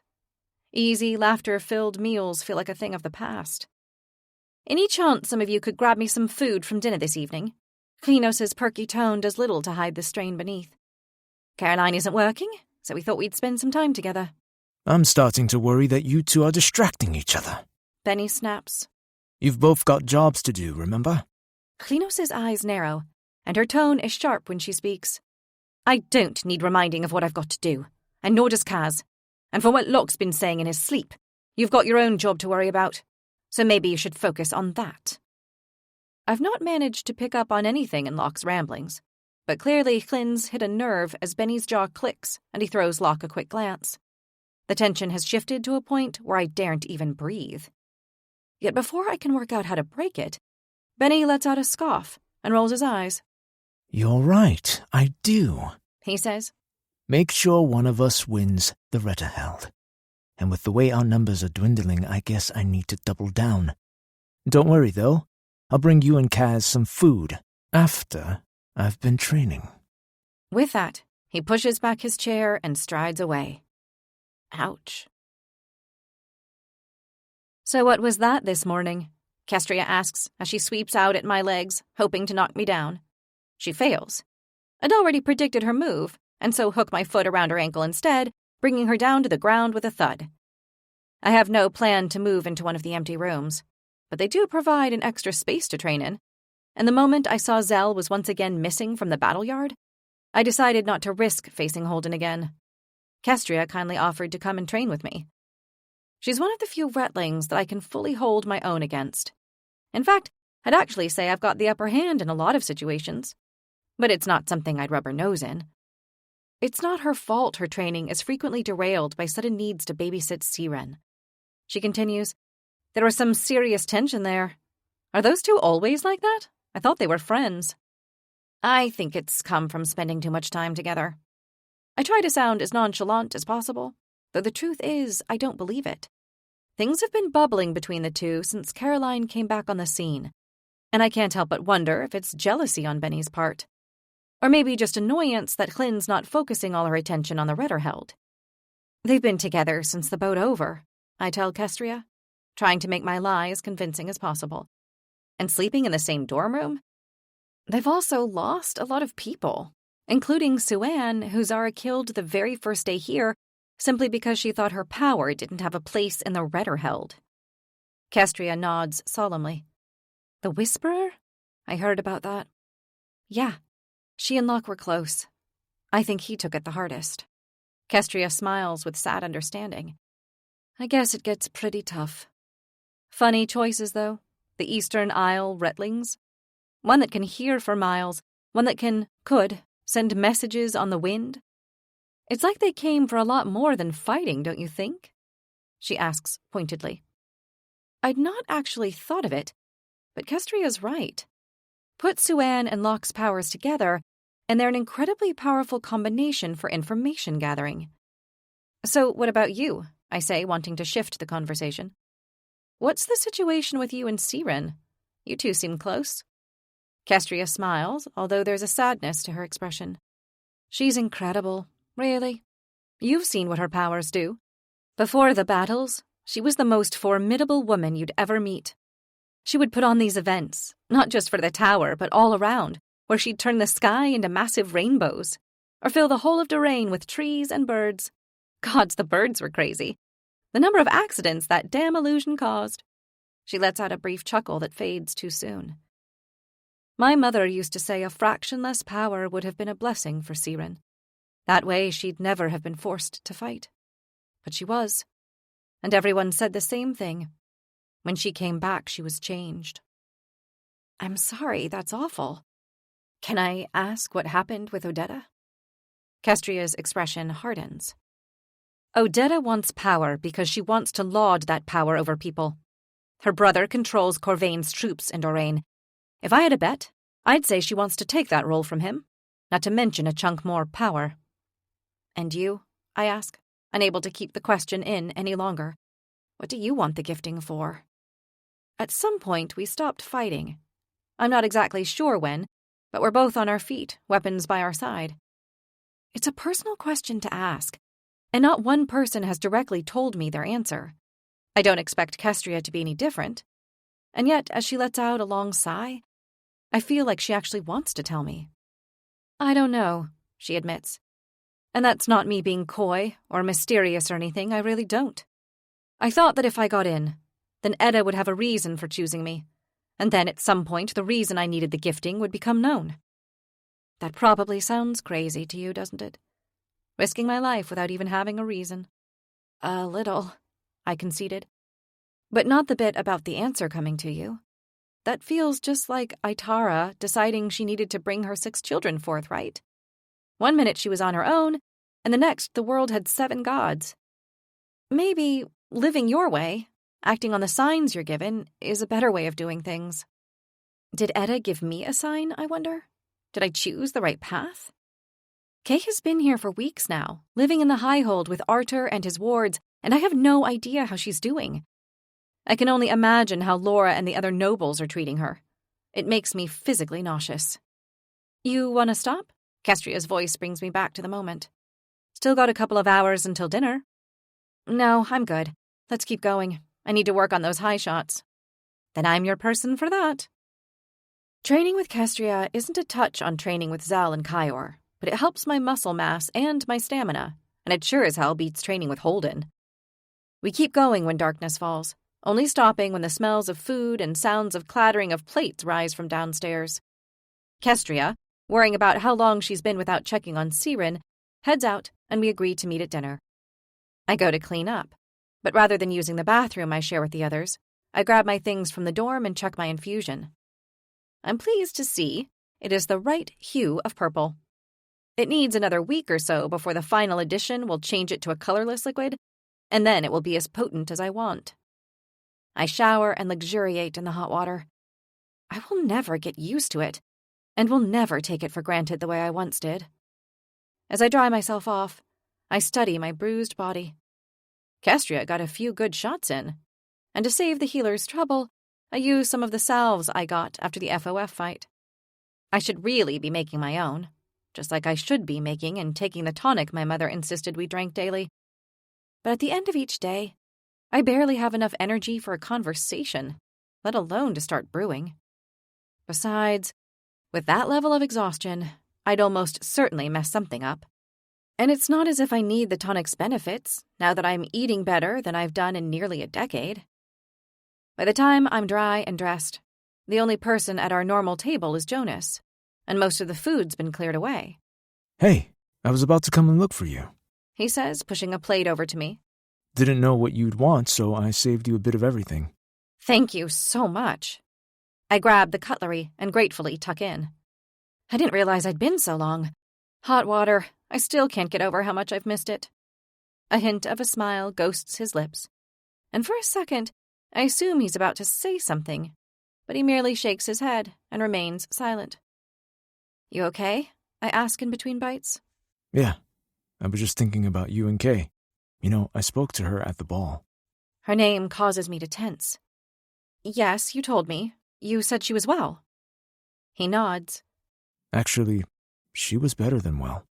She looked like she really fitted in here, like a real noble. Irritation rises and a prickle runs down my spine. She is a real noble, Jonas. She was born here, remember? No, yes, sorry, I didn't mean it as... He shakes a head and looks upwards as if asking the gods for their help.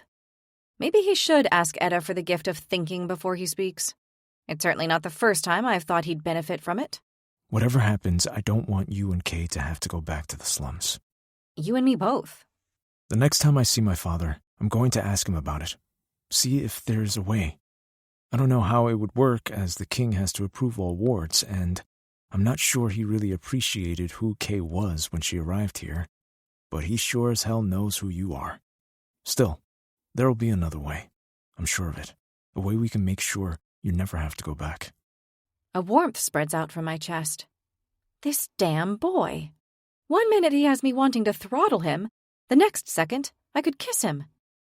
Thank you, I whisper, feeling a sudden rise in my pulse. Jonas smiles. You know, we've still not had the conversation I wanted to have with you. We haven't? I can't even remember what that conversation was supposed to be about.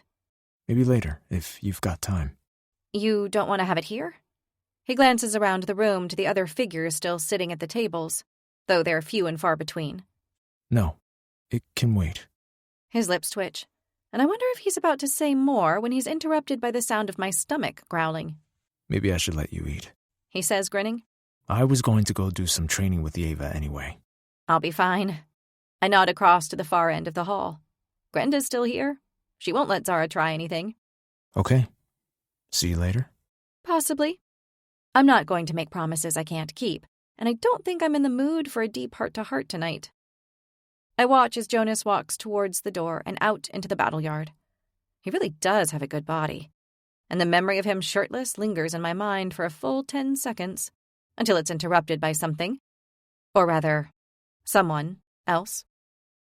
Kyor has come up from the stairs by the kitchen, and all he's dressed in is a pair of fighting leathers. No shirt, no shoes. But for once, it's not his shoulders or arms or any other part of his body that holds my attention. It's the way he's walking. Head down, warily glancing around him. He has "sneaking about" written all over his forehead, like I used to when I constantly got targeted by pickpockets in the market. Kyor Naven doesn't want anyone to see where he's going, which is why I leave my plate exactly where it is and follow him. Chapter 34. I follow Kyor as he sneaks through the eastern arc. With every step, I try to ignore the drumming in my chest telling me this is a bad idea. There are 2 places he could be going. Either he's going to leave the Highhold, which is forbidden for Retlings, but I'm sure an exception would be made for him. Or he's heading to the guard's temple.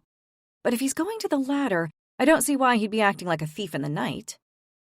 Grateful for the clouds that cover the moon, and the practice I've had at going unseen, honed through many nights spent skulking through the slums, I trail him from a distance, watching as he passes the gate that leads out of the eastern arc and keeps walking towards the temple.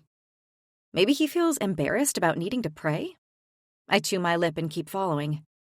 Other than the shadow of darkness, there's not a lot to keep me hidden. No trees or buildings to duck behind. So I wait, keeping as much distance between us as I can. At one point, he slows his pace, and I hastily turn around. But when I glance back, I see him striding once more towards the temple and slipping through the doors. I quicken my pace to follow. What are you doing, Rose? I mutter to myself. Do you really need to watch Kyor pray? At best, it's obsessive. At worst, I don't want to think about it. What I should be doing is heading upstairs, finding Jonas's new room, and getting thoroughly distracted from any ridiculous thoughts about Kyor Naven. I purposely remind myself of his surname, of who his father is, who he is.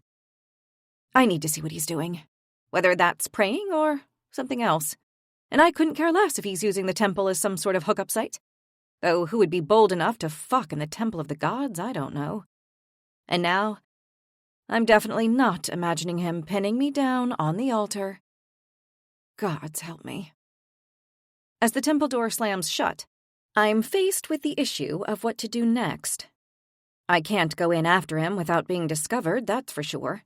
So it's time for a little climb. The windows are only 1 story up.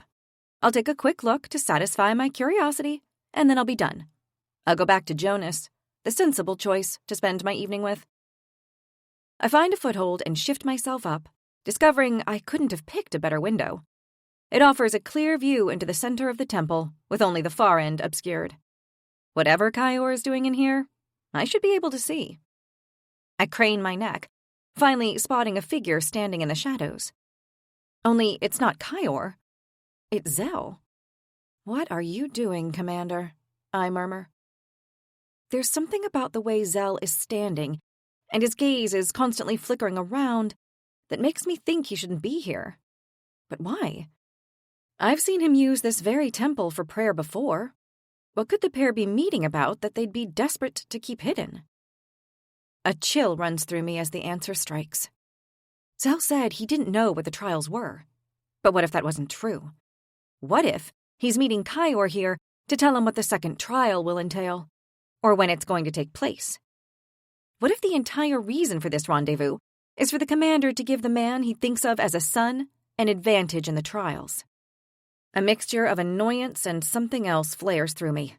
I'd expect this of the prince, but I feel genuinely disappointed in Zell, as I've actually got no small amount of affection for the man. Zell, what is this? As he steps out of the shadows, Kyor's voice cuts through the silence with an edge I don't recognize. Concern? Where have you been? Why didn't you tell me you were leaving?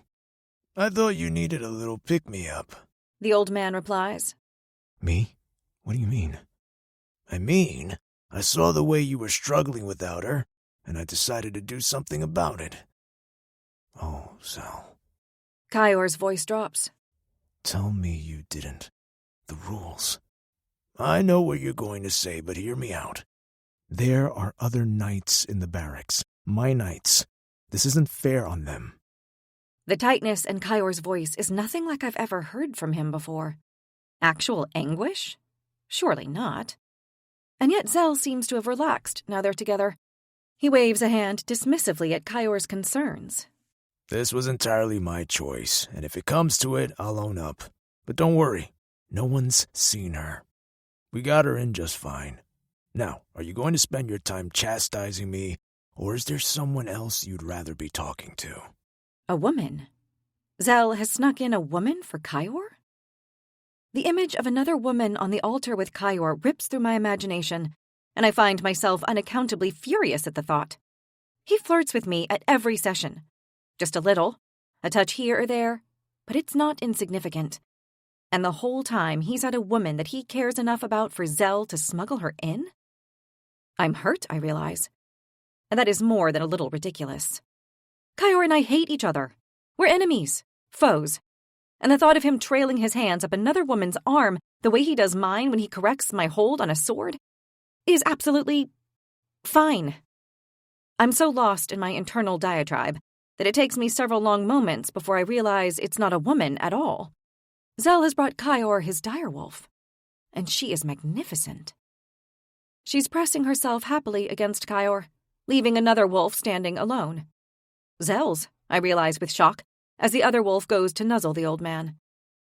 To train the retlings, Zell's also been giving up time with his wolf. Knowing that, I appreciate his early training sessions with me all the more. He's been leaving his wolf stationed somewhere else, so as not to rub Kyor's and the other knights' faces in their loss. And it is a loss, I realize, as I watch Zell and his wolf together, their eyes alight with joy as they fuss over each other. I tear my eyes from Zell to study Kyor and his wolf. Her fur is jet black across her face and back, fading to deep gray over her hindquarters, and then lighter still down her legs until her paws, which are almost white. It's not that I haven't seen direwolves before. The knights stationed at the gates here still have theirs. It's that there's something different about Kyor's wolf. And not just because she's huge.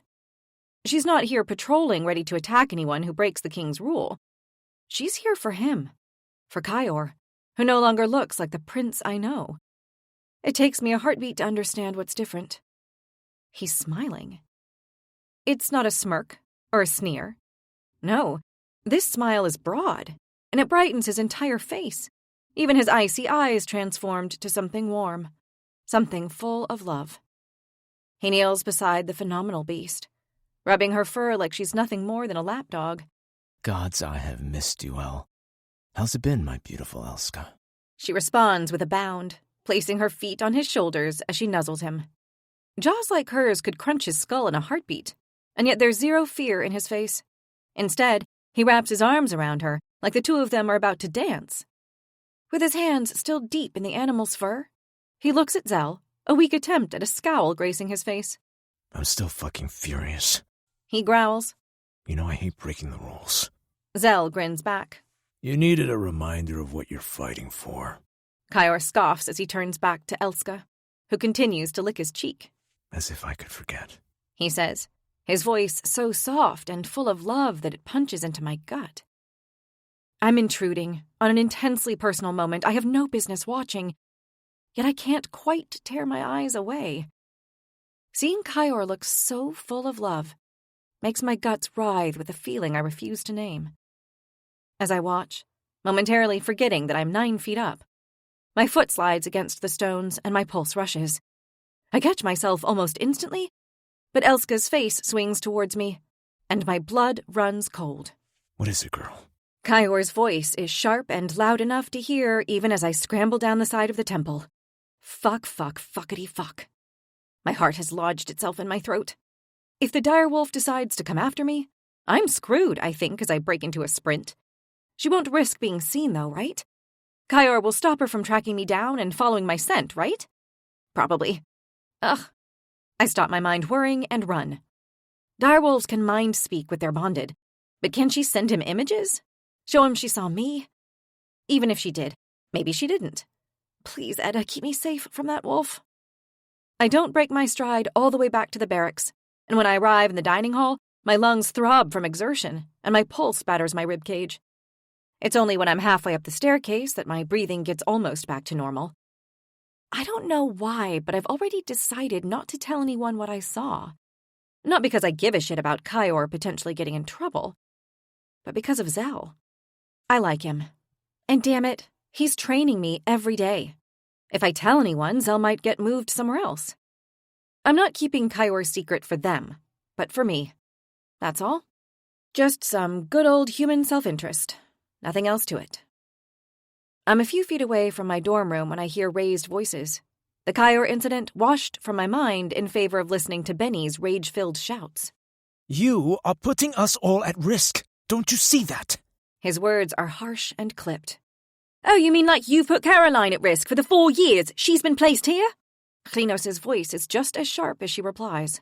I didn't make that decision. He snaps. I don't know how many times I have to say it for you to believe me. I had nothing to do with it. There's a moment of tense silence, and then Benny's sigh is so loud that it reverberates through the door. Please, see my way of thinking. Our plan has gone to shit. We have to rethink our strategy. No, I don't agree with that. I agreed to the original plan. But that won't work anymore. Losing Suan screwed us. You know that. And I promise I've been trying to figure out a way we do this without her. It's all I've been trying to do. But with Jai and Coulter gone too, it's impossible. You're just not thinking straight because of Kaz. So you'd rather I didn't know she was here? Tell me, Benny, if you'd been the one to find her, not Rose, would you have even told me? Yes, of course I would. Clint, I'm not a fucking monster. You're sure as hell sounding like one. Clint snarls back. I don't need you to agree. Benny says coldly. You seem to have forgotten who you're talking to. My skin prickles while my chest tightens like my ribs are being bound. Well, if you're pulling rank, then why don't I just get on my knees to you now? Klinos' voice is full of sarcasm, and the tension radiating from the room is suffocating. I don't know what to do. I don't want to get caught here, but I don't want to stand outside all night either. Before I can decide whether to leave, Locke's voice cuts through the silence. Our flower is here, He says dreamily. Rose is outside. My heart thuds. I either need to move now, making it look like I've just approached, or risk them finding me outside eavesdropping. With a casual stride, I continue my walk and push open the door. The 3 Retlings are seated on their own beds, and Klinos and Benny smile at me in such synchronicity it's unnerving. Hey, where have you been? Klinos asks. Hardly seen you today. We were getting worried. Her voice is too high-pitched to be natural, and I wonder if she can hear it too. Oh, just went out for a wander, I say breezily. How's everything going here? Did you and Caroline have a good night? Yes, all good. She just had a lot of work to catch up on, so she headed back early. She shoots Benny a look, as if daring him to disagree with her, but his smile has dropped and he's not saying anything at all. It's burning in me now. The need to know what the hell is up with my friends, the urge to dig into it. But they're my friends. And as I owe them my life, the least I can give them in return is their privacy. I don't want to rock the boat. I just have to pray that one of them doesn't sink the whole damn thing. Chapter 35. I'm more than a little relieved to see Zell is back for our training the next morning, and he offers me a wide smile in greeting. I heard you had some excitement while I was away. You could say that. Cowards. Shameful cowards. I'm not normally one for vengeance, but in this case, I won't lose any sleep when they get what's coming to them. I can't help but wonder if he's talking solely about the Retlings, or whether Holden is included in the sentiment too. It's not like it could have happened without his say-so. Still, that's not something I'm going to ask. You okay now? He adds. I'm all good, I reassure him. We should get started. Today is straight into sparring, with no footwork practice first, and thankfully no sign of the prince. The difference his absence makes for me is more than a little noticeable. The tension in my muscles is entirely different, and I can actually focus 100% on the fighting. Only when I'm drenched in sweat, and my time with Zell nearly up, does His Royal Highness finally deign to join us. Though rather than a weapon in his hand, the prince carries a plate of pastries. Did you eat anything yet? He asks me gruffly. No, I admit. He holds the plate out, but I don't take it. Perhaps it's my plans with Zara affecting my thinking, but I can't help but worry that it might be poisoned, laced with something. His mouth tightens as he grabs one and pointedly eats a mouthful. Then he stalks over and slams the plate onto the weapons cabinet before whirling around to face me. It's not fucking poisoned. His snarled words confirm he read my reluctance flawlessly. It's food, and you need to eat. If you don't fuel your body properly, then you're wasting Zell's time and yours. Worse, you're wasting my fucking time, because it's time he's not training with me. So do us all a favor and eat something. Without another word, he turns on his heels and stalks off, not waiting to see if I consume his buttery offering. Silence falls between Zell and I hate the way the pastries continue to call to me. There's no way around it. I'm fucking starving. As I move to pick one up, Zell clears his throat. It was hard to say goodbye to her. Zell murmurs. It takes less than a heartbeat for me to realize what he's saying. My cheeks color furiously as hollow fear sweeps through me. Zell knows I saw Elska. He shakes his head and holds a hand up to forestall any explanation I might make. The gods led you to see what you needed to see. Cut him some slack. He's trying to atone. I blink. Atone for what? Zell fixes his eyes on me. For his lies. It hits me like I've been dragged into icy water. Zell knows the truth. No wonder he's been so keen to help me. He knows my mother was innocent. He knows that the only reason I'm even here is because Kyor ruined us. There is no atonement for what he did, I spit. There is no forgiveness. My brother is dead. My mother, my father. We have lived destitute, hungry, and in fear. Fuck his atonement. Zell smiles a little. The two of you are such a pair. He looks at me with an affection I can't bear to see. He was a child, Rose. A child who'd just watched his mother die before his eyes. The most precious person in his life, ripped away to join more to them. You've experienced loss yourself. You know the anger that comes with it. The desire to rage against the gods' will. The feeling of injustice that makes you seek someone to blame. He was a child. He repeats, his tone now just a little chiding. Would you not forgive a child? No, I say shakily, more shaken than I cared to admit. No, because I was a child too. You were. He nods. But a life lived in hate is no life at all. His rebuke is soft, yet it hits me like a blow to the stomach. Session's up, he murmurs. A glance across the battle yard shows me that the other Retlings have started to arrive. Rather than immediately heading over to them, Zell squeezes my arm, then moves over to the plate of pastries and plucks one up. He saunters away, no doubt ready to dispense some more unasked-for wisdom. As the rest of the Retlings file in, I all but run from the battle yard. The hollowness that fills me is due to far more than a lack of pastries. It takes about 24 hours to take effect, I tell Chinos a week later. I'm up before sunrise not to train with Zell and Kyor, but for the sole purpose of putting my own poisoning plan into action. Which means if I slip it into their breakfast this morning, the symptoms will kick in tomorrow. Less suspicious, right? I'll pour it into their water jugs, then tomorrow morning, we watch the Rowells suffer. With a dodgy tummy? She asks dubiously, raising an eyebrow. Rose, you're so soft. Your mighty punishment for them trying to murder you is a dodgy tummy. A really dodgy tummy, I say, grinning. Sweats, cramps, vomiting, shakes. It won't kill them, but it'll sure as hell make them feel like they're going to die. I've not mentioned the argument I heard her and Benny having, nor have I told a soul about Kyor and Elska. I sure am racking up secrets. But the poison doesn't need to be a secret from Hlyn. In fact, it feels good to be able to share something with her. And so she comes with me to add the final ingredient to change the concoction from a deep purple to colorless. All this without magic and spell work. Hlyn sounds genuinely impressed by my skills, and I can't deny the bubble of pride that fills me. I need to get down there now, I say excitedly, as I pour the now colorless liquid into 2 glass vials. Oki has a habit of getting up annoyingly early, and this will get less potent if I have to wait until later in the week to use it. Want me to hang around at the top of the stairs and make sure none of them are heading down? Chinos offers. I can distract them if needed. If you're sure, I ask, as I pocket the vials. I don't want you to put yourself at risk. She snorts. Wow, careful there, Rose. You're sounding like your boyfriend. I offer her my most withering glare. Not my boyfriend. Jonas is just an old friend, who clearly wants to be more. I shake my head as I slip on my boots. If we're dissecting relationships, perhaps I should ask you more about the situation between you and Benny. I deflect, only to wince internally as the words slip out. Hlyn's posture stiffens as her eyes narrow. What's that supposed to mean?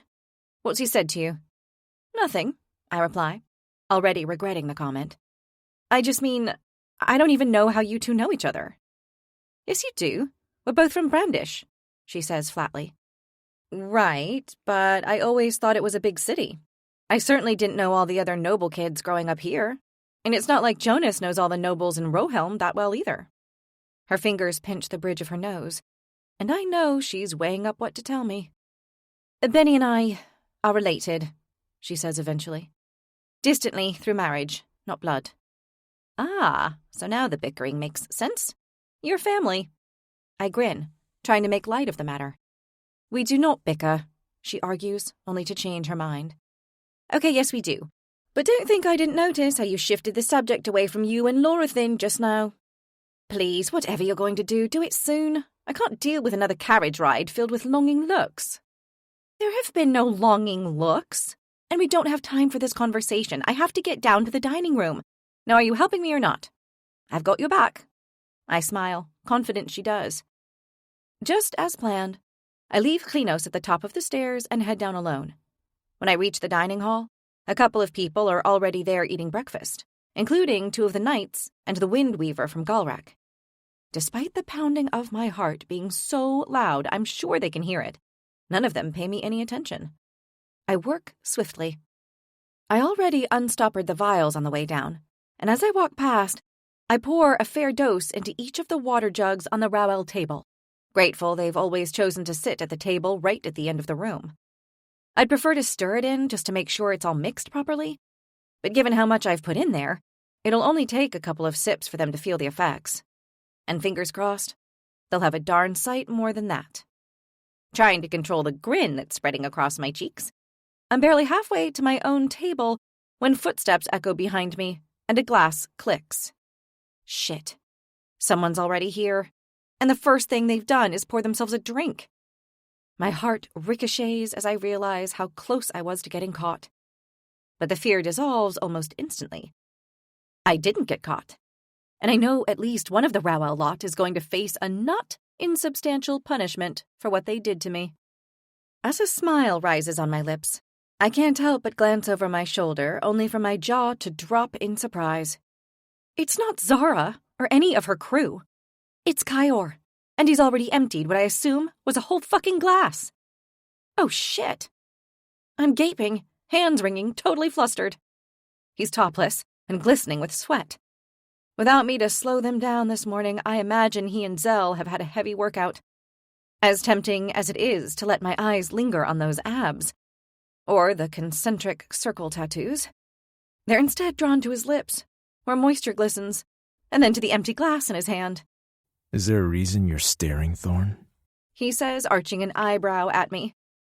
Nope, I manage. He smirks. He thinks it's his sexy body that has me gaping at him, and usually he'd be right. But today my stare is panic-filled. What if I did the infusion wrong? If that's the case, I may well have just poisoned the heir to the throne. I try my best to appear calm, fighting to keep all the panic concealed inside. Oh, this is bad. You fancy a lie-in today? Kyor says lightly as he moves from the end of the table towards me.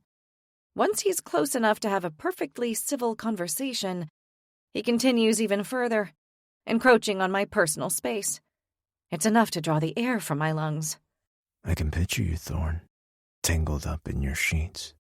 I just don't normally see you at breakfast, that's all. I stutter out.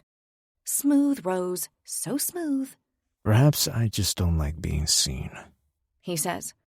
He turns around and strides back to the Rowell table, where he picks up his empty glass, ready to pour himself some more water. Shit, I can't let him drink more. The second trial, I blurt out hastily. What of it? His hand moves away from the jug, and I try to hide the relief I feel. Are you doing it? I ask. Benny told me the priestess gave you a choice in whether you wanted to participate. You're going to, aren't you? His eyes glint. Why? Worried about facing me out there? No, just wondering why you need to prove yourself so much. Daddy issues, I guess, right? Amusement flashes in his eyes, and his lips twitch into a smirk. I realize that this time, I've moved closer to him, and he didn't miss it.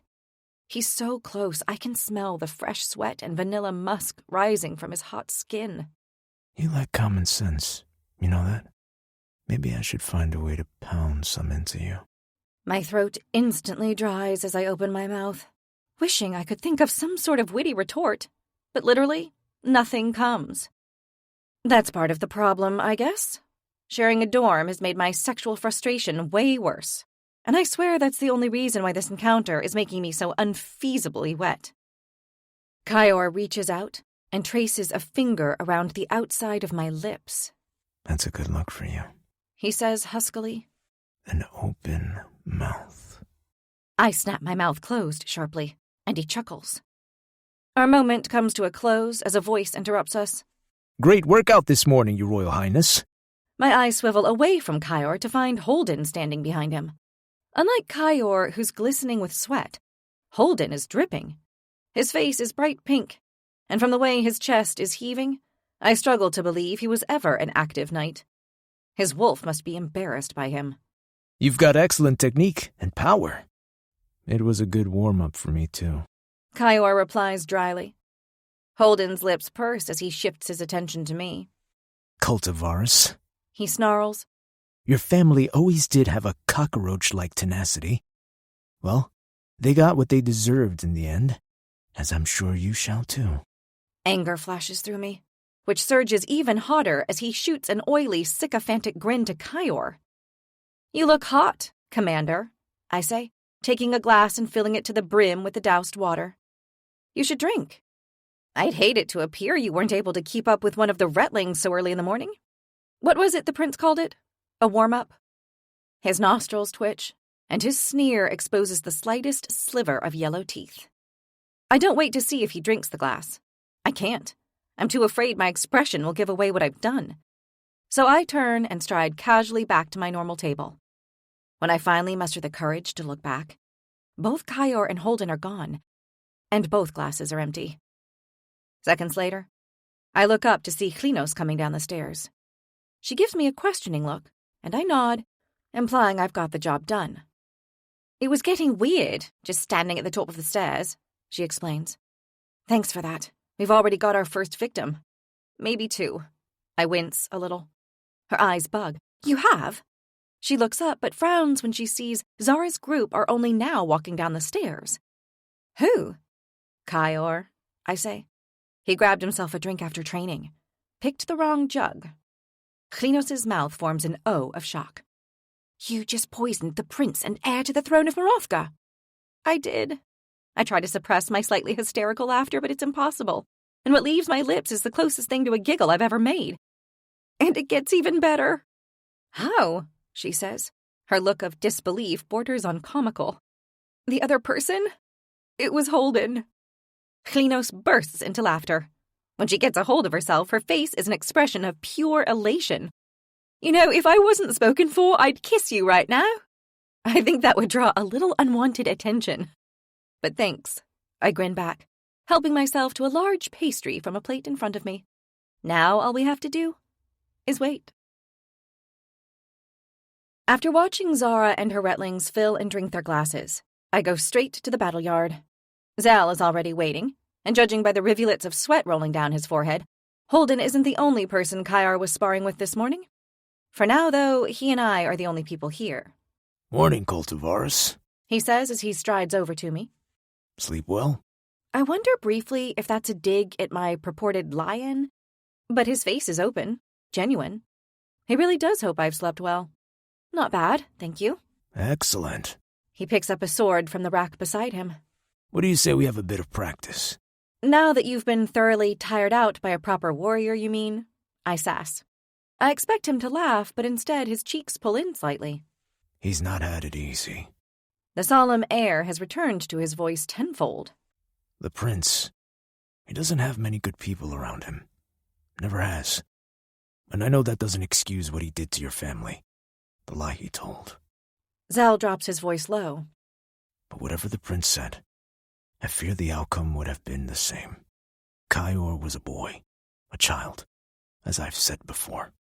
His word wasn't the deciding factor in your punishment. The king was. And I think you know that. Some part of me did. But right now, I can't verbalize that. Can't speak it aloud and make it real. I've clung to my hatred of Kaior for over a decade. And without it, I'm not quite sure who I am anymore. He's been helping you too, training you with me. He didn't have to do that. Other than your bet, you mean? I fire back. A curl of amusement twists the commander's lips. Is that what he told you? That we had a bet going? He shakes his head. Sorry to disappoint, but as I already told you, he's helping you purely because he wants to atone. I stare at him, eyes wide in disbelief. No bet? Zell isn't done yet. Your father would be so proud of you, Rose. His voice is almost a whisper. He was the most formidable fighter I'd ever encountered. Should have had my job. Would have, if it wasn't for politics. Politics. I scoff at the word. He means how my father was a bastard. In my shell-shocked silence, Zell continues. He was one of the best men I knew. Loved with his whole heart. You remind me a lot of him. A lot of your mother, too. I don't know when the tears started falling, but when I lift my fingers to my cheeks, I find them soaked. Hastily, I scrub the tears away. That's enough gassing. Zell pushes back his shoulders with a smile, as though we've been happily chatting away about the weather this whole time. He reaches over to the weapons bench and selects a sword, throwing it to me. I catch it without a second's thought. Let's put those reflexes to use in a fight. An hour later, and I've had the best spar of my life. That's not an exaggeration. It's the first time I can remember being truly pushed to fight, and I've actually risen to the challenge. My training with Kaior and Zell has really started to sharpen me into the fighter I should always have been.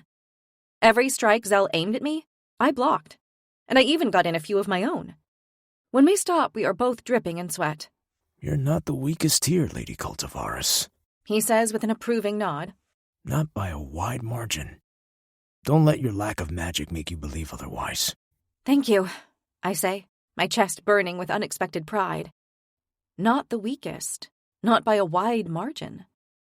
The way he looks at me, it's like Zell actually believes I could survive this. Survive it and maybe even win. Locke also thinks it's going to be soon. Benny says as we sit in the dorm that night. He keeps saying they're whispering, all whispering. They are. Locke whips his head up from where he was staring blankly at his lap. They think no one can hear them, but I can. I can hear them all. He starts to rock. I open my mouth, ready to ask Locke what exactly he's heard them saying, but Benny shakes his head. I suspect he's already tried that. I just hope it's the one without magic, I say instead. I know I'll stand a chance then. I'm determined to build on the confidence my spar with Zell gave me, even if it's the conversation beforehand which I still can't stop focusing on. Do you think it will be a group task again? Klinos joins in. Most of the trials only have 2 group tasks, or 3 at the very most, and normally for at least one of them we're in pairs. But that's only because the numbers are so much lower by the end. Jonas interjects. He's sitting on the end of my bed, which is sweet but also annoying. There are plenty of spare beds in here, and with him on mine, I can't stretch out fully unless I put my legs on him. And I know exactly what response the others will have to that. I'm sure as long as all of us stay alive, then we'll all be able to keep helping each other through. And we know for certain that one of us is through to the 3rd trial regardless of how this next one goes. He lifts his glass to Benny and tilts it towards him. Since he snapped at him for being in my room, Jonas has been making a concerted effort not to be a dick. But now he's going too far in the other direction, and if he sucks up to Benny any more, he's going to get some seriously chapped lips. Well, I'm going to head to bed early, I say. That fight with Zell wiped me out. Besides, I want to be up early again tomorrow. As I catch Klinos' eye, simultaneous smirks rise on our faces. Why? What happens tomorrow? Jonas questions, his brow furrowing. Unlike Benny and Hlyn, I wasn't sure exactly how Jonas would respond to finding out my plan for the Rowells, which is why I haven't told him. Maybe something. Maybe nothing, I shrug. Now budge. I need sleep. It's another half hour before I'm actually in bed, though rather than sleeping, my head is unsettled. Benny and Jonas have gone off to hunt down a homebrew one of the Galrekians, either Morrill or Dell has made, while Hlyn is silent in her bed, and Locke mutters as he stares out of the window.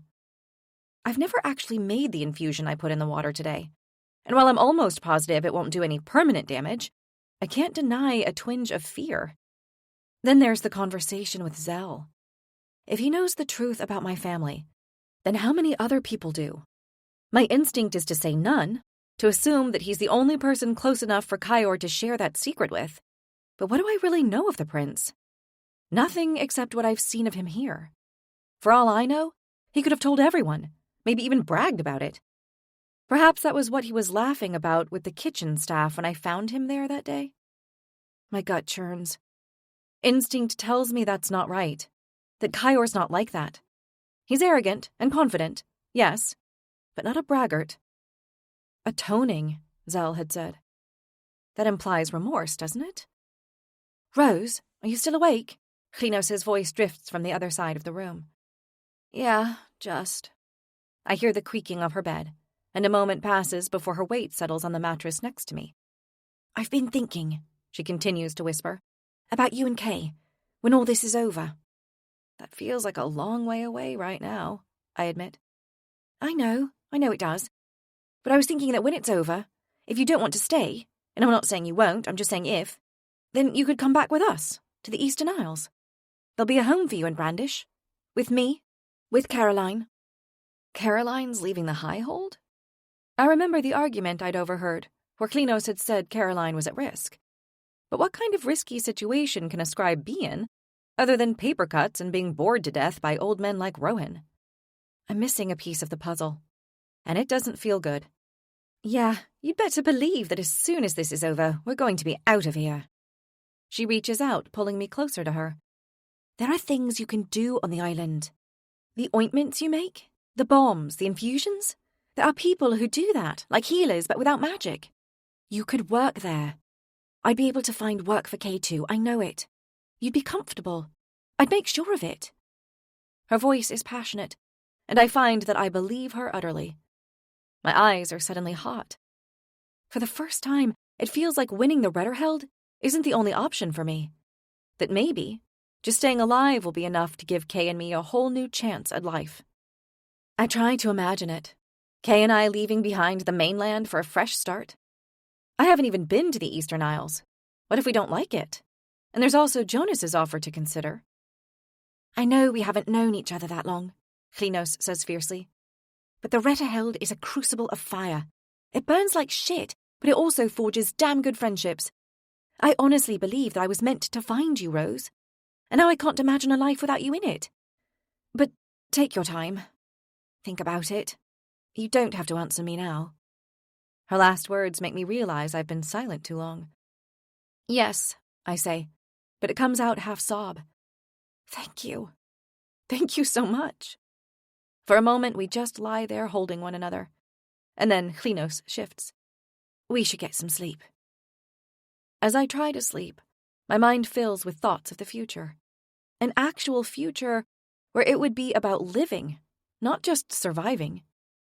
When I finally drift off, I dream of sitting on a cliff edge with Kay and watching the waves crash against the cliffs. It's so vivid, I can almost taste the salty air and feel the breeze whip through my hair. As we sit there, holding hands and staring at the blue, the howl of the wind grows louder and louder until it's a clangor that forces me to cover my ears before it finally shakes me from my sleep. Not the wind, I realize, with a sickening bolt of nausea. A bell. A goddamn trial bell. What time is it? I yawn. I don't think it's even midnight, Klinos replies. Benny's not in bed yet, unless he's bunking with Jonas. Here we go again, she says, sounding resigned. I nod my head, unable to form a proper reply. It's the second trial, and it's starting now. Chapter 36. I assess what to take with me as we dress hurriedly. Do I want to take my entire bag? I've got Estelle's sword, as well as my daggers, but that's a lot to carry. Then again, is being without weapons a risk I want to take? Last time, a few swords against the giants would have helped. But are we likely to be fighting again? Surely it will be something more strategic, but what? Several recent evenings have been spent discussing past Retterhelds, and despite everyone's best efforts, it seems almost impossible to deduce a pattern in the trials. We know that a magicless trial and likely a water trial will both come at some point, but in what order, no one knows. Sometimes the frozen lakes in the north of the territory have been used, but other years, multiple trials have taken place in the sunken temple. I'm not sure how staying silent while fighting would pan out, but maybe the priestesses don't count screaming as a word. Hesitating, I force myself to take a calming breath and clear my thoughts. I definitely need to be armed.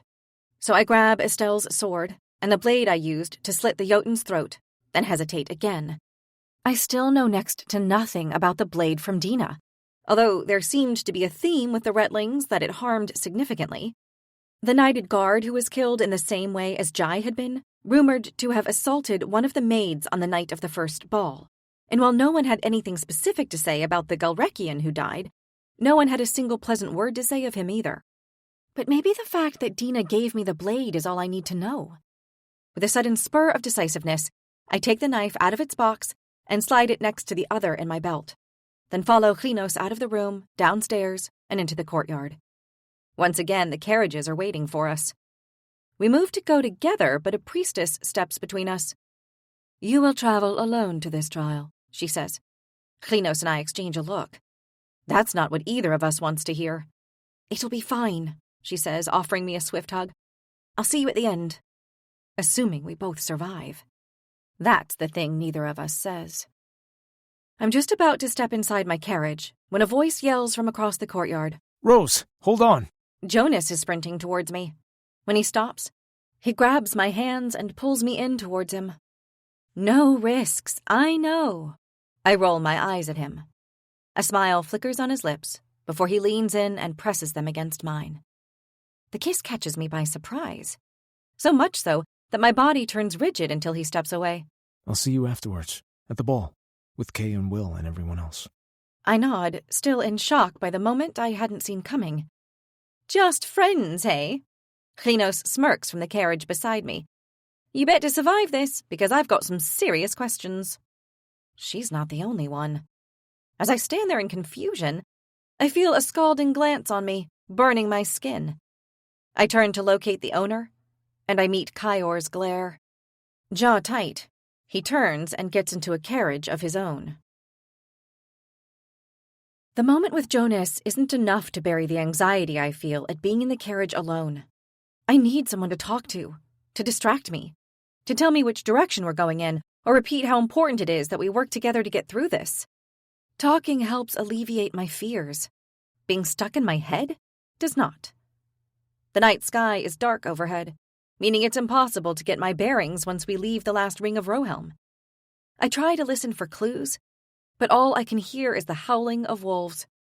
The sound causes a churning dread to fill me. I don't think they'd expect us to fight wolves. Would they? No, that's ridiculous. Wolves are sacred in Marathka. Though people aren't. I'm expecting the journey to take as long as the one to the beach did, so I'm surprised when the carriage trundles to a stop while it's still dark out. Checking my weapons are firmly in place. I step out and scan the area for the other carriages, but there are none. Instead, I'm on the edge of a forest, and waiting for me is a lone priestess. No, not just any priestess, Dina. My heart lurches as I rush towards her. How? I say, enveloping her in my arms. How are you here? I may have pulled a few strings. Her smile highlights the lines at the corner of her eyes. How are you doing, Rose? I've heard wonderful things about your first trial. Well, I survived it, I say. That's definitely good. From what I heard, you did more than just that. She brushes a strand of hair behind my ear, the way my mother used to. Have you brought the knife with you? The dagger? The one in the box? Yes. My pulse soars as it dawns on me that the answer I've been searching for might be standing right here. It's the same as the one High Priestess Mila used at the vows. It's magic, right? I don't have time to talk about that right now. I have to give you the rules. But it did something. We don't have time, Rose. If you don't start with the others, you'll be at a disadvantage. Listen. Her expression shifts, her voice lowering. They have Kay. My stomach drops as ice floods my veins. What? She shakes her head quickly. She will be fine, but she is in the forest. You must retrieve her before dawn. Do that, and you will proceed to the next trial. If you don't reach her in time, you will be out of the competition. She pauses. There are threats here, Rose. Very real threats. Do not let your guard down. I've barely registered any of the words after Kay's name. My little sister is in the forest, and I have to find her. If ever there had been something to spur me on in a trial, this would be it. There's one other thing. Dina's lips twitch into a smile. There will be no use of magic in this trial. My breath stills. No magic. I lock eyes with her, and her smile broadens, though she tries to hide it. They have no advantage over you, Rose, she says, and you and Kay could find each other even if the world cracked apart. She reaches out, pressing a hand briefly to my shoulder. Go now, and I will see you when I can. Fuck me, it's dark. That's all I can think as I enter the woods. My feet crunch on the ground beneath me, though on leaves, twigs, or crunchy insects, I've no freaking idea. All I've got to do is find Kay. That's it. Find Kay and don't get killed. Two very straightforward aims, I'm sure. I turn around and assess my surroundings. The track leading here stretches behind me, and I'm willing to bet I need to travel away from it to find Kay, heading deeper into the trees. A flood of memories sweeps through me. This could be the very same part of the forest that my father used to bring us to, the very same area where I would scour the ground for tracks and broken branches, any sign that someone may have come through that way. I recall the desperation I had felt in those times. The desperation not only to get out of the forest, but also to prove to him my proficiency. Cornelia? I hear someone shouting into the night. Are you there? I have no idea who would be searching for someone of that name, but it's not as though I know the intimate details of many of the remaining Retlings. I'm not even sure who would be there at the end for Jonas to find. Still, rather than focusing on that, I think strategy. If there are tracks here, it's either too dark or they're too subtle for me to see, which means I need to think of another option. However spread out the Retlings are, if we can hear each other, that's a good sign. It means the geographical boundaries of the trial are limited. As long as I move swiftly, I shouldn't have any problems finding Kay quickly. And then there's the bonus that I don't have to worry about magic. If I run into Zara, she would actually have to fight me for once. And after all of my hours with Zell, I'm betting that would end differently than our last 2 encounters. Shit. Zara. The infusion. Well, it's not as though I deliberately sabotaged the trial for the Rowells and Kyor, but maybe Edda's even more on my side than I'd hoped. My feet get snared on a low branch, but as I try to pull myself out, my trousers snag too. By the time I'm free, I'm completely turned around and unsure which direction I came from. Benny's words filter unbidden into my head. You can climb. Trees are my bread and butter. They're what I learned to climb on. Though I did learn in daylight, when I could see the branches and the dangers. Climbing when you can't see anything is risky. Then again, so is wandering aimlessly around a forest where direwolves prowl. Stretching my hand out in front of me, I find a tree with low-hanging branches and begin to ascend, feeling my way. It's a massive use of energy. The leaves and branches snag at my hair and shoulders and catch on my boots and elbows, clawing every part of me. I find climbing trees fairly straightforward, but trying to push through a canopy of twigs and dried leaves when you can't even see where the gaps are is a whole different feat. At some point, the branches start to thin, but I keep moving until I'm at the top. Stars glint above me, and a white moon gleams down in bright rays, washing me in some much-needed light. It's a stunning sky, an entire universe at the edge of my fingertips. If ever a sight made me believe in the presence of gods, it's this. But I'm not here to worship. I need to find Kay. I draw my gaze down and across the forest. I twist around, starting to wonder if I've made a mistake when I spot several concentrated glimmers on the forest floor. It's the only area of the forest that appears to be illuminated.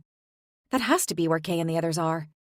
And judging from the position of the stars, it looks to be the east and no more than a mile or 2 away from where I am.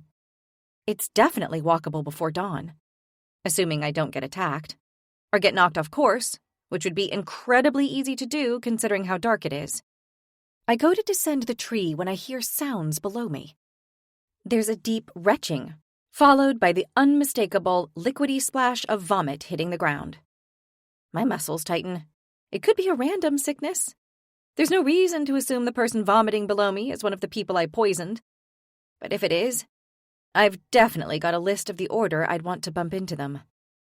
I should sneak down and move away from them as quickly as possible. But as I lower myself onto a weaker branch, it snaps beneath my feet. Who's there? Fuck. It's Zara's voice that calls out. I heard you and I'm armed. I'll kill you. I don't doubt she'd try, but the words have barely left her mouth when she starts retching again. I use the moment to make my final descent, fast. Even when I've hit the ground, she's still heaving. I know that staying silent would be the sensible thing to do right now, but this woman has made my life hell, so I can't help a little dig. It doesn't really sound like you're in much of a state to kill anyone. A slight chuckle leaves my lips. Bitchy, yes. Deserved, absolutely. She spins towards me, her hands rising by instinct only to find they have no effect. My smirk widens into a grin. Surely your priestess told you that this is the trial without magic. Did you forget? Fuck off, she groans. I know you did this. I don't know how you did it, but you did. You made me feel like this. Really? Another dry chuckle resounds from my throat. How would I do that? I'm a powerless runt, remember? Now, if you don't mind, I've got a trial to complete. She lunges at me, waving her arms wildly, but I knock her aside. It's the easiest I've ever disarmed anyone, and a clear sign of just how exhausted she is. I feel the tiniest pang of guilt. It wasn't my intention to affect her ability in the trials, and I sure as hell hope Edda knows that and doesn't hold it against me. Still, I'm not going to hang around and give her time to put a dagger through my heart. What did you see up there? She asks. Do you know where they are? As if I would ever help her after all she's done. I don't know anything, I lie, turning off in the wrong direction just to throw her off. A few meters away, I double back on myself towards the lights. As I walk stealthily through the forest, I hear people calling for their loved ones. Whoever was calling for Cornelia shouts several more times. Another man, with an older-sounding voice, calls out for Amara, but I don't hear Jonas or Klinos' voices, nor do I hear Kaior. I'm surprised by the depth of guilt that strikes me when I think of him. Though I tell myself I shouldn't feel bad, it was an accident that he drank the poisoned water, and he didn't even have to be in this trial. He could have chosen to skip it altogether, the way Benny has. His pride is the only reason he's here. I've been walking for about 15 minutes when I find another tree that looks good to climb. When I'm sure I'm on track, I drop back down and continue on foot. My focus now is on moving forwards, on getting there before dawn. With every footstep, I push myself to go a little faster, growing less and less concerned about the delicacy of my feet on the forest floor or the occasional yelps that break free from my lungs when I snag my hair on overhead branches. When I next step to test another tree, something causes me to freeze. The forest is silent. Absolutely silent. Not so much as a scuttle in the undergrowth. My pulse hitches as I strain to hear something, anything.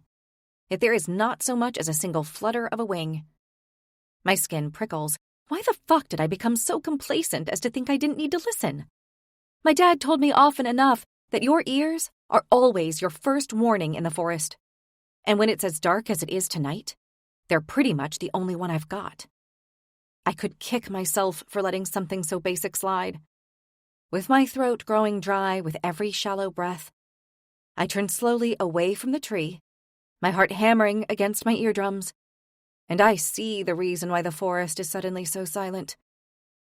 A pair of amber eyes glint at me through the darkness. A direwolf. Chapter 37. The direwolf is so close, I can see it is unbonded. It's a wild animal who answers to nothing bar its own instincts. Fuck.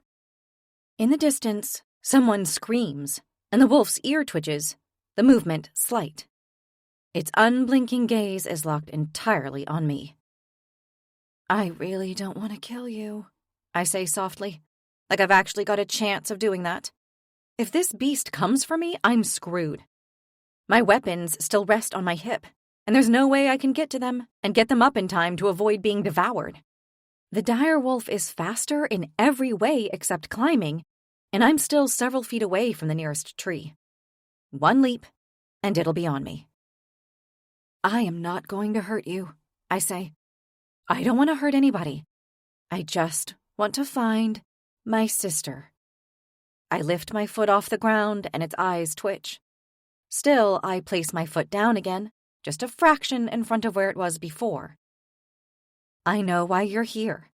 I know your role. The priestesses have you weeding out the weak, right?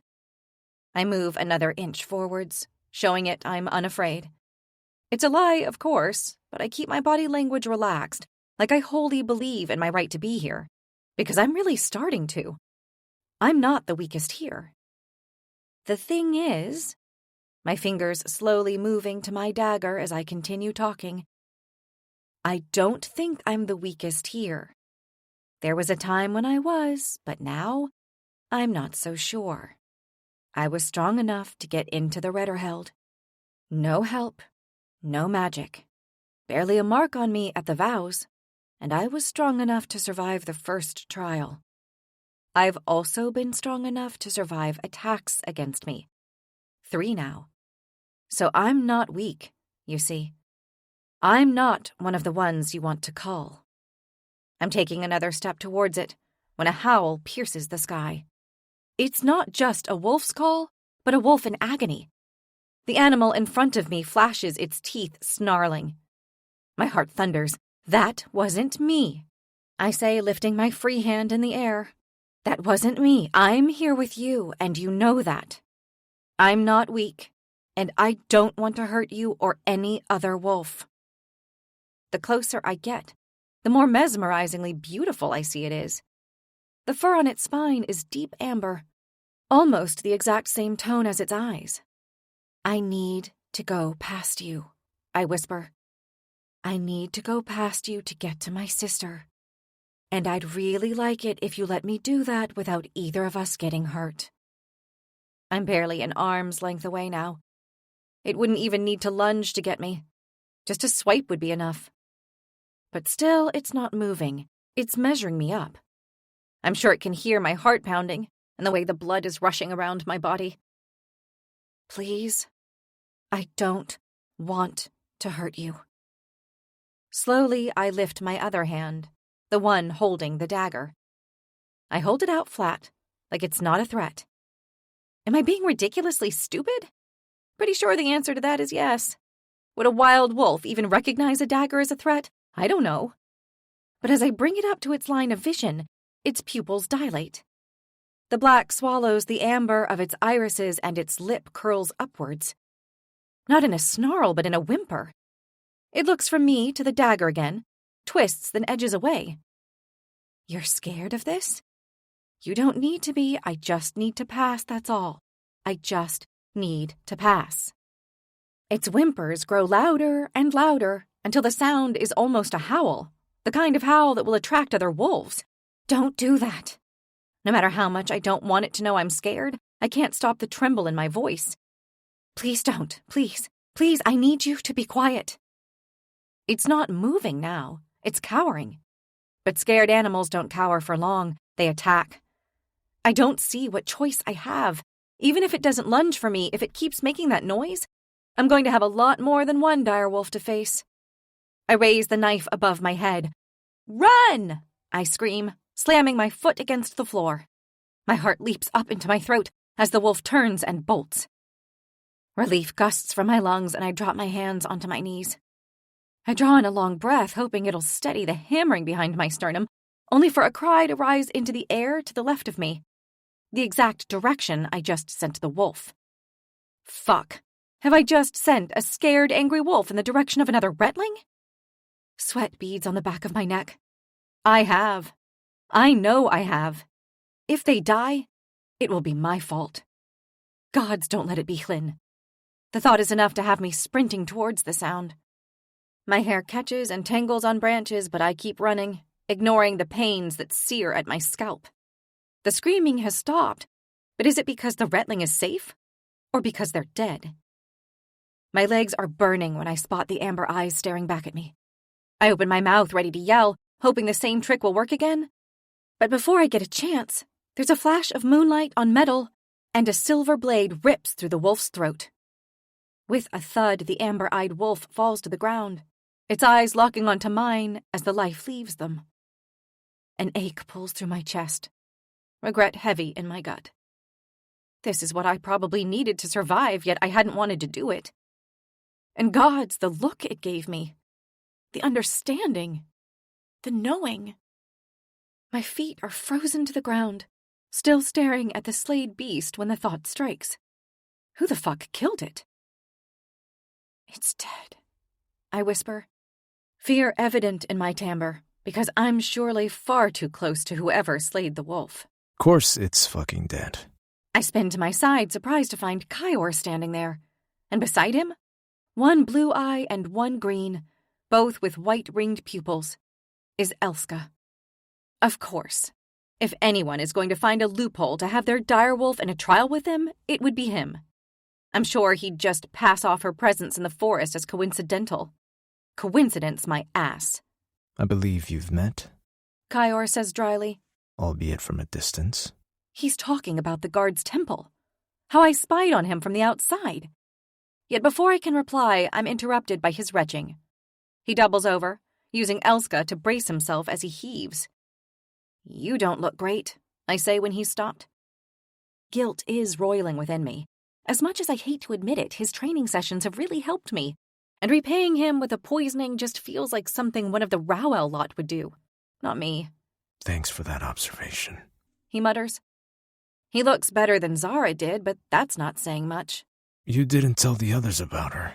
He groans out between retches. That I saw her. Zell's the one that brought her in, not you. He looks a little bitter. Your silence is for the old man, then. He sure knows how to pick his projects. How is it possible his eyes are still this so icily blue in the dark light? Though as I continue to stare, His eyelids fall closed, and he lets out a long groan. Maybe he is as bad as Zara. He's just better at hiding it. He stares at me, and the guilt I'm trying to suppress surges again. Celerium root. I clamp my mouth shut when I've spoken, like that'll be enough to stop him asking questions, even though I know it won't be. What? He scowls at me. Celerium root. It'll counter the effects of the infusion. The effects? An infusion? What the fuck, Thorn? I turn around. I've said enough, and he should be grateful for that. Are you saying you did this to me? He calls after me, and if there's a hint of hurt in his voice, I try to ignore it. Ignore him. I need to find Kay. I've told him the solution. If he doesn't know the names of the plants that grow in his kingdom, then more fool him. I start to walk away, only to find myself staring into a pair of white-ringed pupils. Elska emits a low growl. Kyor grunts. You're going to help me get that antidote, or you're not going to get out of here alive. It's safe to say Elska's not best pleased with you right now. And trust me, you don't want to see an angry direwolf. He wasn't wrong there. As if to reinforce his point, Elska bares her teeth and releases a low snarl that rumbles deep into the pit of my bowels. I nod my head. Great. Now find me that fucking solarium root. Chapter 38. It's only once I've got the task of finding the plant myself that I realize what a ridiculously massive undertaking it is. It would be fine in the daytime, when I could actually see the plants. But now, when everything is covered in dark shadows? What does it look like? Kyor hisses beside me. The root? It's just rooty. White, coarse. Not the fucking root, Thorn, the plant. What does the plant look like? Right, the actual plant. That makes more sense. It's leafy. Helpful. I shoot him a scowl, though I'm not sure if he can see it. It has small, dark, waxy leaves the size of a thumbnail, and the plant grows to about knee height. Better. What else? I struggle to bring an image of the plant to mind. Now, in winter, it'll probably be nothing more than a small twigging bush, like most of the plants that fill the undergrowth. But that's not an answer Kyor's going to like, so I keep it to myself. In spring it has flowers, I tell him. They cover the entire bush, and are light lilac with yellow centers. And they smell like citrus. Like spicy citrus, if that's a thing. He nods. She's got it. She's got it? I look to Elska. You mean she understood what I was saying? No, Thorn, she's a wolf. You think she knows what spicy citrus means? I visualized it for her, filled my senses with it. She thinks she knows where the plant will be. Follow her. I look to the wolf, well aware I've got no choice. Oh, and Thorn? He speaks through gritted teeth, his body clenched in pain. Don't even think about running. It'll be game over if you try to abandon me. Do you understand? Got it. I don't waste any time before following Elska into the trees. Time is slipping away from me, time that could stop me from finding Kay. But I can't think about that, I can't. I just need to act, and fast. Elska moves so silently through the undergrowth that all I can do is follow the flashes of white on her paws. More than once, I have to call out for her to slow down, and given that she stops and waits for me to catch up before continuing again, I have to wonder if Kyor lied when he said she didn't understand my words. We've been going about 5 minutes when she sits down, her bi-colored eyes glimmering even despite the lack of light.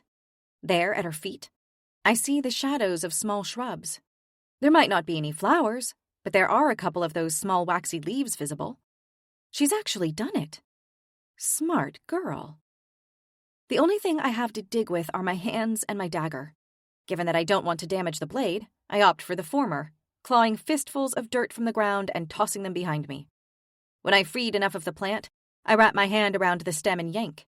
A twisted ball of bulbous roots comes up. I hold the plant in front of Elska's eyes, knowing that she will be showing the vision to Kyor. Take me back to him, I tell her. Immediately, she's on her feet, and a moment later, I'm racing to keep up with her as we retrace our steps. When I reach Kyor, he's slumped against a tree trunk and doubled over. Give it to me, he snarls as he stretches out his hand. Rather than doing as he asks, I keep hold of the plant. You need to peel it first, otherwise it'll just make you sicker. Give me a second, I'll do it. I can peel a fucking root, Thorn. He snaps, only to grip his stomach and shudder in pain. It's getting worse, and left untreated much longer, he'll be completely incapacitated. Which is exactly what I wanted. Zara and her crew out of commission so I could have a break from constantly watching my back. Now I can't help but wonder how they're doing. Out here, the healers aren't an option. I just pray that Etta knows death wasn't my intention for them, no matter how much they may deserve it. Having peeled and sliced a piece of the sticky root, I hand it to Kyor. He grabs me with his other hand. You wait here until I know that this works. He demands. And if anything happens to me, she will rip your throat out. I nod. It won't take long. You don't need to swallow it, just chew it. That's all. Kyor's hand remains on my wrist as his mouth works at the root. There's nothing to do now but wait. Wait to see if Elska found the right plant, or if both the prince and I are about to take our last breaths. I know you told Zell, I blurt into the silence. His shift is so minimal, I doubt I would have felt it if he hadn't been holding me. But I do. Still, he doesn't respond. I know you told him you lied about my mother. You really think this is the time to have this discussion? He scoffs before descending into a coughing fit that has him slumping over his knees. When he finally speaks again, it's a barely audible mutter. Fucking fool still thinks I'm redeemable. I'm surprised when the comment makes my heart hurt a little. Atoning, Zell had said. Is Zell the person that's waiting for Kyor at the end of this trial? The bond between the two makes it more than likely, but would they really allow one of our trainers to be involved in the Retterheld in such a manner? Then again, it's not like they're going to ask the king to wait around all night for Kyor to find him. And from the way Zell spoke, it wasn't like there's anybody else Kyor is close to. How are you feeling? I ask, nervous of the silence that's forming between us. Well enough to ram a fucking sword through your stomach for fucking poisoning me. He snaps back. And believe me, if I don't finish this challenge, that's exactly what's going to happen. Somehow the bravado behind the threat makes me feel better. He's clearly getting better if he can focus on his desire to kill me over his own pain.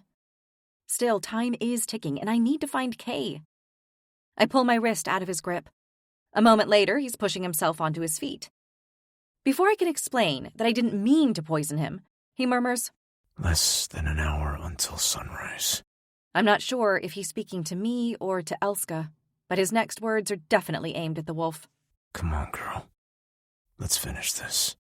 The giant creature lowers herself onto her haunches. Without hesitation, Kyor grabs a fistful of fur and leaps atop of her. And then they're racing off into the depths of the wood. My heart fills my mouth as I watch on dumbfounded. It's true.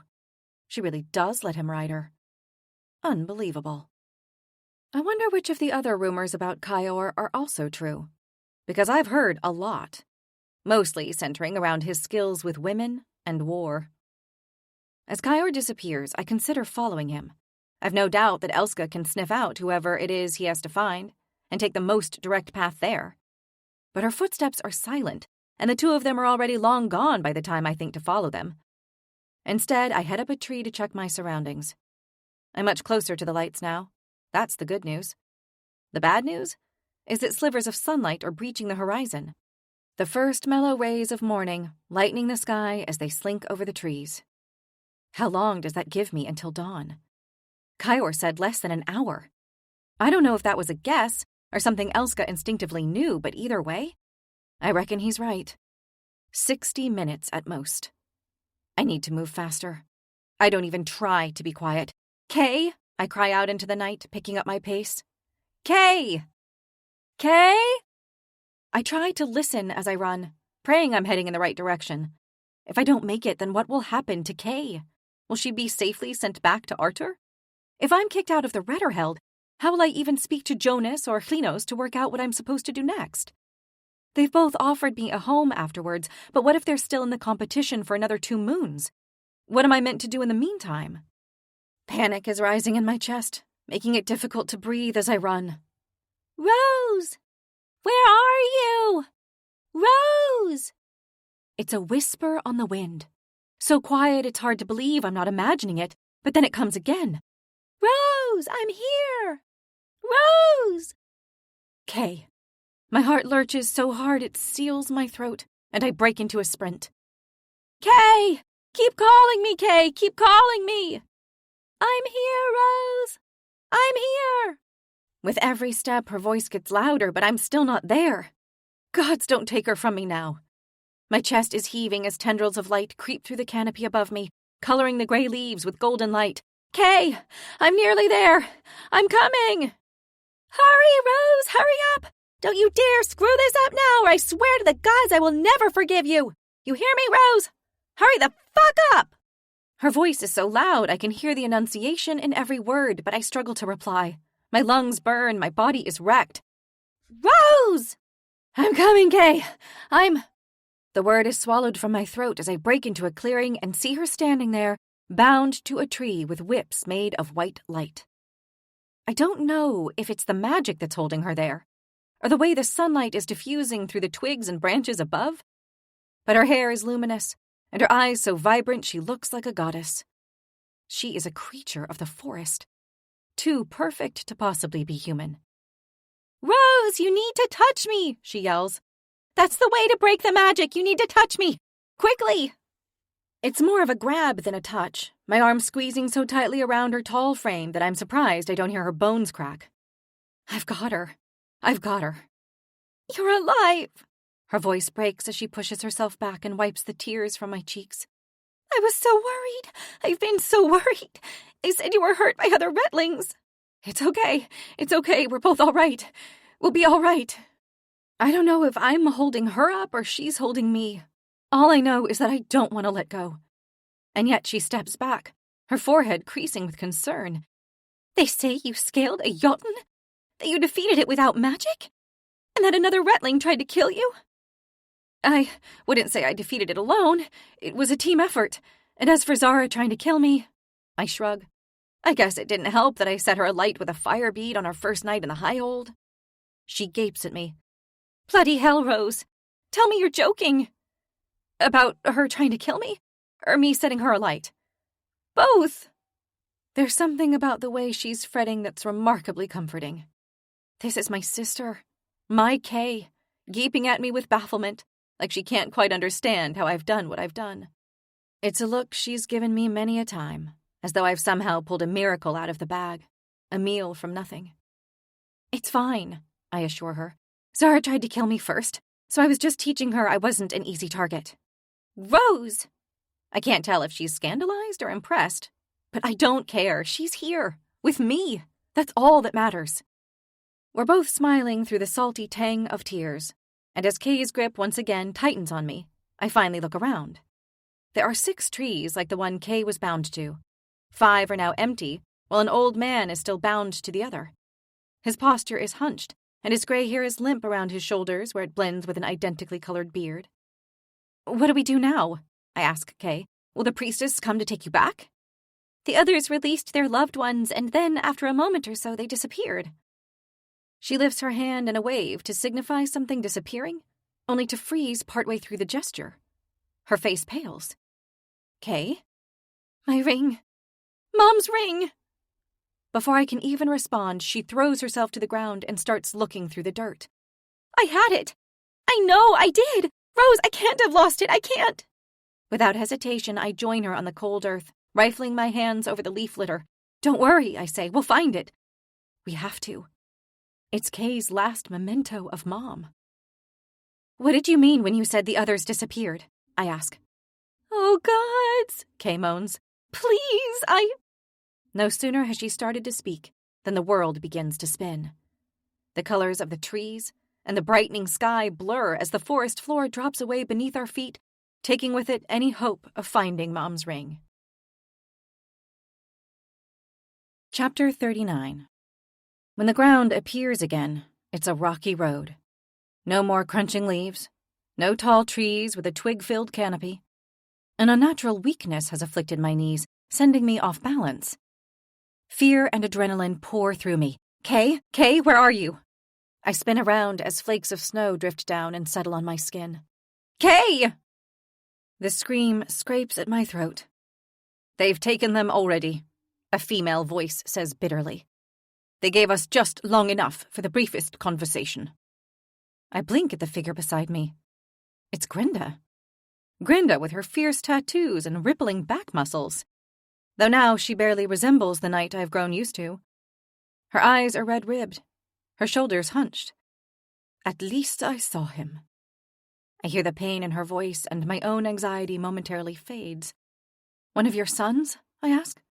She nods, and sniffs before taking a long, shuddering breath and stiffening her back. The transformation is instant. The mourning mother gone, the warrior returned. My youngest, she says. A small smile flickers on her lips now. He was well. It's been 3 years since I last saw him. They'll send him straight back to the front line now, I know that. But at least I got to hold him. I got to hold him for as long as possible. And he's well. Strong. Pride courses through her words. I curse myself. I spent too long with Kay talking about the trials and looking for the ring instead of telling her about Klinos and her offer for us to go live on Brandish with her after the trials. Thankfully, I know I'll get to continue the conversation with Kay at the ball. I'd like to think Corvain's commanders would give Grenda's son leave long enough to attend the dance too. But if it's up to Holden, there's no chance. Is this all of us? I say as I look around. There are only 2 others on the road, and my gut clenches. Where are the others? Jonas? Klinos? The panic of nearly not making it through the trial ebbs, giving rise to a cold dread that I'll have to endure the rest on my own. I saw one body in the woods while I was walking. Grenda's voice is solemn. A young woman from Rowell. Eleanor, I think her name is. In terms of people from Rowell I hope won't make it, Eleanor wouldn't be at the top of my list. But I also won't pretend to be saddened by this news. There must be others, I say, thinking of the way Kyor sped through the woods on Elska's back. There's no way he didn't get back in time. Which means there's at least a chance that Klinos and Jonas are alive too, just in another portation group. What now? I ask. Where are we meant to go? I think I heard carriages. Horses' hooves that way. Grenda nods her head. We should go see. There's no talking as we make our way down the path, until, sure enough, there's a carriage waiting there. 2 other Retlings are sitting inside. Oki from Rowell, and Moriol the Windweaver from Galrek. My eyes instinctively settle on Oki. Does she know about Eleanor? Should I tell her? I immediately dismiss the idea. The last thing I want is for her to think I had something to do with it. Though that thought is immediately compounded by another. Maybe I did. Oki's skin is sallow, as if she spent the last 5 hours vomiting up her guts. Perhaps Eleanor was too sick to survive, too weak to even try to fight off one of the direwolves. I do my best to shake the thought away because I didn't set out to kill anyone. But it gnaws at me all the same. No one speaks on the journey back, and Oki is too wrecked to even try to bother glaring at me, which is a nice change. I assume the others, like me, are thinking of the loved one they got to hold for all too short a time, and wondering whether their friends made it through the trial. As the carriage stops and I step outside, a familiar figure is waiting for me. I run towards him, wrap my arms around him, and squeeze tightly. Gods, I was worried about you, Jonas says, his voice muffled against my hair. Klinos, I ask desperately, have you seen her? Is she back already? His eyes say it all. And the strength that had returned to my knees on the journey back is stolen once more. He hasn't seen her. Panic surges. Have you checked inside? Maybe she went into the dining hall for something to eat. Or to see Caroline? Yes, maybe she's in the library. We need to check. I'm babbling, and as I go to move, he grabs me by the wrist. Zell told me I was in the first carriage back. I've been out here the whole time. It's well past dawn now, and given how close I cut it to finding Kay, I can't believe there's anyone still to come. So what does that mean? Is Klinos out of the Redderheld, or is she... No. She can't be. She can't. I won't even think it. As I continue to turn, searching for any sign of Hlyn, my eyes fall on Zara. She looks horrific. Blood drips down her arms, cheeks, and side, and there's a greenish stain on her leathers. She barely makes it 2 steps out of her carriage before she stumbles. Oki, who looks only marginally better, takes her by the arms and mumbles something about the healer's quarter. How can they have made it and not Klinos? Thorn, you and I need to talk. The voice is a growl in my ear that causes my blood to run cold. Slowly, I turn to find his gaze cold as solid ice as he glares at me. This isn't a great time, Kaior. Jonas replies. People didn't make it. Oh, I'm well aware, but I wasn't asking. The prince doesn't break eye contact with me as Jonas looks between the pair of us. I'll be fine, I tell Jonas, attempting to hide my uncertainty. I'll just be over there. He replies. Kaior scoffs. Like you could